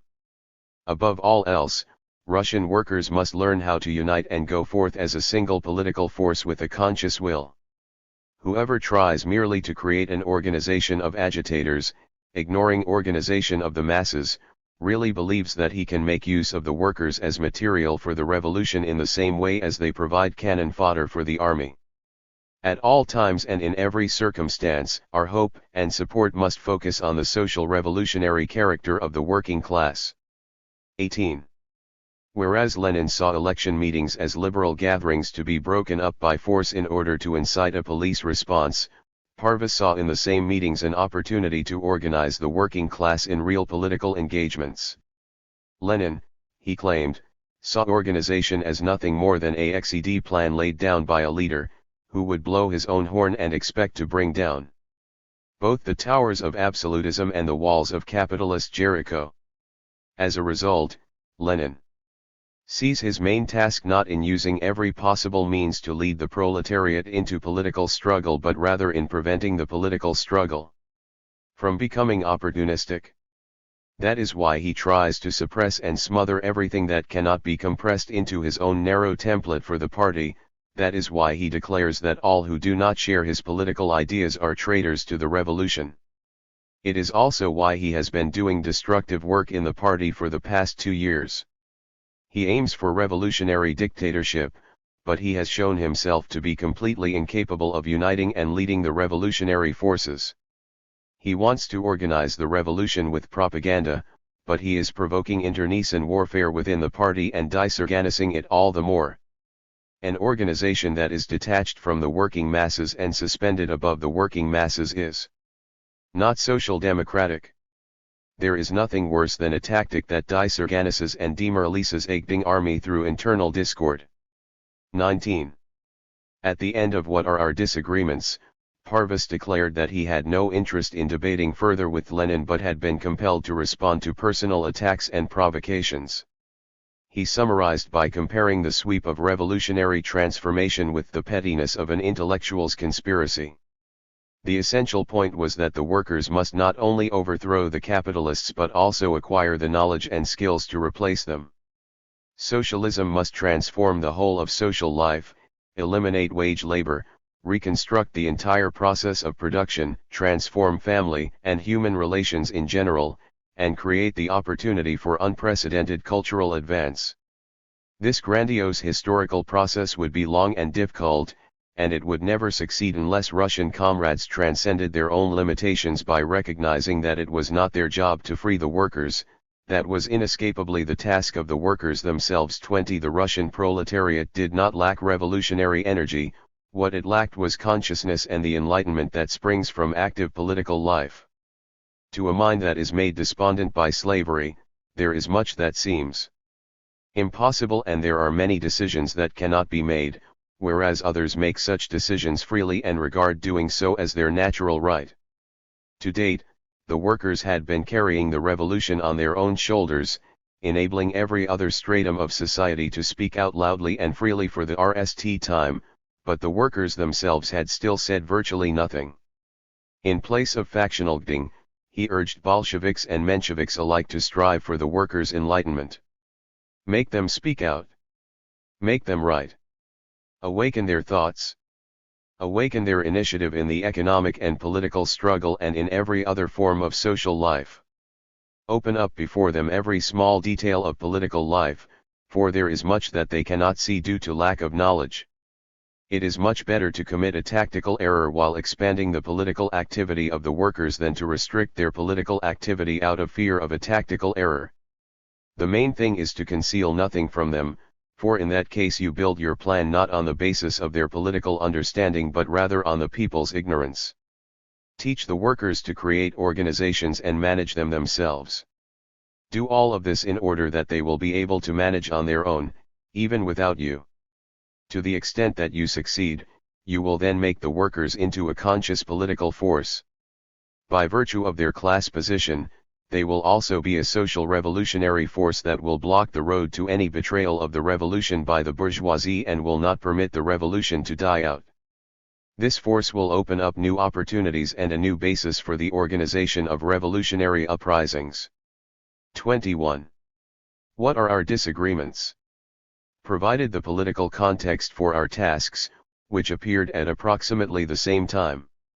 As in his earlier work, What Was Accomplished on the 9th of January, in our tasks Parvis portrayed a multiplicity of class relations in varying stages of maturity, all the result of Russia's late capitalist development.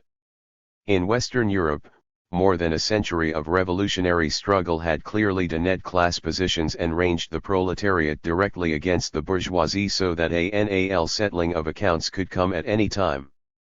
In Russia, however, this work of clarification was at a much earlier stage. Russian history had created an unusual tangle of class relations, requiring various contenders to measure their strength in conditions where the old state was coming apart but nothing new had replaced it. The task of Social Democrats was to build trade unions and a political party that would have the strength to transform a bourgeois revolution into a regime of workers' democracy, which would institutionalize freedoms and create the conditions in which organized workers could drive capitalism and liberalism beyond their own limits. Permanent revolution was a process, not an event, and its NAL outcome would depend on class consciousness and a uni-ed social democratic organization. Our tasks. Political revolution is the foundation of the program of Social Democrats in all countries, the proletarian revolution that will complete the cycle of revolutions that began with the Great French Revolution. To break up the old estates-based society, the bourgeoisie had to set the nation against the estates and rely upon support from the people. But from the RST moment of the common struggle, when liberty, equality, and fraternity were declared, it turned out that the nation was not united. Although differences between estates were eliminated, class differences became clear and determined the further course of the revolution. Having overthrown absolutism, the bourgeoisie was divided by its own internal contradictions and was unable to create a stable state power. Amidst the general political chaos, the rudder of state passed from one hand to another and from one social stratum to another. The political system changed like the light of a kaleidoscope, but under pressure from the petty bourgeoisie and the workers it became ever more radical in moving towards political democracy. Because of its indeterminate class character and resulting lack of coordination, the petty bourgeoisie was unable to govern the country. It proved helpless, and in its helplessness it became a perpetually resentful and agitated element of political demoralization within the bourgeois parties while at the same time fomenting revolutionary excitement among the popular masses.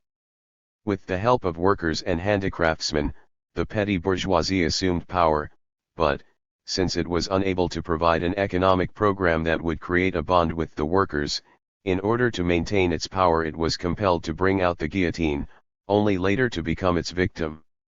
The proletariat, in turn, could not help but see that political equality would never free it from the oppression of the factory owners and masters. It struggled against bourgeois domination and drove the revolution forward, vaguely hoping that a state system would eventually emerge that would free it from economic subservience. But it was only at the end of the revolution, under determined class pressure from the proletarian opposition, that the conspiracy of Babeuf brought forth a socialist program. Passing swiftly through these changing phases, the Great French Revolution completed the entire development that has since become typical for Western Europe and for all bourgeois countries, the ascendancy of the capitalist class, the democratic opposition of the petty bourgeoisie, and the social revolutionary opposition of the working class in anticipation of the dictatorship of the proletariat. These forms of development were repeated during the Revolution of 1848, but because class relations were more denuded by that time and more clearly expressed in political programs, the transition occurred much more rapidly and ended in open struggle between the RST and the last, that is, between the capitalist class and the proletariat. At the time of the Commune in 1871, the intermediate phase passed almost without notice.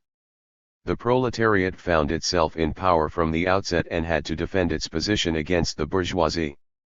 In the form of a long drawn-out process, these phases of development have occurred throughout the whole parliamentary history of Europe. The process has yet to reach completion anywhere, but its beginning and end points are now clearly confronting each other in Western Europe. The capitalist class of Western Europe long ago betrayed the revolution and is now looking to support itself through strengthening governmental power.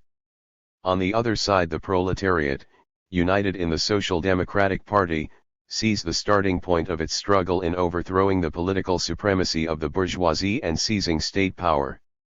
In this connection, however, social democracy has set out a number of legislative demands that can be achieved without destroying the capitalist order. The goal of its program is to democratize the state and free the workers from the most oppressive forms, methods and consequences of exploitation, so that they might win more promising conditions for political struggle and thus intensify their social revolutionary energy. Following a revolutionary overthrow of the state system, the bourgeoisie has never succeeded, anywhere or at any time, in rapidly and smoothly establishing its own order. This has always and everywhere been preceded by a more or less prolonged period of political turmoil and cruel class struggle. The same thing is happening in the revolution that we are now experiencing. The revolution in Russia was delayed. It was held back by European capital, which for many years supplied the autocracy with weapons and cash, fortifying it in the interest of European capital's own protests and supremacy. While our proponents of Russia's distinctive character looked for the basis of autocracy in the Russian soul of the Orthodox peasant, the autocracy had long been sinking its roots into the cash boxes of Rothschild, Mendelssohn, the Credit Lyonnais, etc. However, that same European capital transformed the entire social and cultural condition of Russia, created the revolutionary proletariat, and ultimately drove the government into a war that destroyed its military power and shook the state to its foundations. Presently, we are living through a time of political anarchy. The old bonds of the state have broken apart, and nothing new has replaced them. The new can only emerge when all classes have measured their strength in the struggle for political power. The delay of revolution in Russia is due to the unusual tangle of class relations that the revolution must take into account. Moreover, the revolution is also happening in new international circumstances. The European bourse is strongly represented within the capitalist class and is independent of the Russian state. Rather than being subordinated to the state, the bourse endeavors to subordinate the state to itself. Yesterday it speculated on the rising stock of the autocracy, today it speculates on its decline. From its own point of view, the fate of the Russian state matters no more than that of the Ethiopians in Abyssinia. It does fear, however, for its capital, and if it had its own way it would be willing to send Prussian or Austrian troops to Russia in order to restore order and guarantee against any default in interest payments on its loans. Associated with the money market is a group of foreign capitalists who have, in one form or another, invested large sums in Russian commercial and industrial enterprises. This means that Russian plutocrats and banks are connected by credit ties with the financial institutions of Europe. Behind all of them stands world capital, which is impatient to plunder the wealth of Russia and enslave its people. At the same time, the national capital of Russia is engaged in every form and variety of capitalist predation. This includes the enlightened factory owner of the English type, the mill owner who gets rich on state orders, the trader with a Farung sales organization, the supplier, whose entire commercial technique consists of bribery, the Old Testament merchant, who more closely resembles a Chinese than a European trader, and all those engaged in numerous varieties of primitive accumulation, from the money lender and the well-to-do peasant, who eats the people, to the shopkeeper who gets rich by selling spoiled sh. Relations in agriculture are just as complex, including the aristocrat with enormous landed estates that he visits only to go hunting, the gentry merchant who has connections with the grain exchanges in Berlin and London, the Prussian type of gentry industrialist, who depends upon industrial activities such as brickworks, distilleries or sugar mills as a sideline to agriculture, the gentry farmer, engaged in modern agriculture, the merchant landowner, looking principally for a rapid turnover of capital, as in the case of ruined gentry landlords, peasant traders in the vicinity of large cities, millions of peasants who are semi-serfs, millions of impoverished peasants and peasant proletarians, and vast expanses of land owned by principalities, the treasury, the church, or monasteries. There are millions of poverty-stricken and vagrant people in the country. There is a very poor stratum of handicraftsmen. And then there are the extremely numerous members of the intelligentsia. Finally, there is the factory proletariat, forged into a single class not by the pitiful mills and factories of 18th century France, but by modern large-scale industry, while, at the same time, large numbers of factory workers still have not severed their connection with the land. Each of these groups has its own special needs, its own demands, and its own political character. And all of these diverse needs, demands, and economic and political elements of the revolution are colliding with one another in the general whirlpool of political struggle. It was no decree of ours that started the revolution, nor is it for us to decree its end. The essence of the matter is not whether we regard the revolutionary struggle as desirable or undesirable. Revolutionary struggle is not the same as revolutionary insurrection. The insurrection did not create the revolution, rather the revolution created the insurrection as its natural end. Decisive, although by no means its sole mode of struggle. The revolution is an historical process of the most intensive political struggle, and it assumes all possible forms and variations. It is a desperate struggle between different social classes, strata, and groups for state power. To arrive at a historical outcome of this maelstrom of social forces, given the tangle and confusion of class relations that we have described in present-day Russia, involves a long and agonizing process that is replete with shocks and sudden transitions. We must reckon, therefore, not with any single moment, but with a long, drawn-out development, and we must determine our tactics with this perspective in mind. Our RST and most fundamental task is to clarify for the proletariat its class position and historical role, thereby facilitating its separation from other classes, a process that is occurring due to objective conditions. This is a question of forming a social democratic workers' party. In this connection, we must merge the old conspiratorial organization with a new mass organization. Propaganda to this end, together with agitation based upon the facts of political struggle, is our most immediate objective. Along with the political organization of the proletariat, we must also develop its professional organizations. The trade unions constitute the closest possible bond between workers. By organizing their direct struggle against capitalist exploitation, they promote class awareness. It is true that, at a certain stage of development, they pass through a period of opportunism, or adaptation to the capitalist state system, but this danger is still remote as far as the workers' organizations in Russia are concerned, and it is absolutely non-existent at a time of revolution, when the struggle for state power is at the center of political life. In the case of Russia, it may be possible to avoid such a danger entirely thanks to the experience of Western Europe and, more importantly, because the class struggle has intensified throughout the entire world and has led even the English trade unions to organize an independent workers' party. Organization of the proletariat is the basis of all our further activity. In this regard, the upsurge of social interest and energy, created by the revolution, opens up vast opportunities for us. What would have required years at another time can be accomplished today in months or even weeks. The entire working class of the factories and plants must join the Social Democratic Party. Also, we now have greater access than ever before to the agricultural proletariat. Our task is to cover the entire country with political clubs and workers' professional organizations. We must also promote development of a workers' press with every possible means. The widest and most energetic use of political rights is the best possible guarantee against any return to the previous condition of arbitrary rule. And since peaceful parliamentary development in Western Europe has enabled the class organization of the proletariat to become a revolutionary force that is leading inevitably to a political catastrophe, there can be no doubt that the proletariat's class organization in Russia, during a time of revolution, will both fortify revolutionary energy and increase the political possibilities for the revolution.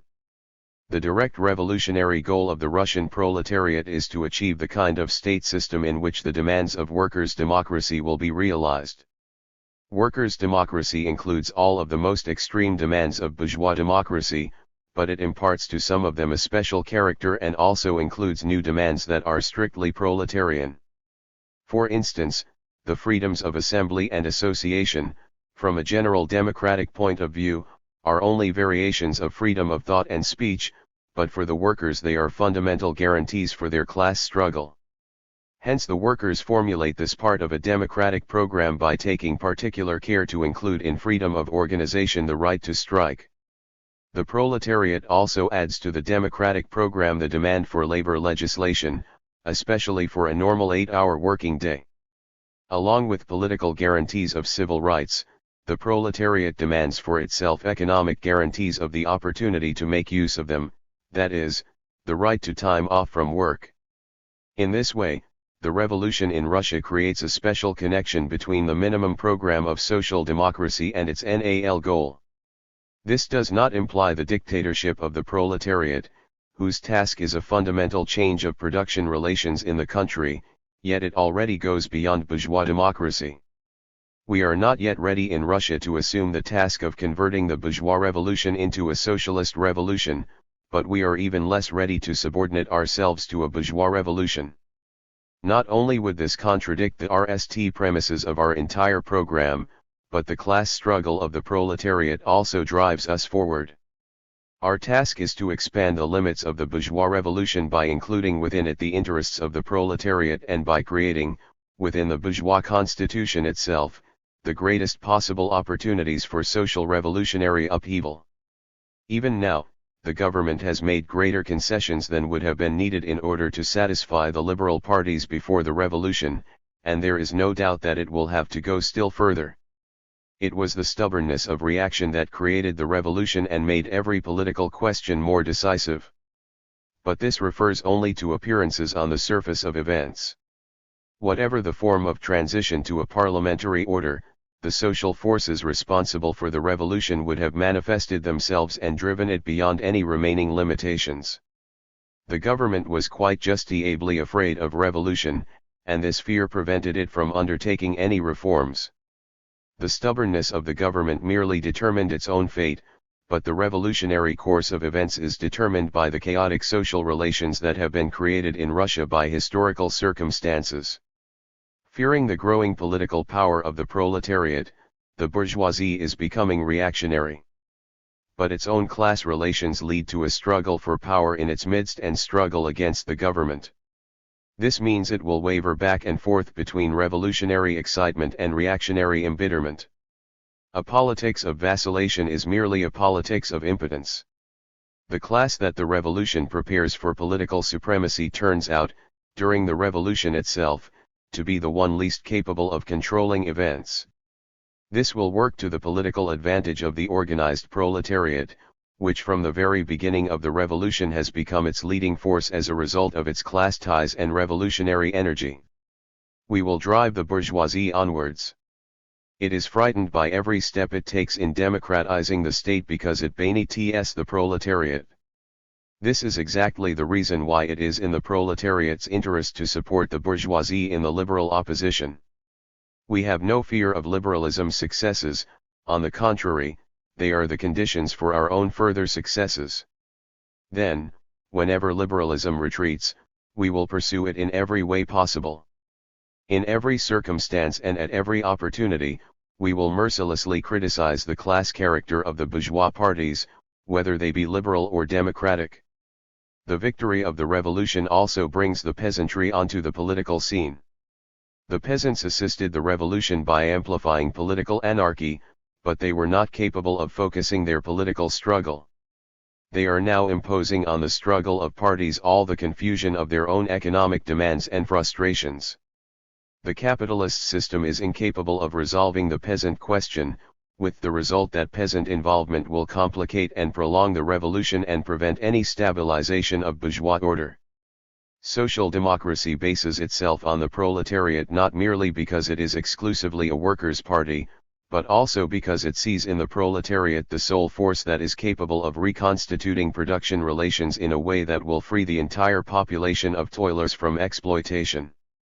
Insofar as the workers and the peasantry are subjected to exploitation, either directly or indirectly, it immediately defends their interests.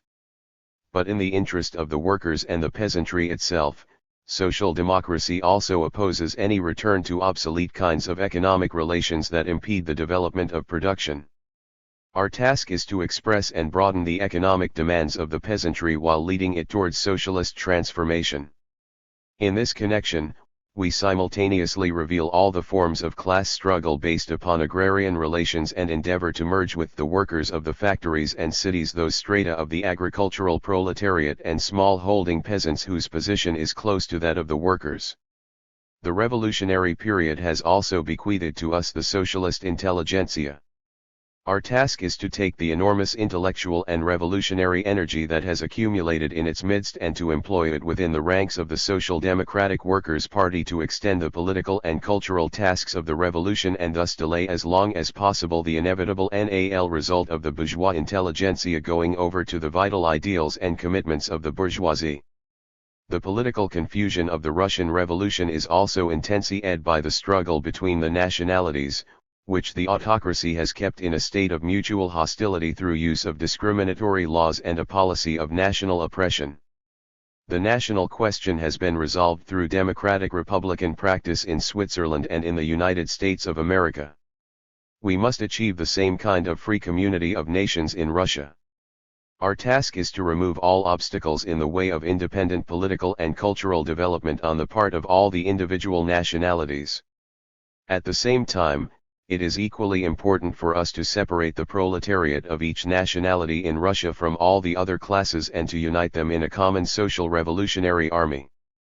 The result will be a closely knit all-Russian bond, not in opposition to the will of individual nationalities, but simply because of the internal class contradictions that inevitably dissolve national consciousness within the capitalist system. We shall unite all the nationalities not through use of state power, but rather in the struggle against the capitalist state. The Russian autocracy has been supported by West European capital. The Russian Revolution will end its support in the West European proletariat. If we presently have no fear of military intervention by Germany or Austria, that is exclusively due to West European social democracy. Any attempt to put down the Russian Revolution through use of outside military force will certainly provoke the proletarian revolution in the countries involved. As the social revolutionary army of the proletariat is organized in Russia, it will expand and deepen its ties with social democracy throughout the entire world. The transition from struggle against autocracy to struggle for a workers' democracy will create a community of immediate political struggle. The struggle for an 8-hour day will immediately bring the Russian proletariat into step with the proletariat of the entire world. The successes of the revolution in Russia have thoroughly frightened the governments of Western Europe and significantly inspired the revolutionary energy of West European social democracy. What we have accomplished in Russia still lags far behind what has been accomplished by the peoples of the West, but the very possibility of revolution has evoked a mighty response in the extremely tense political atmosphere of Western Europe. The Russian proletariat's further revolutionary successes on the road to achieving a workers' democracy will also be successes for the proletariat of the whole world and may provide a powerful impulse for decisive struggle between the social revolutionary organizations of the proletariat and the state authorities of Western Europe. By that time, the social democratic organizations of the Russian proletariat will have become steadily stronger, embracing the entire working masses, developing and raising their political consciousness, and strengthening their revolutionary conviction. Then we shall face the task of extending our revolutionary program beyond the limits of workers' democracy. The Russian Revolution is still at the beginning of its development, but in the process it will inspire peoples everywhere and shake the entire capitalist world to its very foundations. Long live the Russian Revolution! Long live socialism! Chapter 17. Foreword to Karl Marx, Parizhskaya Kommuna, December 1905, Leon Trotsky. Leon Trotsky's foreword to Marx's account of the Paris Commune marks an important break with the naive economic determinism that often characterized Second International Marxism. In this article, even more than in his previous writings on permanent revolution, Trotsky emphasized the interaction between economic conditions and revolutionary consciousness. In 1871, he noted, "The workers of Paris did not seize power because economic circumstances suddenly matured at some particular moment, on the contrary, it was the logic of class struggle that dictated a revolutionary course of events. The French bourgeoisie betrayed the nation because it feared arming the proletariat more than it feared the armies of Bismarck.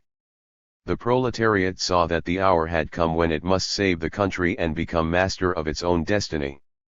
It could not avoid seizing power, it was compelled to do so by a series of political events. Power took it by surprise." In Russia, likewise, the precipitating condition for proletarian revolution was social paralysis, symbolized by the coexistence of Soviets with the autocracy, from which the only escape was through a workers' government. "The bourgeoisie," Trotsky wrote, "is incapable of leading the people to win a parliamentary order through the overthrow of absolutism. And the people, in the form of the proletariat, are preventing the bourgeoisie from achieving constitutional guarantees through any agreement with absolutism. In this impasse, the proletariat, as the sole force leading the revolution and the principal actor on its behalf, must follow the example of the communards by seizing power and taking responsibility for itself and the country." Russian liberals, together with many social democrats, understood Marxism to say that capitalism must exhaust itself before the proletariat can take state power into its own hands. Trotsky replied that this mechanistic understanding ignored completely the dynamic of class struggle.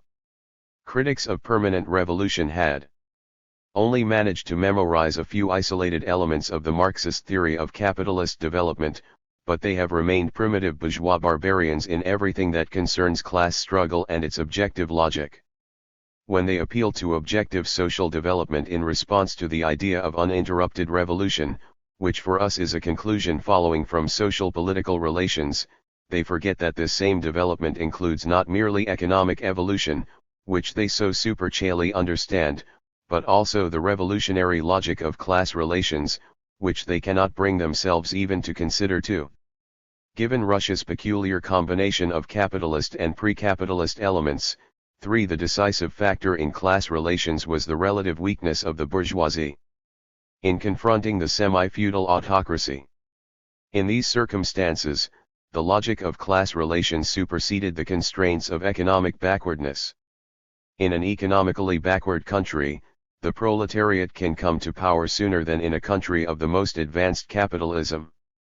Any thought of some kind of automatic dependence of the proletarian dictatorship upon the technical means and forces of a country is nothing but a prejudice of economic materialism simply led to the extreme. That kind of thinking has nothing in common with Marxism. 4.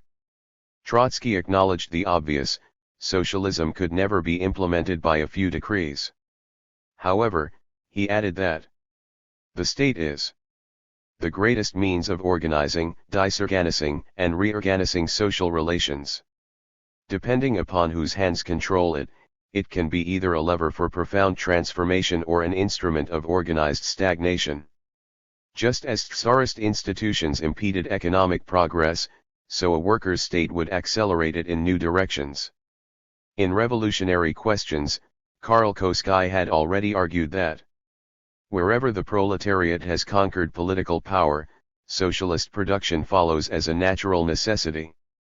The proletariat's class interests and economic necessity force it to adopt measures that lead to socialist production. The conquest of political power, that is the alpha and the omega. 5. Following the same logic, Trotsky wrote that with the capture of state power, a workers' government in Russia would implement the 8-hour day and progressive taxation. When the bourgeoisie responded by locking workers out of the factories, the government would be compelled to begin organizing production on a collective basis. The countryside would support such measures, for the workers would also recognize revolutionary land redistribution and stand before the peasantry as the class that emancipates it.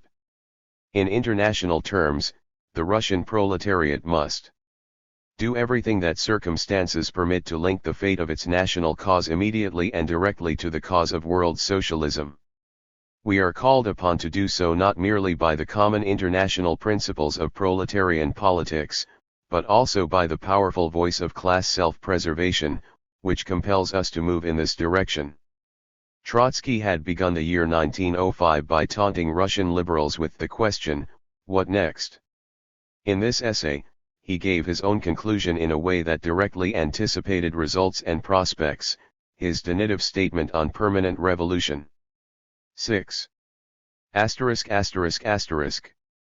35 years, 1871 to 1906.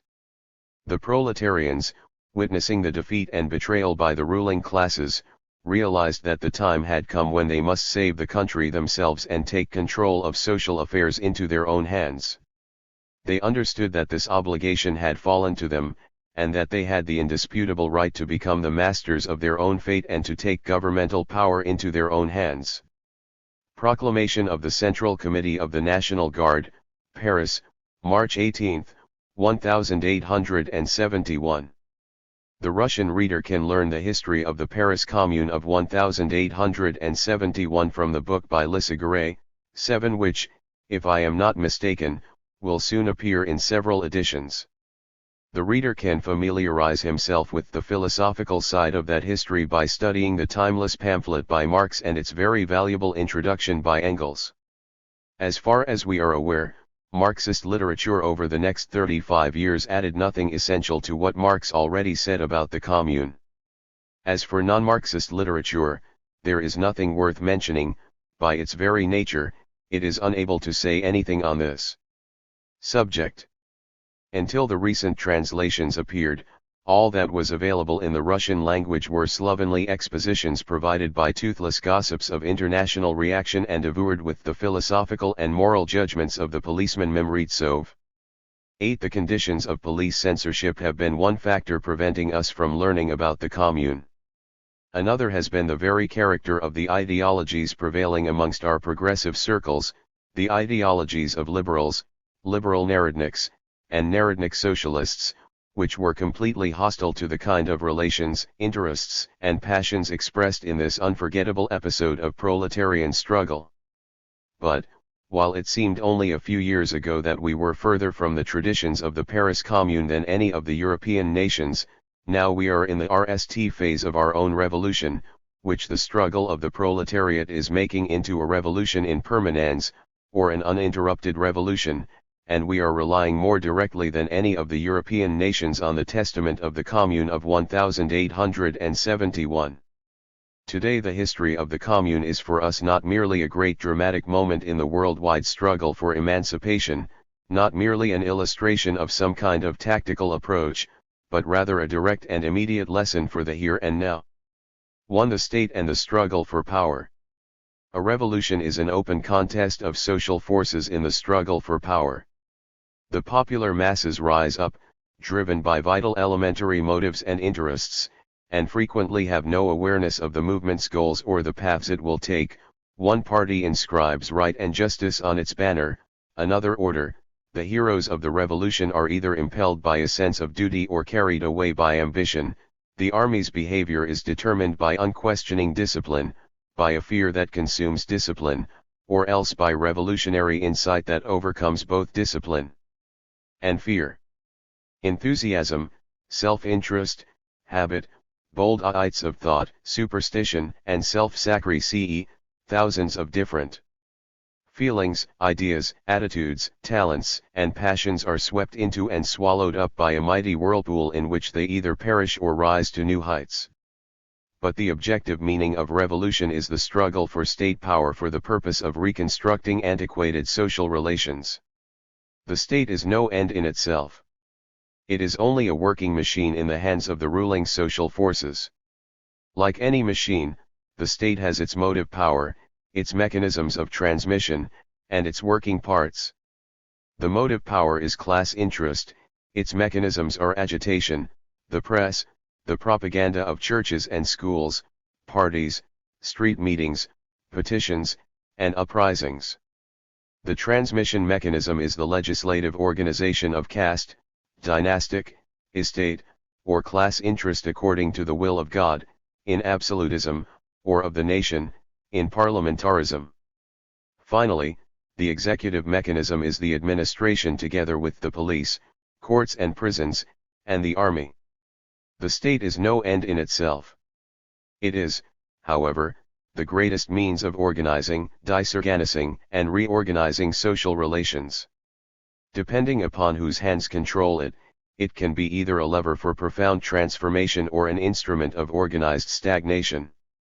Every political party worthy of the name endeavors to control governmental power in order to make the state serve that class whose interests it expresses. Democracy, as the party of the proletariat, naturally seeks the political supremacy of the working class. The proletariat grows and becomes strong together with the growth of capitalism. In this sense, growth of capitalism is also the development of the proletariat in the direction of its own dictatorship. However, the day and the hour when power will pass into the hands of the working class do not directly depend upon the level of the productive forces, but rather upon the relations of class struggle, the international situation, and nally, upon a number of subjective factors that include tradition, initiative, and readiness for the GHT. In an economically backward country, the proletariat can come to power sooner than in a country of the most advanced capitalism. In 1871, they deliberately took control of social affairs into their own hands, see the epigraph, in Petit Bourgeois Paris. True, this was the situation only for 2 months, but this has not happened for even a single hour in the major capitalist centers of England or the United States. Any thought of some kind of automatic dependence of the proletarian dictatorship upon the technical means and forces of a country is nothing but a prejudice of economic materialism simply et to the extreme. That kind of thinking has nothing in common with Marxism. The Parisian workers took power into their own hands not because the relations of production matured for the dictatorship of the proletariat on March 26, and not even because it seemed to them on that day that these relations had matured, but because they were compelled to do so by the bourgeoisie's betrayal of national defense. Marx illustrates this. It was only possible to defend Paris and the rest of France by arming the proletariat. But the revolutionary proletariat was a threat to the bourgeoisie, and an armed proletariat was an armed threat. The government of Thiers, having no interest in rallying laboring France against the hordes of Bismarck's soldiers who had surrounded Paris, but undertaking instead to rally France's reactionary hordes against proletarian Paris, moved to Versailles to carry on its intrigues and left the capital in the hands of the workers, who wanted freedom for their country and prosperity for themselves and its people. The proletariat saw that the hour had come when it must save the country and become master of its own destiny. It could not avoid seizing power, it was compelled to do so by a series of political events. Power took it by surprise. Nevertheless, once it had power, it was as if its own class law of gravity directed it, despite one deviation or another, along the proper road. Its class position, as Marx and Engels explain, compelled it above all to take expedient action in reforming the apparatus of state power and prompted it to adopt appropriate policies for the economy. If the Commune was smashed, it was certainly not because of some inadequacy in development of the productive forces. Instead, it was due to a whole series of political causes, the blockade of Paris and its separation from the provinces, the extremely unfavorable international conditions, its own errors, and so forth. To the Republic and the dictatorship of the proletariat. The Paris Commune of 1871 was not, of course, a socialist commune, its regime was not even one of a consistently developed socialist revolution. The Commune was only the prologue. It established the dictatorship of the proletariat, which was the necessary precondition of socialist revolution. Paris moved to the regime of proletarian dictatorship not by proclaiming a republic, but by virtue of the fact that 72 of its 90 representatives came from the workers and that it was under the protection of the proletarian guard. It would be more accurate to say that the republic itself was but a natural and inevitable expression of the fact that a workers' government was established. Alexander Milrand, 10, who played the part of socialist hostage in the bourgeois cabinet of the late Waldeck Rousseau, serving alongside the former butcher of the Commune, General Galifet 11, this one-time socialist, Milrand, stated his political motto as follows: "A republic is the political formula of socialism, and socialism is the economic content of a republic." We must say, however, that this political formula has been deprived of all socialist content. Today's republics, while formally democratic organizations and expressions of the people's will, remain essentially a state formula for the dictatorship of the propertied classes. After Norway separated from Sweden and became a republic, it might easily have preserved the status in which it found itself after separation, that is, it might have retained a republic without in any way making it into a political form of socialism. Had it done so, we can be certain that not so much as a single hair would have fallen from the head of Burgomaster Stockman 12 or the other pillars of society. But Norway preferred to ND itself a king. Certainly there was a vast reserve army of August candidates, and thus it crowned its independent and temporarily republican structure.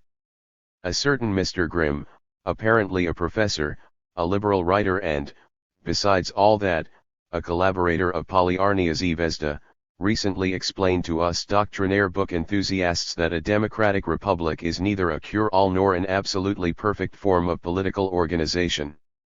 If Mr. Grimm were even remotely familiar with the doctrinaires upon whom our book enthusiasm is based, he would know that social democrats have no illusions whatever about a democratic republic being a cure-all. One need look no further than to Engels, who in his preface to the Civil War explicitly said the following: "People think they have taken quite an extraordinary bold step forward when they have rid themselves of belief in hereditary monarchy and swear by the democratic republic. In reality, however, the state is nothing but a machine for the oppression of one class by another, and indeed in the democratic republic no less than in the monarchy." 13. But, while Mr. Grimm puts forth the cheap little idea that the real issue is a proper arrangement of the various organs of state power, in which a monarchy is equally as suitable as a republic, international socialism believes that a republic is the only possible form of social emancipation, provided that the proletariat seizes it from the hands of the bourgeoisie and converts it from a machine for the oppression of one class by another into an instrument for the social emancipation of humanity. 3. Economic development and the dictatorship of the proletariat. When the socialist press formulated the idea of uninterrupted revolution, linking the liquidation of absolutism and civil serfdom with socialist revolution through a series of intensifying social conquests, uprisings by new sections of the masses, and continuous attacks by the proletariat upon the political and economic privileges of the ruling classes, our progressive press unanimously raised a malicious howl of indignation. "Oh, they can endure a great deal, but this was too much. A revolution," they exclaimed, "cannot be legalized. The use of extraordinary means is only permissible in extraordinary circumstances. The objective of the emancipation movement is not to perpetuate the revolution, but to steer it as speedily as possible into legal channels." And so they continued, on and on. This is the position taken by the majority of so-called constitutional Democrats. The publicists of this party, including Messrs. Struve, Hessen, and Milyukov, 14, who so tirelessly compromise themselves in all their plans, predictions, and warnings, rose up long ago against revolution in the name of rights already won. Before the October strike, they tried to steer the revolution, by their wailing, in the direction of the Bulygin Duma, 15, arguing that every direct struggle against the latter played into the hands of reaction.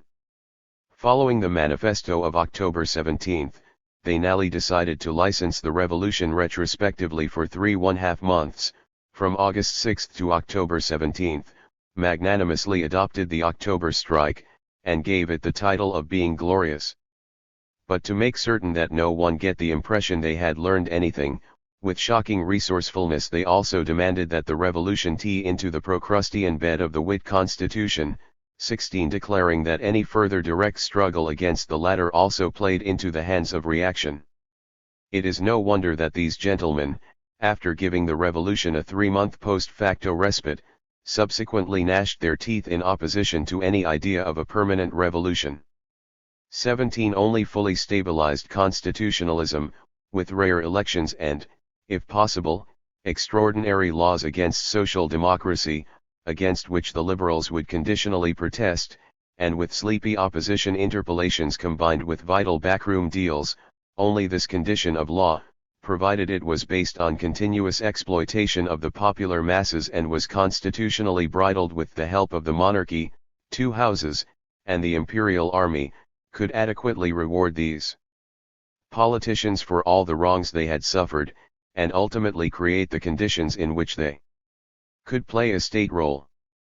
But events have mocked these chieftains, mercilessly revealed their blindness and their impotence, and long ago freed us from any need to solicit their permission for the revolution's continuation.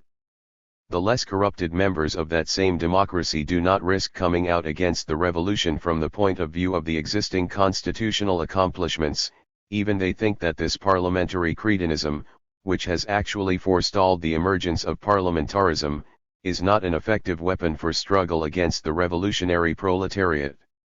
They choose a different course. They take their stand not on law, but on what they regard as facts, on historical possibilities and political realism, and nally, even on Marxism itself. Why not? As Antonio, the pious bourgeois of Venice, succinctly said. Mark you this, Bassanio. The devil can cite scripture for his purpose. 18. These gentlemen, often former Marxists who now have the precious freedom of spirit that comes only from the absence of any coherent worldview, all have the same inclination to abandon Marxism's revolutionary conclusions under the cover of criticism and at the same time to use Marxism itself against the revolutionary tactics of social democracy. They all resolutely accuse us of slavishly sticking with outmoded doctrines and of fundamentally betraying Marxism's evolutionary theory. An uninterrupted revolution? A socialist revolution? But doesn't Marxism teach that no social order ever gives way to a new society without RST fully realizing its own potential and developing its own tendencies to the maximum? 19. Has Russian capitalism really exhausted itself? Or do social democrats think, like subjectivists, that it is possible to overcome capitalism ideologically? And so on, and so forth. The most obdurate liberals, those who think even the constitutional democrats are too immoderate, at times adopt this kind of argument from former Marxists who want to cite the conclusions of Holy Scripture. Thus Mr. Alexander Kaufman quite seriously exclaimed, in Polyarnia Zvezda, that many of us who believe in the NAL triumph of the socialist ideal share the view of Rodbertus 20 that modern man who is not yet sufficiently mature for the promised land of socialism, and together with Marx we are convinced that socialization of the means of production can only result from gradual development of the productive forces of the people and the country. 21. This Mr. Kaufman, who for his own purposes swears simultaneously by Rodbertus and Marx, the Pope and Luther, is a living example of the malicious ignorance that liberal critics and at every turn when dealing with questions of socialism. Capitalism must exhaust itself before the proletariat can take state power into its own hands. What does that mean? To develop the productive forces to the maximum?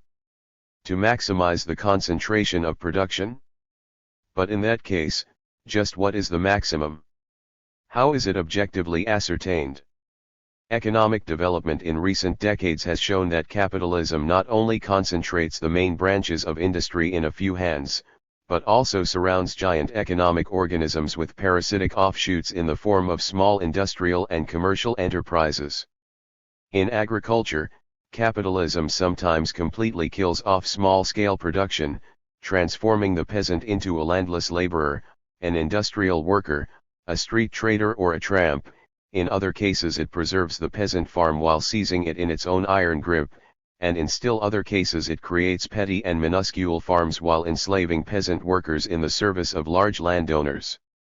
What is clear from the enormous mass of interwoven events and facts that characterize capitalist development is that the values created by large enterprises, which prevail in the main branches of social labor, continuously grow by comparison with the values created in small enterprises, and this increasingly facilitates socialization of the main branches of the economy. But just what, in the opinion of our critics, must the percentage relation be between these two sections of social production before we can say that capitalism has exhausted its potential and that the proletariat has the right to decide the hour has come to reach out and pluck the ripened fruit? Our party has no illusions about seizing power and then producing socialism from the womb of its own socialist will. In socialist construction, it can and must rely only upon the objective economic development that we must assume will continue when the proletariat is in power. But the point is, and this is an extremely important part of the question, that, in the RST place, economic development has already made socialism an objectively advantageous system, and secondly, that this economic development does not in the least involve some objective points that must RST be passed before it becomes possible for the state to begin a planned intervention in spontaneous evolution with the goal of replacing the private economy with the social economy. It is true, beyond any doubt, that the higher is the form of capitalist development that compels the proletariat to take power, the easier it will be to manage its socialist tasks, the more directly it will be able to turn to the organization of a social economy, and the shorter, ceteris paribus 22, will be the period of social revolution. But the fact is, and this is another important part of the question, that choice of the moment when it might seize state power by no means depends on the proletariat. Developing on the basis of capitalist evolution, class struggle is the kind of objective process that has its own irreversible internal tendencies, just like economic evolution. Unfortunately, the logic of class struggle is merely an empty phrase for all bourgeois politicians, including those who IRT with theoretical Marxism in order to struggle even more independently against its political expression in social democracy. Every argument that begins with the relations of class struggle grates on their consciousness like cut glass. They have only managed to memorize a few isolated elements of the Marxist theory of capitalist development, but they have remained primitive bourgeois barbarians in everything that concerns class struggle and its objective logic.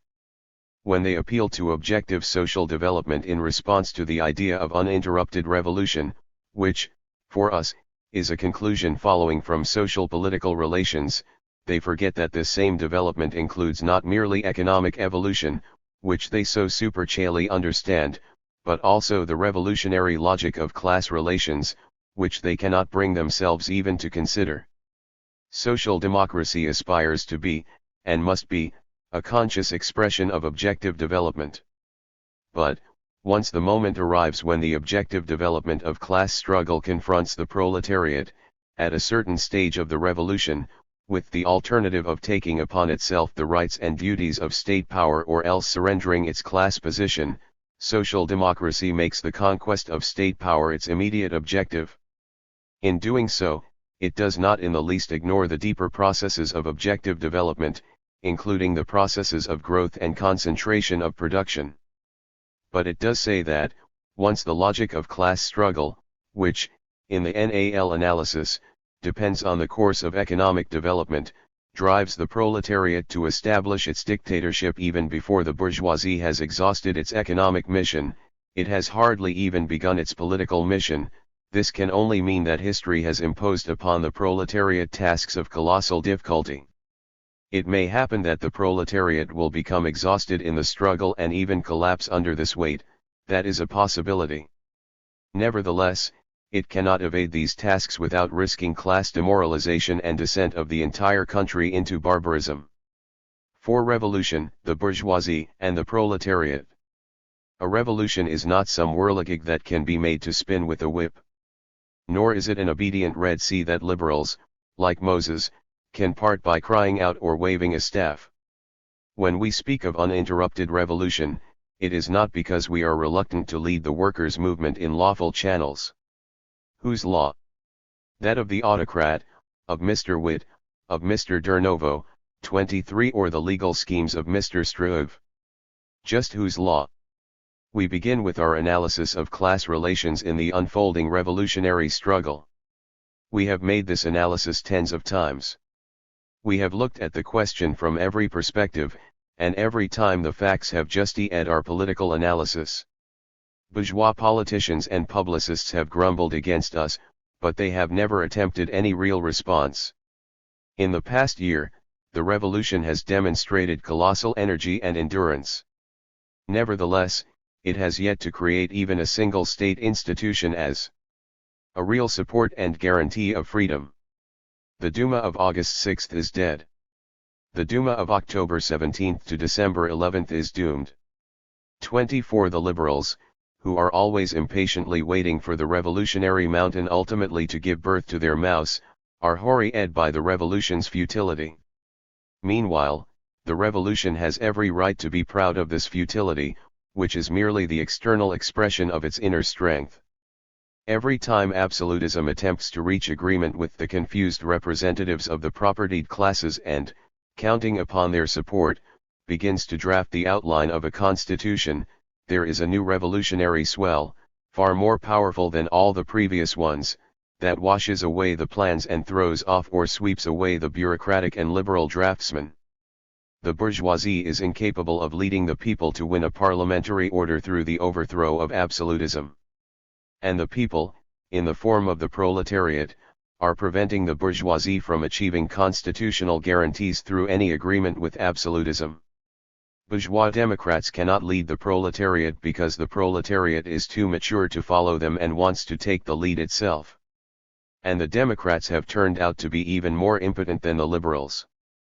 They are cut off from the people just as liberalism is, but they do not have the social advantages of the bourgeoisie. They are simply a nullity. The proletariat is the sole force leading the revolution and the principal actor on its behalf. The proletariat seizes the entire eld and is never satisfied, nor will it ever be satisfied, by any concession. Through every respite or temporary retreat, it will lead the revolution to the victory in which it will take power. There is no need for us to recount the facts of the past year. The reader can refer to the social democratic literature of the period. 25. Here, we need only give one illustration of the impotence of the bourgeoisie in the struggle for a parliamentary order.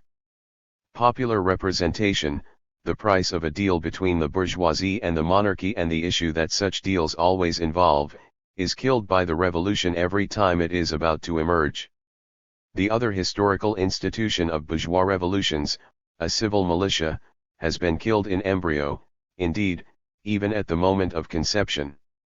A militia, or National Guard, was the RST slogan and the RST achievement of all revolutions, in 1789 and 1848 in Paris, in all the Italian states, in Vienna and in Berlin. In 1848 the National Guard, the arming of property owners and the educated classes, was the slogan of the entire bourgeois opposition, even the most moderate elements. Its purpose was not only to safeguard freedoms extracted, or merely about to be conferred, against being overturned from above, but also to protect bourgeois property from encroachments by the proletariat. Thus, the demand for a militia has always been an adamant class demand of the bourgeoisie. A liberal English historian of Italy's Unicatian says, "The Italians understood very well that the arming of a civil militia would make the continued existence of despotism impossible. Moreover, for the possessing classes this was a guarantee against the possibility of anarchy and all the disorders hidden below." 26. The ruling reactionaries, not possessing sufficient military forces at the centers of activity, armed the bourgeoisie in order to deal with anarchy, that is, with the revolutionary masses. Absolutism RST left it to the burghers to suppress and pacify the workers, and then it disarmed and pacified the burghers in turn. With us, the slogan of a militia has no credit whatever amongst the bourgeois parties. The liberals must surely understand the importance of arms. Absolutism has taught them a few object lessons in this regard. But they also understand the complete impossibility of creating a militia in our country without the proletariat or in opposition to the proletariat. Russian workers bear no resemblance to the workers of 1848, who led their pockets with stones or took up crowbars, while the shopkeepers, students, and barristers shouldered royal muskets and had sabres at their sides. To arm the revolution, in our case, means above all to arm the workers. Knowing and fearing this fact, the liberals reject a militia. On this issue, they surrender to absolutism without a GHT, just as the bourgeoisie of Thiers surrendered Paris and France to Bismarck rather than arming the workers. In a collection entitled The Constitutional State, a manifesto of the Liberal Democratic Coalition, Mr. Zhivlegov, discussing the possibility of revolution, quite rightly says that society itself, at the necessary moment, must be prepared to stand up in defense of its constitution. But since the obvious conclusion that follows is the demand for arming the people, this liberal philosopher thinks it necessary to add that it is not at all necessary for everyone to bear arms in order to prevent coups. 27 It is only necessary that society itself be prepared to resist, just how remains to be told. If there is any conclusion to draw from this subterfuge, it can only be that, in the hearts of our democrats, fear of the armed proletariat is greater than fear of the autocrat's troops. It follows that the task of arming the revolution falls entirely upon the proletariat. A civil militia, which was the class demand of the bourgeoisie in 1848, is in Russia from the very outset a demand for arming the people and above all the proletariat. The entire fate of the Russian Revolution is summarized in this question. 5. The proletariat and the peasantry. The RST tasks that the proletariat will face immediately upon seizing power will be political ones: to fortify its position, to arm the revolution, to disarm the reaction, to extend the base of the revolution, and to rebuild the state.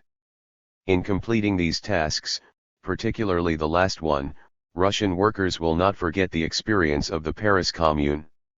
Abolition of the standing army and police, arming of the people, elimination of the bureaucratic mandarinate, introduction of elections for all public servants, equalization of their salaries, and separation of the church from the state, these are the measures that must be implemented RST, following the example of the Commune. But the proletariat will not be able to stabilize its power without expanding the base of the revolution itself. Many strata of the toiling masses, especially in the countryside, will be drawn into the revolution for the RST time and become politically organized only after the vanguard of the revolution, the urban proletariat, has already seized the helm of state. Revolutionary agitation and organization will proceed with the assistance of state resources. Ultimately, the legislative power will itself become a powerful instrument for revolutionizing the popular masses. In these circumstances, the character of our social-historical relations will be such as to place on the proletariat's shoulders all the burdens of the bourgeois revolution, and will not only create for the workers' government enormous difficulties, but will also give it an invaluable advantage in terms of relations between the proletariat and the peasantry. In the revolutions of 1789–93 and 1848, power RST passed from absolutism to moderate elements of the bourgeoisie, which, in turn, emancipated the peasantry. Just how is another question, before revolutionary democracy took power or was even prepared to take power into its own hands. The emancipated peasantry lost all interest in the political ventures of the townspeople, that is, in further development of the revolution, and became a solid foundation in support of order, thus delivering up the revolution's head to a Caesarist or absolutist reaction. The Russian Revolution, as we have already said, does not allow for establishment of any kind of bourgeois constitutional order that might resolve even the most elementary tasks of democracy. As for reformer bureaucrats such as Witt, all of their enlightened efforts will go to ruin in the struggle for their own survival. As a result, the fate of the peasantry's most basic revolutionary interests, even those of the peasantry as a whole, as an estate, are tied to the fate of the entire revolution, which means they are tied to the fate of the proletariat. The proletariat in power will stand before the peasantry as the class that emancipates it. As in the case of the Commune, it will be entirely justified in saying to the peasantry, "Our victory is your victory." The supremacy of the proletariat will mean not only democratic equality, free self-government, transfer of the entire tax burden to the propertied classes, dissolution of the standing army and its replacement by the armed people, and the elimination of obligatory requisitions by the church, but also recognition of all the revolutionary land redistributions, seizures, undertaken by the peasantry. The proletariat will make these changes the starting point for further state measures in agriculture. In these conditions, the Russian peasantry will be at least as interested, from the very beginning and during the most difficult initial period, in supporting the proletarian regime, workers' democracy, as the French peasantry was in supporting the military regime of Napoleon Bonaparte, which used its bayonets to guarantee to the new property owners the security of their land holdings. This means that the people's government, convened under the leadership of the proletariat and enjoying the support of the peasantry, will be nothing other than the democratic form for the supremacy of workers' democracy. Could it happen that the peasantry itself will push the proletariat aside and take its place? This is impossible. The whole experience of history protests against this assumption and demonstrates that the peasantry is completely incapable of an independent political role. 28. The history of capitalism is the history of the countryside's subordination to the city. In its own time, the industrial development of European cities rendered impossible the continuation of feudal relations in the sphere of agricultural production. But the countryside itself never produced the kind of class that was able to manage the revolutionary task of abolishing feudalism. The same city that subordinated agriculture to capital also brought forth the revolutionary forces that took political hegemony over the countryside and extended to it the revolution in state and property relations. With further development, the countryside ultimately fell into economic servitude to capital, and the peasantry into political servitude to the capitalist parties. They re-established feudalism in parliamentary politics by converting the peasantry into their own political domain for vote-hunting purposes. The modern bourgeois state, by means of taxation and militarism, drives the peasant into the clutches of usurer capital, and by means of state priests, state schools, and the corruption of barrack life, it makes him a victim of usurer politics. The Russian bourgeoisie will surrender all of its revolutionary positions to the proletariat. It will also have to surrender hegemony over the peasantry. In the situation that will be created by transfer of power to the proletariat, the peasantry will have no option but to ally with the regime of workers' democracy, even if it does so with no more conscious commitment than it usually shows when associating itself with the bourgeois regime. But while every bourgeois party, after winning the peasants' votes, rushes to use power in order to ease the peasantry, deceive it, and betray all its expectations and all the promises made to it, and then, if worst comes to worst, gives way to another capitalist party, the proletariat, relying upon the peasantry, will put in motion all possible forces to raise the cultural level of the countryside and to develop the peasantry's political consciousness. Marx says that the prejudices of the French peasant could not withstand the Commune's appeal to the vital interests and essential needs of the peasants. The landlords understood very well, and feared most of all, that if communal Paris were to communicate freely with the provinces, then within 3 months or so a general peasant insurrection would break out. That is why they rushed so frantically to surround Paris with a police blockade in order to stop the spread of infection. 29.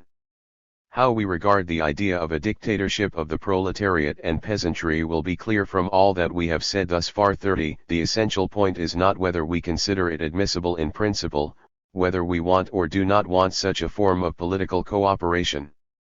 We consider it incapable of being realized, at least in any direct and immediate sense. Indeed, such a coalition presupposes either that one of the existing bourgeois parties seizes control of the peasantry, or else that the peasantry creates its own powerful and independent party. Both outcomes, as we have tried to demonstrate, are impossible. Nevertheless, the dictatorship of the proletariat will undoubtedly represent all the progressive and real interests of the peasantry, and not just of the peasantry, but also of the petty bourgeoisie and the intelligentsia. The Commune, Marx says, served as the true representative of all the healthy elements of French society. For that reason, it was a genuine national government. 31. But it remained the dictatorship of the proletariat. 6. The methods and goals of the dictatorship of the proletariat. The dictatorship of the proletariat does not at all mean the dictatorship of a revolutionary organization over the proletariat and, through it, over the whole of society. This is demonstrated best in the experience of the Paris Commune. The Vienna Revolution in March 1848 delivered power to the students, the only part of bourgeois society that was still capable of decisive revolutionary politics. The proletariat, being unorganized and lacking both political experience and its own independent leadership, followed the students. At every critical moment, the workers invariably offered the gentlemen who work with their heads the assistance of those who work with their hands. The students are called upon the workers, but then they themselves blocked their way from the suburbs. At times, using the force of their own political authority and relying on the arms of the academic legion, they barred the workers from putting forth their own independent demands. This was a classic and obvious form of benevolent revolutionary dictatorship over the proletariat. In the Paris Commune, everything depended on the independent political activity of the workers. The Central Committee of the National Guard advised the Commune's proletarian voters to remember that the only people who would serve them well were those selected from the workers themselves. The Central Committee wrote, "Avoid those with property, because it is an extremely rare event when a well-to-do man regards the worker as his brother." The Commune was a business-like proletarian board, the National Guard was its army, and the officials were its responsible servants. That was the dictatorship of the proletariat. The Russian working class of 1906 bears absolutely no resemblance to that of Vienna in 1848. The best evidence is the fact that Soviets of workers' deputies are springing up throughout Russia. These are not conspiratorial organizations that were prepared in advance and seized power over the proletarian masses at the moment when the excitement broke out. No, these organs were deliberately created by the masses themselves to coordinate their revolutionary struggle. And these Soviets, elected by the masses and responsible to them as unconditionally democratic institutions, are pursuing the most resolute class policy in the spirit of revolutionary socialism. This is still far from having a provisional government, and they might ultimately amount to nothing, but we certainly see here the future organs of local support for a provisional government. The entire activity of the Workers' Soviets clearly demonstrates that the politics of the Russian proletariat in power will be a new and colossal step forward by comparison with the Commune of 1871. The Parisian workers, says Marx, demanded no miracles from the Commune. Nor can we expect all kinds of miracles from the dictatorship of the proletariat today. State power is not omnipotent. It would be foolish to think that all the proletariat must do is acquire power and then issue a few decrees to replace capitalism with socialism. The economic system is not a product of state activity. All the proletariat can do is apply all its energy in using state power to ease and shorten the road of economic evolution in the direction of collectivism. The proletariat will begin with those reforms that are included in its so-called minimum program, and then, by the very logic of its position, it will be compelled to move directly towards collectivist practices. Introduction of the 8-hour working day and a steeply progressive income tax will be comparatively easy, although, here too, the central point is not issuing the act but rather organizing its practical implementation. But the chief difficulty, and here we have the transition to collectivism, will be in having the state organize production in those factories and plants that will be shut down by their owners in response to publication of these acts. To issue and put into practice a law abolishing the right of inheritance will likewise be a comparatively simple matter. Small legacies in the form of money capital are also not a problem for the proletariat and do not impose any burden on its economy. But to become the inheritor of landed and industrial capital means the workers' state must take it upon itself to organize the economy for public purposes. The same will be true, on an even greater scale, in the matter of expropriation, with or without compensation. Expropriation with compensation is politically advantageous but creates a financial burden, whereas expropriation without compensation is financially advantageous but politically difficult. But these and other such difficulties will still be secondary compared to those involved in management and organization. I repeat, the government of the proletariat does not mean a government of miracles. Socialization of production will begin with those branches that pose the least difficulty. In the RST period, socialized production will be like oases, connected with private economic enterprises by the laws of commodity circulation. The wider the field of socialized production becomes, the more evident will its advantages be, the more secure will the new political regime feel itself to be, and the bolder will the ensuing economic measures of the proletariat become. In taking these measures, it can and will rely not merely upon the national productive forces, but also upon international technology, just as it relies in its revolutionary politics not merely upon the immediate facts of national class relations but also upon the entire historical experience of the international proletariat. Furthermore, having taken power through revolution, the Russian proletariat will do everything that circumstances permit to link the fate of its national cause immediately and directly to the cause of world socialism. 32 We are called upon to do so not merely by the common international principles of proletarian politics, but also by the powerful voice of class self-preservation, which compels us to move in this direction. The Russian proletariat will not be driven back, but it will only be able to carry its great cause through to the end if it succeeds in expanding the limits of our great revolution and in making it the prologue for the world victory of labor. Chapter 18 The Russian Revolution, December 20, 1905, Rosa Luxemburg.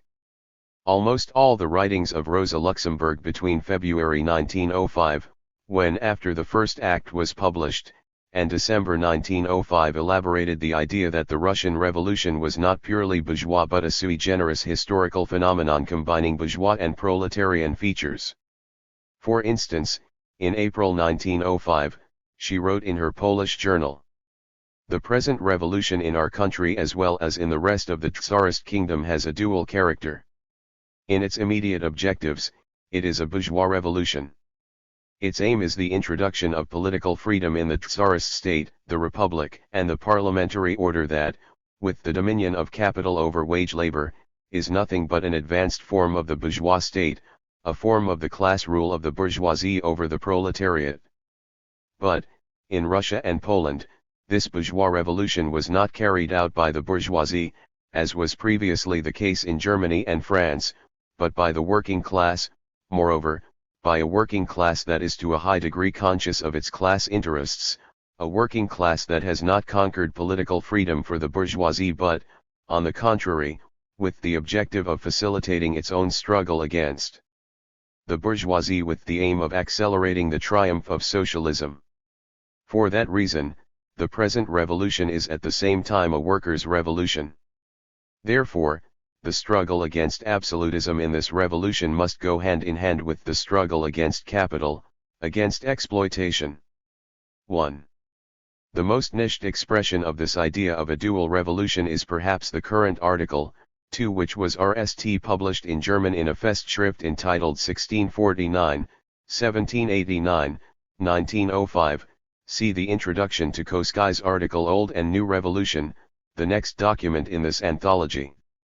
A Polish version was published simultaneously in Tribuna Ludowa, NR4, December 20, 1905. A German translation from that version, virtually identical with the one found in Luxemburg's Gesammeltwerke and carrying the title Die Revolution in Russland, also appears in the German edition of her Polish writings. 3. The documents in this collection have shown that the concept of permanent revolution was typically set forth from two perspectives. One emphasized the exceptional historical and social class relations within Russia due to its delayed economic development, another assessed Russian revolutionary prospects in terms of the international context, with particular stress on the role of foreign capital and the connections between revolution in Russia and impending socialist revolution throughout Europe.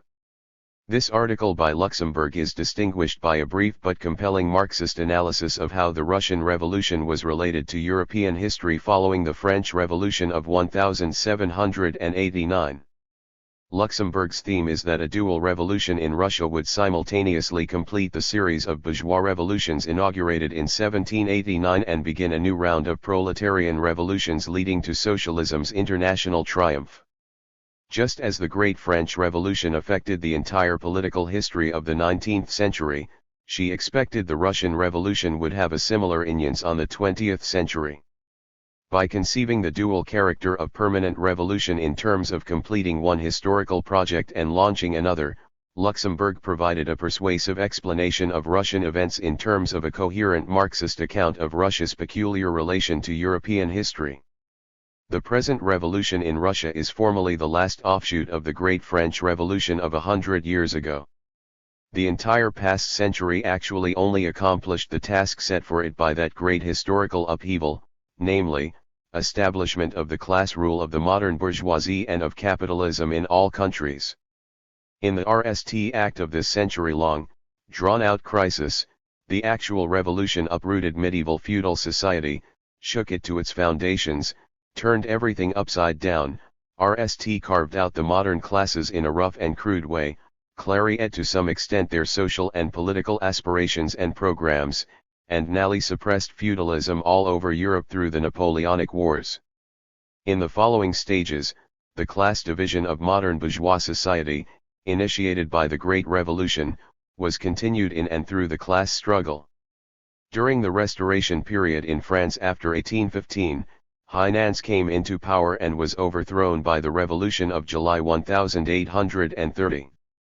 In the July Revolution, the great industrial bourgeoisie succeeded in seizing power and was overthrown by the Revolution of February 1848. The February Revolution narrowly led to the rule of the broad mass of the middle and small bourgeoisie. In the shape of the contemporary French Third Republic, modern bourgeois class domination reached its most highly developed and NAL form. But, meanwhile, in all these internal struggles of the bourgeoisie there also developed a new division, that between the whole of bourgeois society and the modern working class. The formation and ripening of these new class contradictions runs parallel with the bourgeois class struggle throughout the entire history of the 19th century. Already the RST general convulsions of the Great French Revolution pulled to the surface of bourgeois society all its elements and internal contradictions, including the proletariat and its social ideal, communism. The short rule of the Party of the Mountain, for which marked the high point of the revolution, was the RST historical appearance of the modern proletariat.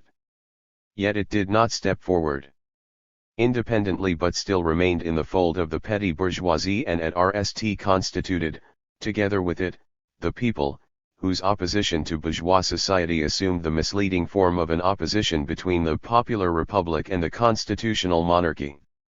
In the February Revolution, in the frightful June Battle of 1848, the proletariat also narrowly separated itself completely as a class from the petty bourgeoisie and, for the RST time, recognized that, in bourgeois society, it is totally isolated, left completely to its own resources, and in mortal enmity with that society.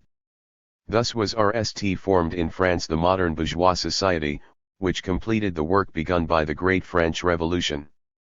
If these main acts in the dramatic history of capitalist society had France as their stage, it was nevertheless the history of Germany, of Austria, of Italy, of all the modern countries of the entire capitalist world, that was acted out there at the same time.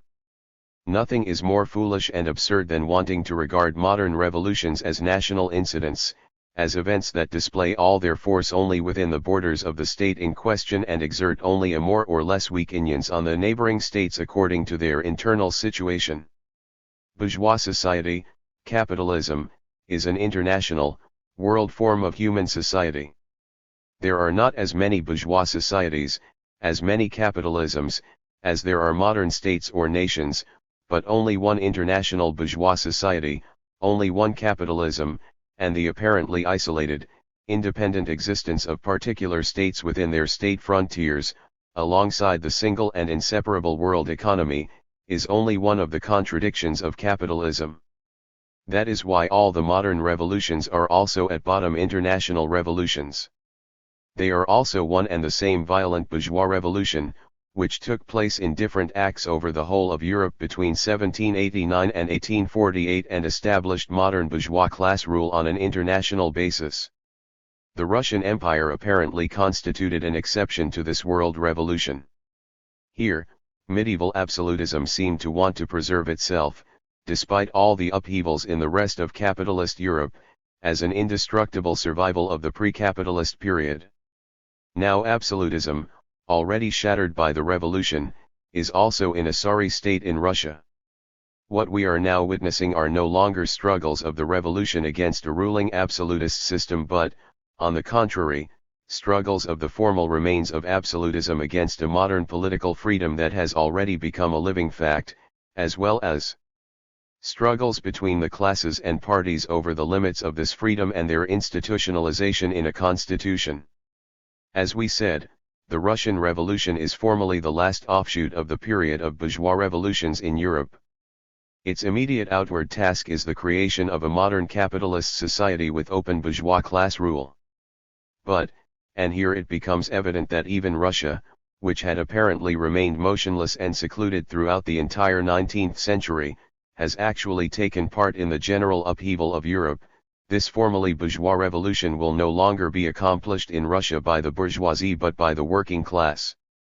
Moreover, the working class is no longer an appendage of the petty bourgeoisie, as in all previous revolutions, but appears as an independent class with full consciousness of its special class interests and tasks, that is to say, as a working class led by social democracy. To that extent, the present revolution follows directly from the Parisian June battles of the year 1848 and, from the outset, carries to its logical conclusion, for the RST time, the separation between the proletariat and the whole of bourgeois society. At the same time, the Russian proletariat in its revolutionary action availed itself of the entire historical experience and class consciousness accumulated by the international proletariat since that RST lesson in June 1848, including the later parliamentary period in France, Germany, and elsewhere.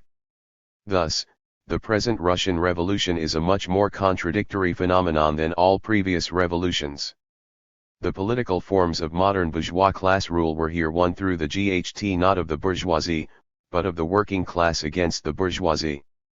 But the working class, although, or rather because, it appeared for the RST time as an independent class-conscious element, did so without the utopian socialist illusions that it shared with the petty bourgeoisie in the previous bourgeois revolutions. The proletariat in Russia does not set for itself the task of realizing socialism today, but of RST creating the bourgeois preconditions for the realization of socialism. But the fact that this bourgeois society results from the work of a class-conscious proletariat also imparts to it an absolutely peculiar character. True, the working class in Russia does not see its immediate task in realizing socialism, but even less does it set for itself the task of securing the inviolable and untroubled dominion of capitalist class rule, such as resulted from the bourgeois revolutions of previous centuries in the West. Instead, the proletariat in Russia leads the struggle against both absolutism and capitalism simultaneously and in a single action. It wants only the forms of bourgeois democracy, but it wants them for itself, for the purpose of proletarian class struggles. It wants the 8-hour working day, the popular militia, the republic, clear demands that are intended for bourgeois, not for socialist society. But these demands at the same time push so hard on the outer limits of capital's rule that they appear likewise as forms of transition to a proletarian dictatorship. The proletariat in Russia is struggling for realization of the most elementary bourgeois constitutional rights, the right of assembly and association, freedom of organization, freedom of the press.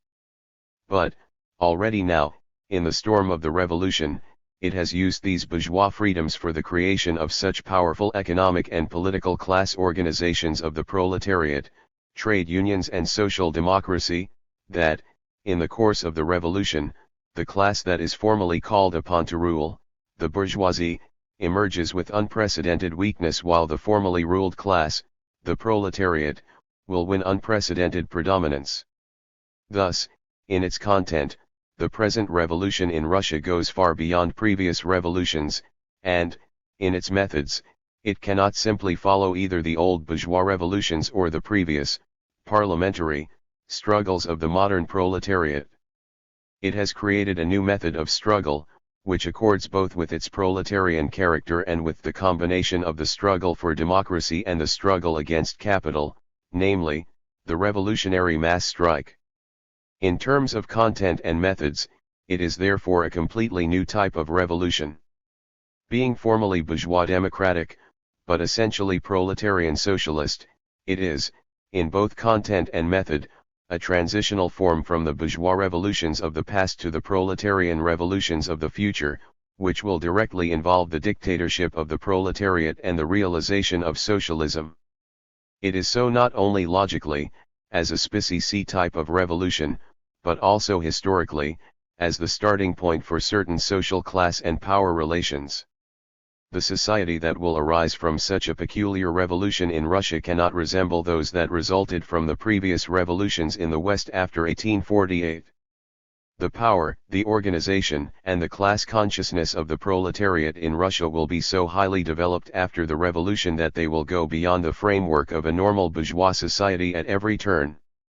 Along with the simultaneous weakness and cowardice of a bourgeoisie that senses its impending doom and is without any political or revolutionary past, the result will be a combination of forces that will continually upset the equilibrium of bourgeois class rule.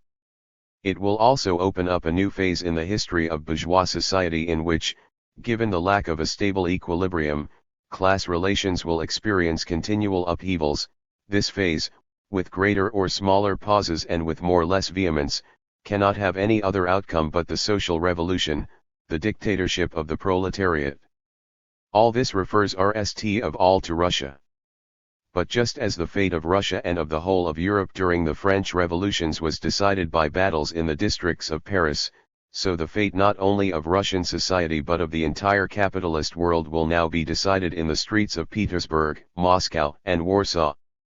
The revolution in Russia and the peculiar social formation that will result from it are also bound to shift the class relations in Germany and everywhere else in one fell swoop. The Russian Revolution has closed a period of nearly 60 years of peaceful, parliamentary rule of the bourgeoisie. With the Russian Revolution, we are already entering the transitional period from capitalist to socialist society. How long that transitional period may last is of interest only to political fortune-tellers. For the international class-conscious proletariat, all that matters is RM and clear insight concerning the proximity of this cathartic period and the necessity of developing in tenacity, clarity, and heroism during the coming storms, and of doing so with the same speed as the Russian proletariat is now demonstrating, daily and hourly, before our very eyes. Chapter 19 Old and New Revolution, December 1905, Karl Koskai.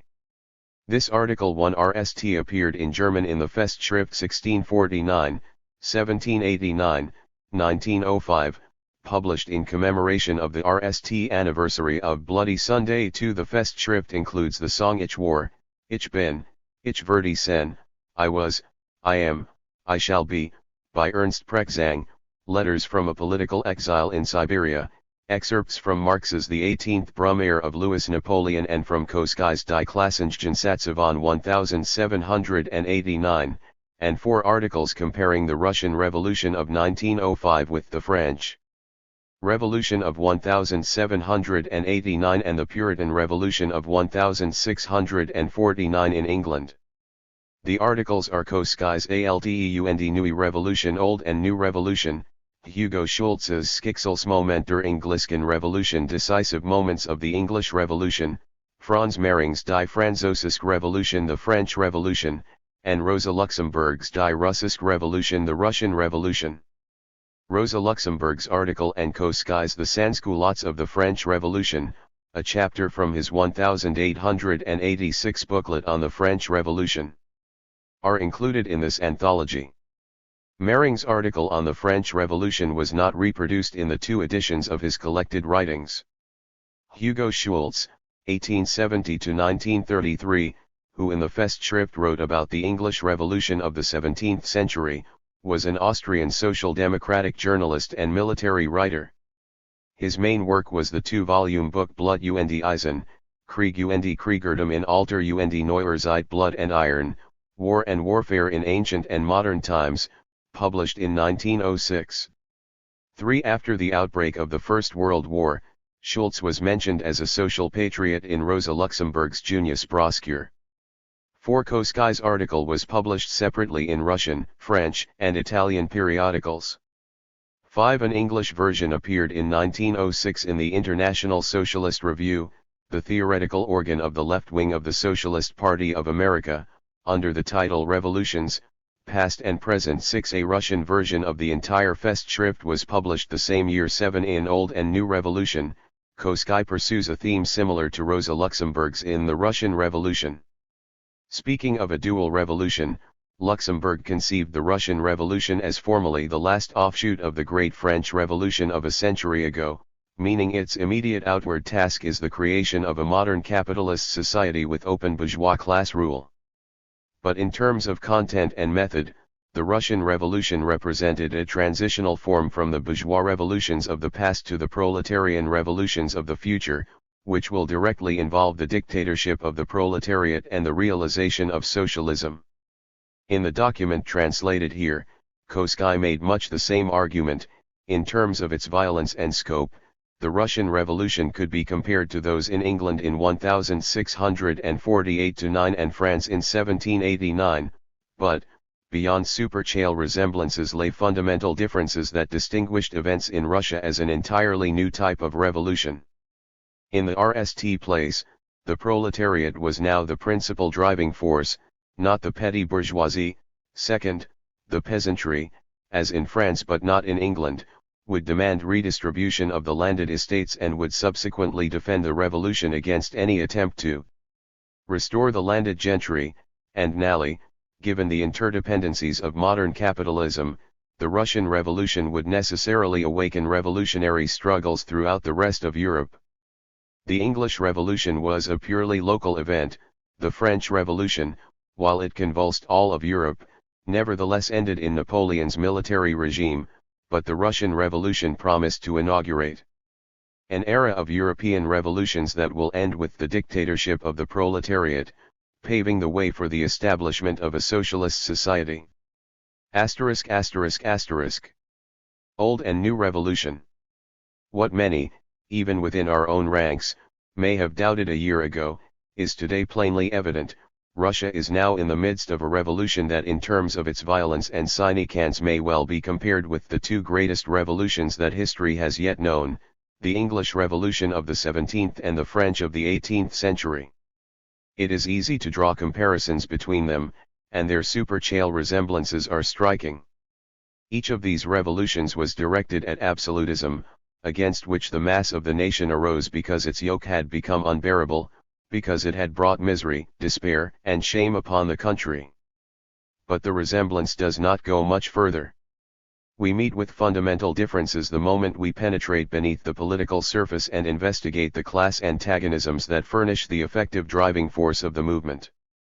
There we end, RST of all, as the great difference between earlier revolutions and the present one, that in the latter, for the RST time in the history of the world, the industrial proletariat rises triumphantly as the dominant, independent directing force.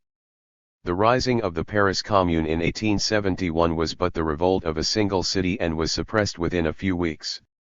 Now, we see a revolution extending from the Arctic Ocean to the Black Sea and from the Baltic to the Pacey Sea, one that has already continued for a year and in which the proletariat grows ever mightier in terms of power and self-consciousness. To be sure, we do not yet have complete power, the dictatorship of the proletariat. We do not yet have the socialist revolution, but only its beginnings. The proletariat of Russia is only breaking its chains in order to free its hands for the class struggle against capital. It does not yet feel itself strong enough to attempt the expropriation of capital. But the fact that the watchword of a proletarian class struggle has been raised is a tremendous advance from the socialist standpoint, as contrasted with the revolutions of 1648 and 1789. In each of these revolutions, the class that was nally victorious was the capitalist class. But, politically as well as economically, this class lives by exploiting the strength of others. It has never made a revolution, it just exploited them. It has always left the making of the revolution, the GAIDO and its perils, to the popular masses. But during the 17th and 18th centuries, the real driving force within these masses was not the proletariat but the petty bourgeoisie. The proletarians were always just its unconscious followers. It was the bold and self-conscious petty bourgeoisie of the metropolitan cities of London and Paris that dared to take up the leadership in the battle against absolutism and succeeded in overthrowing it. In Russia, the petty bourgeoisie has never been bold or self-conscious, at least not during recent centuries when there has been Tsarism. The Russian petty bourgeoisie has been recruited almost exclusively from uprooted peasants, who, but a few decades ago, were still serfs. Besides, there is no great city dominating the whole Russian kingdom. Moreover, even in France and England, the capital cities have today lost their absolute domination, which they must now share with the industrial centers. Even in Western Europe, the petty bourgeoisie has ceased to be revolutionary and has instead become a pillar of reaction and governmental power. It is no wonder, therefore, that the petty bourgeoisie of Russia, together with the lumpenproletariat, have from the beginning joined the counter-revolutionary elements, placing themselves at the disposal of the police for suppression of the revolution. But, since this petty bourgeoisie has no program, no political goal, it can be driven into the battle against the revolution only by the promise of private gain or the stimulus of personal revenge. But there is no booty to be gained by GAIDing the propertyless proletariat and, where it is armed, its repressors can only expect swoons and death. Consequently, the reactionary petty bourgeoisie, as soon as it no longer has any political ideal, becomes as cowardly as it is brutal. It vents its rage only on the weakest members of society. As an exploiter, it prefers women and children. In the present battle against the revolution it attacks only Jews and isolated students and not the sturdy workers. So the Russian counter-revolution soon became just an orgy of plunder, murder, and arson. Therefore, the revolutionary proletariat, in its battle against reaction, has already proved to be a politically indispensable element for social progress, just as it has long been the most significant element economically. On the other hand, the petty bourgeoisie, so far as it does not join the proletariat, has shown itself to be a political factor capable only of producing harm and social destruction, just as economically it has today for the most part become little more than a parasite on the social body that can prolong its own existence only at the expense of society. In previous revolutions, the peasantry ranked next to the petty bourgeoisie as the most important revolutionary element. To be sure, the Peasants' War showed that, even in the Reformation period, the peasantry was capable only of shaking the state but not of establishing a new independent political domination. 8. The peasantry can no longer be regarded as an independent party, a special political army, but only as auxiliary troops of some other army or political party. Nevertheless, it is by no means insignificant, for depending upon whether it throws its strength to one side or the other it may determine defeat or victory. The peasants sealed the downfall of the revolution in France in 1848 as well as its triumph in 1789 and the years that followed. The role played by the peasantry in the Great French Revolution, however, was completely different from its part in the English Revolution. In France, the landed possessions of the nobility and clergy had maintained a feudal form. They lived from the exploitation of the serf-like peasantry, whom they had degraded to an inconceivable degree of misery and to whom they rendered no reciprocal service since they had become attaches of the court. The destruction of these landed possessions was one of the imperative tasks of the revolution and was the bond that secured the allegiance of the peasants. In England, the old feudal nobility was destroyed during the War of the Roses and was replaced by a new nobility who understood quite well the needs of capitalism. The Reformation had plundered the churches for the vanity of this nobility. The old feudal economy had completely disappeared by the 17th century. What peasants remained were free masters of their own ground. The great landed possessions were not operated by the compulsory service of feudal peasants but through capitalist tenants who employed wage workers. Very few of the landed nobility had become attached to the court. The majority remained on their property throughout the year and served as justices or in the local governments. As a consequence, the English Revolution showed no tendency toward a general overthrow of landed property. To be sure, there were plenty of instances of property confiscation, but always as political and not as social measures. However covetous the peasants and tenants might have been of the great estates, no necessity compelled their dismemberment, while fear of the numerous agricultural wage workers effectively frightened their owners from beginning a process that might easily have proved dangerous to themselves. The great English landed aristocracy did not simply survive the revolution, they reached a compromise with the bourgeoisie, which had also grown tired of the domination of the petty bourgeoisie, and they thereby so fortified its rule that today there is no landed aristocracy, not even that of the German provinces east of the Elbe or of Hungary, that sits as RMLY in the saddle as the English one. Things will develop very differently in Russia, where the condition of the peasantry is practically identical in all its details to that of the French peasants before the revolution. Here, the result of the two revolutions will be the same, to the extent that we may expect the disappearance of today's great landed estates throughout the whole Russian kingdom and their transformation into peasant possessions. Next to Tsarism, it is the large landed estates that will pay the bill of the revolution. It is impossible to foresee what kind of agricultural mode of production will develop upon the new foundations, but one thing is certain, in this regard, the Russian and the French revolutions will also be alike, in that the breaking up of the great private landed estates will constitute a tie that will bind the peasants indissolubly to the revolution. We do not yet know what battle of races the new revolution may conceal within its bosom, and it is easily possible that differences may arise between the peasants and the urban proletariat, but the former will GHT tooth and nail to defend the revolution against anyone seeking to re-establish the old aristocratic landed regime, even by foreign intervention. This brings us to the third factor to be considered in this comparison between the three revolutions, the foreign conditions that they create. During the 17th century, international intercourse was still so limited that the English Revolution remained a purely local event that found no echo in the remainder of Europe.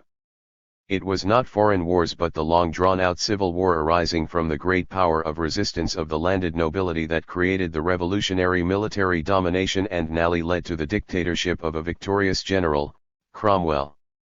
The end of the 18th century already found a more developed intercourse between the European nations, and the French Revolution convulsed all Europe, but its liberating efforts found only a weak echo.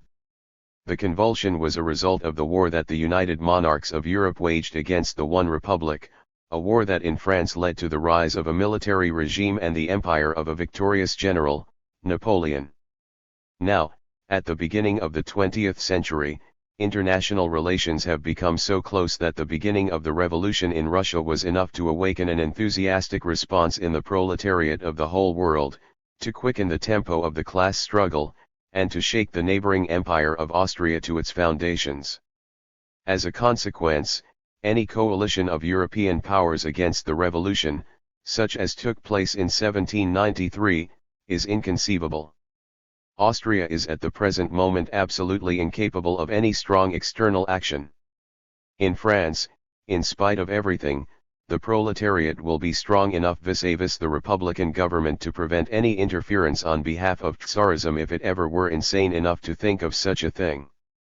9. There is no fear of a coalition against the revolution, there is only a single power that could conceive the idea of intervening in Russia, the German Empire. But even the rulers of the German Empire will think carefully before they embark on a war that will not be a national war but will be looked upon as a dynastic war and will be as unpopular, as hated, as that which Russia led against Japan, and which may easily have for the German government internal consequences similar to those that the Russo-Japanese War had for Russia. Whatever may happen, there is no occasion to expect an era of long world wars such as the French Revolution ushered in. Accordingly, we need not fear that the Russian Revolution will, like the former, end in a military dictatorship or some sort of holy alliance. What it promises to inaugurate is rather an era of European revolutions that will end with the dictatorship of the proletariat, paving the way for the establishment of a socialist society. Chapter 20 The Sansculottes of the French Revolution, 1889, reprinted December 1905, Karl Koskai. This article 1 was RST published in German, together with Koskai's Old and New Revolution and Rosa Luxemburg's The Russian Revolution, in the Festschrift 1649, 1789, 1905. It was actually a chapter from Koskai's 1889 booklet on the French Revolution, Class Antagonisms in 1789, on the 100th anniversary of the Great Revolution, which in turn was RST published as a series of articles in Die Neue Zeit. 2. The book was never translated into English, but a French version appeared in 1901 and was reprinted in 1999. 3. Even more important is the fact that 4 Russian editions were issued before and during the 1905 revolution.